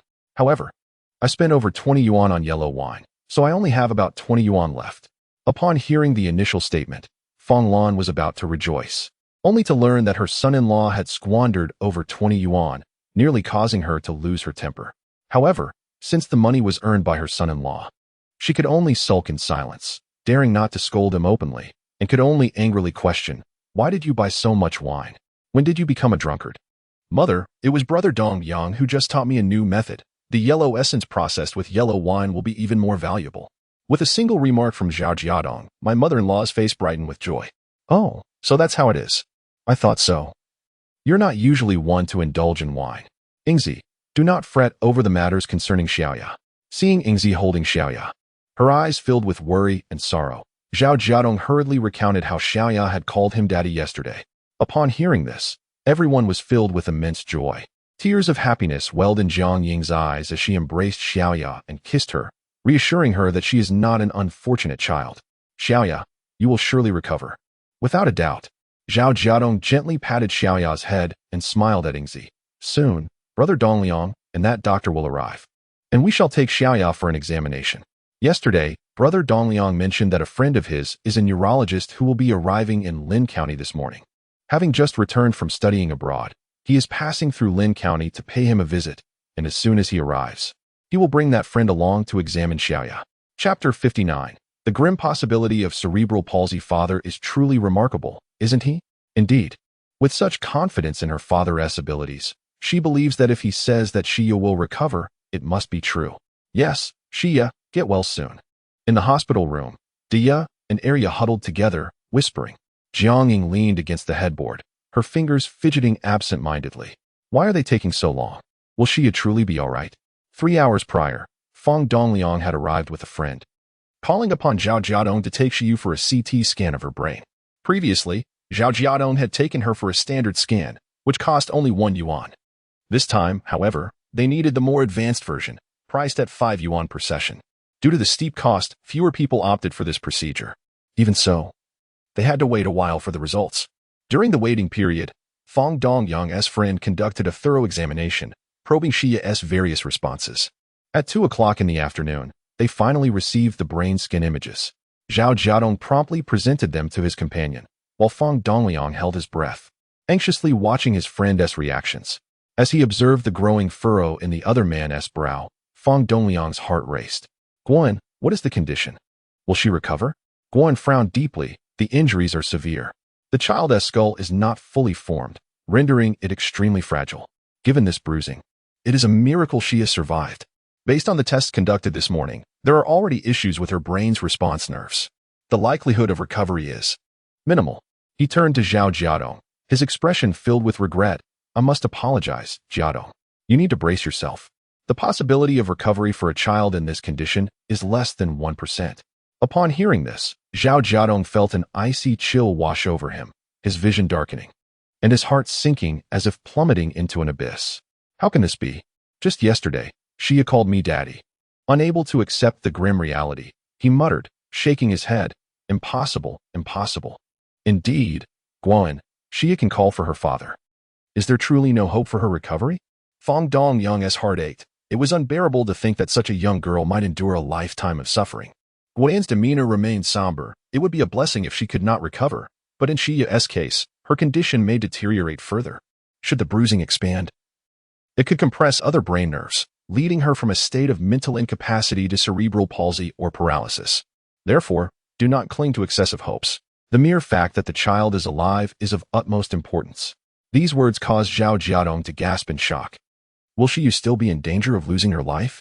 He had believed that rescuing her meant she had escaped her suffering, that her fate would not mirror the tragedies of her past life. Yet, Guan's words struck him like a thunderbolt.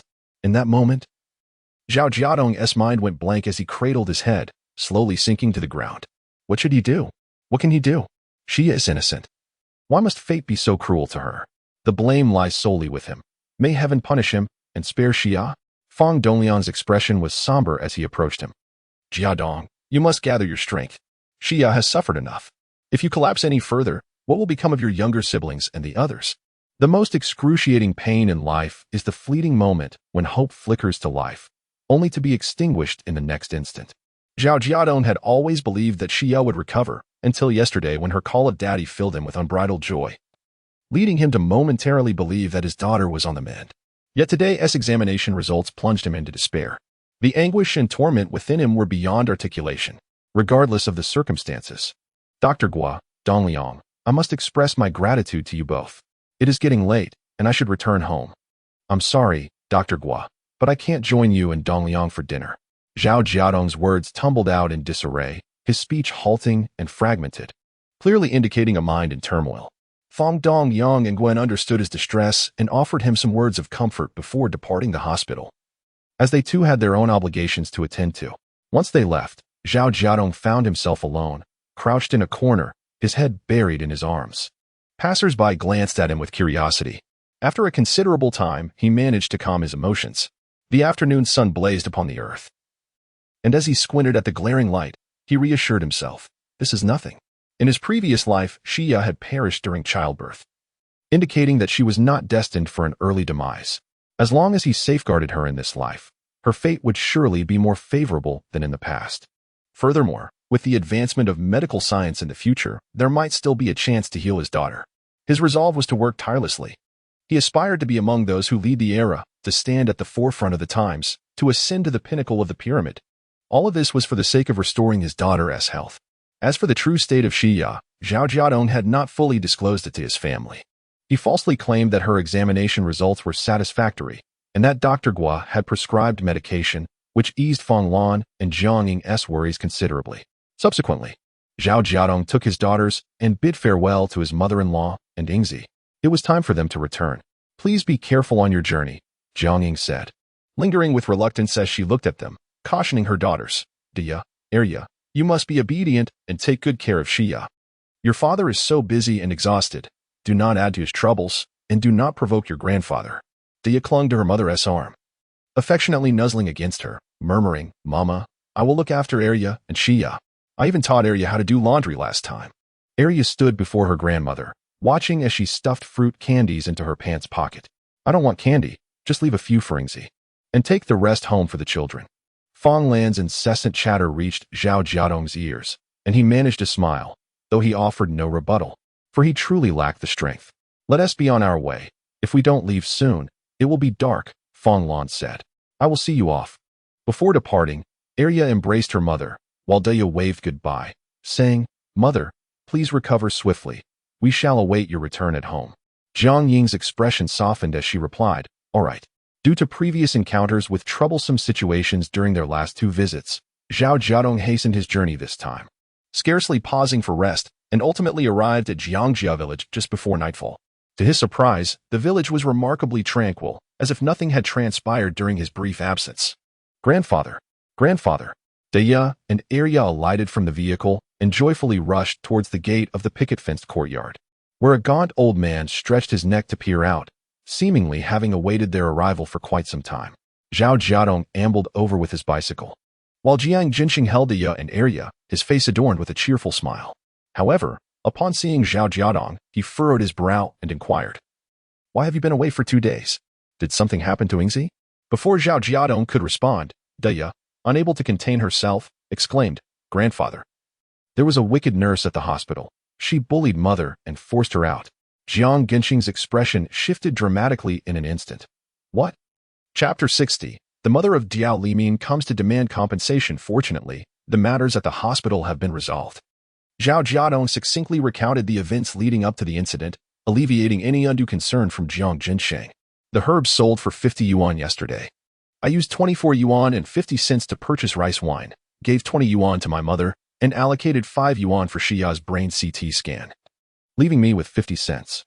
What took Jiang Jinxing by surprise was that not only had his son-in-law sold the herbs for 50 yuan, but the buyer also elaborated on the intended use of the funds. Feeling somewhat uneasy, he merely acknowledged with a grunt. Zhao Jiadong's actions were also aimed at reassuring his father-in-law. He had prepared himself for any inquiries regarding the rice wine's purpose, yet to his astonishment, Jiang Jinxing refrained from asking. From that day forward, Jiang Jinxing evidently became more supportive of Zhao Jiadong's herb-gathering endeavors. His health was gradually improving compared to the time he had been infuriated by Wang Yan. The doctor had been correct. Jiang Jinxing's ailments were largely rooted in emotional distress. And when he felt uplifted, his health would correspondingly improve. Feeling that he was in good condition, Jiang Jinxing even expressed a desire to accompany Zhao Jiadong to the mountains for herb gathering. However, Zhao Jiadong declined, concerned that overexerting his father-in-law might yield adverse results. Nevertheless, Jiang Jinxing insisted that his granddaughters, Daya and Arya, remain at home, believing that their presence would hinder Zhao Jiadong's efficiency. Indeed, Jiang Jinxing was right in this respect. Without the daughters accompanying him, Zhao Jiadong exerted himself to gather around 200 gene of rhizomes in a single day. However, that afternoon, as Zhao Jiadong descended the mountain with a full load of herbs, he unexpectedly encountered a familiar face. "Villager, do you know Zhao Jiadong? Are you aware of where he lives?" At the village entrance, a simply dressed villager approached Zhao Jiadong, her forehead glistening with a light sheen of sweat as if she had traveled a long distance. Zhao Jiadong furrowed his brow. What was Diao Limin's mother doing here? What could she possibly want?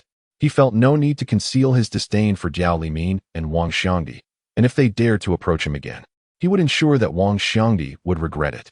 However, Diao Limin's mother was not as irksome as Wang Xiangdi and Wang Yan, prompting Zhao Jiadong to engage in conversation with her.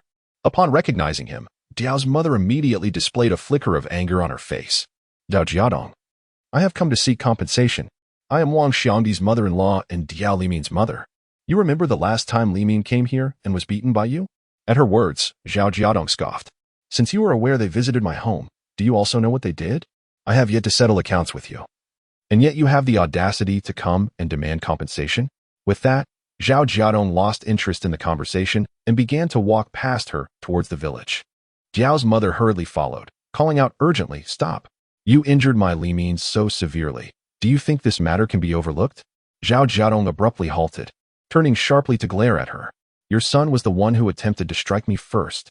Had I not been quick-witted enough to evade, I would have been the one injured by your son. Do not presume that your age intimidates me. I am not one to shy away from confrontation. Inquire if you must, for I, Zhao Jiadong, am not a man of virtue.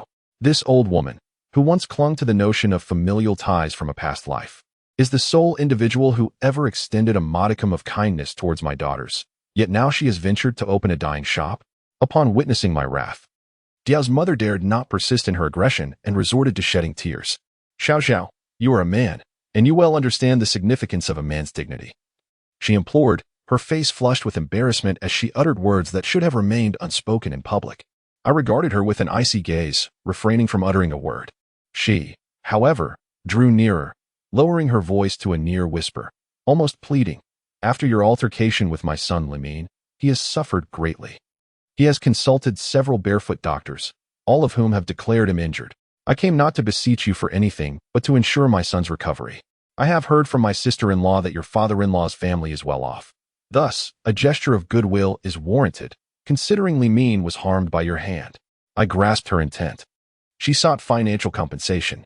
I held no belief in the veracity of her claims regarding Diao Limin's condition. After our confrontation, he fled with the agility of a rabbit. If he had indeed sustained serious injuries, how could he have escaped so swiftly? Any man would comprehend the dire consequences of such injuries. It would be inconceivable not to writhe in agony. Hence, I concluded that Jiao Limin's narrative was merely a ruse for extortion. Moreover, even if his injuries were genuine, I owe him nothing.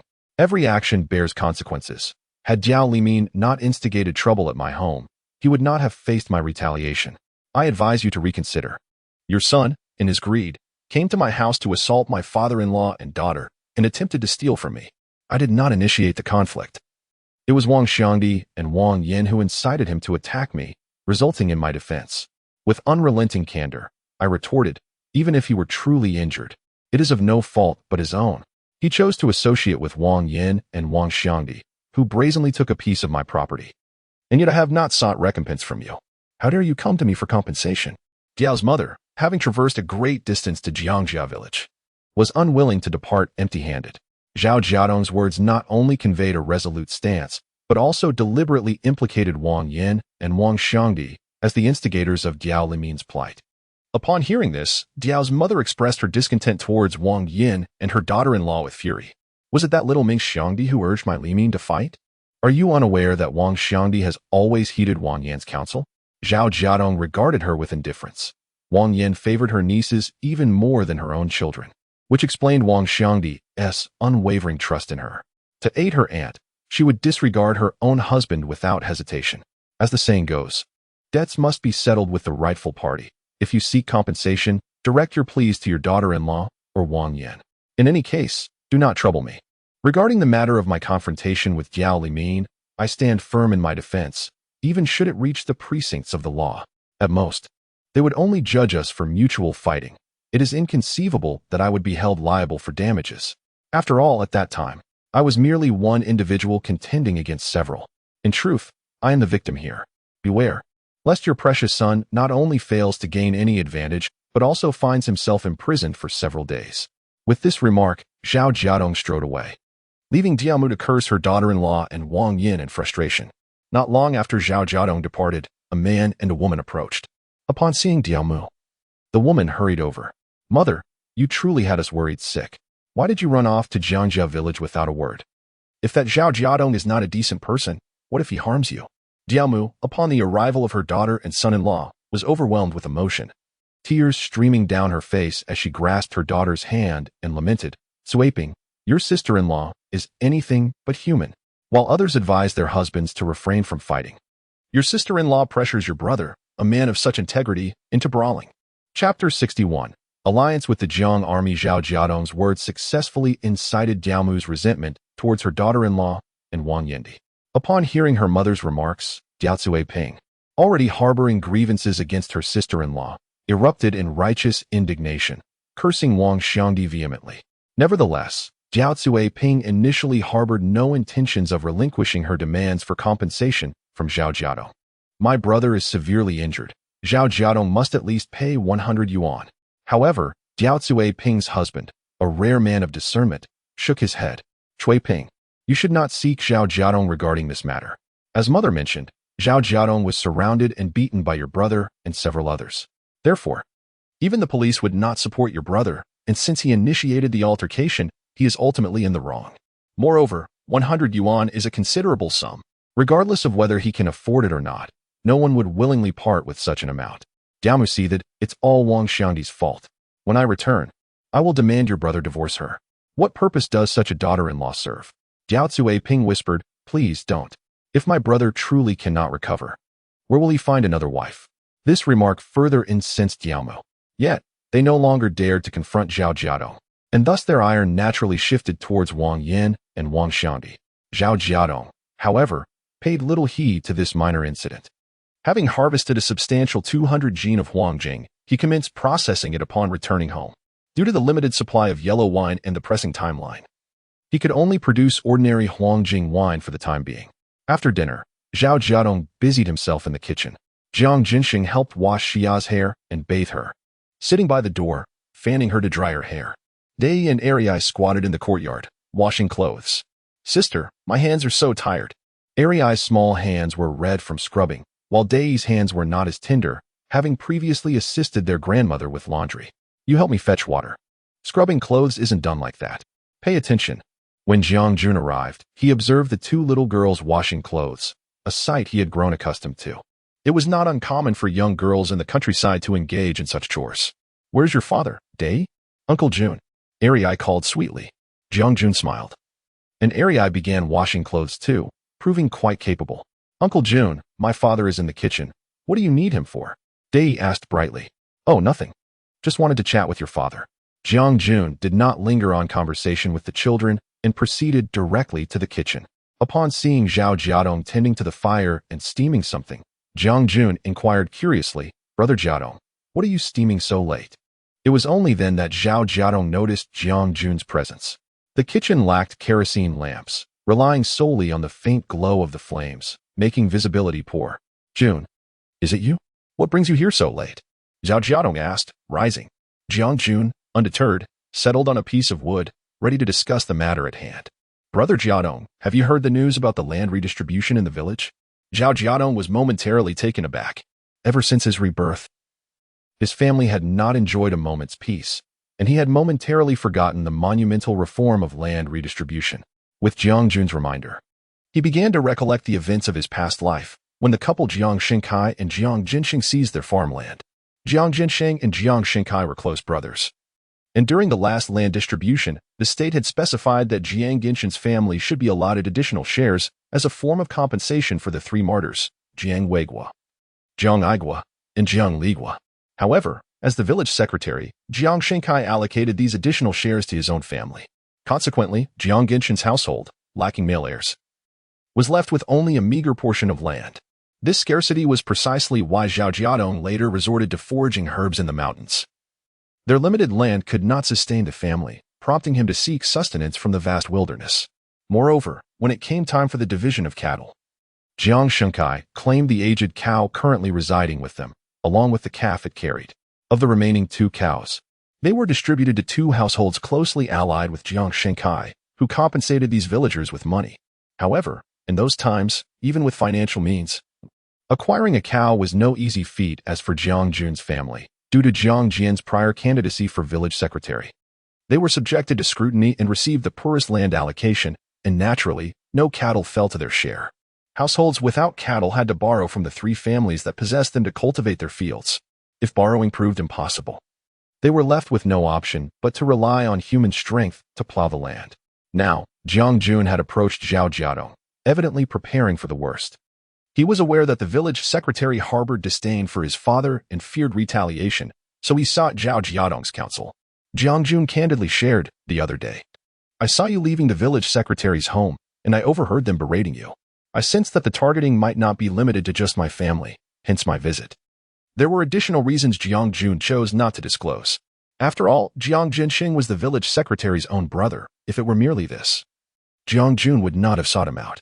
However, their interactions and his grandfather's insights had convinced him that Zhao Jiadong was unlikely to be aligned with the village secretary, prompting him to consider an alliance with Zhao. Zhao Jiadong did not disappoint Jiang Jun. The land redistribution was assured. According to the information he had received, allocations would be made on a per capita basis, and wealthier families could purchase cattle, while the village secretary would be entitled to 1 cow without charge.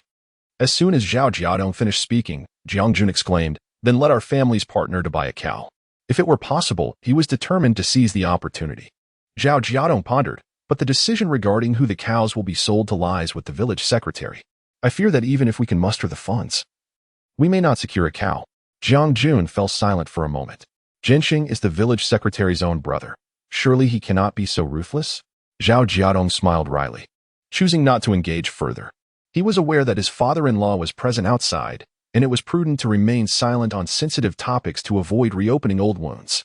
Noticing Zhao Jiadong's reticence, Jiang Jun inquired, Brother Jiadong, what do you think we should do? Let us prepare for both possibilities. It is essential to have funds at hand. During this period, I shall inquire in the county town about the availability of cattle for sale, while you should remain vigilant in the town. If the village's cattle are not allocated to us, we can always procure them from elsewhere, Zhao Jiadong stated solemnly. Jiang Jun stared in disbelief, his eyes wide. Can cattle truly be purchased from outside? Isn't that illegal? We must give it a try, Zhao Jiadong sighed. He was contemplating the recent abolition of the rationing system and entertained a sliver of hope in attempting to buy cattle at the market. However, the market would not be fully liberated for several years, and current regulations remain stringent. Moreover, cattle are precious assets. Farmers seldom sell them unless they are old and unable to work. Such cattle would be of little use, only suitable for slaughterhouses. Nevertheless, Zhao Jiadong was not overly concerned. He did not intend to focus on farming. If he could not acquire cattle, he would lease the land to others and concentrate on earning money. Yet, this sentiment could not be shared with Jiang Jun, who held the impending allocation of land in high regard. After Jiang Jun departed, Jiang Jinxing entered the kitchen, fanning himself. A single cow cost at least 200 to 300 yuan. Where do you plan to gather such a sum? It was evident that he had overheard their earlier conversation. Zhao Jiadong smiled lightly. The contents of this pot are worth merely a few dozen yuan. There remains over a month until the land division. I am sure I will manage to earn it. However, to expedite his earning, Zhao Jiadong had to adopt a rigorous routine, leaving early and returning late. The next day, at dawn, Zhao Jiadong ascended the mountain. He tirelessly harvested the huangjing, previously making one round trip each day, but now he altered his routine to 2 round trips daily. Before noon, he returned home with a basket of huangjing, and after a brief meal, he hurried back up the mountain, returning around 8 or 9 in the evening with another basket. Observing his son-in-law's diligent efforts, Jiang Jinsheng quietly managed the household, ensuring that Zhao Jiadong would return to a warm meal, relieving him of all concerns aside from the herbs. However, this rhythm of life was abruptly interrupted the day before their trip to the county town. That noon, as Zhao Jiadong approached his home with the medicinal herbs, he encountered Zhao Jiadu's wife, Sun Mei. Chapter 62. The long-past tales of Granny Zhao upon encountering the Zhao family. A surge of resentment welled up within Zhao Jiadong. He was acutely aware that Sun Mei's arrival heralded nothing but misfortune. As anticipated, reality proved him right. However, when he heard the news brought by Sun Mei, he felt as though struck by lightning. In disbelief, Zhao Jiadong's immediate reaction was to dismiss it as a trap, his anger boiling over as he exclaimed, "You speak nonsense. How could my grandmother suddenly fall gravely ill?" In the past, he intended to assert that such an incident had never occurred, yet he prudently closed his mouth, realizing that uttering those words would invite unwarranted speculation. Sun Mei, sensing Zhao Jiadong's evident intimidation, took a few steps back. "I am not fabricating anything. If you do not believe me, return home and see for yourself. I have fulfilled my task by informing you. Whether you choose to go is entirely up to you." With that, she dared not linger, hastily turning to leave.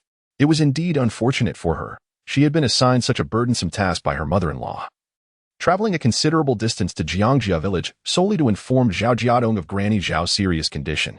In the past, Sun Mei would have shamelessly stayed to hitch a ride on Zhao Jiadong's bicycle home. However, after witnessing Zhao Jiafu and Zhao Jigui return home battered, the Zhao family had come to realize just how ruthless Zhao Jiadong had become. If he could unleash such brutality upon his own brothers, could they expect him to refrain from attacking his sister-in-law in a fit of rage? Sun Mei had not forgotten his words that day. "I, Zhao Jiadong, do not strike my own wife, but I have no qualms about striking others' wives." As Sun Mei slipped away, Zhao Jiadong found himself unable to inquire further about the details, his face darkening as he unloaded the herbs. If Granny Zhao was indeed gravely ill, it surely was due to the maltreatment inflicted by Wang Yin.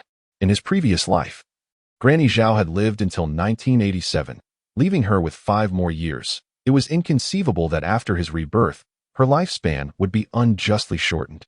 "Jiadong, you should go to Zhao village and take a look," Jiang Jinxing said solemnly. "Your grandmother is already in her 70s. If she truly is gravely ill, I fear."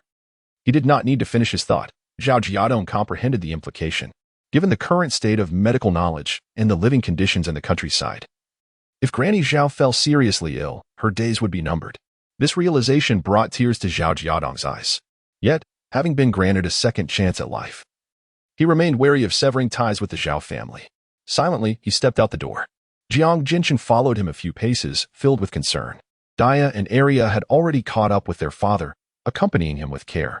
Zhao Jiadong was on his way to find Jiang Jun. He believed that having someone accompany him to Zhao village would mitigate any potential traps. Even if it were indeed a ruse, he would not suffer alone. Upon hearing his request, Jiang Jun set down his chopsticks without hesitation and joined him. "Brother Jiadong, should we summon Dapeng and Liping as well? The more, the merrier," Jiang Jun suggested. With a heavy heart, Zhao Jiadong shook his head. We will ride bicycles. There is no room for too many. At Zhao village, Wang Yin and Zhao Jiangwo were rarely seen in the old residence. At that moment, Granny Zhao lay pale and weak upon the bed. Her gaze filled with sorrow as she looked upon her son. However, Zhao Jiangwo remained absorbed in his cigarette, avoiding eye contact with his elderly mother. Wang Yin stood beside the dilapidated wooden bed, repeatedly pinching her mother-in-law. You refuse to cooperate with this charade of illness after all these years of nurturing you. I warn you, I do this solely for your son, for the Zhao family. If you dare to expose our ruse and raise suspicion in that wretched child, just wait and see how I will deal with you. To ensure her mother-in-law convincingly portrayed a gravely ill elder, Wang Yin had deprived her of food for 2 days. Zhao Granny, having foraged wild vegetables herself, found them snatched away by her daughter-in-law. No matter how she pleaded, her daughter-in-law remained heartless. Zhao Jiangwo had protested on behalf of his mother, only to be met with Wang Yan's sharp retorts. Have you forgotten how this old hag treated you? They are both lazy and greedy, only caring for your older brother. When have they ever regarded you as important? I bore you 4 children. Yet she never once helped me during my confinement, and I had to toil even while pregnant. For the sake of your brother's son, they secretly hoarded food, denying this pregnant woman's sustenance, while my hard-earned provisions went straight into their eldest grandson's belly.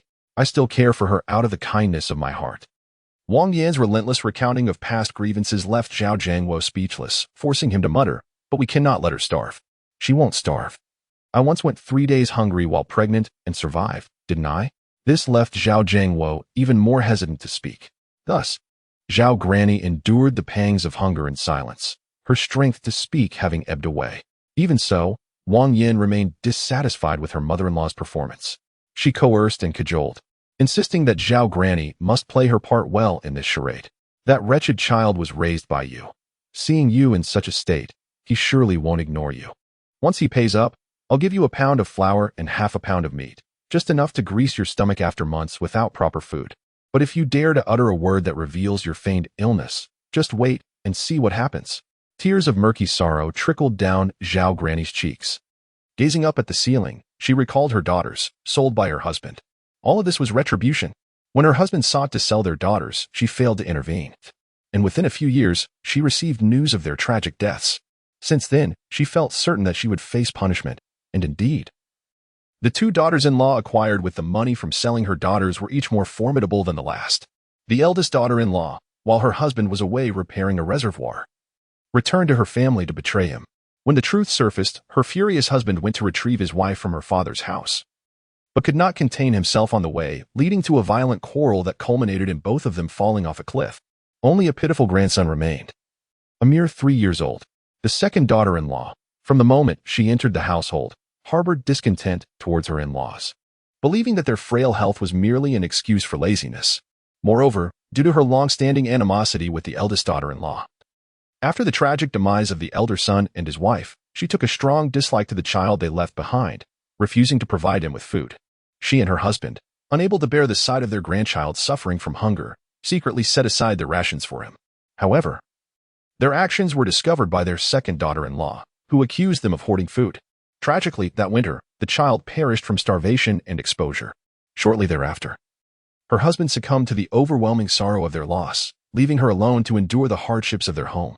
It was only with the birth of Jiadong that she felt a flicker of hope, as the child reminded her of the grandchild who had once frozen and starved. This time, she vowed not to stand idly by while another innocent soul suffered. Thus, she withdrew her long-saved funds to have her son construct a new dwelling, stipulating that Jiadong would reside with her in the old house. Since that moment, she has remained there until today. Concerned that Jiadong might blame his parents for their circumstances, she assured him that they loved him dearly. But the family's poverty prevented them from caring for him as they wished. The child believed her, growing into an exceptionally filial individual. Initially, she felt a sense of pride in this. However, as she observed Jiadong's continued lack of affection from Wang Yin and the sacrifices he made to please her, a sense of regret began to creep in. Chapter 63. Do not pretend to be filial before me. Concerning Grandma Zhao, Zhao Jiadong's actions were particularly swift, arriving even sooner than Wang Yin had anticipated. Both he and Zheng Jun had already arrived, while Sun Mei was still en route. There was no time for her to return and inform Wang Yin. Grandma, Grandma. Zhao Jiadong hurriedly rushed into the old house. Upon entering, He noticed a handful of children frolicking in the yard, while Xiaodi was tending to a small pot over a fire. Hearing the commotion, everyone turned their attention toward the doorway. Well, this is quite the rare visitor, Xiaodi thought bitterly, still holding a grudge against Zhao Jiadong for having beaten her husband. If it weren't for her mother-in-law's instructions to not disrupt her grand plans, she would have made quite a scene. However, Zhao Jiadong paid no heed to her sarcasm and made a beeline for Grandma Zhao's room. In his haste, he nearly collided with someone upon entering. Zhao Jiangwo instinctively seized the opportunity to unleash his anger on his second son, scolding, "Running in such a hurry. Are you trying to reincarnate? Get out of the way. Don't hinder me." Zhao Jiadong roughly pushed past Zhao Jiangwo. The latter stood there in stunned silence, unable to collect his thoughts even as Zhao Jiadong sprinted past him. At the bedside, Wang Yin observed her anxious second son and remarked pointedly, "Oh, so you do remember to come back, do you? Haven't you severed ties with us? Haven't you disavowed your Zhao heritage?" In response, Zhao Jiadong grasped her arm firmly, wordlessly pulling her aside before rushing to Grandma Zhao's side. Wang Yin was cast aside like refuse, left as bewildered as Zhao Jiangwo, unable to react in time. At that moment, Zhao Jiadong's eyes held no regard for anyone else. He was consumed with urgency as he gazed at Grandma Zhao, who lay upon the bed, her complexion pallid and her breath faint. In an instant, all doubts dissipated from Zhao Jiadong's heart. His eyes grew warm with unshed tears as he choked out, "Grandma." This call stirred the dazed Grandma Zhao from her reverie, and she tremulously opened her eyes. Through her clouded vision, she vaguely discerned Jiadong, extending her hand. Her lips moved weakly as she called, "Jiadong." "Grandma, it's me. I've come back to see you." Zhao Jiadong could not contain his tears. The sight of her in such a frail state was truly alarming.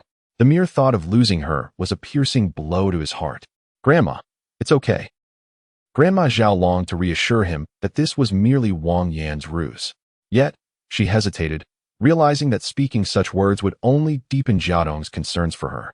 Although Jiadong was a son by marriage, she knew that the Jiang family were kind-hearted people, and their daughter was a compassionate soul. It was a blessing for Jiadong to marry her. She resolved not to be a burden on Jiadong, believing he ought to live a good life with the Jiang family. Thus, Grandma Zhao swallowed her words and simply stated that she was fine. Wang Yan, witnessing the old woman's speaking sense, felt a secret sigh of relief. She then began her performance with confidence. "Is this what you call being fine? If you don't go to the hospital soon, I'm afraid you won't last a few more days," she exclaimed loudly. "As a daughter-in-law, I should be taking you to the hospital.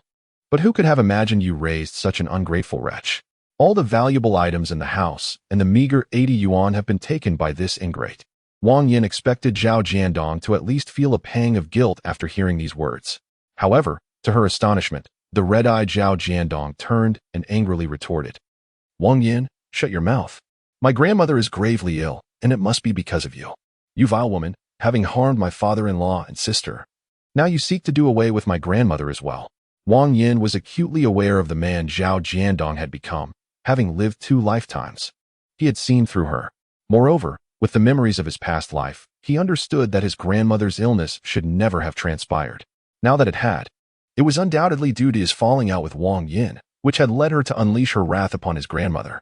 It must be said that Zhao Jiadong had inadvertently stumbled upon the truth. Wang Yin could never have anticipated that this young man had firmly resolved to see her as a villain, regardless of her actions. She had already become a target of disdain. In this moment, Zhao Jiadong helped his grandmother to her feet. Zhao Jiangwo, witnessing the unfolding situation, felt an urgent alarm rise within him. "You little brat, what do you think you're doing?" Wang Yin, startled by his shout, rushed forward to grasp Zhao Jiadong. "Are you trying to kill her? The old woman is in such a fragile state, she cannot withstand your turmoil." Yet, Zhao Jiadong was resolute in his intent to take his grandmother away. "Get away. None of you are good people. If my grandmother stays here, she will only be bullied to death." Zhao Jiadong's unwavering determination filled Wang Yin with resentment. In a moment of desperation, she dashed to the bedside, collapsing beside the old woman and weeping uncontrollably. "Look closely, old woman. Is this the kind of son one would expect? This little brat seems to have forgotten who his real mother is. No matter how heartless I may seem, I would never wish harm upon my own mother-in-law. Even if I did, Zhao Jiangwo would never allow it. Zhao Jiadong, you seek to frame me, to send me to prison. How could I have given birth to such a resentful child? My life is truly lamentable." From Zhao Jiadong's unseen perspective, however, Wang Yin was secretly pinching the old woman, her every movement laden with menace. But before she could inflict further harm, Zhao Jiadong pushed her away. Wang Yin tumbled to the floor, crying out and feigning an inability to rise, her moans echoing with exaggerated pain. Having grown accustomed to her theatrics, Zhao Jiadong was not easily fooled. He lifted his grandmother to carry her away, but Zhao Jiangwo charged at him, wielding a smoking rod. "You brat, put my mother down. I am still alive, and you think you can take her away?" Fearing for his grandmother's safety, Zhao Jiadong had no choice but to return her to the bed and confront Zhao Jiangwo. He seized the smoking rod from Zhao Jiangwo's hands and hurled it out of the window. "Stop pretending to be a devoted son in front of me.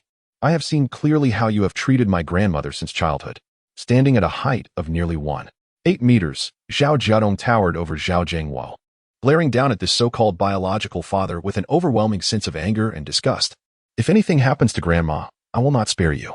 Zhao Jiadong's defiance left Wang Yin and her accomplices utterly astounded. They could not fathom why Zhao Jiadong so firmly believed that his grandmother's illness was a result of their maltreatment. Sensing the unsettling turn of events, Zhao hurried off to summon assistance. Meanwhile, the imposing presence of Zhao Jiadong naturally diminished the confidence of Wang Yin and Zhao Jiangwo. The last time Zhao Jiadong visited Zhao village, he had been assertive, but his aggression had not been as pronounced as it was now. Recent developments clearly indicated that Zhao Jiadong had indeed undergone a transformation, particularly evident in his fierce gaze. The couple gradually came to the realization that this second son might genuinely resort to violence against them. This understanding prompted the two, left without allies, to soften their stance somewhat. Zhao Jiangwo, with a complex array of emotions, spoke up. "She is my mother. It is only natural for a son to care for his mother. You, however, are merely the son-in-law of the Jiang family. Regardless of the circumstances, you have no justification to take her away. If you truly wish to honor your grandmother, contribute some money, and I assure you, I will ensure she receives medical attention." Do you think I do not desire the best for my own mother? Chapter 64. Who is filial and who is not? Just as the two sides were embroiled in a heated argument, Zhao arrived with the village secretary of Zhao village. "Jiangguo, what is going on here?" Zhao Jiangwo and Wang Yin were merely acting, and they had no desire for the villagers to be aware of the situation. Thus, Wang Yin shot Zhao a fierce glare for her presumptuousness. "Oh, it's nothing, secretary. What brings you here?" Zhao Jiangwo replied awkwardly, attempting to usher the village secretary away. "Let us talk outside. Jiadong has come back to see your grandmother. It has been a long time since I last saw you," the village secretary said with a warm smile toward Zhao Jiadong. In Zhao village, not everyone shared the same disdainful attitude as Zhao Jiangwo's family. Before Zhao Jiadong was married, the current village secretary, who was once the captain of the brigade, had a fondness for the diligent young man. The captain had even considered introducing his niece to Zhao Jiadong. Unfortunately, Zhao Jiadong was too obedient to his mother and unexpectedly married into Jiangjia village. Since then, opportunities for the village secretary to meet Zhao Jiadong had diminished, as his home was located on the opposite end of the village, quite distant from Zhao Jiangwo's residence. The last time Zhao Jiadong visited Zhao village, he was surrounded and beaten by Zhao Jiafu's brothers, a situation the village secretary only learned about afterward. Had he been present at the time, he would have certainly intervened. Zhao Jiadong harbored no ill feelings toward the village secretary, recognizing him as a person of integrity. Seizing the opportunity, he mentioned his grandmother's grave illness. "Secretary, my grandmother has suddenly fallen seriously ill. I wish to take her for medical treatment." But Zhao Jiangwo and Wang Yin refused to allow me to take her away. Just as the village secretary was about to respond, Wang Yin interjected, "My elderly mother can hardly endure such upheaval at her age. She has merely suffered from heat stroke due to the recent warm weather. A bit of proper care will suffice. If Zhao Jiadong truly wishes to show filial piety, wouldn't it be better to offer some money than to make a fuss?" With that, Wang Yin feigned a complaint. Who rushes to the clinic at the first sign of illness? No amount of money is enough for that. This mindset reflects the prevailing attitude of the time, especially among rural folks who would rather endure their ailments than spend money on treatment. Consequently, many elderly individuals succumb to minor illnesses. Even the upright village secretary failed to detect any inconsistency in Wang Yin's words. However, he was evidently quite familiar with her character. Furrowing his brow, the village secretary remarked, "Just 2 days ago, Lu Bobo was in good health. I even saw her foraging for wild vegetables in the bay. How can she be seriously ill today?" Turning to Zhao Jiangwo, he inquired, "Jiangguo, have you called for Ba Yi to take a look?" Zhao Jiangwo responded vaguely. Wang Yan, sensing that further questions would expose their ruse, hastily interjected, I believe Zhao Jiadong is simply reluctant to part with his money, which is why he is stalling. If that is the case, there is no need for you to pretend to be kind-hearted here. After all, as a son-in-law, you cannot take her back to care for her. In the end, it will still fall to me to look after the old woman. You're unwilling to contribute any money. And I heard that Jiang has been at the county hospital for half a month, which must cost at least 1 yuan a day. 15 days would amount to 15 yuan. Your father-in-law's family is indeed quite affluent. Previously, you deceived me, claiming that your father-in-law was financially constrained and unwilling to provide funds for your younger brother's education. Humph. At this moment, Wang Yan no longer concealed her true intentions, particularly since Zhao Jiadong was impervious to both soft and hard persuasion. Zhao Jiadong discerned her ulterior motives but was not in the least surprised, having suspected as much from the outset. However, the village secretary furrowed his brow in skepticism and regarded Wang Yan with suspicion. What does Aunt Lu's illness have to do with Jiadong's father-in-law? Jiadong is a son-in-law, not a groom. The Jiang family had also given a substantial bride price back then. I believe Jiadong has done his utmost. The fact that he thought to take his grandmother for treatment is commendable compared to certain others. He could not abide Wang Yan's duplicitous demeanor, which reeked of taking advantage while feigning innocence. Nevertheless, as it was ultimately a matter of another's household, the village secretary usually refrained from interjecting. Yet, encountering the situation today, he felt compelled to speak a word of justice for Zhao Jiadong. Once the village secretary's words left his lips, it was akin to delivering a resounding slap to Wang Yan's face. Wang Yan stubbornly retorted, they have gone out for a matter. You may chat at your leisure. I have no time for this. Zhao Jiangwo, since you regard grandma as a burden, do not hinder me from taking her away. Concern for grandma's health. Zhao Jiadong directly interrupted Wang Yan's ramblings. Witnessing this, Wang Yan felt a surge of anger and anxiety, while Zhao Jiangwo defended himself. What nonsense! When have I ever considered my mother a burden? Zhao Jiadong, you are unfilial, expecting everyone to be like you. If I am unfilial, it is because you have forced me into it. Zhao Jiadong bellowed. As the atmosphere grew increasingly tense, the village secretary felt compelled to intervene. Jiadong, think carefully. If you take your grandmother away, you must be responsible for her care. If you cannot fulfill that responsibility, it is best not to act impulsively. Zhao Jiadong had already severed ties with his parents, and while he could walk away without a second thought, Aunt Lu would suffer terribly. If Zhao Jiadong could not provide for Aunt Lu, her future would be even more arduous. He reminded Zhao Jiadong out of concern for her well-being. At that moment, Wang Yan suddenly experienced a revelation. Indeed, keeping that old woman in Zhao village was, to some extent, a burden. Since her scheme to extract money from Zhao Jiadong had failed, why not take this opportunity to rid herself of this encumbrance? With this thought, Wang Yan ceased her pretenses, readily clearing the path. Very well, Zhao Jiadong. If you wish to be a dutiful grandson, I shall not obstruct you. Yet Zhao Jiangwo continued to oppose. No. If he takes her away, how will others perceive me? As soon as he spoke, Wang Yan kicked him. What is more important, face or living well? If you wish to have a good life, keep your mouth shut. Zhao Jiangwo's face turned a deep shade of crimson. Being scolded by his wife in front of the village secretary was mortifying. He uncharacteristically countered Wang Yan. I say no, and it is no. She is my mother. Even in death, she must remain before me. I cannot bear the shame of being branded unfilial by others. I cannot afford to lose face.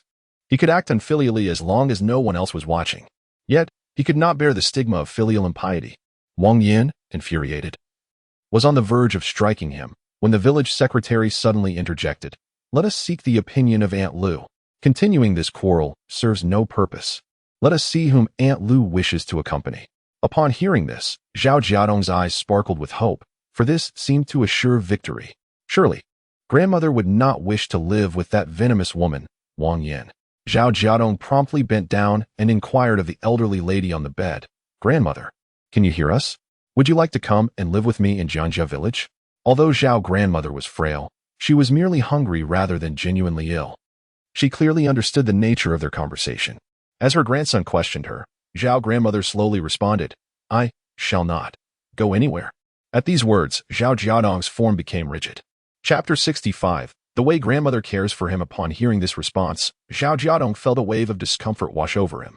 He was reminded of the day he was reborn, when his grandmother had called out to him from behind, urging him to return home for dinner.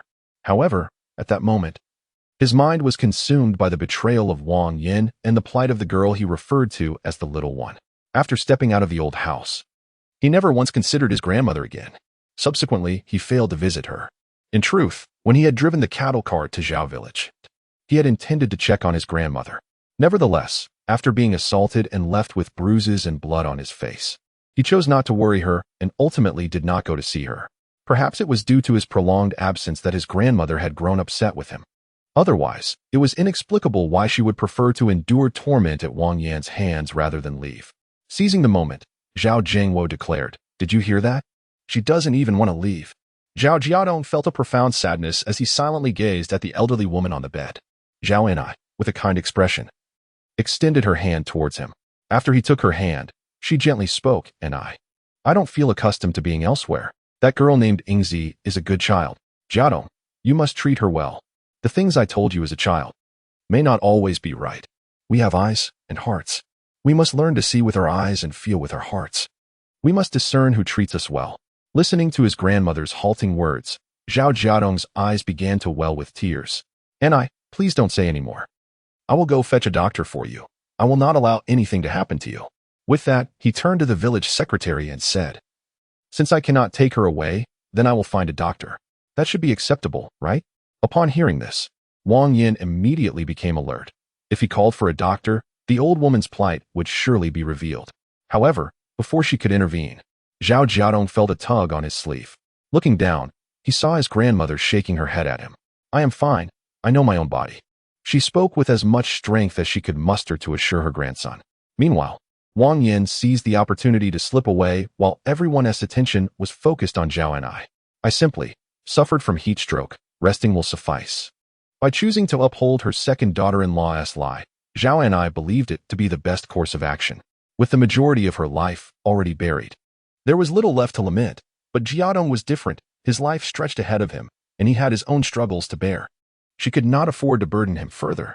Having endured the trials imposed by her daughter-in-law for most of her life, she had grown accustomed to it, and it no longer mattered to her. Zhao and I's own words left no room for doubt in Zhao Jiadong's mind. Furthermore, when Wang Yin later brought a bowl of thin vegetable soup and a coarse bun for the elderly woman, Zhao and I visibly improved after eating. Consequently, the matter was left unresolved. Both Wang Yin and Zhao Jiadong failed to achieve their objectives, and Zhao Jiadong could not take his grandmother away. It was safe to say that all parties involved were left feeling quite disheartened. Once Zhao Jiadong departed, Zhao Jiadong could no longer contain his frustration and chastised. "I told you not to stir things up, yet you refused to listen. Look where it has led us. Nothing gained, and my mother has endured 2 days of hunger. Moreover, I have been subjected to incessant nagging from the village secretary." In a fit of anger, Wang Yin erupted, but to her surprise, Zhao Jiadong did not shrink back this time. He stormed out, leaving Wang Yin fuming and cursing in solitude. Within the household, Zhao and Sun Mei, who had finally returned from Jiangjia village, resembled frightened quails, too intimidated to confront their irate mother-in-law. When Zhao Jiafu and his brothers returned home, Wang Yin unleashed her wrath upon her eldest and third sons, blaming them for not being present when they were needed. "If you had stayed home today, we could have retrieved our bicycle." Wang Yin, determined to salvage something, thought that if money was unattainable, then they must reclaim the bike or the television. Anything to deny that ungrateful wretch. Just as Wang Yin finished her tirade, a sharp crack resonated through the air. All eyes turned toward Zhao Jiakuan, who had slammed his chopsticks down. "Mother, when will you cease this incessant bickering? I am a university student now. Can't you adopt a broader perspective?" As he spoke, Wang Yin fell silent. "How many times have I told you not to create disturbances before my studies? Yet you persist." This time, cousin-in-law was injured by Zhao Jiadong, and when he couldn't extract money from him, he came to our home for compensation. "If it weren't for the mess you created, would the three of us need to travel all this way to assist him? Do you not comprehend the reasons for our absence today?" As his anger escalated, Zhao Jiakuan hurled his bowl down, declaring he would no longer eat. Observing her youngest son storm into his room, Wang Yan's expression shifted to one of anxiety. She hurried after him to offer an explanation. "Jiakuan, that was not my intention. I meant your elder brother and third brother, not you. Our Jiakuan is a university student. How could he stoop to such menial labor? However, given the predicament Li Min is in, if I don't allow you to accompany him, I'm afraid that Zhao Di will suffer greatly at her in-laws' hands. Speak to me, Jiakuan." I care for you as well. Rest assured, regardless of what Zhao's mother-in-law might say, I will not permit our university student to work at her home again. As Wang Yin attempted to pacify her son, the others regarded the scene with a knowing expression. Yet, Zhao still frowned in distaste, feeling that this mother-in-law favored her youngest son above all else. The combined worth of her other 3 sons seemed to pale in comparison to Zhao Jiadong. This blatant partiality was infuriating. However, with the youngest having secured a place at university, the family would inevitably rely on him for support in the future. And Zhao dared not voice her dissent. Meanwhile, as turmoil unfolded at home, Zhao Jiadong returned to Jiangjia village, his own spirits quite low. During his journey back, he found himself deep in contemplation. Ultimately, he grasped the reason behind his grandmother's reluctance to accompany him. Her reaction indicated that she was not angry with him. Rather, she was concerned for his well-being, preferring to endure hardship under the thumb of a cruel daughter-in-law than to burden him further. As this realization dawned upon Zhao Jiadong, he recalled the reckless impulse he once had to turn back and bring his grandmother away with him. However, he soon recalled his in-laws. At that moment, his grandmother reminded him that Yingzi was a good girl and urged him to treat her well, subtly implying that she was aware of his past mistreatment towards Yingzi's family. Regrettably, she was not mistaken. He indeed owed an apology to the virtuous Jiang family. Over the years, he indiscriminately drained his father-in-law's resources to support Wang Yin and her ilk, causing the Jiang family's situation to deteriorate daily. Had it not been for him, the Jiang family would have long established a grand residence and maintained their status as the wealthiest in Jiangjia village. Every grievance has its source, and now, having plunged the Jiang family into destitution, even if he were to bring his grandmother back, he had no place to accommodate her. Moreover, not long ago, his actions had caused his father-in-law to suffer from Wang Yan's wrath. How could he possibly add to his father-in-law's burdens? The doctors had advised against further provoking him. Did he wish to drive his father-in-law to despair?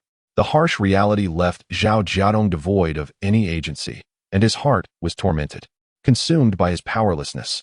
All he could do was silently implore, "Grandmother, hold on for just a little while longer.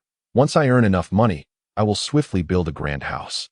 Then, I will find a way to persuade Yingzi and my parents to accept you." Chapter 66. Seizing the opportunity to remind brother Dongliang once Zhao Jiadong entertained the notion of constructing a new house, he found it impossible to suppress the thought.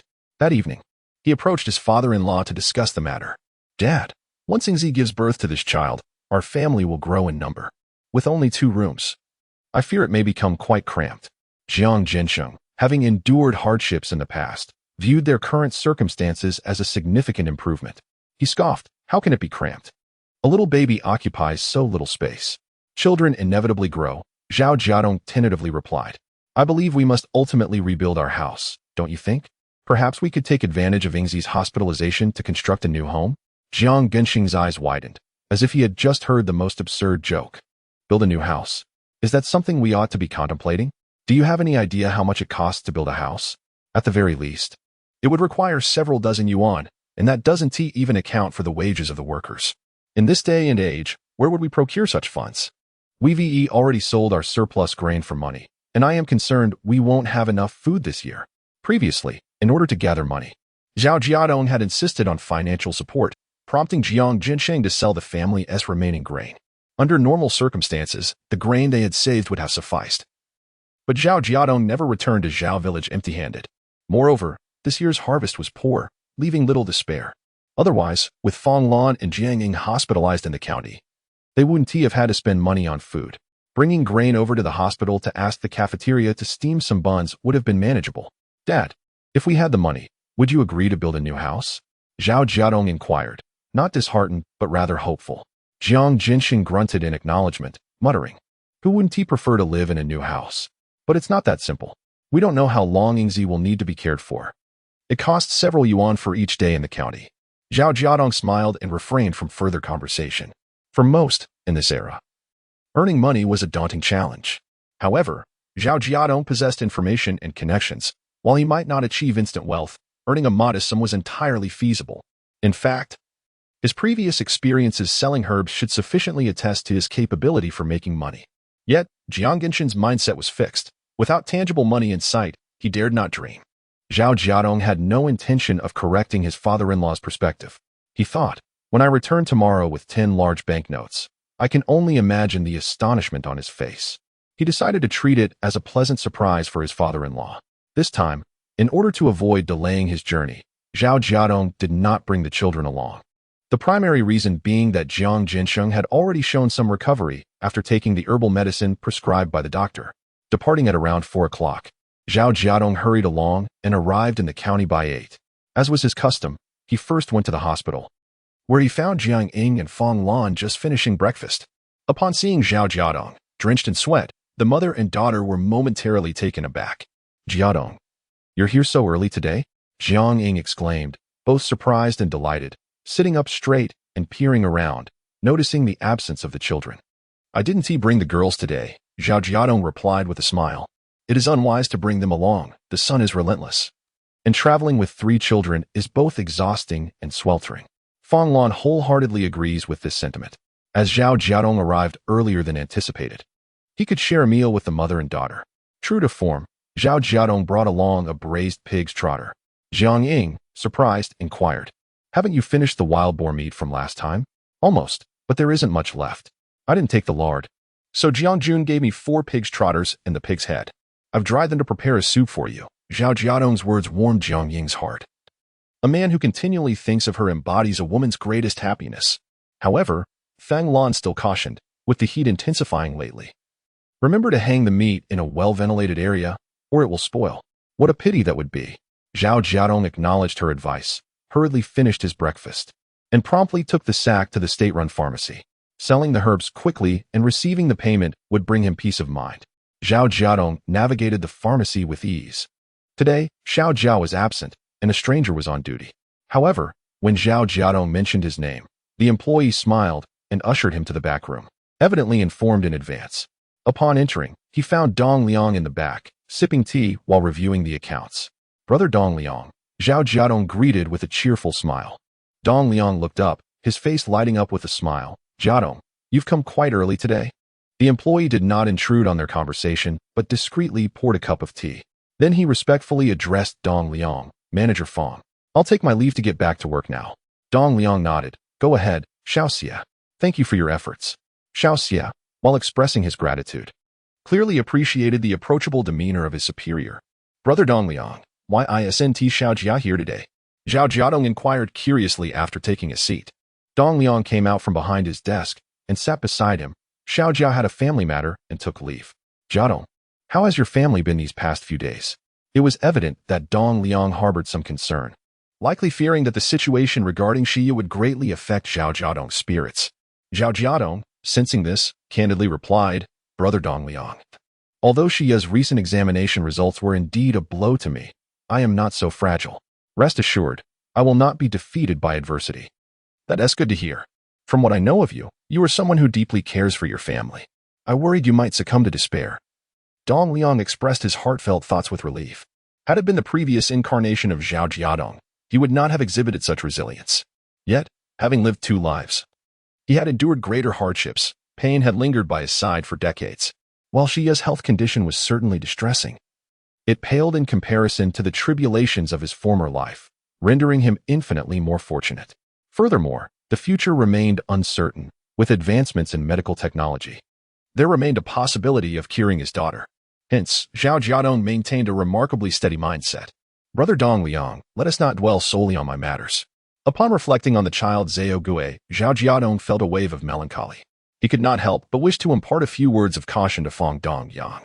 "The unfortunate circumstances of that young girl have unveiled to me the capriciousness of life's fortunes. It is imperative that we all remember that one's health must always be of paramount importance. Dong Liang, you may not be aware, but there is someone in our village who recently received a devastating cancer diagnosis. This is a terminal illness. The doctors indicated that had it been detected earlier, the tumor could have been excised, thereby saving the individual's life. However, by the time symptoms of cancer typically manifest, it is often in its advanced stages. The physicians advise that regular health checkups are essential. Yet, as you well know, the villagers are not affluent. A single visit to the hospital incurs considerable expense. Moreover, residing in such a remote area makes traveling to the county seat a formidable challenge." At this juncture, Zhao Jiadong paused slightly, casting a sincere glance towards Fong Dongliang. With utmost earnestness, he implored, Dongliang, you and we are in different circumstances. You dwell in the city, and your family is not so financially constrained. For the sake of your child, I urge you to take Zhao Gui to the hospital for regular checkups. Spending a little for peace of mind is worthwhile. And of course, the best scenario is that nothing is amiss. Chapter 67. The man who makes Jiang Ying proud. The transition to this topic was somewhat abrupt. However, Fang Dongliang did not harbor any suspicions at that moment. He merely believed that the matter concerning the young girl had indeed provided Zhao Jiadong with considerable impetus, prompting him to draw parallels to Zhao Gui and kindly offer a word of caution. Reflecting on this, Fang Dongliang nodded gently, acknowledging, "True. I have not paid much attention to Zhao Gui's health. Given that he seldom catches a cold, it never occurred to me to take him for a checkup. We cannot afford to be negligent regarding the well-being of a child." Zhao Jiadong, cautious not to appear overly concerned lest it raise suspicion, smoothly shifted the conversation. "Brother Dongliang, regarding the wine huangjing you mentioned last time, I tried my hand at it after returning home and managed to produce some finished products. Would you mind taking a look and letting me know if they meet your standards?" As he spoke, Zhao Jiadong began to untie the burlap sack he had brought. Fang Dongliang examined the contents with great care, his face lighting up with delight. "Jiadong, you possess a remarkable talent for pharmaceuticals. Is this truly your first attempt at making wine huangjing? I dare say its quality surpasses that of some seasoned artisans' products." With a hint of embarrassment, Zhao Jiadong replied, "I merely stumbled upon success by chance. It is primarily due to your meticulous guidance, Brother Dongliang. After returning, I followed your instructions to the letter, experimenting repeatedly, and unfortunately ruined dozens of pounds of huangjing before finally achieving this batch." "Then you are indeed a genius," Fang Dongliang exclaimed sincerely. The quality of this product was more than sufficient for sale to state-run pharmacies, prompting him to immediately weigh the sack. "Goodness, it is rather heavy," Zhao Jiadong chuckled, stepping forward to assist, allowing the sack to rest on the scale. "I brought 200 pounds this time." Upon weighing, Fang Dongliang confirmed, "Indeed, it is 200 pounds.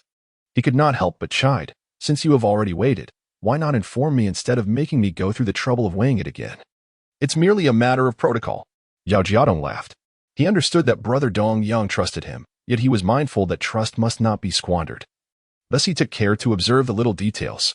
"Good lad, this haul could very well equate to half my salary for 6 months, Fang Dongliang mused. "You have inspired me to consider foraging for medicinal herbs myself." "Haha, you are most welcome, Brother Dongliang. When will you and sister-in-law find the time to come stay with us for a few days?" Zhao Jiadong gazed at him with hopeful anticipation. However, Fang Dongliang was well aware of the Jiang family's circumstances, knowing their living space was quite limited and there was no room to accommodate the three of them. Thus, he patted Zhao Jiadong's shoulder and said, "Perhaps another time. I will be here for several years at the very least. We have plenty of time ahead." Agreed. Zhao Jiadong recognized his own situation and refrained from pressing the invitation. He resolved to extend an invitation once he had completed his new house. Holding the money, 200 yuan, consisting of 20 crisp bills, Zhao Jiadong felt an overwhelming rush of excitement. Fang Dongliang jested, "Quickly put that money away, or I might grow envious." "Brother Dongliang, half of this money rightfully belongs to you," Zhao Jiadong suddenly declared, startling Fang Dongliang. Fang Dongliang swiftly retreated a few steps and preemptively exclaimed, "Jiadong, I was merely jesting." Zhao Jiadong, observing his discomfort, couldn't he help but chuckle, "Brother Dongliang, where is your mind wandering? If I were to give you money, wouldn't that seem distant? If others were to find out, it would also pose a troublesome affair for you. Once news of Fang Dongliang accepting bribes spreads, your future would be significantly jeopardized. Zhao Jiadong is no fool. How could he possibly engage in such detrimental actions?" Fang Dongliang breathed a sigh of relief. "You rascal. Enough of this chatter. I have matters to attend to. You should return to the hospital and spend some time with your siblings. I will come find you at noon, and we shall dine together." Seemingly fearing rejection, he assertively added, "No refusals, or you would be disregarding our brotherhood." Zhao Jiadong, with a grin, replied, "How could I possibly refuse?" Fang Dongliang shot him a knowing glance and then made his way behind the desk, emerging with a bag in hand. "Here. This is for you." "What is it?" Zhao Jiadong inquired, puzzled. Upon opening the bag, he was greeted by a plethora of wine bottles. "You need huangjio. Winter and I buy a couple of bottles every day and have enlisted the help of a few acquaintances. Over the course of 5 days, we managed to gather 50 bottles, thus sparing you the trouble of acquiring them yourself." Having heard that Zhao Jiadong had spent extra money to seek assistance in procuring sufficient huangjiu during his last visit to the hospital, Fang Dongyang had kept this matter in mind. Zhao Jiadong found it inconvenient to purchase the wine, but he and Qi Dongni were quite capable of doing so. As Fang Dongliang articulated these words, Zhao Jiadong found himself choked up, his eyes brimming with unshed tears. What merit did he possess to receive such thoughtful care from a brother like Dongyang? Warmth does exist in this world, if it eludes you. It is merely a matter of encountering the wrong people. Zhao Jiadong took a deep breath, forcefully stifling the tears that welled up from his gratitude. When he lifted his gaze, his expression remained composed, yet his eyes radiated sincere appreciation. Brother Dongliang, thank you. For what? We are not women. So let us dispense with such sentimentality, Fang Dongliang replied, somewhat flustered, rubbing his arms as he added, your expression truly unsettles me. This remark elicited a broad smile from Zhao Jiadong. Not one for pretense, he picked up the burlap sack and chuckled, well, I'll also need your assistance in purchasing wine in the future. This time, the total amount, including the next purchase, is 50 yuan. Zhao Jiadong handed him 5 large bills. Brother Dongliang, you must not refuse this money, otherwise, you would be looking down on me. Upon hearing this, Fang Dongyang accepted the money, thinking to himself how delightful it was. 50 yuan was certainly not something he would turn away. With that, the two exchanged knowing glances and burst into hearty laughter. Zhao Jiadong returned to the hospital with the sack of huangjiu, with 150 yuan still remaining in his pocket. In this era where prices were calculated to the cent, he felt like a wealthy man. This sense of pride lingered until he encountered Yingzi and his mother-in-law. Observing his beaming expression, the two instantly discerned that he had reaped substantial profits this time. Fang Lan, unable to contain her excitement, inquired eagerly, Jiadong, how much did you sell for this time? Zhao Jiadong glanced around the room, ensuring it was devoid of others. He promptly retrieved a wad of cash from his pocket and handed it to Yingzi, saying, here, count it. Jiang Ying, being the most educated in the family, was undoubtedly the best choice for this task. So much, all in large denominations. Fang Lan's eyes widened in astonishment. At this moment, the large denomination referred to 10 yuan, the highest face value of currency at the time, worth more than 100 yuan in later years. As Jiang Ying counted, a radiant smile blossomed on her face. 13, 14, 15. She gazed at her mother with sheer delight, her voice brimming with pride and accomplishment. Mom, the total is 150 yuan. Jiadong earned 150 yuan today. Chapter 68 Yingzi, shall we build a new house? Jiazhuang, you have truly excelled. Upon hearing this, Fang Lan was overjoyed. Despite Zhao Jiazhuang's previous industriousness, he had never received such high praise from his mother-in-law before. Now, she was extolling him to the heavens. In all my years, I have never encountered anyone as resilient as you. Earning 150 yuan in a single day, my goodness. Fang Lan, caught up in her excitement, unwittingly raised her voice, causing Zhao Jiazhuang to feel both embarrassed and delighted. Mom, please lower your voice. Don't let anyone hear, he cautioned. Fortunately, Jiang Ying maintained her composure and quickly reminded her mother. Zhao Jiazhuang cleared his throat, and, once Fang Lan had calmed down, whispered, actually, I sold some goods for 200 yuan, but 50 of that went to Dongliang Gu for buying yellow wine. Ah, even Jiang Ying gasped in astonishment. Fang Lan's face lit up with joy. Wonderful, wonderful. We should give Dongliang. Wait, you used the money to buy wine for him? Her realization struck her. Her son-in-law wasn't providing funds to Dongliang, but rather asking him to procure something on his behalf. Indeed, Dongliang Gu knows I have difficulty obtaining yellow wine. So he finds someone to help me every day, Zhao Jiazhuang shared, his expression filled with gratitude. Jiang Ying and Fang Lan were even more appreciative of Dongliang's kindness. Dongliang has assisted our family so much. Jiazhuang, now that you've earned some money, we ought to express our gratitude properly. Suddenly, Fang Lan felt the money was somewhat burdensome, especially without having acknowledged Dongliang's help. She suggested, how about we give some money to Dongni? Mom, Dongliang Gu won't accept it. Zhao Jiazhuang interjected. His position is sensitive. If we give him money or offer it to Sister Dongni, it could lead to trouble if anyone found out. Why is that? Fang Lan was momentarily perplexed. Mom, just listen to Jiazhuang. Dongliang Gu is not helping us for monetary gain. Jiang Ying advised her mother not to pry further, as the term bribery was a delicate matter. If it caught the attention of the wrong person, it could lead to unnecessary complications. What was once innocuous could easily be twisted into an accusation. So how should we show our gratitude? We can't just do nothing. Fong Lan protested. After some contemplation, Zhao Jiadong suggested, let us regularly bring some agricultural products to Donglianggu. Since he and I share a personal friendship, it should not be misconstrued as a bribe. After all, who would engage in favoritism over a few agricultural goods? All right then, Fong Lan conceded, seeing that her daughter and son-in-law were in agreement. With her character, she would never simply take advantage of another's kindness. She felt it essential to reciprocate when given the opportunity. Jiang Ying and Zhao Jiadong shared this sentiment, but they understood that the timing was not right. Moreover, given Zhao Jiadong's knowledge of Dongliang's background, offering him money would serve no purpose.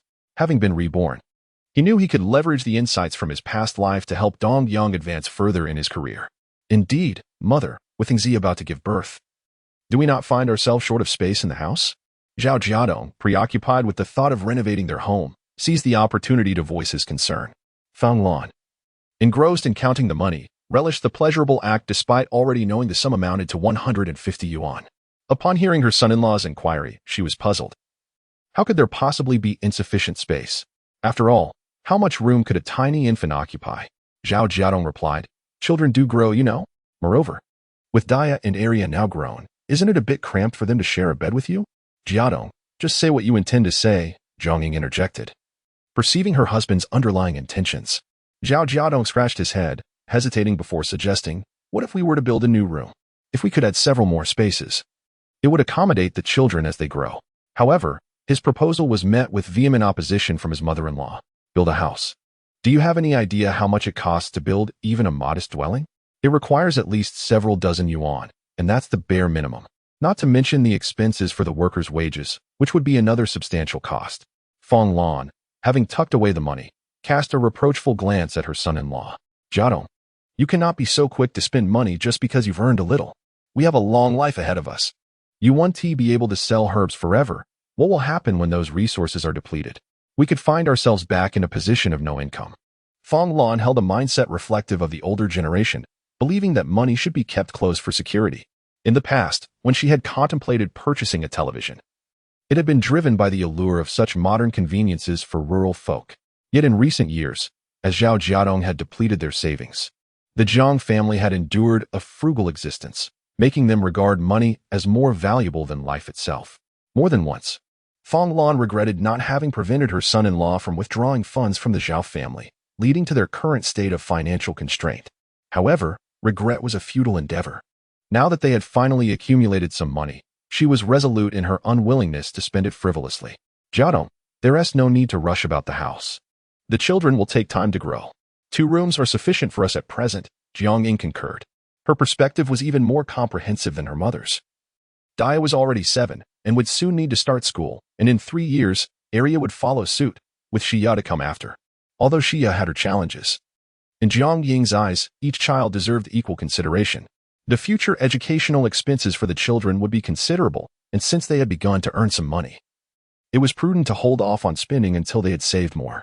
Life is unpredictable, and one can never foresee what challenges lie ahead.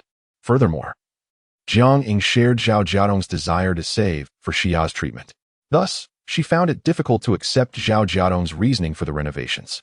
The thoughts of the mother and daughter were not unfounded. At present, everyone was focused on mere survival, seldom considering the luxury of enjoyment. Is space insufficient? They could manage a little crowding. If it became unbearable, they could resort to sleeping on the floor. Many people lived in dilapidated conditions.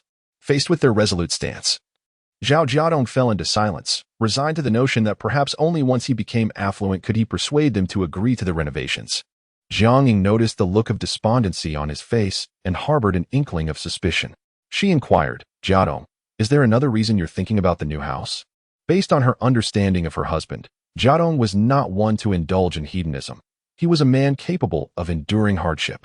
Although Zhao Jiadong initially hesitated to elaborate, his mother-in-law, detecting his reticence, said with a hint of annoyance, speak your mind. Why do you act less forthrightly than my wife? Left with no alternative, Zhao Jiadong finally spoke. Yesterday, my grandmother fell gravely ill. I went to see her, and her health has indeed deteriorated. I wanted to take her to the hospital, but Zhao Jiangwo and Wang Yin both prevented me from taking her away. The expressions of the mother and daughter grew considerably solemn, for they both held a certain fondness for Zhao's grandmother. From their perspective, She seemed to be the only virtuous soul in the Zhao family. Most importantly, Jiang Ying understood that Zhao's grandmother was the sole individual who genuinely cared for and valued Jiadong. The first time she accompanied Jiadong to Zhao village, she could not endure the atmosphere where the entire family revolved around the grandmother, who in turn focused on the younger brother. Thus, she seized an opportunity to step outside for a stroll. Upon exiting, she encountered a kind-hearted elderly woman. Zhao's grandmother appeared to have been waiting outside for quite some time. Upon seeing her, she greeted Jiang Ying with a warm smile. As she approached, she did not utter a word, but merely observed her. Just as Jiang Ying was about to speak, the elderly woman pressed a piece of red paper into her hand and hurriedly departed. Chapter 69. The support of mother and daughter. At that time, Jiang Ying was still unaware that she was the grandmother of Jiadong. When she unwrapped the red paper, she was astonished to find a handful of scattered banknotes, the largest denomination being 50 cents, along with a few coins. Jiang Ying was taken aback. An unfamiliar elderly woman had actually given her money? Moreover, upon rough calculation, it amounted to 3 yuan. It was evident that the woman had emptied her savings, offering every last cent she possessed. Later, when she mentioned this to Zhao Jiadong, he immediately guessed it was his grandmother and, avoiding Wang Yan, discreetly took her to the old house. Upon returning home, Zhao Jiadong revealed that he had been raised by his grandmother. However, his mother and grandmother were at odds, and she disapproved of his visits to the old house. Therefore, to avoid upsetting his mother, he always went to see his grandmother in secret. It was customary for the male elder of the family to present a small red envelope when a new bride visited for the first time. Yet, since Zhao Jiadong was the one who had married into the family, Jiang Ying never anticipated receiving such an envelope. In reality, it was only Zhao's grandmother who truly cared for Zhao Jiadong, and consequently, for her as well. Thus, Jiang Ying harbored genuine affection for Zhao's grandmother. Upon learning that Zhao's grandmother was ill, Jiang Ying grew concerned and interjected, "How is grandmother now? Is her health improving?" Zhao Jiadong replied despondently. Grandmother said she was suffering from heat stroke. After she ate a little, her complexion improved somewhat. Besides, she insisted on not coming with me, so I returned home. I arrived in the county this morning, and I haven't visited grandmother yet. Fang Lan skeptically remarked, "Could it be that your grandmother is being neglected by Wang Yan?" Zhao Jiadong abruptly turned to look at his mother-in-law, a thoughtful expression emerging in his eyes. Neglected? Indeed, she felt better after eating. Wasn't he that a sign of hunger? Fang Lan logically deduced, in the past, when we had no food, many elderly people perished from starvation. Flashes of memories from the previous day at the old house filled Zhao Jiadong's mind. Gradually, anger surfaced on his face. Thanks to his mother-in-law's reminder, he finally grasped the situation. It was undoubtedly Wang Yan's scheme. She intended to extort money from him by deliberately starving his grandmother, fabricating a story that she was ill. No wonder they had both tried to prevent him from taking her to the doctor. Upon realizing this, Zhao Jiadong felt a pang of pain in his heart. Wang Yan was truly inhumane. Why hadn't grandmother confided in him? Was it merely to spare him worry? Perhaps grandmother didn't want to burden you, Jiang Ying said forlornly. She is in Zhao village, and we cannot care for her properly. Even if we knew she was being mistreated, what could we do? Zhao Jiadong felt a heaviness in his heart. His head bowed as he dared not meet the gazes of his mother-in-law and Yingzi. He murmured, I want to bring grandmother to Jiangjia village to live with us. Logically and emotionally, he knew he shouldn't do this. Yet, he believed that only in this way could he serve his grandmother and ensure her a peaceful old age. In his previous life, he had wronged his grandmother to please Wang Yan. In this life, he could not repeat the same mistake. But how would Yingzi and the others feel about this? He had disappointed them far too many times. Would this action lead to yet another disappointment? Just as Zhao Jiadong was lost in his thoughts, Jiang Ying's joyous voice reached his ears. Zhao Jiadong abruptly lifted his head and was momentarily taken aback by Yingzi's radiant expression. It seemed that Yingzi was not angry. In fact, she appeared quite elated. Jiadong, speak up. Is there a way for you to bring grandma to our home? Seeing him lost in thought and silent, Jiang Ying felt a pang of urgency. As Zhao Jiadong regained his composure, a gentle smile began to grace his lips. His voice took on a cheerful tone. As long as our family agrees, I can certainly bring grandma over. The reason grandma was reluctant to come to Jiangjia village likely stemmed from her fear of causing discord with her son-in-law's family. As for the unfamiliar environment, that was merely a minor issue. Once a grand house was constructed, and with a wonderful daughter-in-law like Yingzi and obedient grandchildren like Daya, Arya, and Xia, there would be little for grandma to worry about. If need be, She could help with the children or tend to the chickens. Zhao Jiadong could already envision the idyllic scenes of their life together. In light of this, it was indeed necessary to renovate the house. Fong Lan suddenly understood. No wonder. With just a slight increase in wealth, he was already contemplating expenditures. Upon hearing this, Zhao Jiadong felt a wave of anxiety and hurriedly defended himself. No, Mom. While part of the reason is to bring Grandma to live with us, the greater consideration is our family situation. Fong Lan waved her hand dismissively. Enough. You needn't explain. I understand. Mom, Jiadong's grandma is just like my own grandmother, a kind and benevolent elder. Can you bear to see her mistreated by her daughter-in-law? Jiang Ying naturally supported her husband and earnestly persuaded her mother. However, Fong Lan regarded her daughter with a peculiar look. I never said I disagreed. Why are you so anxious? Ever since Wang Yan sold my family Xia, I have vowed to never coexist with that woman. Anything that would upset her, I am more than willing to pursue. Moreover, there is an old saying, an elder in the home is like a treasure. My grandmother passed away early, and I never had the chance to fulfill my filial duties before she was gone. I do not wish for Jiadong to share my regrets. Mentioning her own mother brought a lump to Fong Lan's throat. Jiang Ying quickly reassured her mother, Mom, Grandma will be at peace once she sees us thriving. Sighing, Fong Lan wiped the tears from the corners of her eyes. Meanwhile, Zhao Jiadong found it hard to believe that his mother-in-law had so readily agreed to his seemingly unreasonable request, since they had decided to build a new house. It was better to act swiftly. Fong Lan composed herself and directed her son-in-law, once you return, have your father contact the workers. Tell him to find his own people. Do not let Shinkai seek them for us, and the materials must also be procured independently. At that moment, when the topic of constructing a new home arose, the atmosphere shifted dramatically. Previously, there had been resistance born from a reluctance to part with money, but now they were resolute in their decision, filled with anticipation and joy. After all, who wouldn't desire to inhabit a new house, a spacious home, enjoy fine rice and flour, and savor pork trotters and ribs if circumstances allowed? Although other matters still seem distant, the renovation of the new house marks a fresh beginning, symbolizing their flourishing life. As the conversation unfolded, the clock struck past 11. Since Zhao Jiadong had made plans to dine with Fong Dongliang, the mother and daughter urged him to descend promptly, lest he keep Fong Dongliang waiting. Mother, Yingzi, how are you both settling in here? Is everything well? Has anyone caused you any discomfort?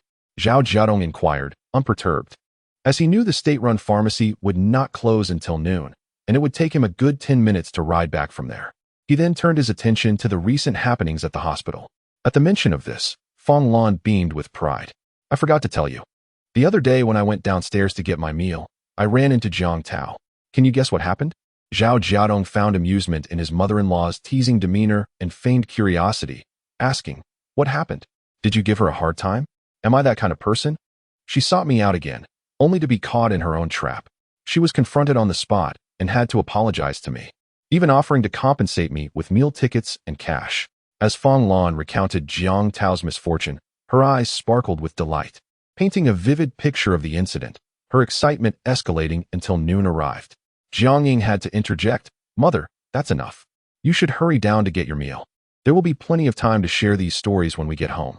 Chapter 70. Reclaiming the martyr subsidy from the father-in-law. Both my mother-in-law and Yingzi have consented to bring Grandma to live with us, alleviating a significant burden from Zhao Jiadong's heart. Thus, when he met Fong Dongliang, he appeared remarkably buoyant. Jiadong, have you been waiting long? Fong Dongliang, upon seeing Zhao Jiadong under the sun, promptly exited his vehicle and apologized. I had a last-minute matter and got off work a bit late. It's nothing, Dongliang. I just arrived not too long ago. Where shall we dine? Zhao Jiadong had already resolved that he would treat for this meal. Where else could we go? Fong Dongliang replied with a smile, leading him to the state-run restaurant. Upon entering, they found the place bustling with patrons. The queue was extensive, and Zhao Jiadong felt a twinge of embarrassment, remarking, It's my fault for being foolish. I should have come earlier to line up. No worries. I'm not in a hurry, Fong Dongliang chuckled, peering around to see what dishes were available. There's braised pork, twice-cooked pork, and stewed trotters. Jiadong, what would you like to eat? Zhao Jiadong forced a smile. Dongliang, I think we should see what's left. With so many people, there might not be much for us to choose from by the time it's our turn. Indeed, Fong Dongliang expressed regret. Had I known earlier, I wouldn't have wasted time chatting with them and could have arrived sooner. Dongliang, is there something troubling you at work? Zhao Jiadong, Sensing an unusual tone in his voice, inquired with concern. Feng Dongliang shook his head, clearly reluctant to elaborate. Zhao Jiadong chose not to press further, as the noise of the crowd indeed rendered it a poor setting for conversation. After waiting quietly for a quarter of an hour, they finally reached the front of the line. "What would you like to eat?" bellowed the server wielding a large ladle. Feng Dongliang glanced around and, seeing the limited choices, helplessly asked, "Master, what dishes do you have left?" "We have braised cabbage with tofu, stir-fried bean sprouts, 1 portion of twice-cooked pork, and 1 portion of stewed trotters." Feng Dongliang quickly responded, "Let us have 1 of each dish, and 4 steamed white buns for multigrain pancakes." The rice was already sold out, and only a few white buns remained, with the majority of the staple foods being multigrain buns and pancakes. The braised cabbage with tofu and stir-fried bean sprouts were priced at 2 dimes each, while the twice-cooked pork and stewed trotters cost 2 portions of meat tickets plus 5 dimes. The total for the white buns came to 8 portions of fine-grain tickets and 16 cents, while the multigrain pancakes amounted to 8 portions of coarse grain tickets and 8 cents. Upon hearing this, Zhao Jiadong promptly offered his money. "Dong Yang, allow me to cover this." Lacking grain and meat tickets, he could only afford to pay in cash, despite his desire to treat Feng Dongliang in other establishments. Perhaps a little extra cash would suffice without tickets, but the state-run restaurant still adhered to the ticket system. Seeing his insistence, Feng Dongliang reluctantly acquiesced. After settling the bill with the tickets, they proceeded to find a seat in the dining hall. Today, Wei had good fortune, managing to snag the last 2 portions of meat. "I noticed the individual who was behind you in line had a sour expression, as if he wished to snatch the meat from our plates," Feng Dongliang remarked with a chuckle as they walked. Zhao Jiadong's gaze wandered around, and he remarked, "Who has to say he shouldn't have arrived a bit earlier?" As he spoke, he noticed 2 vacant seats. "Brother Dongliang, let us sit here." Once they settled down, their stomachs began to grumble. Without further ado, they took large bites of the steamed buns to quell their hunger. After the pangs of hunger subsided, they found the leisure to engage in conversation. "Brother Dongliang, I've heard that the policy of land distribution to households is about to be implemented. Is there any truth to this?" Zhao Jiadong initiated the topic. "Indeed," Brother Dongliang replied with a smile, "the official documents from above have likely reached the various townships, and you will soon receive notice. However, now that you have a legitimate source of income, I suspect you may not be as interested in farming anymore."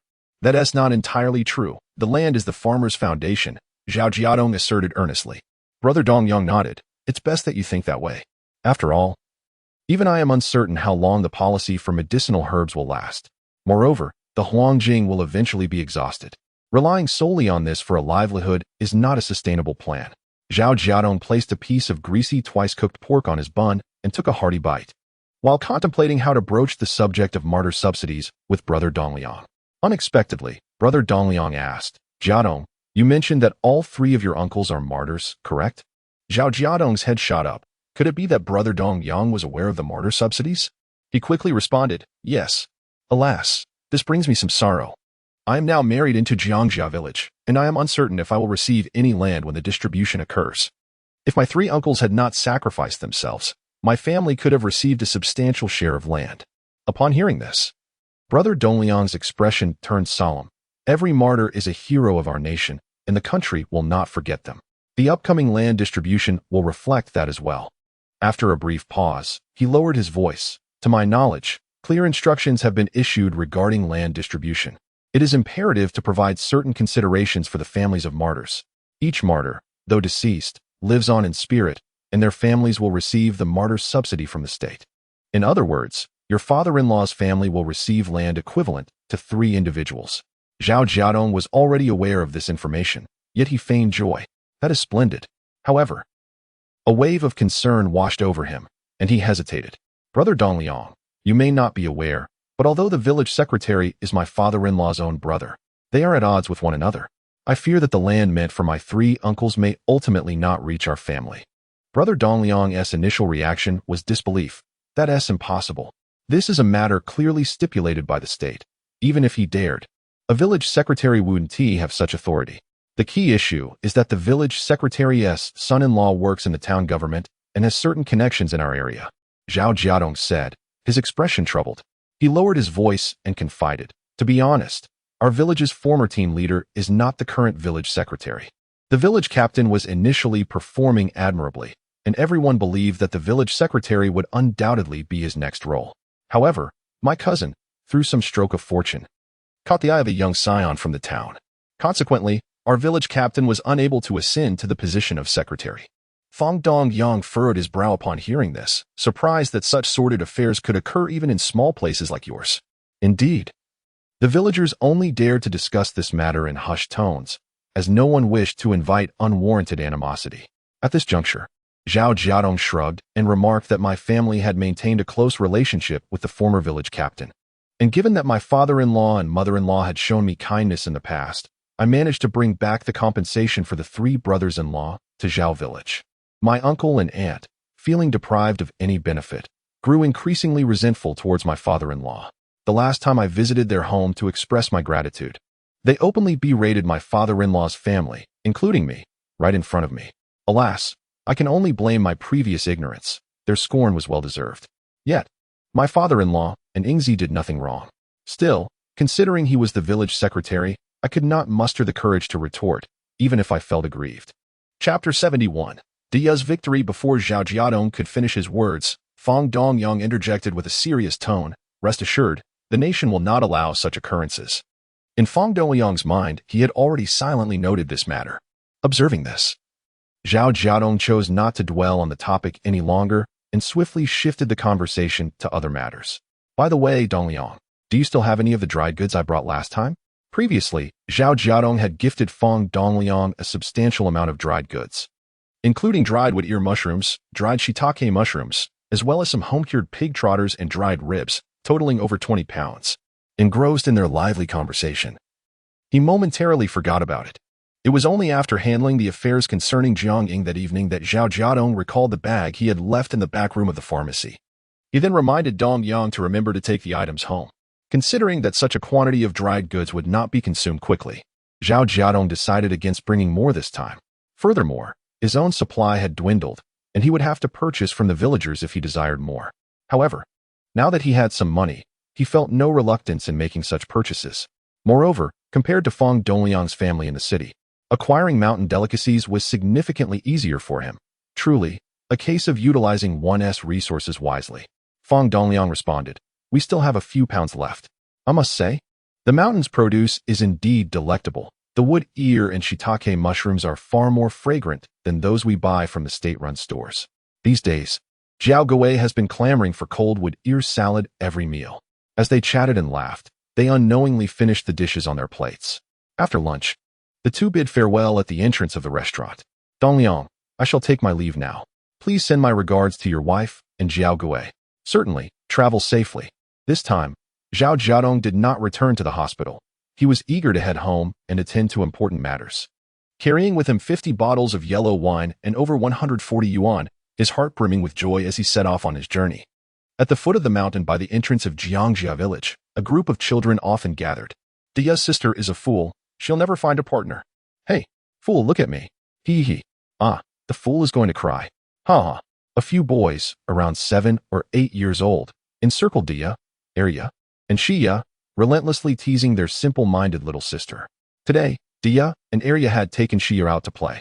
Although the village children regarded Xia with curious glances, with Jiao accompanying Dia and Arya, the girls were not subjected to any harsh treatment. However, upon seeing Xia, the village boys grew excited. Seizing the moment when Dia and Arya were distracted, one boy picked up cow dung, attempting to trick Xia into eating it. Despite her simplicity, Xia could still discern between fragrant and foul, and naturally refused to open her mouth. The boy then used a stick to poke the dung towards her face. Dia, who had been joking with Jiao, turned to witness this scene and immediately dropped her basket filled with wild vegetables, rushing over to protect her sister in a fit of anger. Thus, Dia confronted the mischievous boys. Thankfully, with Jiao by her side, she felt bolstered. Otherwise, she would have certainly struggled against a group of boys her age. Arya, being a timid little thing, often found herself on the receiving end of bullying during disputes. Today, in a bid to protect her younger sister, Arya resolutely held back her tears, her lips pursed in a silent struggle, when she witnessed her older sister, Dia, being overpowered. A mix of indignation and fury surged within her, prompting her to shout for Dia to retaliate. insisting that the adversary was not inflicting any pain. Had it not been for Diya's insistence on keeping her close to Xiaoya, Arya would have undoubtedly rushed to defend her sister, her small fists raised in defiance. Diya, lacking a brother, had cultivated a fierce demeanor from a young age, determined to safeguard her sister. In the midst of a confrontation, despite initially facing overwhelming odds, Diya gradually regained her footing. She was undeterred, even when confronting boys 2 years her senior. Though her face bore the marks of battle, her arms and legs were bruised, and her clothes were soiled, her gaze remained resolutely fixed on her foes. Her fierce determination instilling trepidation even in those larger and stronger than herself. Eventually, the leader of the group of boys stumbled and fell, providing Diya with the opening she needed. She leapt onto him, her small fists raining down blows as she exclaimed, "This is for bullying my sister. This is for calling her a fool." "Stop, stop," cried the young leader, shielding his face with his hands, yet still feeling the relentless barrage of her punches. Despite being a girl, Diya's strength was no less formidable than that of her male counterparts. "Will you dare to call my sister a fool again?" To her astonishment, the boy was so intimidated by Diya's fierce spirit that he began to cry, yet he stubbornly retorted, "Your sister is a fool. You dare say that again." Diya shot back, "I will never let it go." The other children stood in awe, witnessing Diya's first display of explosive courage. Previously, she had bravely confronted the boys who bullied her, but she had never emerged victorious. In their last encounter, she had even been splattered with mud. This time, however, Diya turned the tide, her bravery successfully intimidating everyone around. Of course, Diya was not without her own injuries. Yet, it was her ability to disregard pain and fight fiercely for her sisters that truly inspired admiration. After subduing the young leader, Diya ceased her assault. Her small face set in determination as she surveyed the crowd. With an air of authority, she inquired, "Who else dared to bully my sister?" The children instinctively recoiled, shaking their heads in denial, especially those who had just participated in the scuffle, wishing they could shrink away into nothingness. Seeing their fear, Diya declared emphatically, "If anyone dares to call my sister a fool again, I will confront them." The phrase "I will confront them" was one she had learned from adults, who, when enraged, would shout similar threats before charging into a fight. She believed she could embody that same spirit. After all, it was merely a matter of standing up for her sisters. With the admiration and trepidation of her peers surrounding her, Diya grasped Xiaoya's hand and called upon Jiao, who had assisted her in the fray, alongside a proudly beaming Arya, as they confidently departed the battlefield. However, as they ventured further, Diya grimaced in pain, gasping sharply, "Sister, does it hurt terribly?" Arya gazed at her sister with tear-filled eyes. The corner of Diya's mouth was cracked, a mark of an unseen adversary's scratch. How vexing it was that boys could have such long nails. Jiao, filled with remorse, said, "I apologize, Diya. It was I who accidentally scratched your mouth. I merely intended to help you push Xiuhong away." Upon hearing this, Diya forced a smile that was more grotesque than a frown. "It's all right, Jiao. Thanks to you, I triumphed today. They shall no longer dare to bully my sister." At that moment, Arya timidly inquired, "Sister, will we be scolded when we return?" Instantly, a flicker of dread crossed Diya's eyes, her expression falling. "It was over. I have soiled and torn my clothing. Grandfather and father will surely be furious." Oh dear. Chapter 72. To Xiuhong's spirited grandmother, as fate would have it, just as Diya uttered the word father, the melodious ringing of a bell echoed in the air. The three little girls turned to see Zhao Jiadong approaching on his bicycle. It was indeed their father. Upon catching sight of his daughters' backs, Zhao Jiadong felt a surge of joy and rang his bell to greet them. However, the moment he beheld Diya's face, his smile vanished. He straddled the dirt mound beside the road and inquired, "Diya, what happened to your face?" Diya nervously tugged at her clothes and replied with a sheepish grin, "Daddy, you're back. Did you get into a fight?" Zhao Jiadong's keen gaze scrutinized her. "Who hit you? Was it Xiuhong and his friends?" Upon entering the village, he had noticed Xiuhong and a few other boys loitering on the hillside. Seeing his daughter in such disarray led him to deduce the cause of her distress. Without a moment's hesitation, Zhao Jiadong set down his bicycle and, filled with indignation, declared, "How dare they strike my daughter? I shall confront those rascals." In the village, there existed an unspoken rule regarding the tussles among children if a boy bullied a girl. It was merely child's play. However, if a girl's parents intervened, they risked being looked down upon. Conversely, if a boy were to be hurt, his parents would undoubtedly seek retribution. At that moment, Zhao Jiadong was unaware that his daughter had emerged victorious, even if he refrained from confronting Xiuhong's parents. They would soon pay a visit. As Zhao Jiadong marched towards the group of unruly children, they scattered in every direction, leaving him cursing at the foot of the hill. "Daddy, I'm fine." Daya, relieved that her father did not scold her for tearing her clothes, but instead defended her, felt her initial anxiety swiftly replaced by elation. Eagerly, she recounted her triumph in detail, vividly illustrating the events of the altercation, leaving Zhao Jiadong utterly astonished. "You truly bested Xiuhong?" In his memory, Xiuhong was a tall, robust boy of 9 years, the reigning champion among the village children. How could Dia possibly overpower him? Gio, an area quickly corroborated Dia's account, convincing Zhao Jiadong of the truth. "Ha ha ha, Dia, you are remarkable. You shall be the champion of our village." Realizing the significance of her achievement, Zhao Jiadong promptly lavished praise upon his daughter. Daya stood tall, declaring, "Daddy, Xiuhong bullied Arya, calling her a fool. So I had to ensure he would never dare do so again. I promised you I would protect Arya and Xia." Hearing these words, Zhao Jiadong's heart swelled with emotion and tenderness. Dia was indeed a little girl in need of protection and affection. "Well done, Daya. How about I take you to the town to buy some candy soon?" He embraced her, planting a kiss on her cheek before lifting her onto the bicycle. "Daddy, I want to ride too." Arya chimed in, her eyes sparkling with envy as she stood on her tiptoes, calling out sweetly. Only the naive and innocent Xiaoya stared blankly at the floor, seemingly captivated by the ants scuttling about. Zhao Jiadong lifted all 4 children into the vehicle. Though Jiujiu was not his child, she had always looked after Daya, and thus he held a favorable impression of her. Jiujiu had never ridden a bicycle before, and when Zhao Jiadong placed her on the seat, her face lit up with joy and excitement. "Oh, so this is what riding a bicycle feels like. Wow, it's so high." "Jiujiu's sister, I've never even sat in that seat. It's always been my dad," Daya exclaimed with a grin. Zhao Jiadong grasped the handlebars firmly, steadily propelling the bicycle forward while reminding, "Hold on tight." "Yay, yay." The children's jubilant shouts echoed along the country road. As dusk fell, villagers working in the fields began to return home. Just as Daxiong's parents arrived at their doorstep, they were met with the sound of an elder's scolding. "She truly has some nerve, that little girl. Look at what she did to my grandson." Zhao Jiadong is a jinx. All his children are nothing but little ruffians. Daya is just a little brat, yet she dares to ride on a man and hit him. Indeed, what will become of this?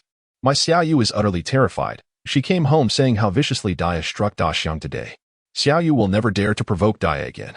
Upon entering, the couple saw the old matriarch seated on a small stool, angrily conversing with a woman cradling a baby.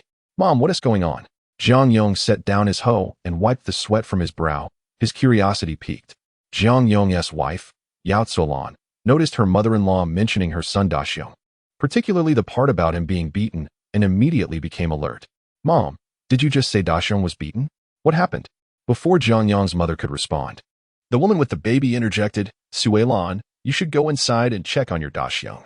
When he returned today, he was covered in injuries, and upon inquiry, it turned out he was beaten by Jiang Ying's eldest daughter, Daya."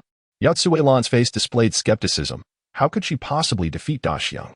Previously, it was Daxiong who had bullied Daya, and he had never been at a disadvantage. However, upon seeing the scratches on her son's face and the bruises on his arms, her anger flared. "Daxiong, tell me the truth. Did Daya do this to you?" Daxiong turned his head away, insisting, "No, I fell by myself."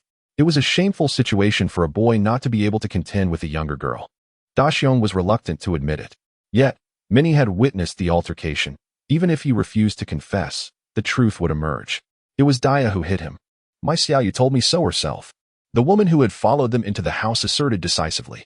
Yao Tzuelan, filled with a mix of anger and humiliation, felt ashamed that her son could not best a girl, but her emotions were primarily driven by indignation. "Come, I must inquire how Zhao Jiadong is raising his daughter." When his wife expressed the intention to confront others regarding their son, Jiang Yong vehemently opposed her. "Forget it. Xiuhong has often bullied Dia and Arya in the past. Zhao Jiadong and Jiang Ying have never caused us any trouble. How can you have the audacity to confront them now?" As soon as he finished speaking, the elderly matriarch interjected, "What is there to be embarrassed about? Those girls cannot possibly compare to our Xiuhong." Yao Tzuelan stubbornly asserted, "What Xiuhong did before was merely childish play.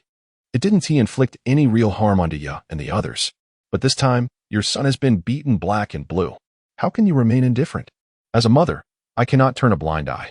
Seeing that both his mother and wife were in agreement, Xiuhong grunted in annoyance. Regardless, I refuse to go.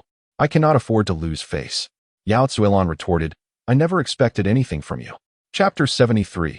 Confrontation at the door. Uncle Jiansheng, the Zhao family, comprising 5 members, was partaking in their meal when suddenly, a voice resonated from outside. Jiang Jiansheng listened intently, his expression shifting subtly, before addressing his son-in-law. It's Jiang Yong's family. Unlike Zhao Jiadong, who rarely engaged with the villagers due to his dedication to work, Jiang Jiansheng was well acquainted with the locals. Jiang Yong. Isn't he the father of Daxiong? Zhao Jiadong recalled hearing the name earlier that afternoon. When his father-in-law mentioned Daxiong's father after learning that his daughter had gotten into a scuffle with Daxiong. Upon receiving a nod from his father-in-law, Zhao Jiadong set down his chopsticks. Dad, you stay here. I'll go see what is happening. Is it Daxiong's mother looking for me? At that moment, Daya had already been admonished by her grandfather to exercise restraint in fights, to avoid excessive force that could lead to serious consequences. Thus, she had become particularly sensitive to the situation. Zhao Jiadong reassured her, do not fret. I will handle this. You continue your meal.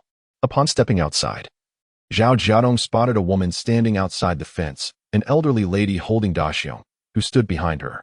Realizing the gravity of the situation, he inquired, what business do you have with my father? Yao Zuelan, her face stern, replied, Zhao Jiadong, your daughter has beaten my Daxiong severely. Look, the child is covered in injuries. Reluctantly, she pulled her son closer, pinching his cheek to show Zhao Jiadong the scratches, then lifted his shirt to reveal the bruises. The elderly lady chimed in, admonishing Zhao Jiadong, your daughter is too fierce for a girl. Who would want to marry such a violent girl in the future? With such ferocity, won't she end up alone? She continued, Daxiong is older than Daya, and if she can inflict such harm on him, it suggests a troubling disposition. If she strikes now, what will she do when she grows older? Initially, Zhao Jiadong's demeanor was calm. He thought that since they had come to speak, perhaps they could resolve the matter amicably and prevent further bullying of their children. However, he never anticipated that the elderly lady would launch such a venomous tirade, implying that Daya was destined to become a murderer. In an instant, his composure shattered. Could you repeat that?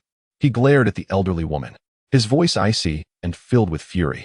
The sudden shift in his demeanor made Yao Zuelan feel uneasy, though she could not pinpoint the source of her discomfort.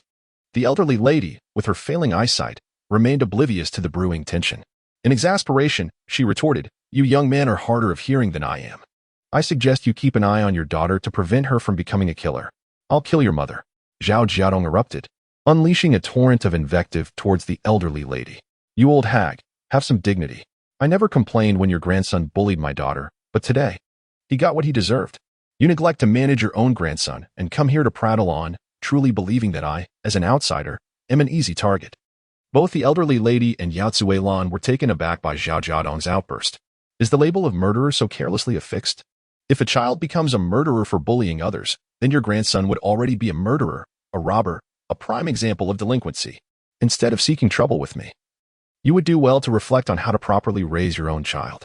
Finally, the elderly lady realized she had been brazenly humiliated by a younger generation, who had harshly criticized her beloved eldest grandson. You wretched outsider. The elderly lady was so enraged that she could not complete her sentence. Her voice rising sharply, Jiang Jiansheng, are you dead? Will you allow this outsider to insult us with such impunity? Upon hearing this, Jiang Jiansheng could no longer feign ignorance. He stepped forward, his demeanor calm and composed. Sister-in-law, you need not worry. Though my health is poor, I am still very much alive. Seeing Jiang emerge, Yao Zuelan decided against arguing with the erratic Zhao Jiadong, instead addressing Jiang Jiansheng. Uncle Jiansheng, you must provide us with an explanation regarding Daxiong's actions. Upon hearing this, Jiang Jiansheng raised his brow and looked sternly at the two women. Sister-in-law, daughter-in-law, out of respect for our shared community, I refrained from confronting you. However, you must understand that my daughters have been bullied today by your Daxiong and his group of boys. My eldest granddaughter returned home covered in injuries, and both Arya and Xia have been crying uncontrollably, lacking any appetite for dinner. It is evident the harm your Daxiong has inflicted upon my children. It is absurd that you would dare come here to scold my eldest daughter. Sister-in-law, one must not be so unreasonable. If you think we, 2 grown men, would shy away from confronting you due to your loud voice, you are gravely mistaken. Jiang Jinsheng was understandably furious upon hearing the elderly lady's claim that his daughter would become a murderer. In recent years, he had lost his son and then welcomed a son-in-law who was a burden, rendering him the subject of ridicule in the village. It was no wonder that Jiang Yong's mother believed him to be a pushover.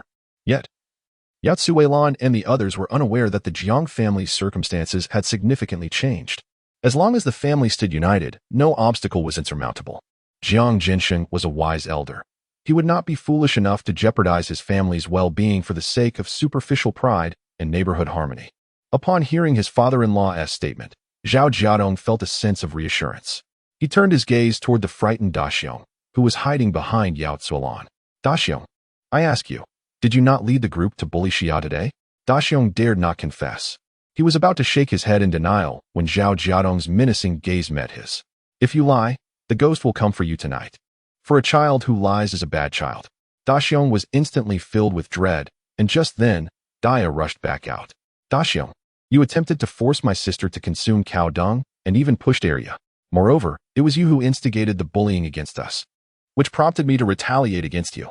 You dare to act yet refuse to acknowledge your actions. I hold you in contempt. Daya's final remark successfully provoked Da Xiuhong. He immediately stood up and retorted loudly, I do not shy away from my actions. Yes, I was the one who bullied Xia first. After all, Xia is a fool. I simply wish to torment the little simpleton. What can you do about it? The elderly lady, having first been scolded by Zhao Jiadong and then confronted by Jiang Jinsheng, was at the height of her fury. Upon hearing her grandson admit to bullying Daya and her companions, she could not help but lash out. Your family as Xia is indeed a little fool, and yet you expect not to be criticized? Let me tell you, this is all retribution. In the past, your family produced 3 soldiers, and you and Fong Lan were so arrogant. Even heaven could no longer tolerate your behavior, which is why it first took your son from you, and now has rendered your Xia a fool. Chapter 74. Taming the malicious and unreasonable matron in every village. There are always individuals who harbor animosity towards you, and some who secretly wish for your downfall. Jiang Gensheng's family, once the wealthiest in the village, certainly attracted its fair share of envy. Among them, Jiang Yang's mother was the most resentful. She had aspired to send her own son to serve in the military. Yet among the young men from the village who enlisted, only 3 were selected, all of whom were Jiang Gensheng's sons. This incident had long left her seething with indignation. Typically, this elderly woman frequently engaged in quarrels with Fong Lan, who, being less argumentative, often conceded the upper hand. Following the heroic sacrifice of Jiang Weigua and his companions, the matron took great delight in their misfortunes. For her, Jiang Jinsheng and his wife were nothing more than soft targets, too timid to retaliate against her tirades. Moreover, the relationship between Zhao Jiadong and his father-in-law had never been particularly cordial, rendering him unlikely to defend his father-in-law. His taciturn nature had caused him to fade into the background over time, leading others to regard him with indifference. Thus, the matron's arrogance flourished, and she venomously uttered her words. After speaking, she felt a wave of anger and frustration dissipate, leaving her invigorated. However, in the next moment, Zhao Jiadong approached her with a darkened expression, his eyes ablaze with fury. Upon witnessing this, Yao Zuelan's heart inexplicably sank. The elderly woman felt a twinge of fear. Yet she was convinced that Zhao Jiadong would not dare confront her. After all, she was a respected elder in the village. Even Jiang Jinsheng had to show her some deference. What could a mere son-in-law from outside the village do? Despite her bravado, the intensity of Zhao Jiadong's gaze made her heart tremble. Suddenly, he spoke. Apologize. The 2 succinct words emerged from his lips with such force that they momentarily stunned everyone present. The matron incredulously retorted, What did you say? Apologize? Yao Zuelan was equally perplexed. Who demands an apology in the midst of a heated argument? Aren't disputes typically resolved with blows? She even contemplated intervening, fearing that Zhao Jiadong might strike his mother-in-law. Zhao Jiadong, his expression icy, fixed his gaze upon the matron. You have insulted the martyrs. This is a profound disrespect to both the martyrs and the nation. Should I report you to the authorities? Brace yourself for severe repercussions. The term severe repercussions was a nightmare for the older generation. No elder could withstand such a threat. Even the most ignorant would tremble at the mere mention of those words. The matron before Zhao Jiadong was no exception. You speak nonsense. Despite her fear, the matron attempted to maintain her composure. I merely spoke the truth. On what grounds could I be punished? Zhao Jiadong remained silent, his cold gaze unwaveringly fixed on her, causing her to grow increasingly anxious.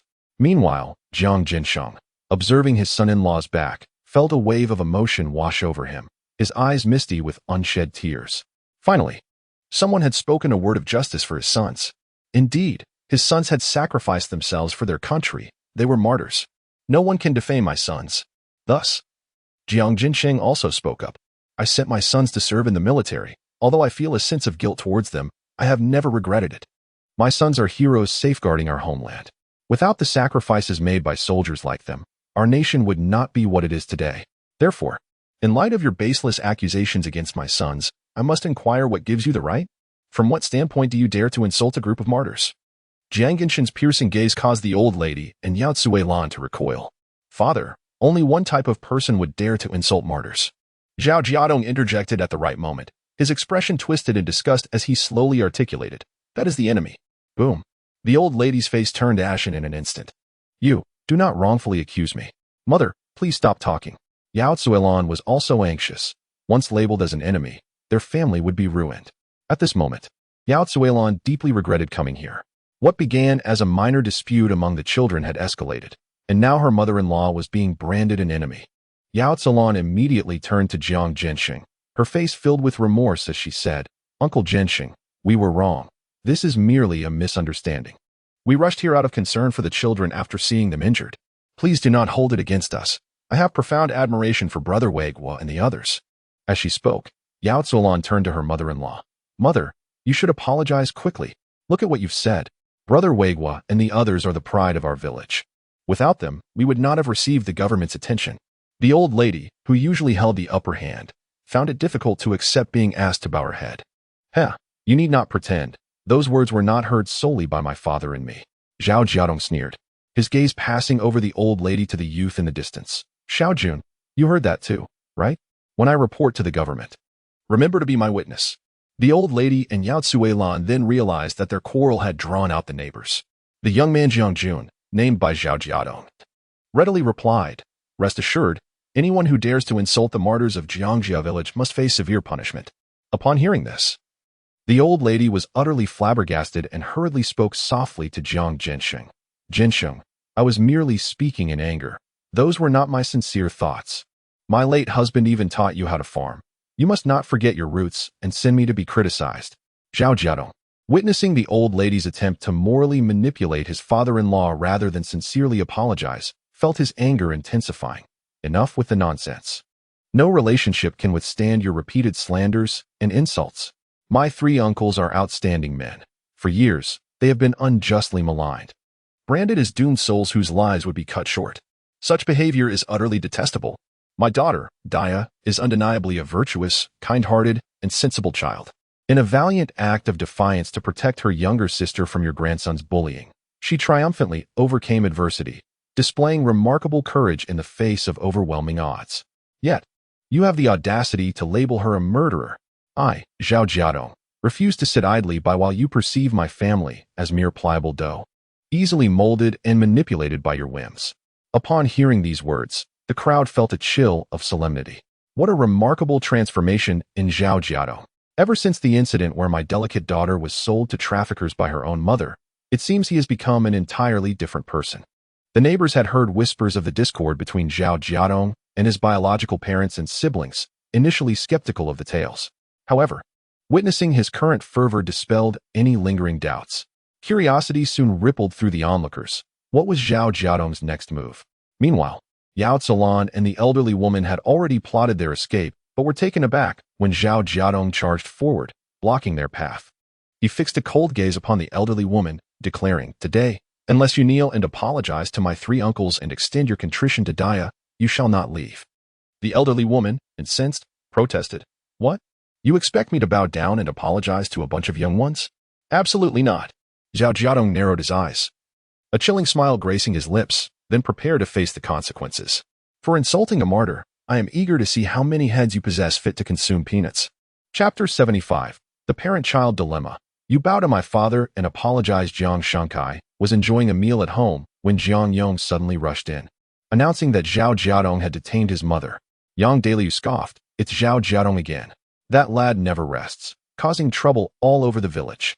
Jiang Shenkai put down his chopsticks, fuming, and followed Jiang Yong. It turned out that Zhao Jiadong had only detained Jiang Yong's mother, while allowing Yao Cuilan and Da Xiang to return home. Da Xiang, being merely a child, despite his mischievous nature, was not someone Zhao Jiadong could seriously contend with. As for Yao Cuilan, she had not uttered anything overly disrespectful. Being a woman, there was no justification for detaining her. Upon returning home, Yao Cuilan immediately informed her husband that Zhao Jiadong refused to let her mother-in-law go back and suggested that he consult the village secretary. Some villagers at the scene considered Zhao Jiadong's actions excessive and voiced their opinions, but Zhao Jiadong remained resolute, disregarding them. Meanwhile, Jiang Jun and others supported Zhao Jiadong, leading to a division among the villagers. Jiang Yong alone would not be able to effectuate any change. Only the village secretary's words could carry weight. When the two arrived in haste, they found Zhao Jiadong standing defiantly in front of the elderly lady. "What is going on here?" Jiang Shenkai called out loudly before accusing Zhao Jiadong without hesitation. "Zhao Jiadong, why are you causing trouble again?" "Secretary, this is not Brother Jiadong causing a ruckus. It is San Bainyang showing disrespect to Wei Guo and insulting the fallen martyrs." Brother Jiadong merely asked San Bainyang to apologize. Jiang Jun, now allied with Zhao Jiadong, stepped forward first to support him. However, Jiang Shenkai shot him a glare and scolded, "You know she is your aunt, don't you? You younger ones have no respect for your elders? You dare to challenge a senior?" At that moment, Jiang Yong had reached his mother's side. The elderly lady cried out upon seeing her son, "Ah Yong, you are finally here. If you hadn't come, I would have been bullied to death." Zhao Jiadong calmly regarded the arrival, stating, "Brother Yong, I am addressing the matter, not the individual. Even if you invite the village secretary, I cannot yield on this issue today." Jiang Yong glared at him. "I have no time for your nonsense. If it were about Da Xiang, I would have nothing to say. But you detaining my mother is absolutely intolerable. Don't think I fear you. I simply don't want things to escalate into a spectacle. It matters not whether you fear me or not." Zhao Jiadong's tone turned frosty. "I only recognize justice." The elderly lady spoke ill of the martyrs. "Even if I wished to overlook it, the state would not allow such behavior." "Who said such words?" Jiang Shenkai interjected. "I am the village secretary. How come I have not heard of this?" Seeing Zhao Jiadong disregard him, Jiang Shenkai's anger flared, and he shouted, "Am I not better informed about the state's policies than you?" Zhao Jiadong's gaze slowly shifted to him, emanating a chilling aura. "Secretary, do you truly dare to assure me that the state will tolerate slander and insults directed at its martyrs?" Jiang Shenkai was about to respond, but then he heard Zhao Jiadong's calm voice. "As the village secretary, it is imperative that you ponder your answer carefully. If your ideological awareness is lacking or if your thoughts have strayed, can you still fulfill the role of village secretary? Do not presume that our village, being a remote mountain hamlet, is beyond the reach of higher authorities. One must understand that those who frequently walk by the river cannot avoid getting their shoes wet." Zhao Jiadong's ambiguous words left Jiang Shenkai hesitant to reply. He irritably shifted the topic. "Jiang Yong has already informed me that the root of your dispute is merely two children fighting. Is it necessary to escalate this matter so? After all, this village bears the surname Jiang, not Zhao."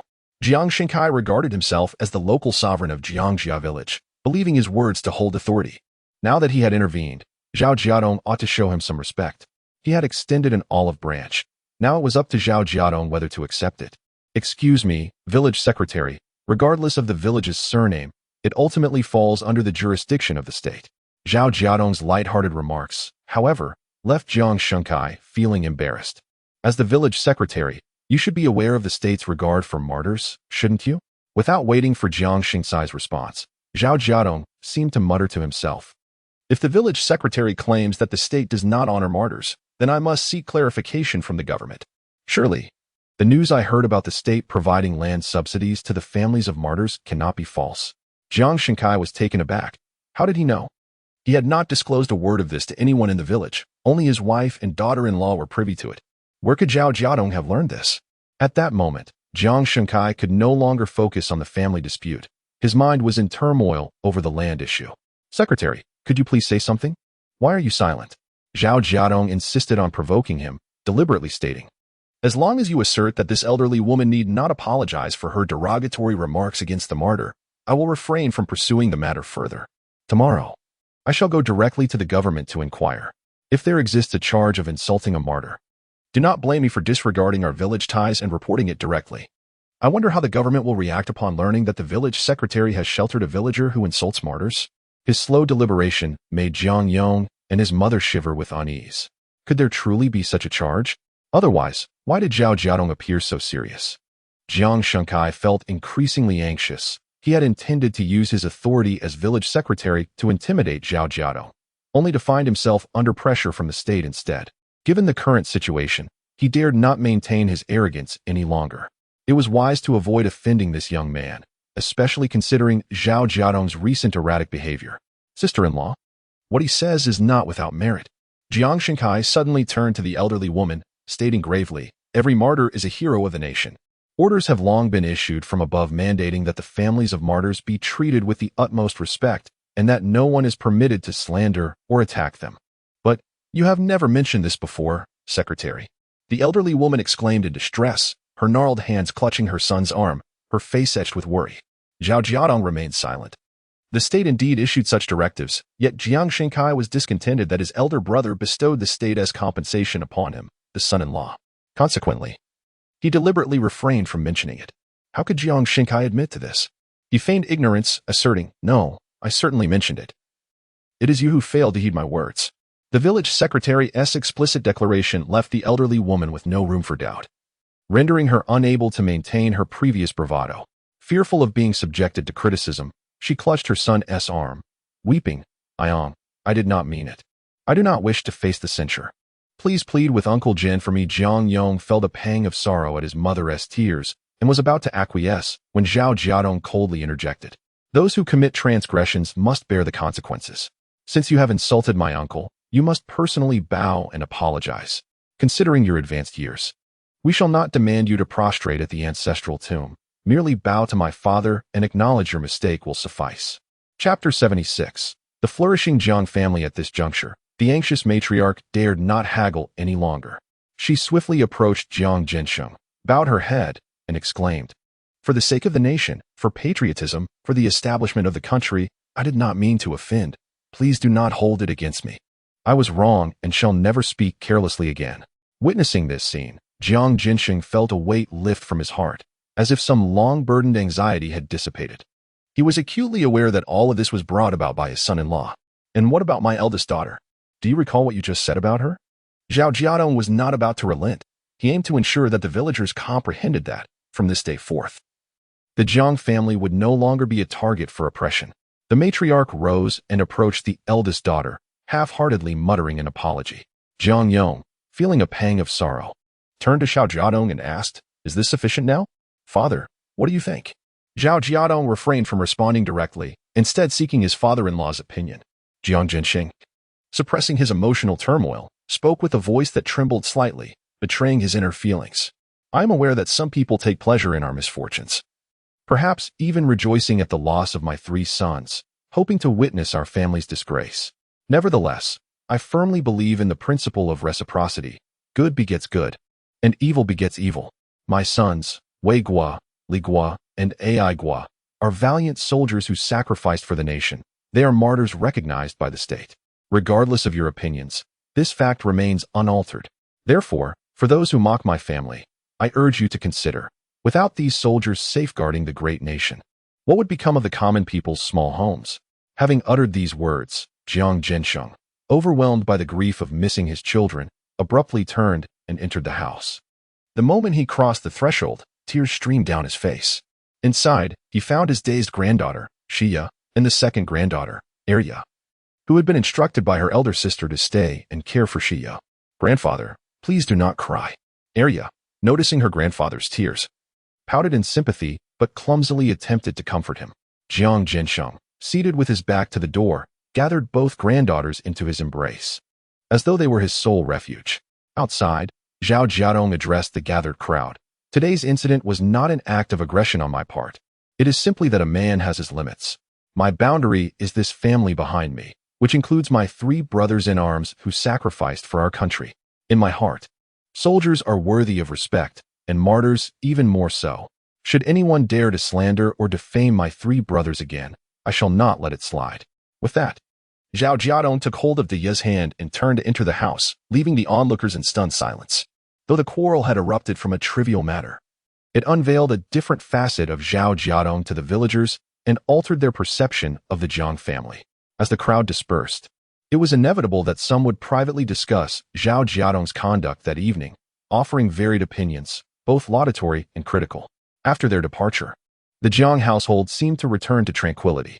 After bathing the 3 children, Zhao Jiadong set up a steamer on the stove to steam the remaining yellow essence with rice wine.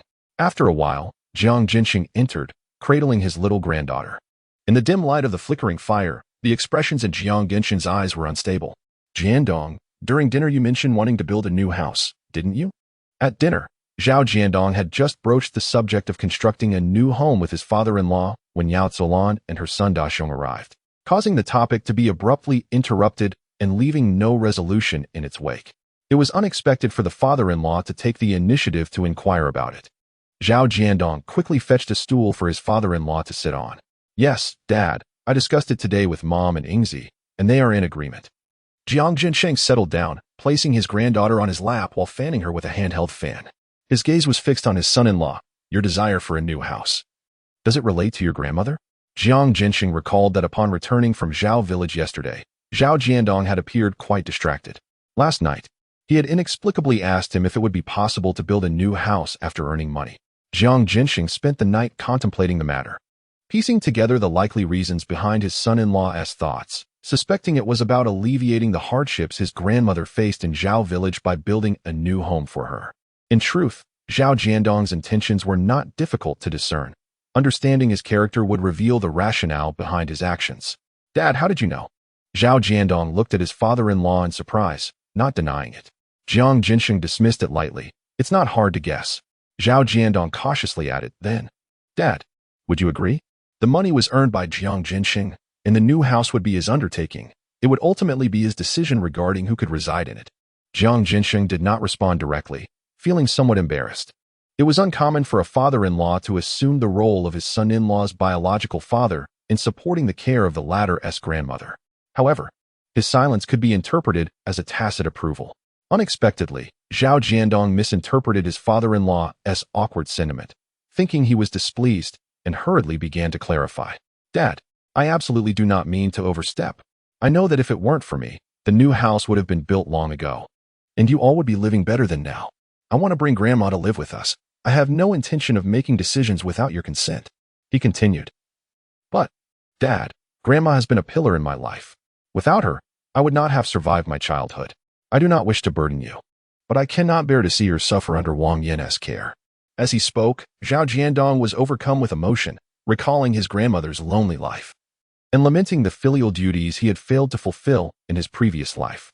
Should this life mirror the last, it would undoubtedly bring forth profound sorrow. Grandma is a kind-hearted person, Dad. Goodness begets goodness, does it not? She is so virtuous that I cannot allow her to be tormented by a malicious daughter-in-law. I cannot stand idly by and watch her final years filled with suffering. As Zhao Jiadong spoke with increasing fervor, his heartfelt expressions moved even himself to the brink of tears. Jiang Jinsheng quickly interjected, I understand now. We shall proceed as you say. I have no objections. As long as your grandmother is willing to come, and the Zhao family has no opposition, I have nothing more to say. With that, Jiang Jinsheng picked up his little granddaughter and departed, unable to endure the presence of his son-in-law. One cannot help but wonder if this young man truly embodies the essence of masculinity, for he seems to weep at the slightest provocation. Even the iron-willed patriarch finds himself subtly influenced by such displays of emotion. Zhao Jiadong wiped away his tears, casting a grateful smile towards his father-in-law's hasty retreat. His father-in-law, with a sharp tongue yet a tender heart, was easily swayed by his words. However, Zhao Jiadong understood that once this plan was set into motion, it would undoubtedly stir a wave of gossip within the village. There would surely be whispers suggesting that, despite being a son-in-law in name, he harbored intentions of usurping the Jiang family's fortune, treating this place as if it were merely a subdivision of the Zhao estate. After all, he had endured countless such remarks over the years. Nevertheless, he was determined to demonstrate through his actions that he was wholeheartedly devoted to honoring his father-in-law and mother-in-law. With Zhao Jiadong's character, once he resolves to care for someone, he does so with unwavering sincerity, unmatched by anyone else. The following day, Zhao Jiadong rose early, brimming with enthusiasm. At breakfast, he engaged in cheerful conversation with his father-in-law, saying, "Dad, Mom mentioned that we shouldn't rely on Uncle to help us find workers for the house repairs, and we must purchase the materials ourselves." Chapter 77.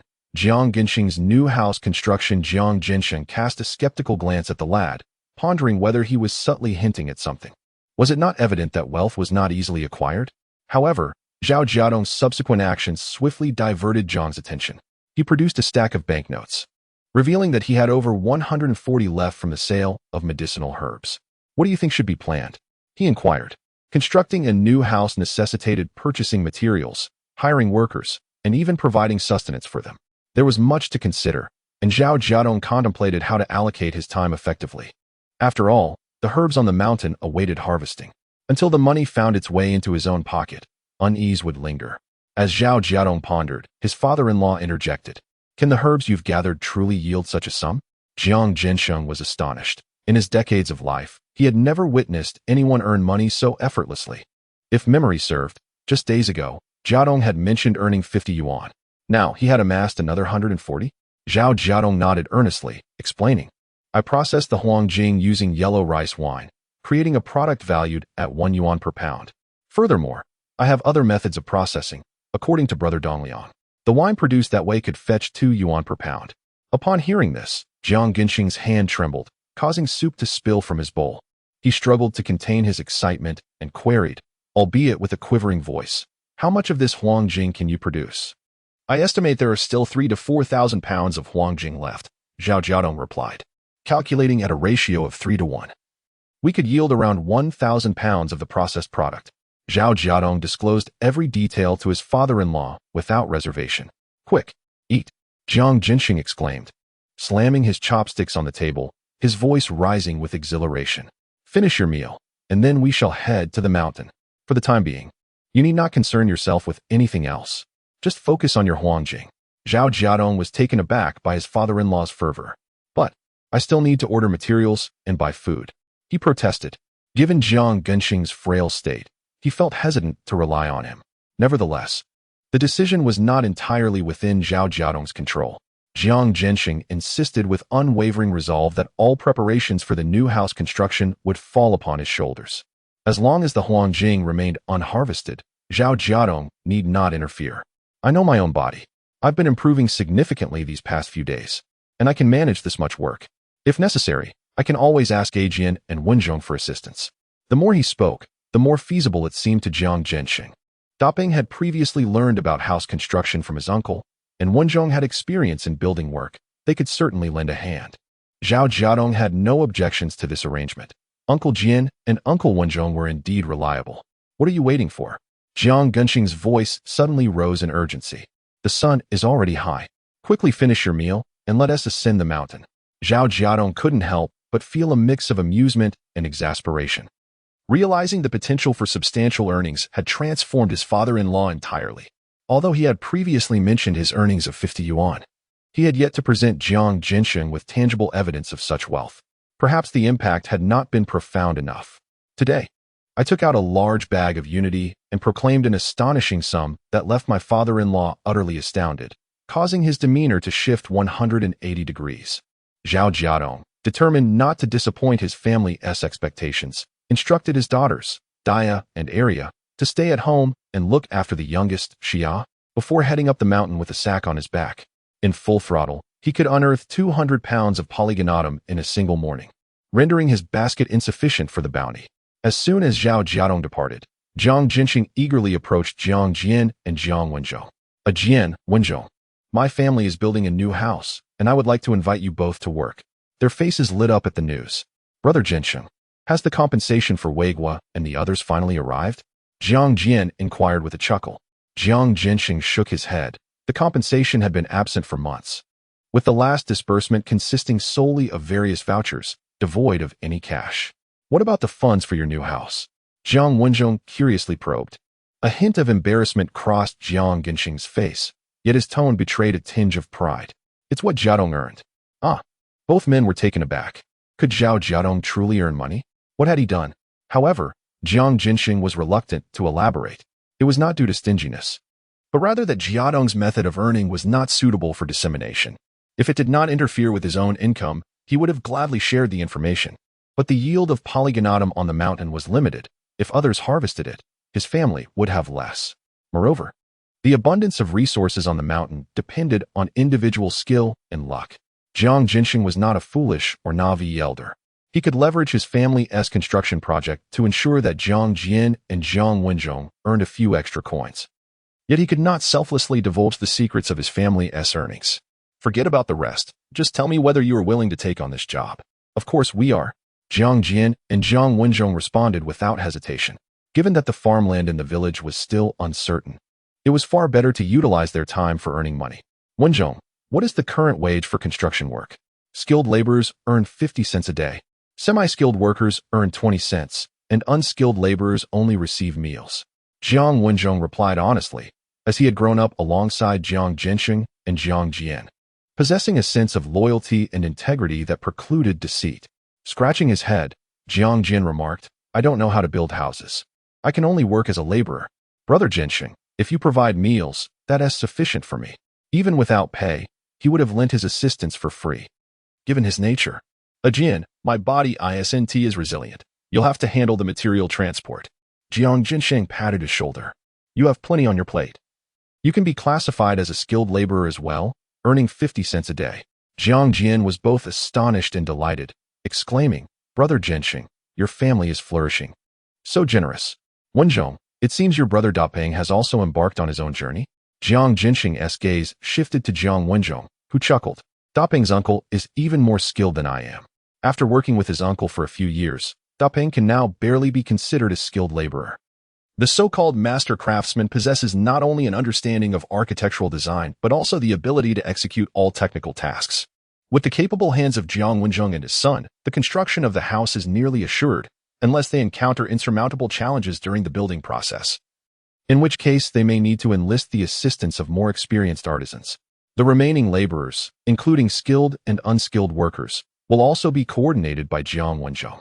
Having previously served as a team leader, Zhang Jian is well acquainted with the suppliers of materials, making his oversight of this aspect the most prudent choice. Subsequently, Zhang Jianxing also recruited Zhang Jun, compensating him with the wages of a skilled worker to assist in sourcing provisions.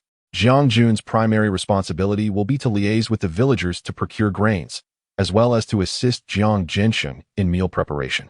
Although Zhang Jianxing's household lacks surplus grains, there are still some villagers who have stockpiled a modest amount. They will first inquire among their neighbors to purchase whatever is available. Should it prove insufficient, they will resort to acquiring additional supplies at the grain ticket station. Although they have exhausted their fine grain tickets, they still possess a few coarse grain tickets. With Zhang Jianxing's diligent preparations, the plans for the construction of the new house gradually commenced. Within a matter of days, the news of Zhang Jianxing's endeavor to build a new home spread throughout the village. Chapter 78. The influence of greed and the blinding of the eyes. I told you, your deceased brother is merely pretending to be impoverished. Look, he's constructing a new house. Upon hearing this news, young Dahlia promptly returned home to voice her grievances to her husband. When the second and third sons married, they possessed copious amounts of money, yet they offered us so little, not even presenting a significant gift to the second and third sons. And they are our own uncles. Furthermore, during Hongmei's wedding, Fanglan only gifted a piece of cloth and 10 yuan, nothing more. Is this not rather meager for a marriage to someone of stature in the town?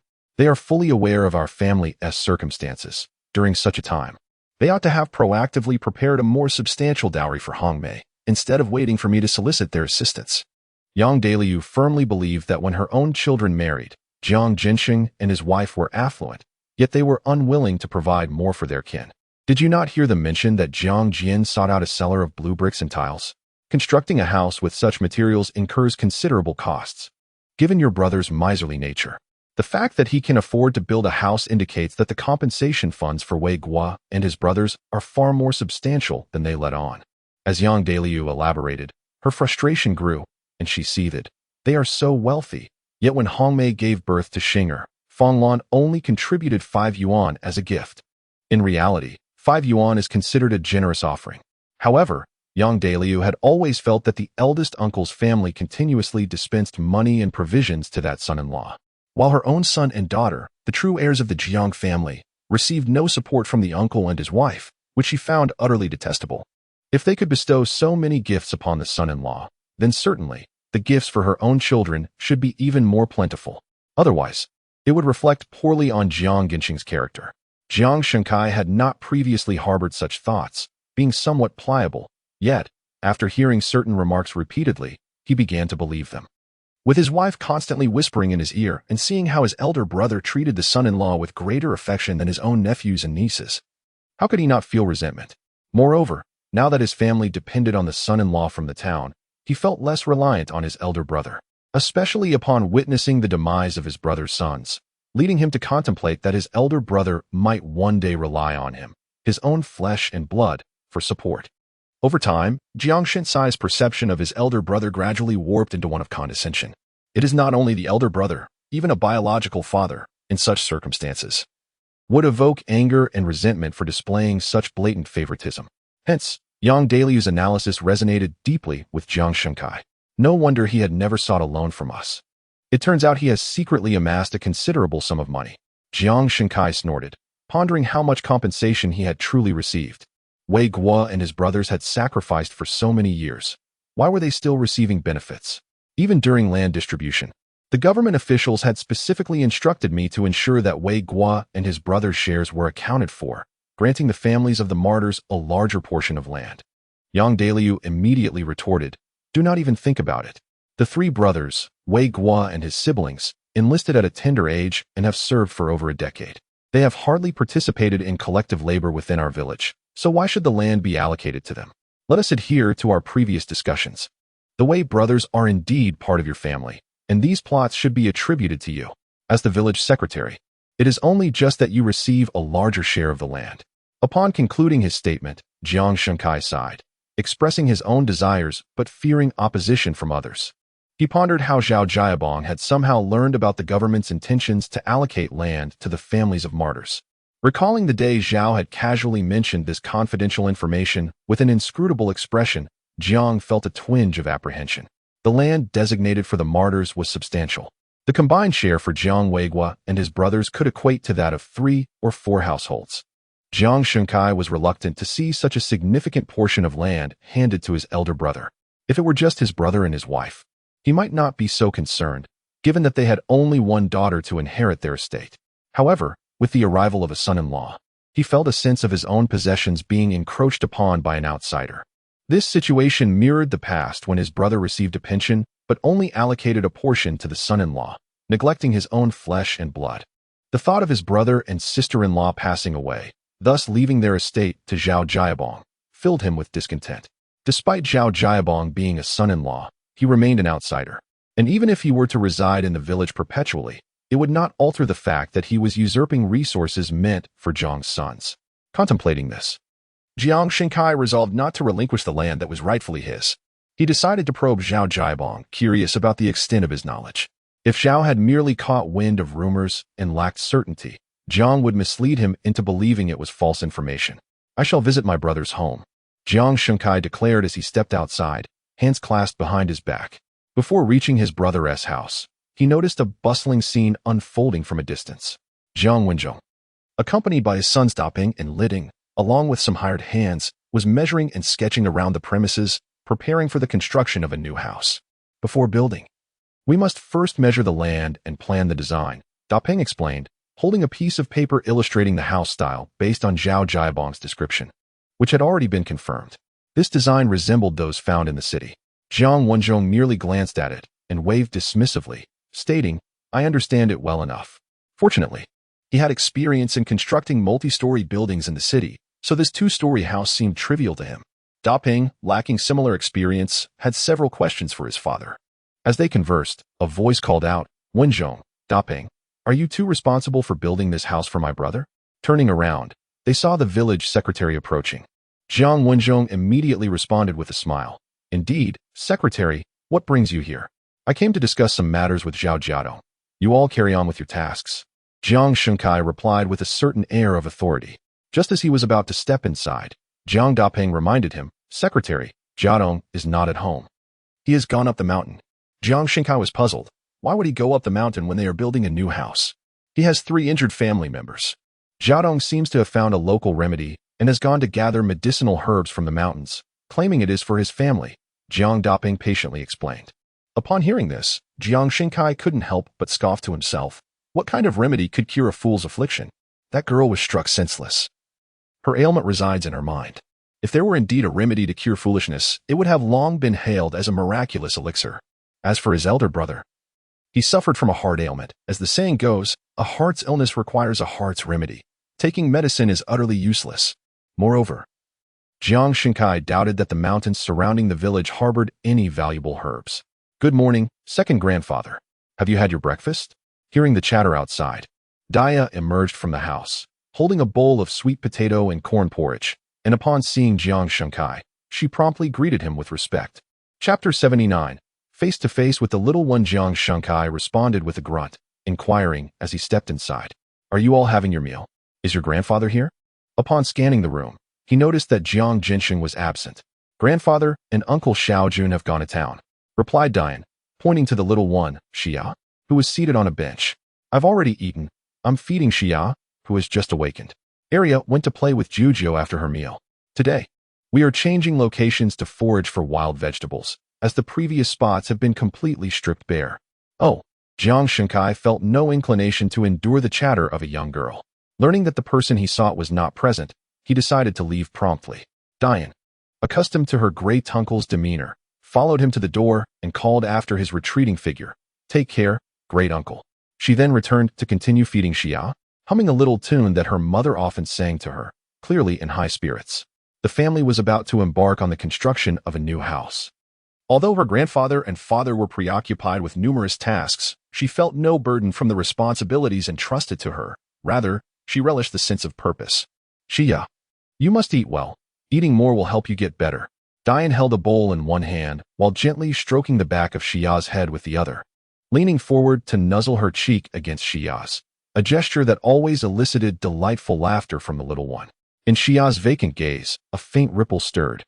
Ignited by the familiar touch, yet Dian remained oblivious to this subtle change. She showed no disdain for her dirty little sister. On the contrary, she diligently ensured Xia was clean, just as she did at that moment. Noticing a morsel of food at the corner of Xia's mouth, she reached out to wipe it away before patiently continuing to feed her. As Jiang Daping passed by the doorway, he was struck by the scene within, filled with admiration. Dian truly is remarkably understanding. Jiang Xinkai had intended to visit later that evening, but unexpectedly received a notice to attend a meeting in town. Thus, he momentarily set aside the matter. By the time he concluded his tasks, 2 days had elapsed. That night, just before retiring, Jiang Xinkai finally recalled the pending issue. Smacking his forehead, oh no, I must visit Zhao Jiadong first thing in the morning. This cannot be delayed any longer. The previous meeting had revolved around the allocation of land, and he needed to collect data from each household in the village, organizing it for verification by the authorities. It was imperative to expedite the inquiry into Zhao Jiadong's circumstances to prepare accordingly. The following morning, before 7 o'clock, Jiang Xinkai hurried to his elder brother's home. This time, Jiang Jinsheng was indeed present. However, after scanning the premises, he discovered that Zhao Jiadong had already departed for the county town. Mother, the preparations for the house have commenced, and it is anticipated that construction will begin in a few days. By 8 o'clock, the People's Hospital was teeming with patients and their families, like Zhao Jiadong, who had come to visit. After a month and a half of nurturing her pregnancy, Jiang Ying's complexion had improved significantly, exhibiting a hint of rosy glow. No longer as pale and desolate as before, Fong Lan sat by the bedside, a smile gracing her face upon hearing her son-in-law's words. She turned to her daughter, Ingzi, saying, once we return home, we shall be able to move into a grand house within 3 months. By then, you will be on the verge of giving birth. Haha, mother, I believe it would be wise for Ingzi to remain in the hospital until she gives birth. Our home is not yet ready, and there will be no place for you to stay. Ingzi's pregnancy is quite delicate. It would be best for her to stay at the hospital. This was a consideration Zhao Jiadong had made prior to his arrival, now seeking their opinions. However, Jiang Ying was reluctant to agree. She found it too costly and longed for her children, believing that with the household so busy, even if she couldn't contribute, she shouldn't be a burden. If she remained in the hospital, her mother would have to stay to care for her, leaving only her father and Jiadong to manage the house repairs, gather medicinal herbs, and look after the children. It was too much for just 2 people to handle. Fang Lan also wished to return home to assist and was reluctant to spend so much money, yet her daughter's health could not be disregarded. Thus, she found herself in a state of inner turmoil, maintaining a neutral stance. Unable to sway Yingzi, Zhao Jiadong feigned compromise, saying, "Very well. Let us not dwell on this matter. When the month is up, we shall consult the doctor once more. If the doctor deems it necessary for you to remain hospitalized, you cannot be obstinate. We have already spent quite a sum for this month. A little longer is certainly preferable to the calamity of something happening to the child. Wouldn't you agree?" As he concluded, he was met with his mother-in-law's disapproving glare. "Huh, you utter such ominous words. Is this how one should speak?" Jiangying also glared at her husband disapprovingly. "Our son is perfectly fine." "Indeed, I am the one who speaks foolishly, deserving of a reprimand," Zhao Jiadong said, playfully slapping his own face. "Very well, I shall go find Dongliang." Rising from his seat, he hoisted his large sack and exited the ward. In the past few days, the family had been busy repairing their new home, with Jiang Jun responsible for procuring supplies. Zhao Jiadong privately asked Jiang Jun to purchase some mountain goods for him, including mushrooms and other delectable fungi. Carrying these mountain treasures, along with the medicinal huangjing that had been painstakingly processed, Zhao Jiadong arrived at the state-run pharmacy. Upon seeing the abundance of mountain goods, Fang Dongliang chuckled. "Zhao Gui will surely be overjoyed. The mountains may lack in certain resources, but they are rich in wild produce. If I weren't so occupied with gathering medicinal herbs, I could easily collect a bounty for you. You would have more than enough to feast upon." Zhao Jiadong replied nonchalantly. "Speaking of Zhao Gui, has Dong Yang taken him to the hospital for a checkup?" Zhao Jiadong had previously made various hints for Dong Yang to take the child for a health examination, but knowing Dong Yang's nature, he feared that merely mentioning it once or twice would not suffice. Thus, he made it a point to bring it up from time to time, hoping to keep it in Dongliang's mind. "Isn't he busy? Besides, Zhao Gui seldom falls ill," Dongliang responded, as Zhao Jiadong anticipated, dismissing his reminder. "But we must not be careless." Zhao Jiadong sighed, feigning pure lamentation. "Certainly, when I have the time, I will take him for an examination." Fang Dongliang chuckled, and then began to examine the medicinal herb, liquor huangjing, that he had brought. Based on his current experience, he could not distinguish between the 9-steam, 9-dry liquor huangjing and the ordinary variety at a glance. However, he had unwavering faith in Zhao Jiadong. Thus, Fang Dongliang candidly stated, "Jiadong, I must send this batch of liquor huangjing to the city for quality assessment, but rest assured, the payment will remain unchanged, since an evaluation is required." "There is no need to rush the payment," Zhao Jiadong quickly replied. "You can settle the payment when I return next time." "Not a problem," Fang Dongliang generously remarked. "Even if it is not the premium 9-steam 9-dry huangjing, it is still excellent liquor huangjing, equally valuable. If the assessment reveals it to be worth less than 2 yuan per pound, consider it an advance payment. When you deliver the next batch of liquor huangjing, I won't need to pay again, and that will work out just fine." Years of camaraderie had fostered a deep familiarity between them, leaving him devoid of any concerns about being deceived. After all, a monk may run, but the temple remains. Zhao Jiadong, confident in his integrity, smiled and accepted the terms. "All right. If this batch of herbs proves subpar, I shall work for Brother Dong Yang for free in the future. How about that? Haha, it's a deal." Amidst their jovial banter, the large sack was weighed, and the numbers on the scale made Zhao Jiadong's eyes sparkle with surprise. Chapter 80. The Enlightened Fang Dongyang, 158 pounds. Fang Dongyang recorded the figure, then took an abacus and deftly calculated, arriving at the same total as his mental arithmetic, 316 yuan. Goodness, Fang Dongliang was truly envious. "You rascal, you are indeed earning more and more." Zhao Jiadong chuckled, scratching his head. "I initially intended to bring 200 pounds at once, but the process of preparing the jiu huangjing through 9 rounds of steaming and drying is indeed much more laborious than the ordinary method. Although I have excavated a substantial amount of huangjing in recent days, I couldn't process all of it in time." "Not bad at all. Your efficiency is hardly that of a novice." A hint of contemplation flickered in Fang Dongyang's eyes as he realized he had underestimated Jiadong. No matter how intelligent a person may be, it is improbable to master a new endeavor with such adeptness right from the start. Within just a few days, he managed to produce 100 to 200 pounds. Unable to resist making a jest, Fang Dongliang said, "Jiadong, you must have been a seasoned expert in your past life, right?" This remark caused Zhao Jiadong's heart to skip a beat, feeling as if his secret had been unveiled. Fortunately, Fong Dongyang could never fathom the existence of reincarnation. His comment was merely a light-hearted jest, devoid of any serious intent. Zhao Jiadong, possessing a rather seasoned demeanor, had lived several decades across 2 lifetimes. He had to maintain some composure. Although internally anxious, he outwardly displayed no signs of distress. Instead, he played along with the banter. Joking, perhaps you are right. In my previous life, I was indeed a proprietor of a medicinal herb shop specializing in this craft. Otherwise, how could I possess such talent?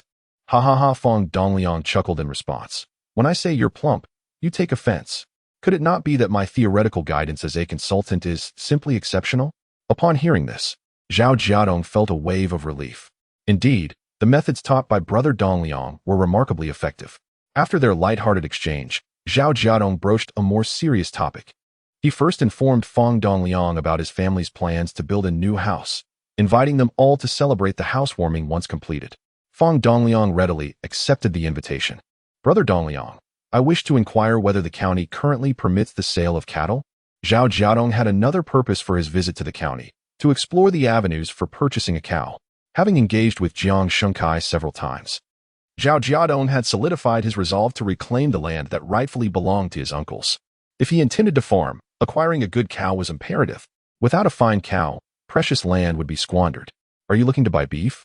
Fong Dongliang was about to mention that beef was scarce, as it was mostly reserved in advance. Zhao Jiadong interjected. No, I wish to purchase a cow. Our village only has 3 cows, one of which is a pregnant heifer, residing with the village committee head, making it likely that he would claim it during the distribution. The other 2 cows might not fall into my possession either. Zhao Jiadong's words were somewhat indirect, yet Fong Dongliang, recalling Zhao Jiadong's previous mention of his second uncle's behavior, grasped the essence of his intent. He suggested, Jiadong, to my knowledge, there are very few live cattle available on the market.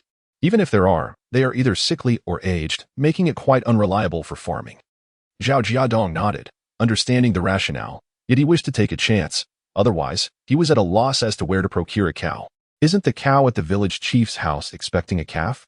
Fong Dongliang hinted, since you are aware of how the village chief acquired his position.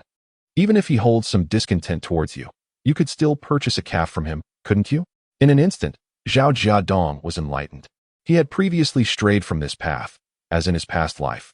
The village chief prized those 2 cows greatly, leading him to believe it was impossible to buy one from the village chief. Moreover, although Jiang Shengkai was not particularly close to his father-in-law, he was, after all, the younger brother of his wife's father, and deep down, Zhao Jiadong was reluctant to create a rift with the village chief.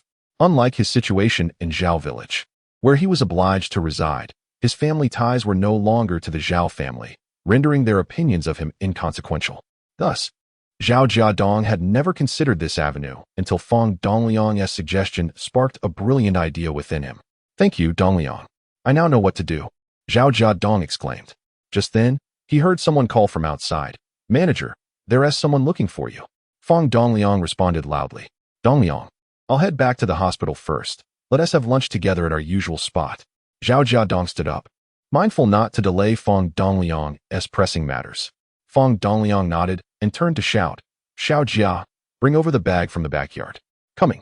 Xiao Jia quickly arrived, carrying a burlap sack filled with the yellow wine Fong Dongliang had purchased over the past few days. Zhao Jiadong exchanged greetings with Xiao Jia and inquired with genuine concern, Have you settled everything at home? Xiao Jia, feeling a bit shy, scratched his head and chuckled. I went back to get engaged. So that's it.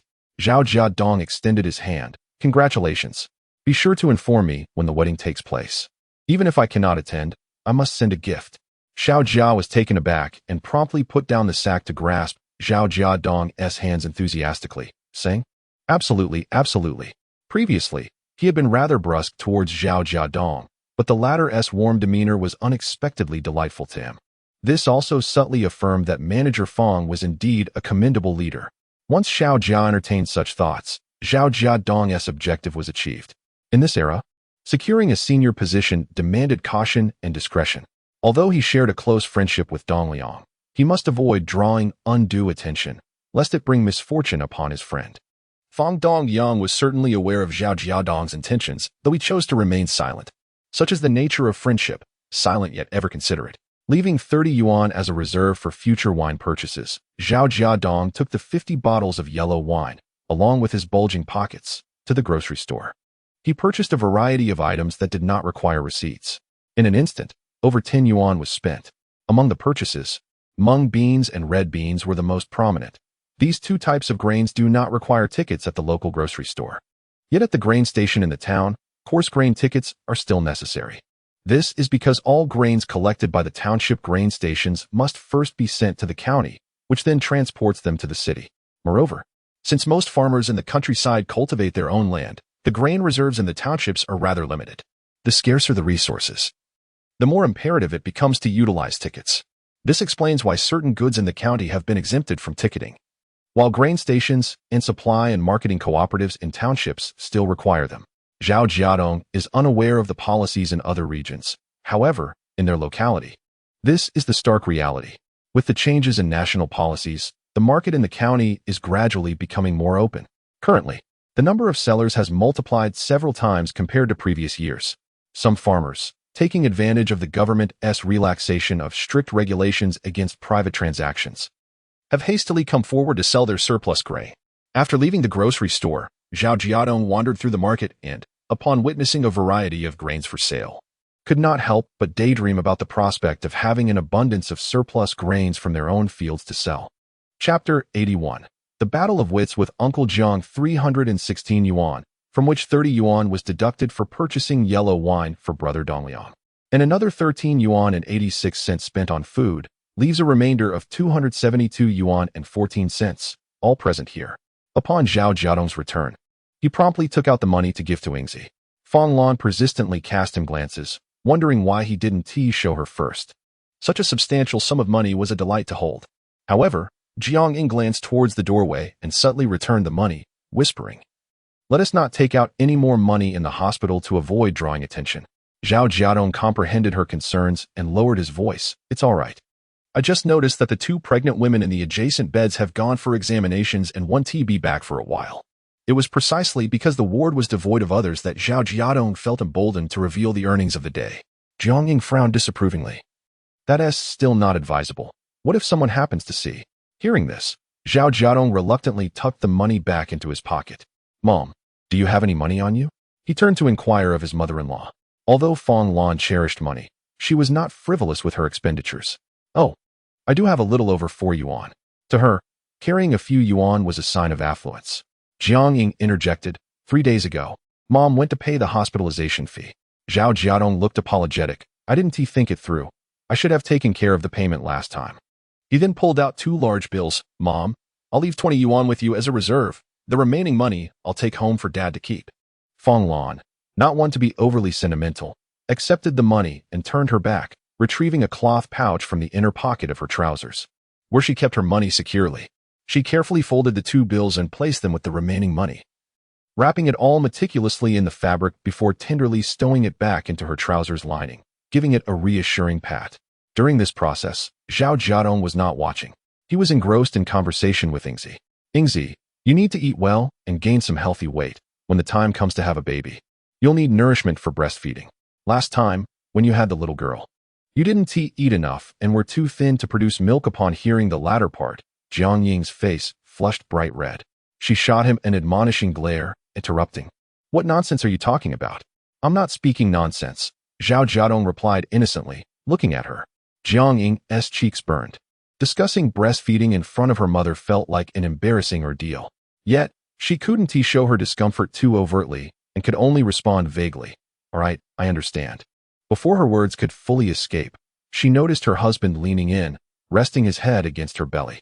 Instinctively, Jiang Ying glanced at her mother and, seeing her still turned away, felt a slight easing of her tension.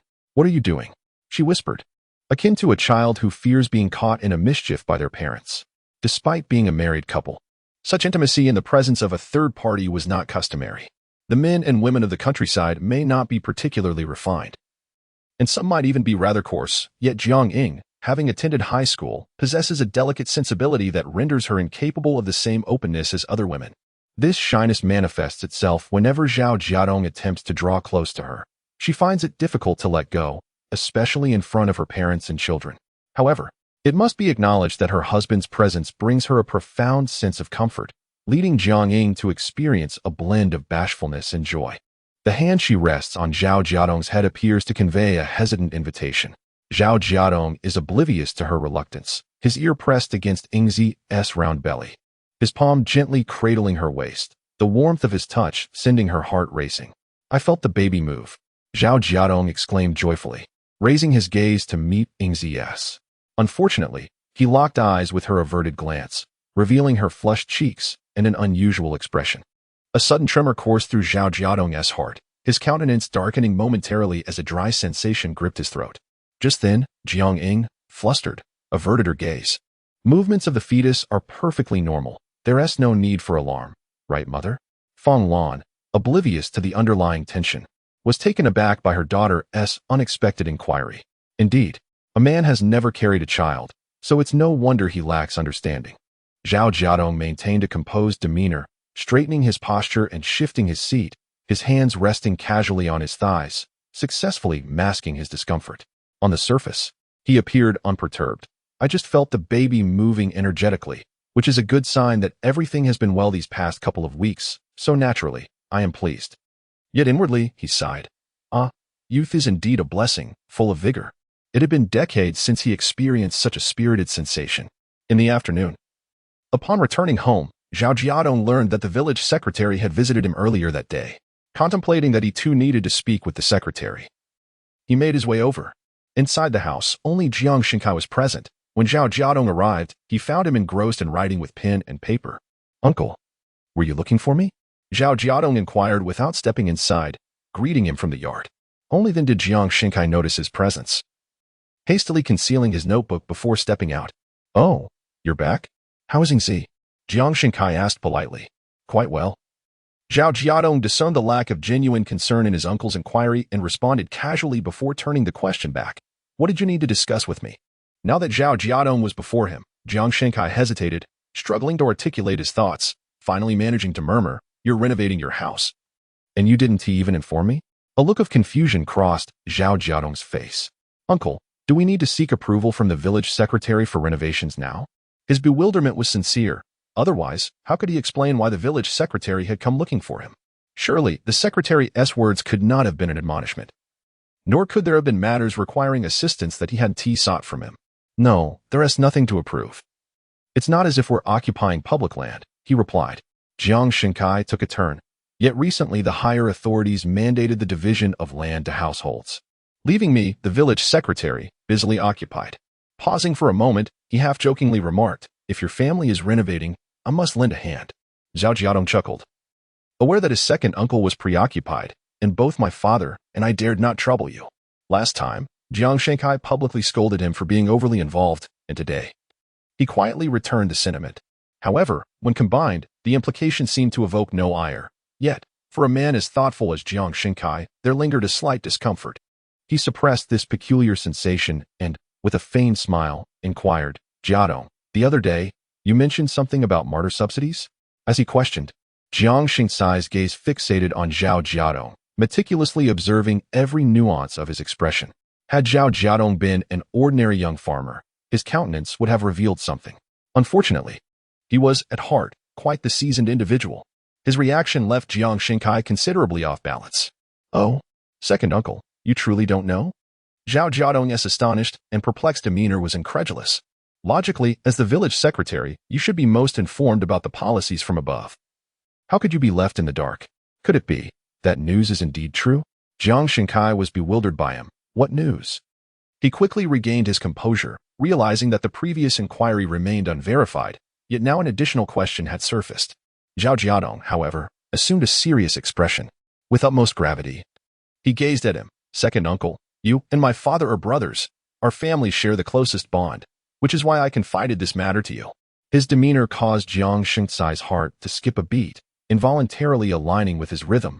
What is it? Chapter 82. The undercurrents between Uncle Jiang and Zhao Jiadong. Zhao Jiadong glanced over his shoulder, seemingly ensuring that no one was eavesdropping. Only then did he, with an air of mystery, confide in Jiang Xinkai, I have a friend who works in the county government. And he mentioned that the state is currently engaged in a thorough investigation of corrupt officials. Jiang Xinkai was taken aback. And what does that have to do with me? He retorted. However, Zhao Jiadong's subsequent remarks nearly made him leap from his seat. Uncle, if I recall correctly, you were appointed as the village head thanks to the connections of Hong Mei's family, were you not? Are you out of your mind? Jiang Xinkai shot back, his face darkening and his gaze piercing. Zhao Jiadong wore a familiar expression. Uncle, rest assured, everyone in our village is aware of this matter. However, no one would dare speak of it outside, especially given our connection. I have come specifically to convey this intelligence to you, which you might not be aware of. With an irritable demeanor, Jiang Xinkai replied, just speak plainly. Zhao Jiadong appeared unfazed by his tone. Uncle, I have a friend working in the bureaucratic offices who informed me that the scrutiny from above is quite severe. If anyone is found to have abused their power, they will undoubtedly face dismissal. Our brother-in-law holds a position in the town. After all, he has previously assisted you immensely, so it would be wise for him to exercise caution. We are family, and if he prospers, we shall benefit as well. For instance, as the village head, you will surely receive a share of the land when it is redistributed, particularly with the cow that is expecting calves at home. As Jiang Xinkai listened, his expression grew increasingly grim, and he could no longer contain himself. Interrupting, what exactly are you trying to achieve? Zhao Jiadong chuckled awkwardly. Uncle, do you not comprehend my intentions? You see, all three of my uncles are martyrs, and when the state allocates land, there will be substantial compensation, which means my family will receive a larger share. Consequently, we might be able to acquire another cow. Currently, there are only 3 large cattle in the village. Yours is certainly not up for consideration, and the other 2 will be distributed among the villagers. Jiang Xinkai snapped. Where did you hear such nonsense? This is baseless speculation. Upon hearing this, Zhao Jiadong clearly sensed that Jiang Xinkai had not yet relinquished his hopes regarding the land compensation for his 3 uncles. Although fully aware of the truth, Zhao Jiadong had no intention of exposing him. Instead, he reassured, Uncle, have faith, my information is absolutely reliable. In a few days, you will likely receive similar news yourself. I would not dare approach you with such significant matters unless I considered you family. Otherwise, such a revelation would surely invite envy. Of course, Uncle, you are my father's younger brother and the village head, with a fine son-in-law like our brother-in-law. There is no reason for anyone to harbor jealousy towards my family. In truth, what we possess is hardly of any consequence to you. Wouldn't you agree? Jiang Xinkai felt a surge of frustration. How could he possibly dismiss what he possessed? Just as Zhao Jiadong was about to retort directly, he deftly shifted the conversation.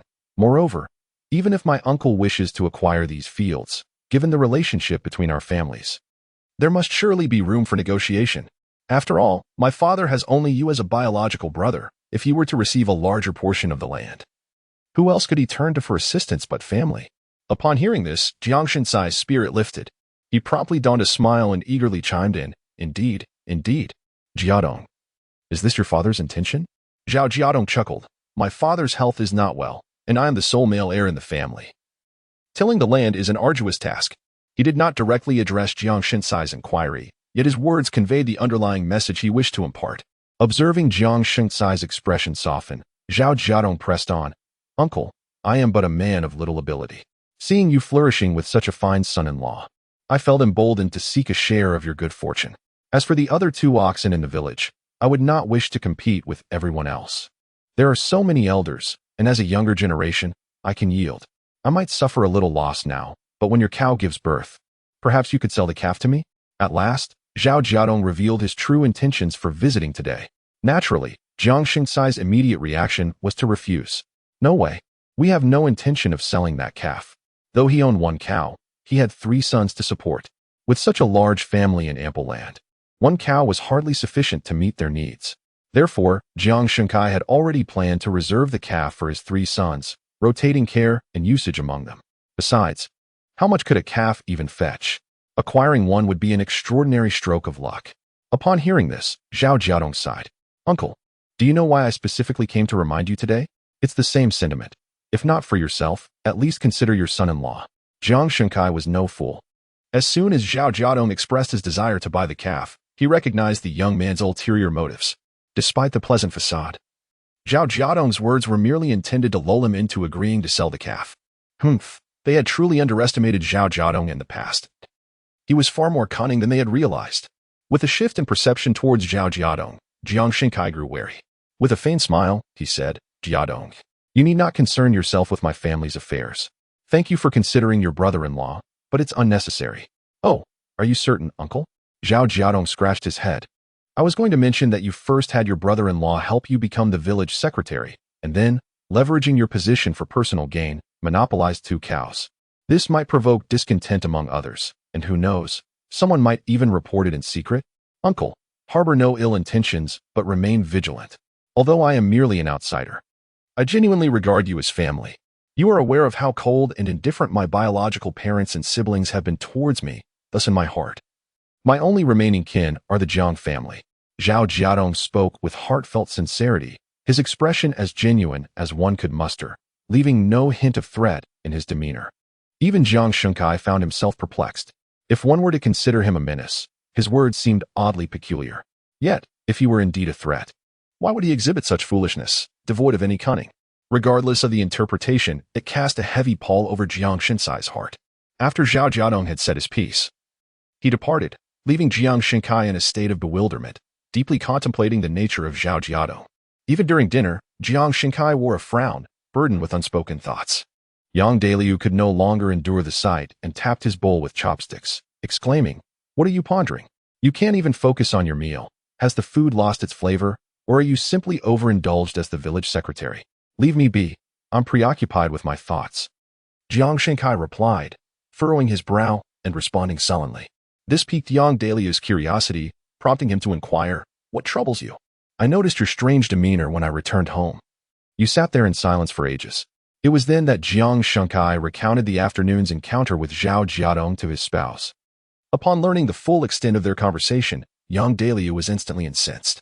"Let him come. I shall see what sort of friends that good-for-nothing has in the government. Does he truly believe he can intimidate us with such antics? Have you lost your wits, believing anything Zhao Jiadong says? With his capabilities, what reputable individuals could he possibly know? I declare this, even if I were to sell my calf to the slaughterhouse, I would never sell it to Zhao Jiadong." Chapter 83. The unprecedented small building in the village. Since the last visit to the village secretary, Zhao Jiadong had temporarily set aside his concerns for the past 2 days. "Father, let us construct the new house in the vegetable garden behind." That evening, in the courtyard of Jiang Genshin's home, a few individuals sat sparsely. A wooden table was placed at the center of the courtyard, illuminated by the flickering light of an oil lamp, casting a dim glow in the depths of their eyes. The attendees were Jiang Duofu, Jiang Jian, Jiang Jun, and the father-son duo, Jiang Wenzhou. They had gathered to deliberate the location for the new house and the specifics of the construction plan. Initially, Jiang Jinxing intended to build the new house on the original site, but considering their lack of accommodation, Jiang Wenzhou suggested relocating the construction to the vegetable garden behind.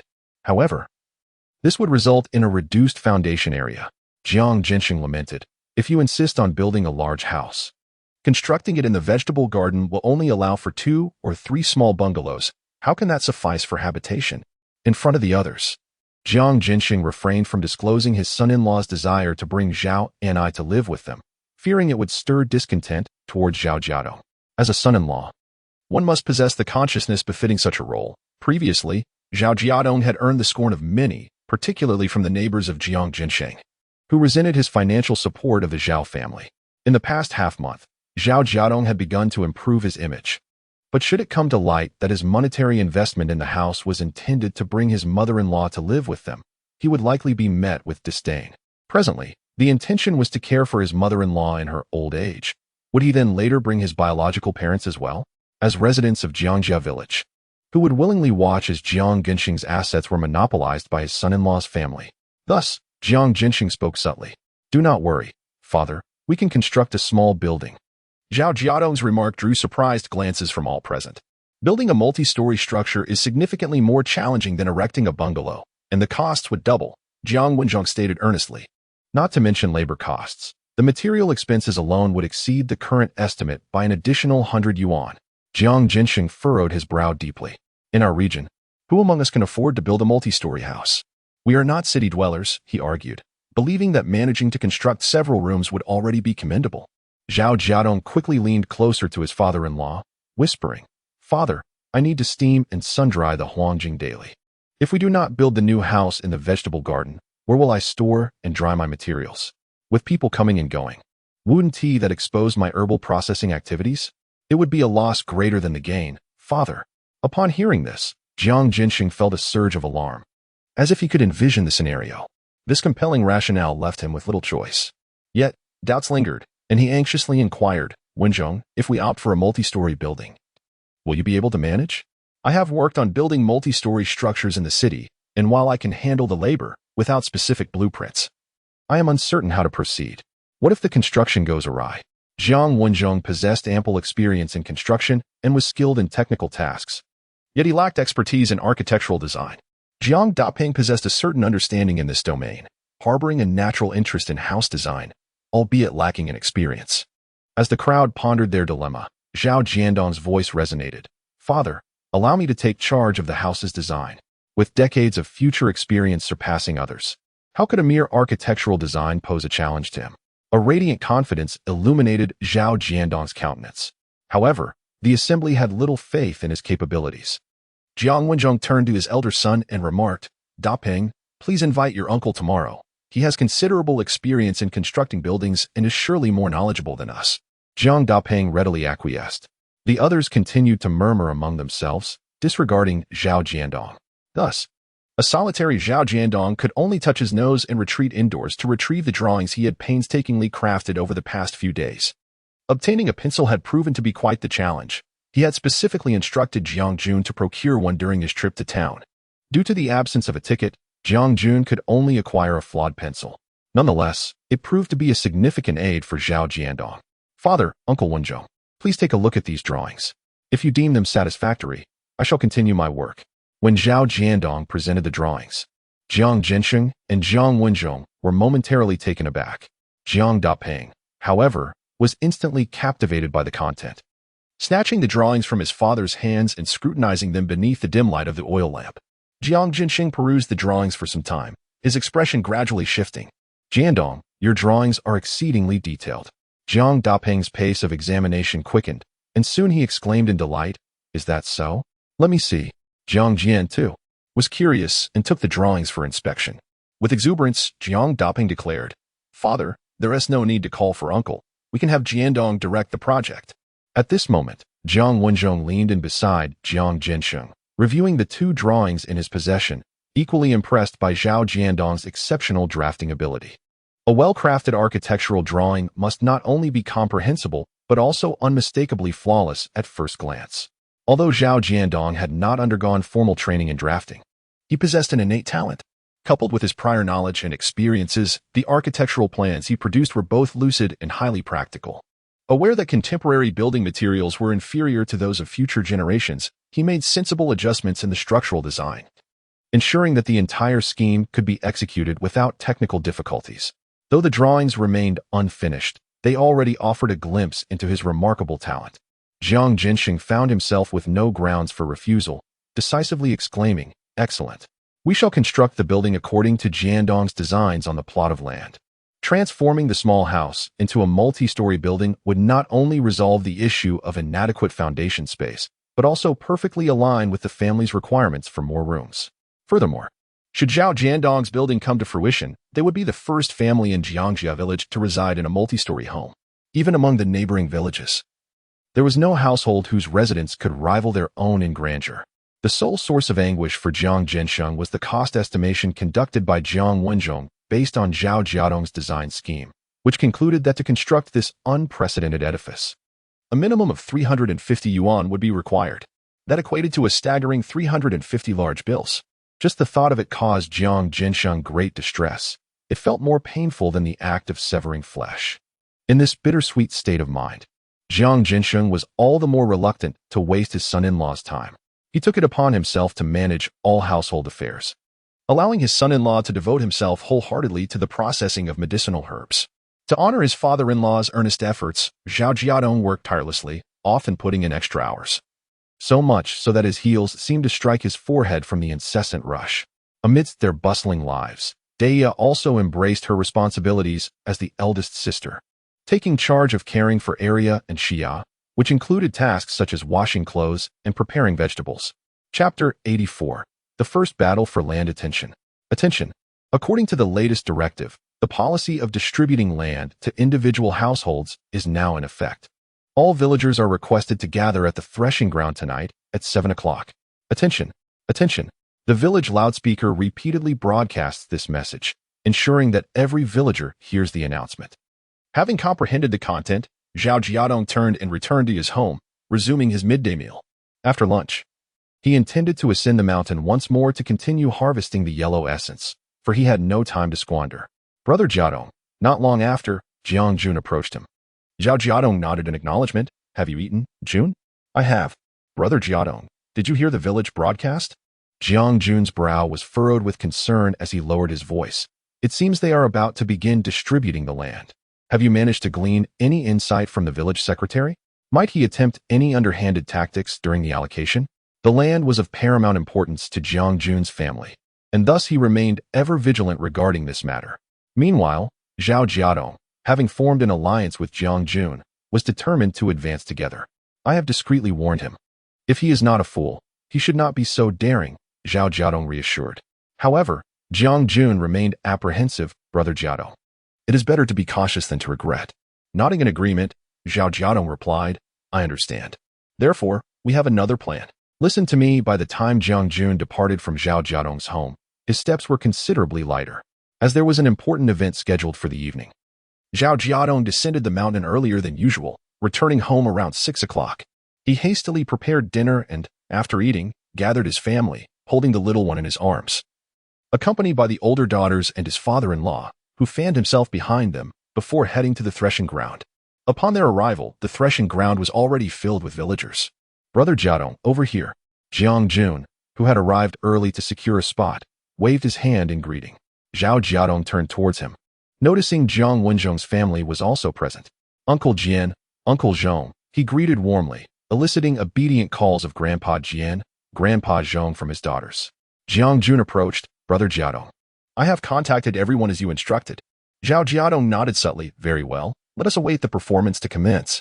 With the experience from his previous life, Zhao Jiadong had discreetly acquired much hidden information, such as how Jiang Shenkai arranged the distribution of land, and which individuals harbored discord with him, thus becoming potential allies. In the theater of battle, seizing the initiative is crucial. Hence, Zhao Jiadong felt confident about the impending confrontation.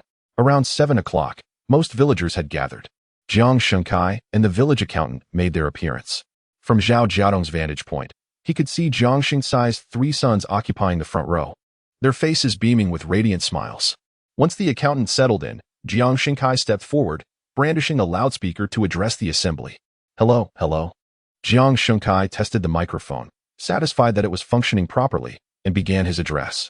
Silence enveloped the grain-drying yard as the villagers turned their eager eyes towards him. Today's gathering held great significance for every household, as it pertained to their farmland, and everyone was filled with anticipation and excitement.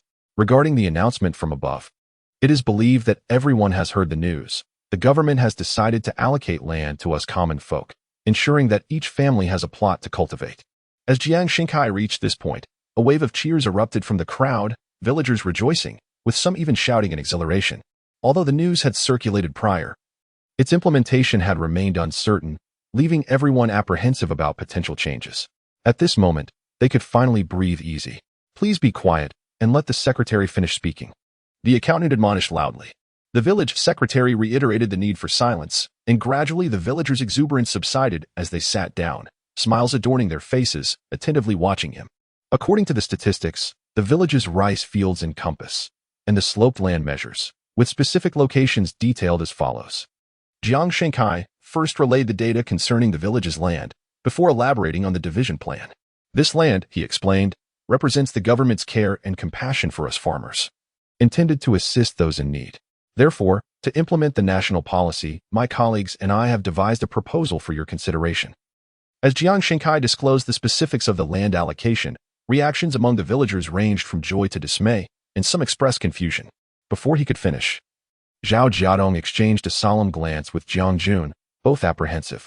As anticipated, Jiang Shenkai allocated the most fertile lands to those closely associated with his family. Zhao Jiadong subtly nodded at Jiang Jun, who promptly moved into the crowd to whisper among them. Soon after, voices began to interrupt Jiang Shengsai's reading of the distribution plan. This is unfair. Indeed. Secretary, what is this allocation? Jiang Luer, who seldom worked and owed the village labor points, protested. How can he receive good land? I oppose this distribution plan. Yes, we all oppose it. The land must be redistributed. Jiang Jun and others vociferously rallied, instantly igniting a fervor among the crowd. Previously, some villagers had murmured their discontent about the unreasonable allocation, yet none dared to speak out.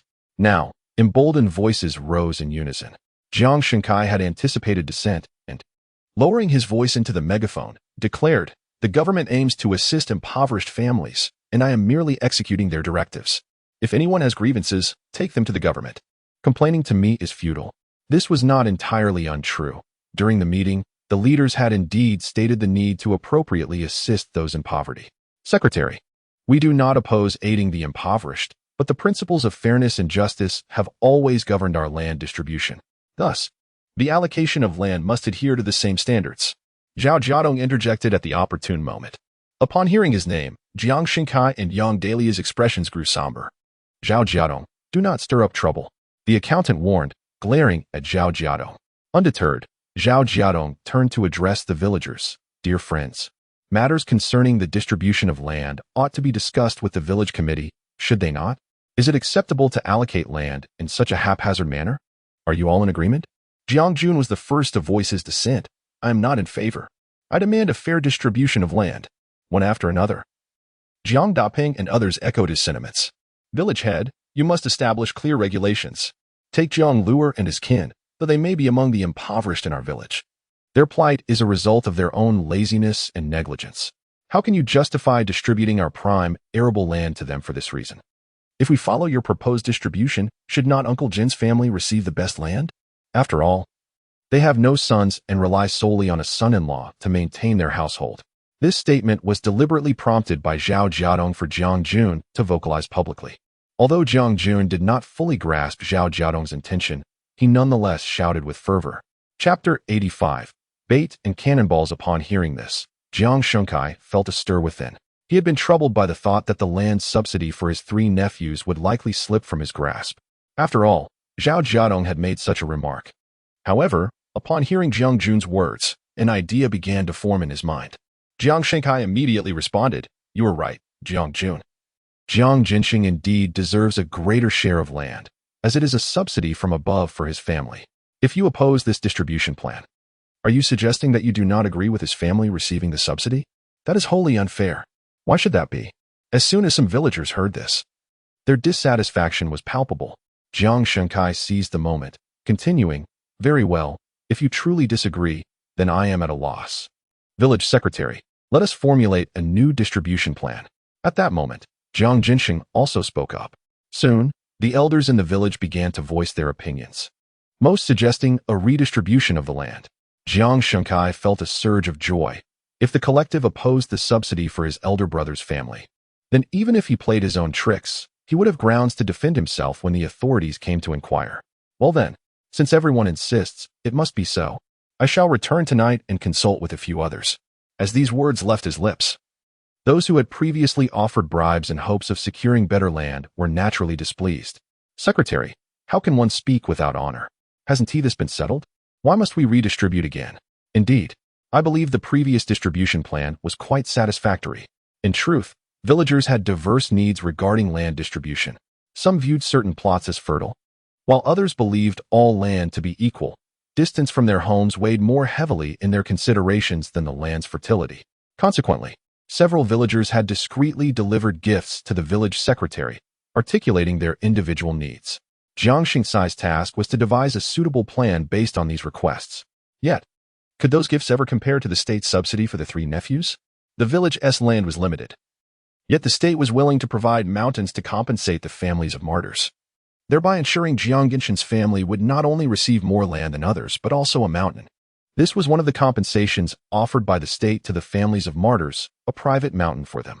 Such a generous subsidy could not fail to entice Jiang Shenkai.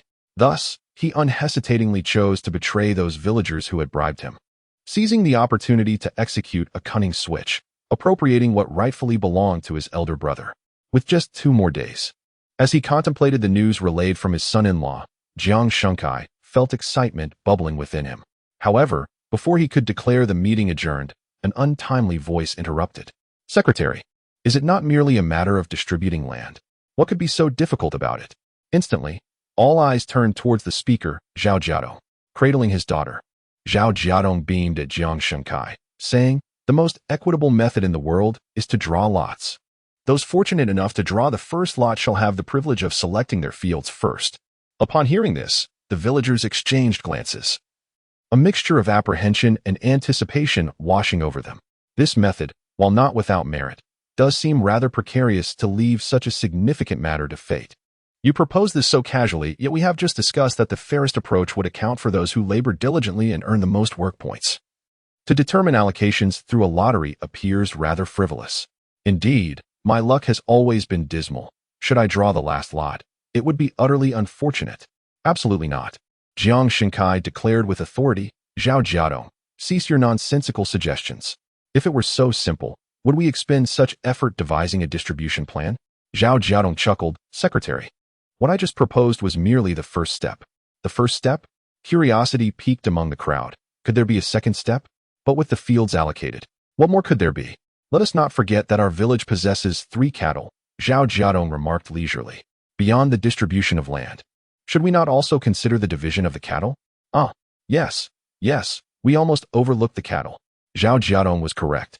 We must deliberate on how to allocate the 3 cows. As the villagers' attention shifted to the cattle, Jiang Shenkai felt a surge of frustration. This infuriating Zhao Jiadong was indeed fixated on the cattle. Zhao Jiadong, today we are here to discuss the distribution of land. The cattle can wait.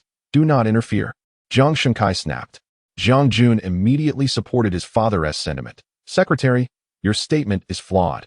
The cattle and the fields are intertwined. Without the cattle, how might one plow the fields? If we are to distribute land, we must also consider the cattle. There must be some regulations in place. Secretary, I have a suggestion. Might the group lend an ear? As Zhao Jiadong spoke, he entrusted the child to his father-in-law's embrace and stepped forward to ensure all could see him. Jiang Shenkai signaled to his sons, hoping they would remove this troublesome Zhao Jiadong. However, as they moved, Jiang Jun and Jiang Daping quickly surrounded Zhao Jiadong. With so many eyes upon them, Jiang Shenkai could not allow his sons to act too aggressively. Thus, he spoke. You are not a village official. It is not your place to dictate. I am a member of this village, and thus I hold the right to propose suggestions. Are our village officials so exceptional that they need not consider the villagers' opinions? Zhao Jiadong retorted sharply, leaving Jiang Shenkai momentarily speechless.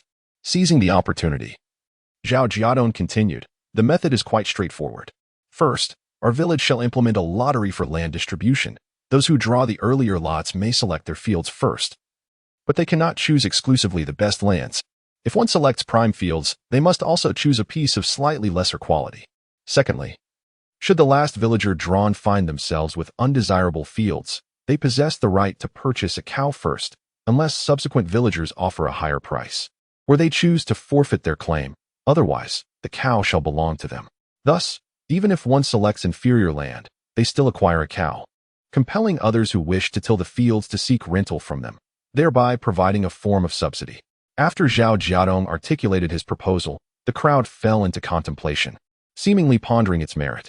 To a certain extent, it appears to establish a semblance of balance, rendering it a relatively equitable solution. By the way, among the 3 cows in our village, one is a female, and as I understand it, she is already with calf. Given the current scarcity of cattle throughout the village, I believe this unborn calf should also be included in the purchasing options. As Zhao Jiadong concluded, the gaze of Jiang Shenkai's family upon him resembled that of a vendetta against a sworn enemy. After all, who could condone the disruption of their livelihoods? Without hesitation, Jiang Shenkai opposed. No, this proposal is not acceptable. However, Jiang Jinxing was the first to support his son-in-law. I find this proposal quite commendable, and I endorse Zhao Jiadong's plan. Soon after, Jiang Duofu, Jiang Jian, Jiang Wenzhong, and an increasing number of villagers raised their hands in agreement. Chapter 86, 3 mucus and 2 decimals overall. The proposal put forth by Zhao Jiadong is regarded as relatively equitable by the majority, prompting even those villagers who typically seek to curry favor with the village secretary to raise their hands in agreement. Consequently, Jiang Shenkai finds himself unable to dominate the discussion. Given the personalities of Jiang Shenkai and Yang Daliu, had Zhao Jiadong not approached them earlier, it is unlikely they would have consented at this juncture. However, Yang Daliu had previously declared that he would rather sell his calf to the slaughterhouse than to Zhao Jiadong. Now, with the decision to determine purchasing eligibility through a lottery, the over 200 households in the village mean that the opportunity may not necessarily fall to Zhao Jiadong. This arrangement seems preferable to succumbing to Zhao Jiadong's threats and being forced to sell the calf to him. Thus, after weighing the pros and cons, Jiang Shengkai begrudgingly accepted the proposal, his expression grim. Soon, a lottery box was brought forth, with each household sending a representative to draw lots. Upon witnessing the resolution of the matter, a heavy burden lifted from Zhao Jiadong's heart. Although he had initially hoped to purchase the calf directly from Jiang Shengkai, further contemplation led him to realize that the probability of success was exceedingly low. He was not truly prepared to burn bridges and risk his father-in-law's reputation by exposing Jiang Shenkai's unsavory dealings. In Zhao Jiadong's view, Jiang Shenkai's current role as secretary actually provided a strategic advantage, as he was aware of Jiang's vulnerabilities and weaknesses. The business of collecting medicinal herbs must be firmly grasped in his own hands, and to achieve this objective, he must focus his efforts on leasing the mountain.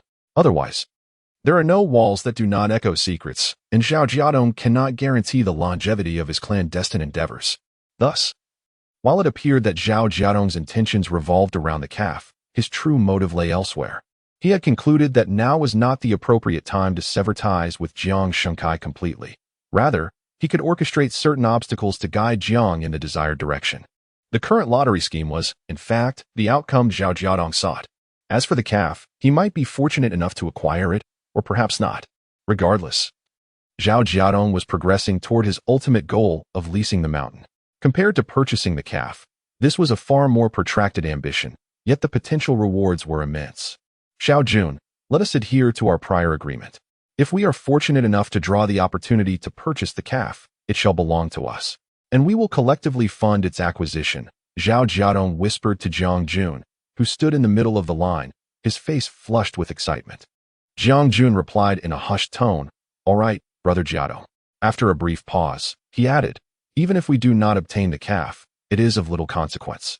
At this point, acquiring the calf is not the most crucial matter. After all, previously, our family would not have had access to good land or a single calf. Now, at the very least, we can secure something." In truth, what most villagers yearned for was simply a sense of fairness. If even the heavens do not favor them, there is little cause for complaint. One must simply accept their fate. When it was Zhao Jiadong's turn, he calmly reached into the box and withdrew a slip of paper. Jiang Shengkai eagerly leaned in to observe as he unfolded the note. 199. With a total of 202 households in the village, this number placed him fourth from the bottom. Jiang Shengkai immediately broke into a grin, exclaiming, "Zhao Jiadong, your luck is truly abysmal. Being fourth from the bottom means you will surely miss out on the better plots of land, and as for the right to purchase cattle, that too will elude you." Zhao Jiadong maintained a composed demeanor, retorting, "Not necessarily, uncle. Let us not forget that, including the unborn calf, our village has a total of 4 cows. Don't be absurd. That cow belongs to my father. No one else can lay claim to it." Jiang Shengcai's third son, Jiang Weiman, who was of a similar age to Zhao Jiadong and possessed a fiery temper, immediately began to scold him. "Oh," Zhao Jiadong smiled faintly, casting a meaningful glance at Jiang Shengkai. "Secretary, it is unwise to abuse your authority. Do not forget the friendly warning I provided you earlier." With that, he departed. Clutching his drawn number, Jiang Weiman spat contemptuously at his retreating figure. "Bah! What a worthless fellow." Jiang Shengcai's expression turned cold. "Enough. Let us not provide them with fodder for mockery. Hold the box steadily." The next was Jiang Jun. When he glimpsed his number, his eyes trembled with excitement. 4. Jiang Shengcai's gaze darkened, though he concealed his feelings, responding blandly, "Next." Jiang Jun, clutching the slip marked with a 4, rushed to find Zhao Jiadong. Unable to contain his joy, "Brother Jiadong, look at my luck." Zhao Jiadong jested, "Quite splendid. You are the 4th in order, while I am 4th from the bottom." Seeing Zhao Jiadong exhibit no sign of displeasure, Jiang Jun felt reassured. He turned to share his delight with his family. "Grandfather, Mom and Dad, our household is number 5. We are bound to select good land." Yang Kaiying proudly praised her son. "It is our little Jun's fortune that has brought us such a favorable draw. Grandfather, let us discuss how we should select the land." Listening to the lively chatter of Jiang Jun's family, Zhao Jiadong approached his father-in-law. "Dad, my luck is dismal. While I do not mind being 4th from the bottom, I still wish to appear somewhat disheartened in front of my father-in-law. Jiang Jinsheng offered him consolation. At least we have the chance to purchase cattle. Moreover, is it not stated that we cannot influence the selection? Perhaps in the end, the land we receive will not be so poor. Zhao Jiadong nodded in agreement. Next, all eyes turned to the slips drawn by Jiang Xingcai's family, should they fare poorly. Jiang Xingcai would undoubtedly insist on a balanced selection process among the villagers. Half an hour later, the results of the drawing were announced, and the villagers approached to select their land according to the numbers they had drawn. This time, neither Jiang Xingcai nor the accountant could manipulate the outcome, as the villagers had appointed overseers to ensure genuine fairness throughout the process. Thus, the quality of the land they would receive was left entirely to fate. Jiang Xingcai drew the number 101, which placed him in the middle of the selection order. His eldest son, Jiang Limin, drew number 5, his second son, Jiang Aimin, drew number 8, and his youngest son drew number 189. However, the coveted number 1 was claimed by the Jiang Wenzhong family.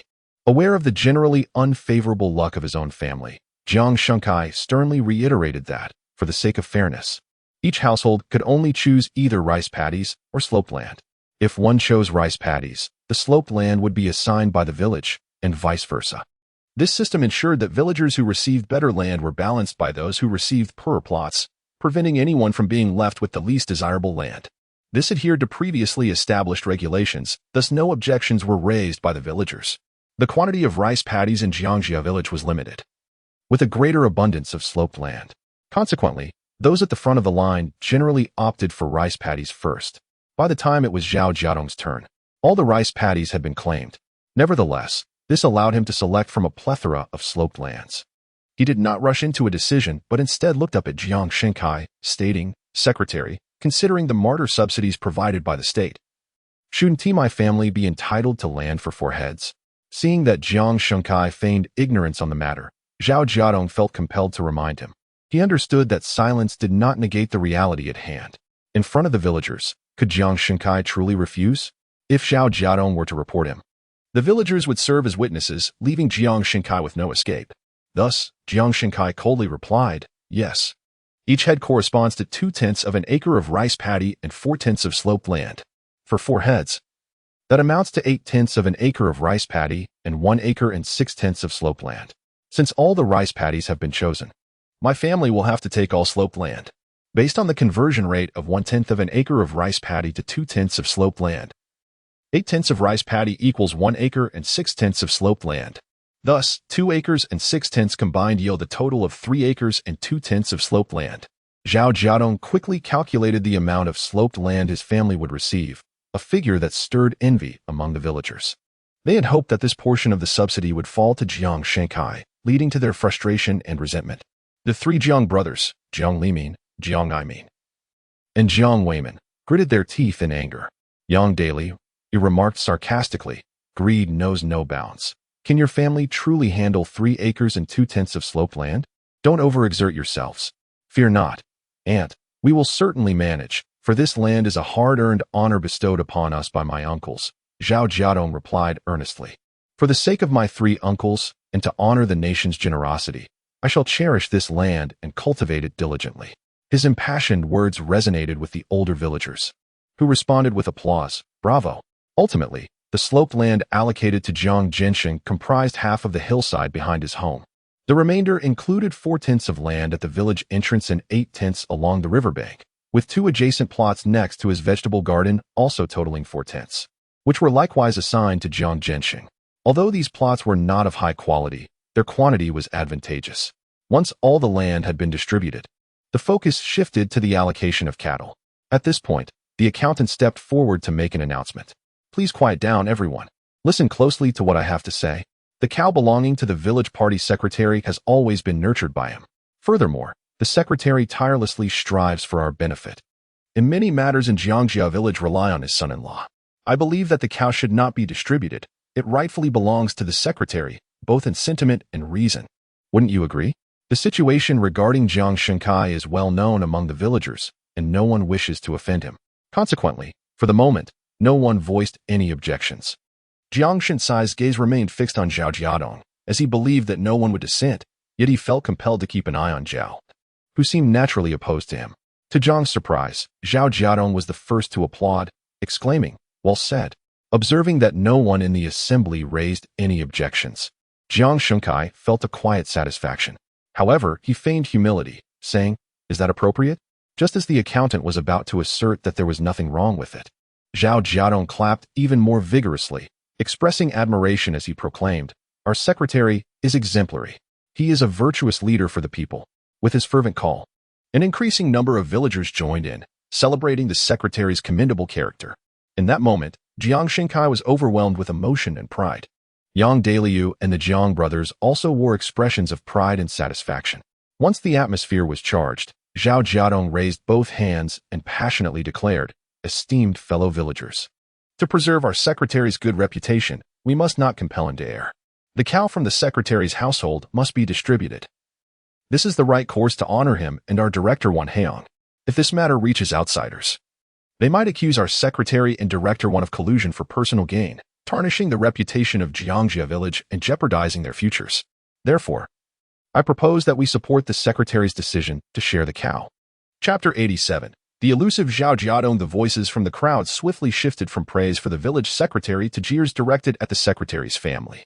The fervor of the villagers was palpable, their smiles genuine. Previously, the cheers for the secretary had largely come from Jiang Jun and a few villagers eager to curry favor. Now, however, the cries against the secretary's family resonated with the sentiments of the majority. Discontent regarding Jiang Shinsai's aspirations for the village secretary position had long simmered beneath the surface, but villagers refrained from voicing their grievances openly, wary of incurring the secretary's wrath. Zhao Jiadong, possessing insights from both past and present, adeptly understood the villagers' psyche, which enabled him to effectively stir their emotions. Some individuals sensed the shift and ceased their shouting. Cautiously observing the secretary's expression, the faces of the Jiang brothers had paled significantly. "Damn it!" Jiang Weimin cursed, his anger propelling him into the crowd, targeting the instigator. Zhao Jiadong. Jiang Jun, who had been vigilant about the brothers' movements, quickly pulled Zhao Jiadong aside to warn him. Zhao Jiadong responded with a subtle glance, signaling him to adhere to their plan.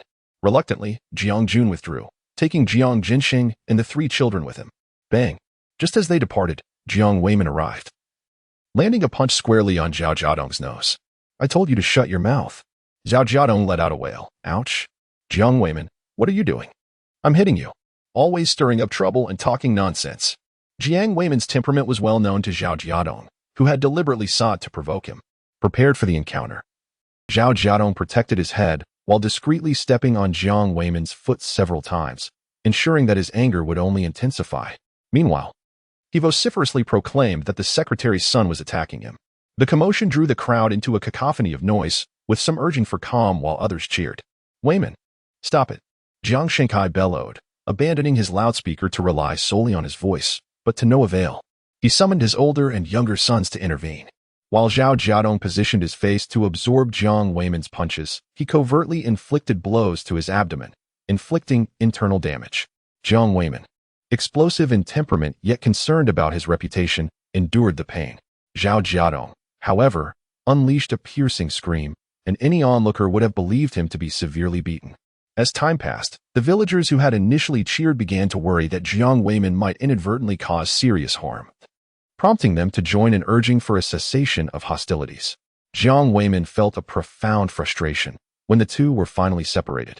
He realized he had barely struck Zhao Jiadong, yet his own body was racked with pain. Then he heard Zhao Jiadong shout, "The secretary's son is attacking me. I will call the police." Jiang Weimin, interpreting this as a threat, attempted to step forward to retaliate, but was restrained by his 2 brothers. "Coward, go on then. I'm not afraid of you. You think you can challenge me here? You clearly don't know what death means." The venomous words from Jiang Weimin only elicited a cold laugh from within Zhao Jiadong.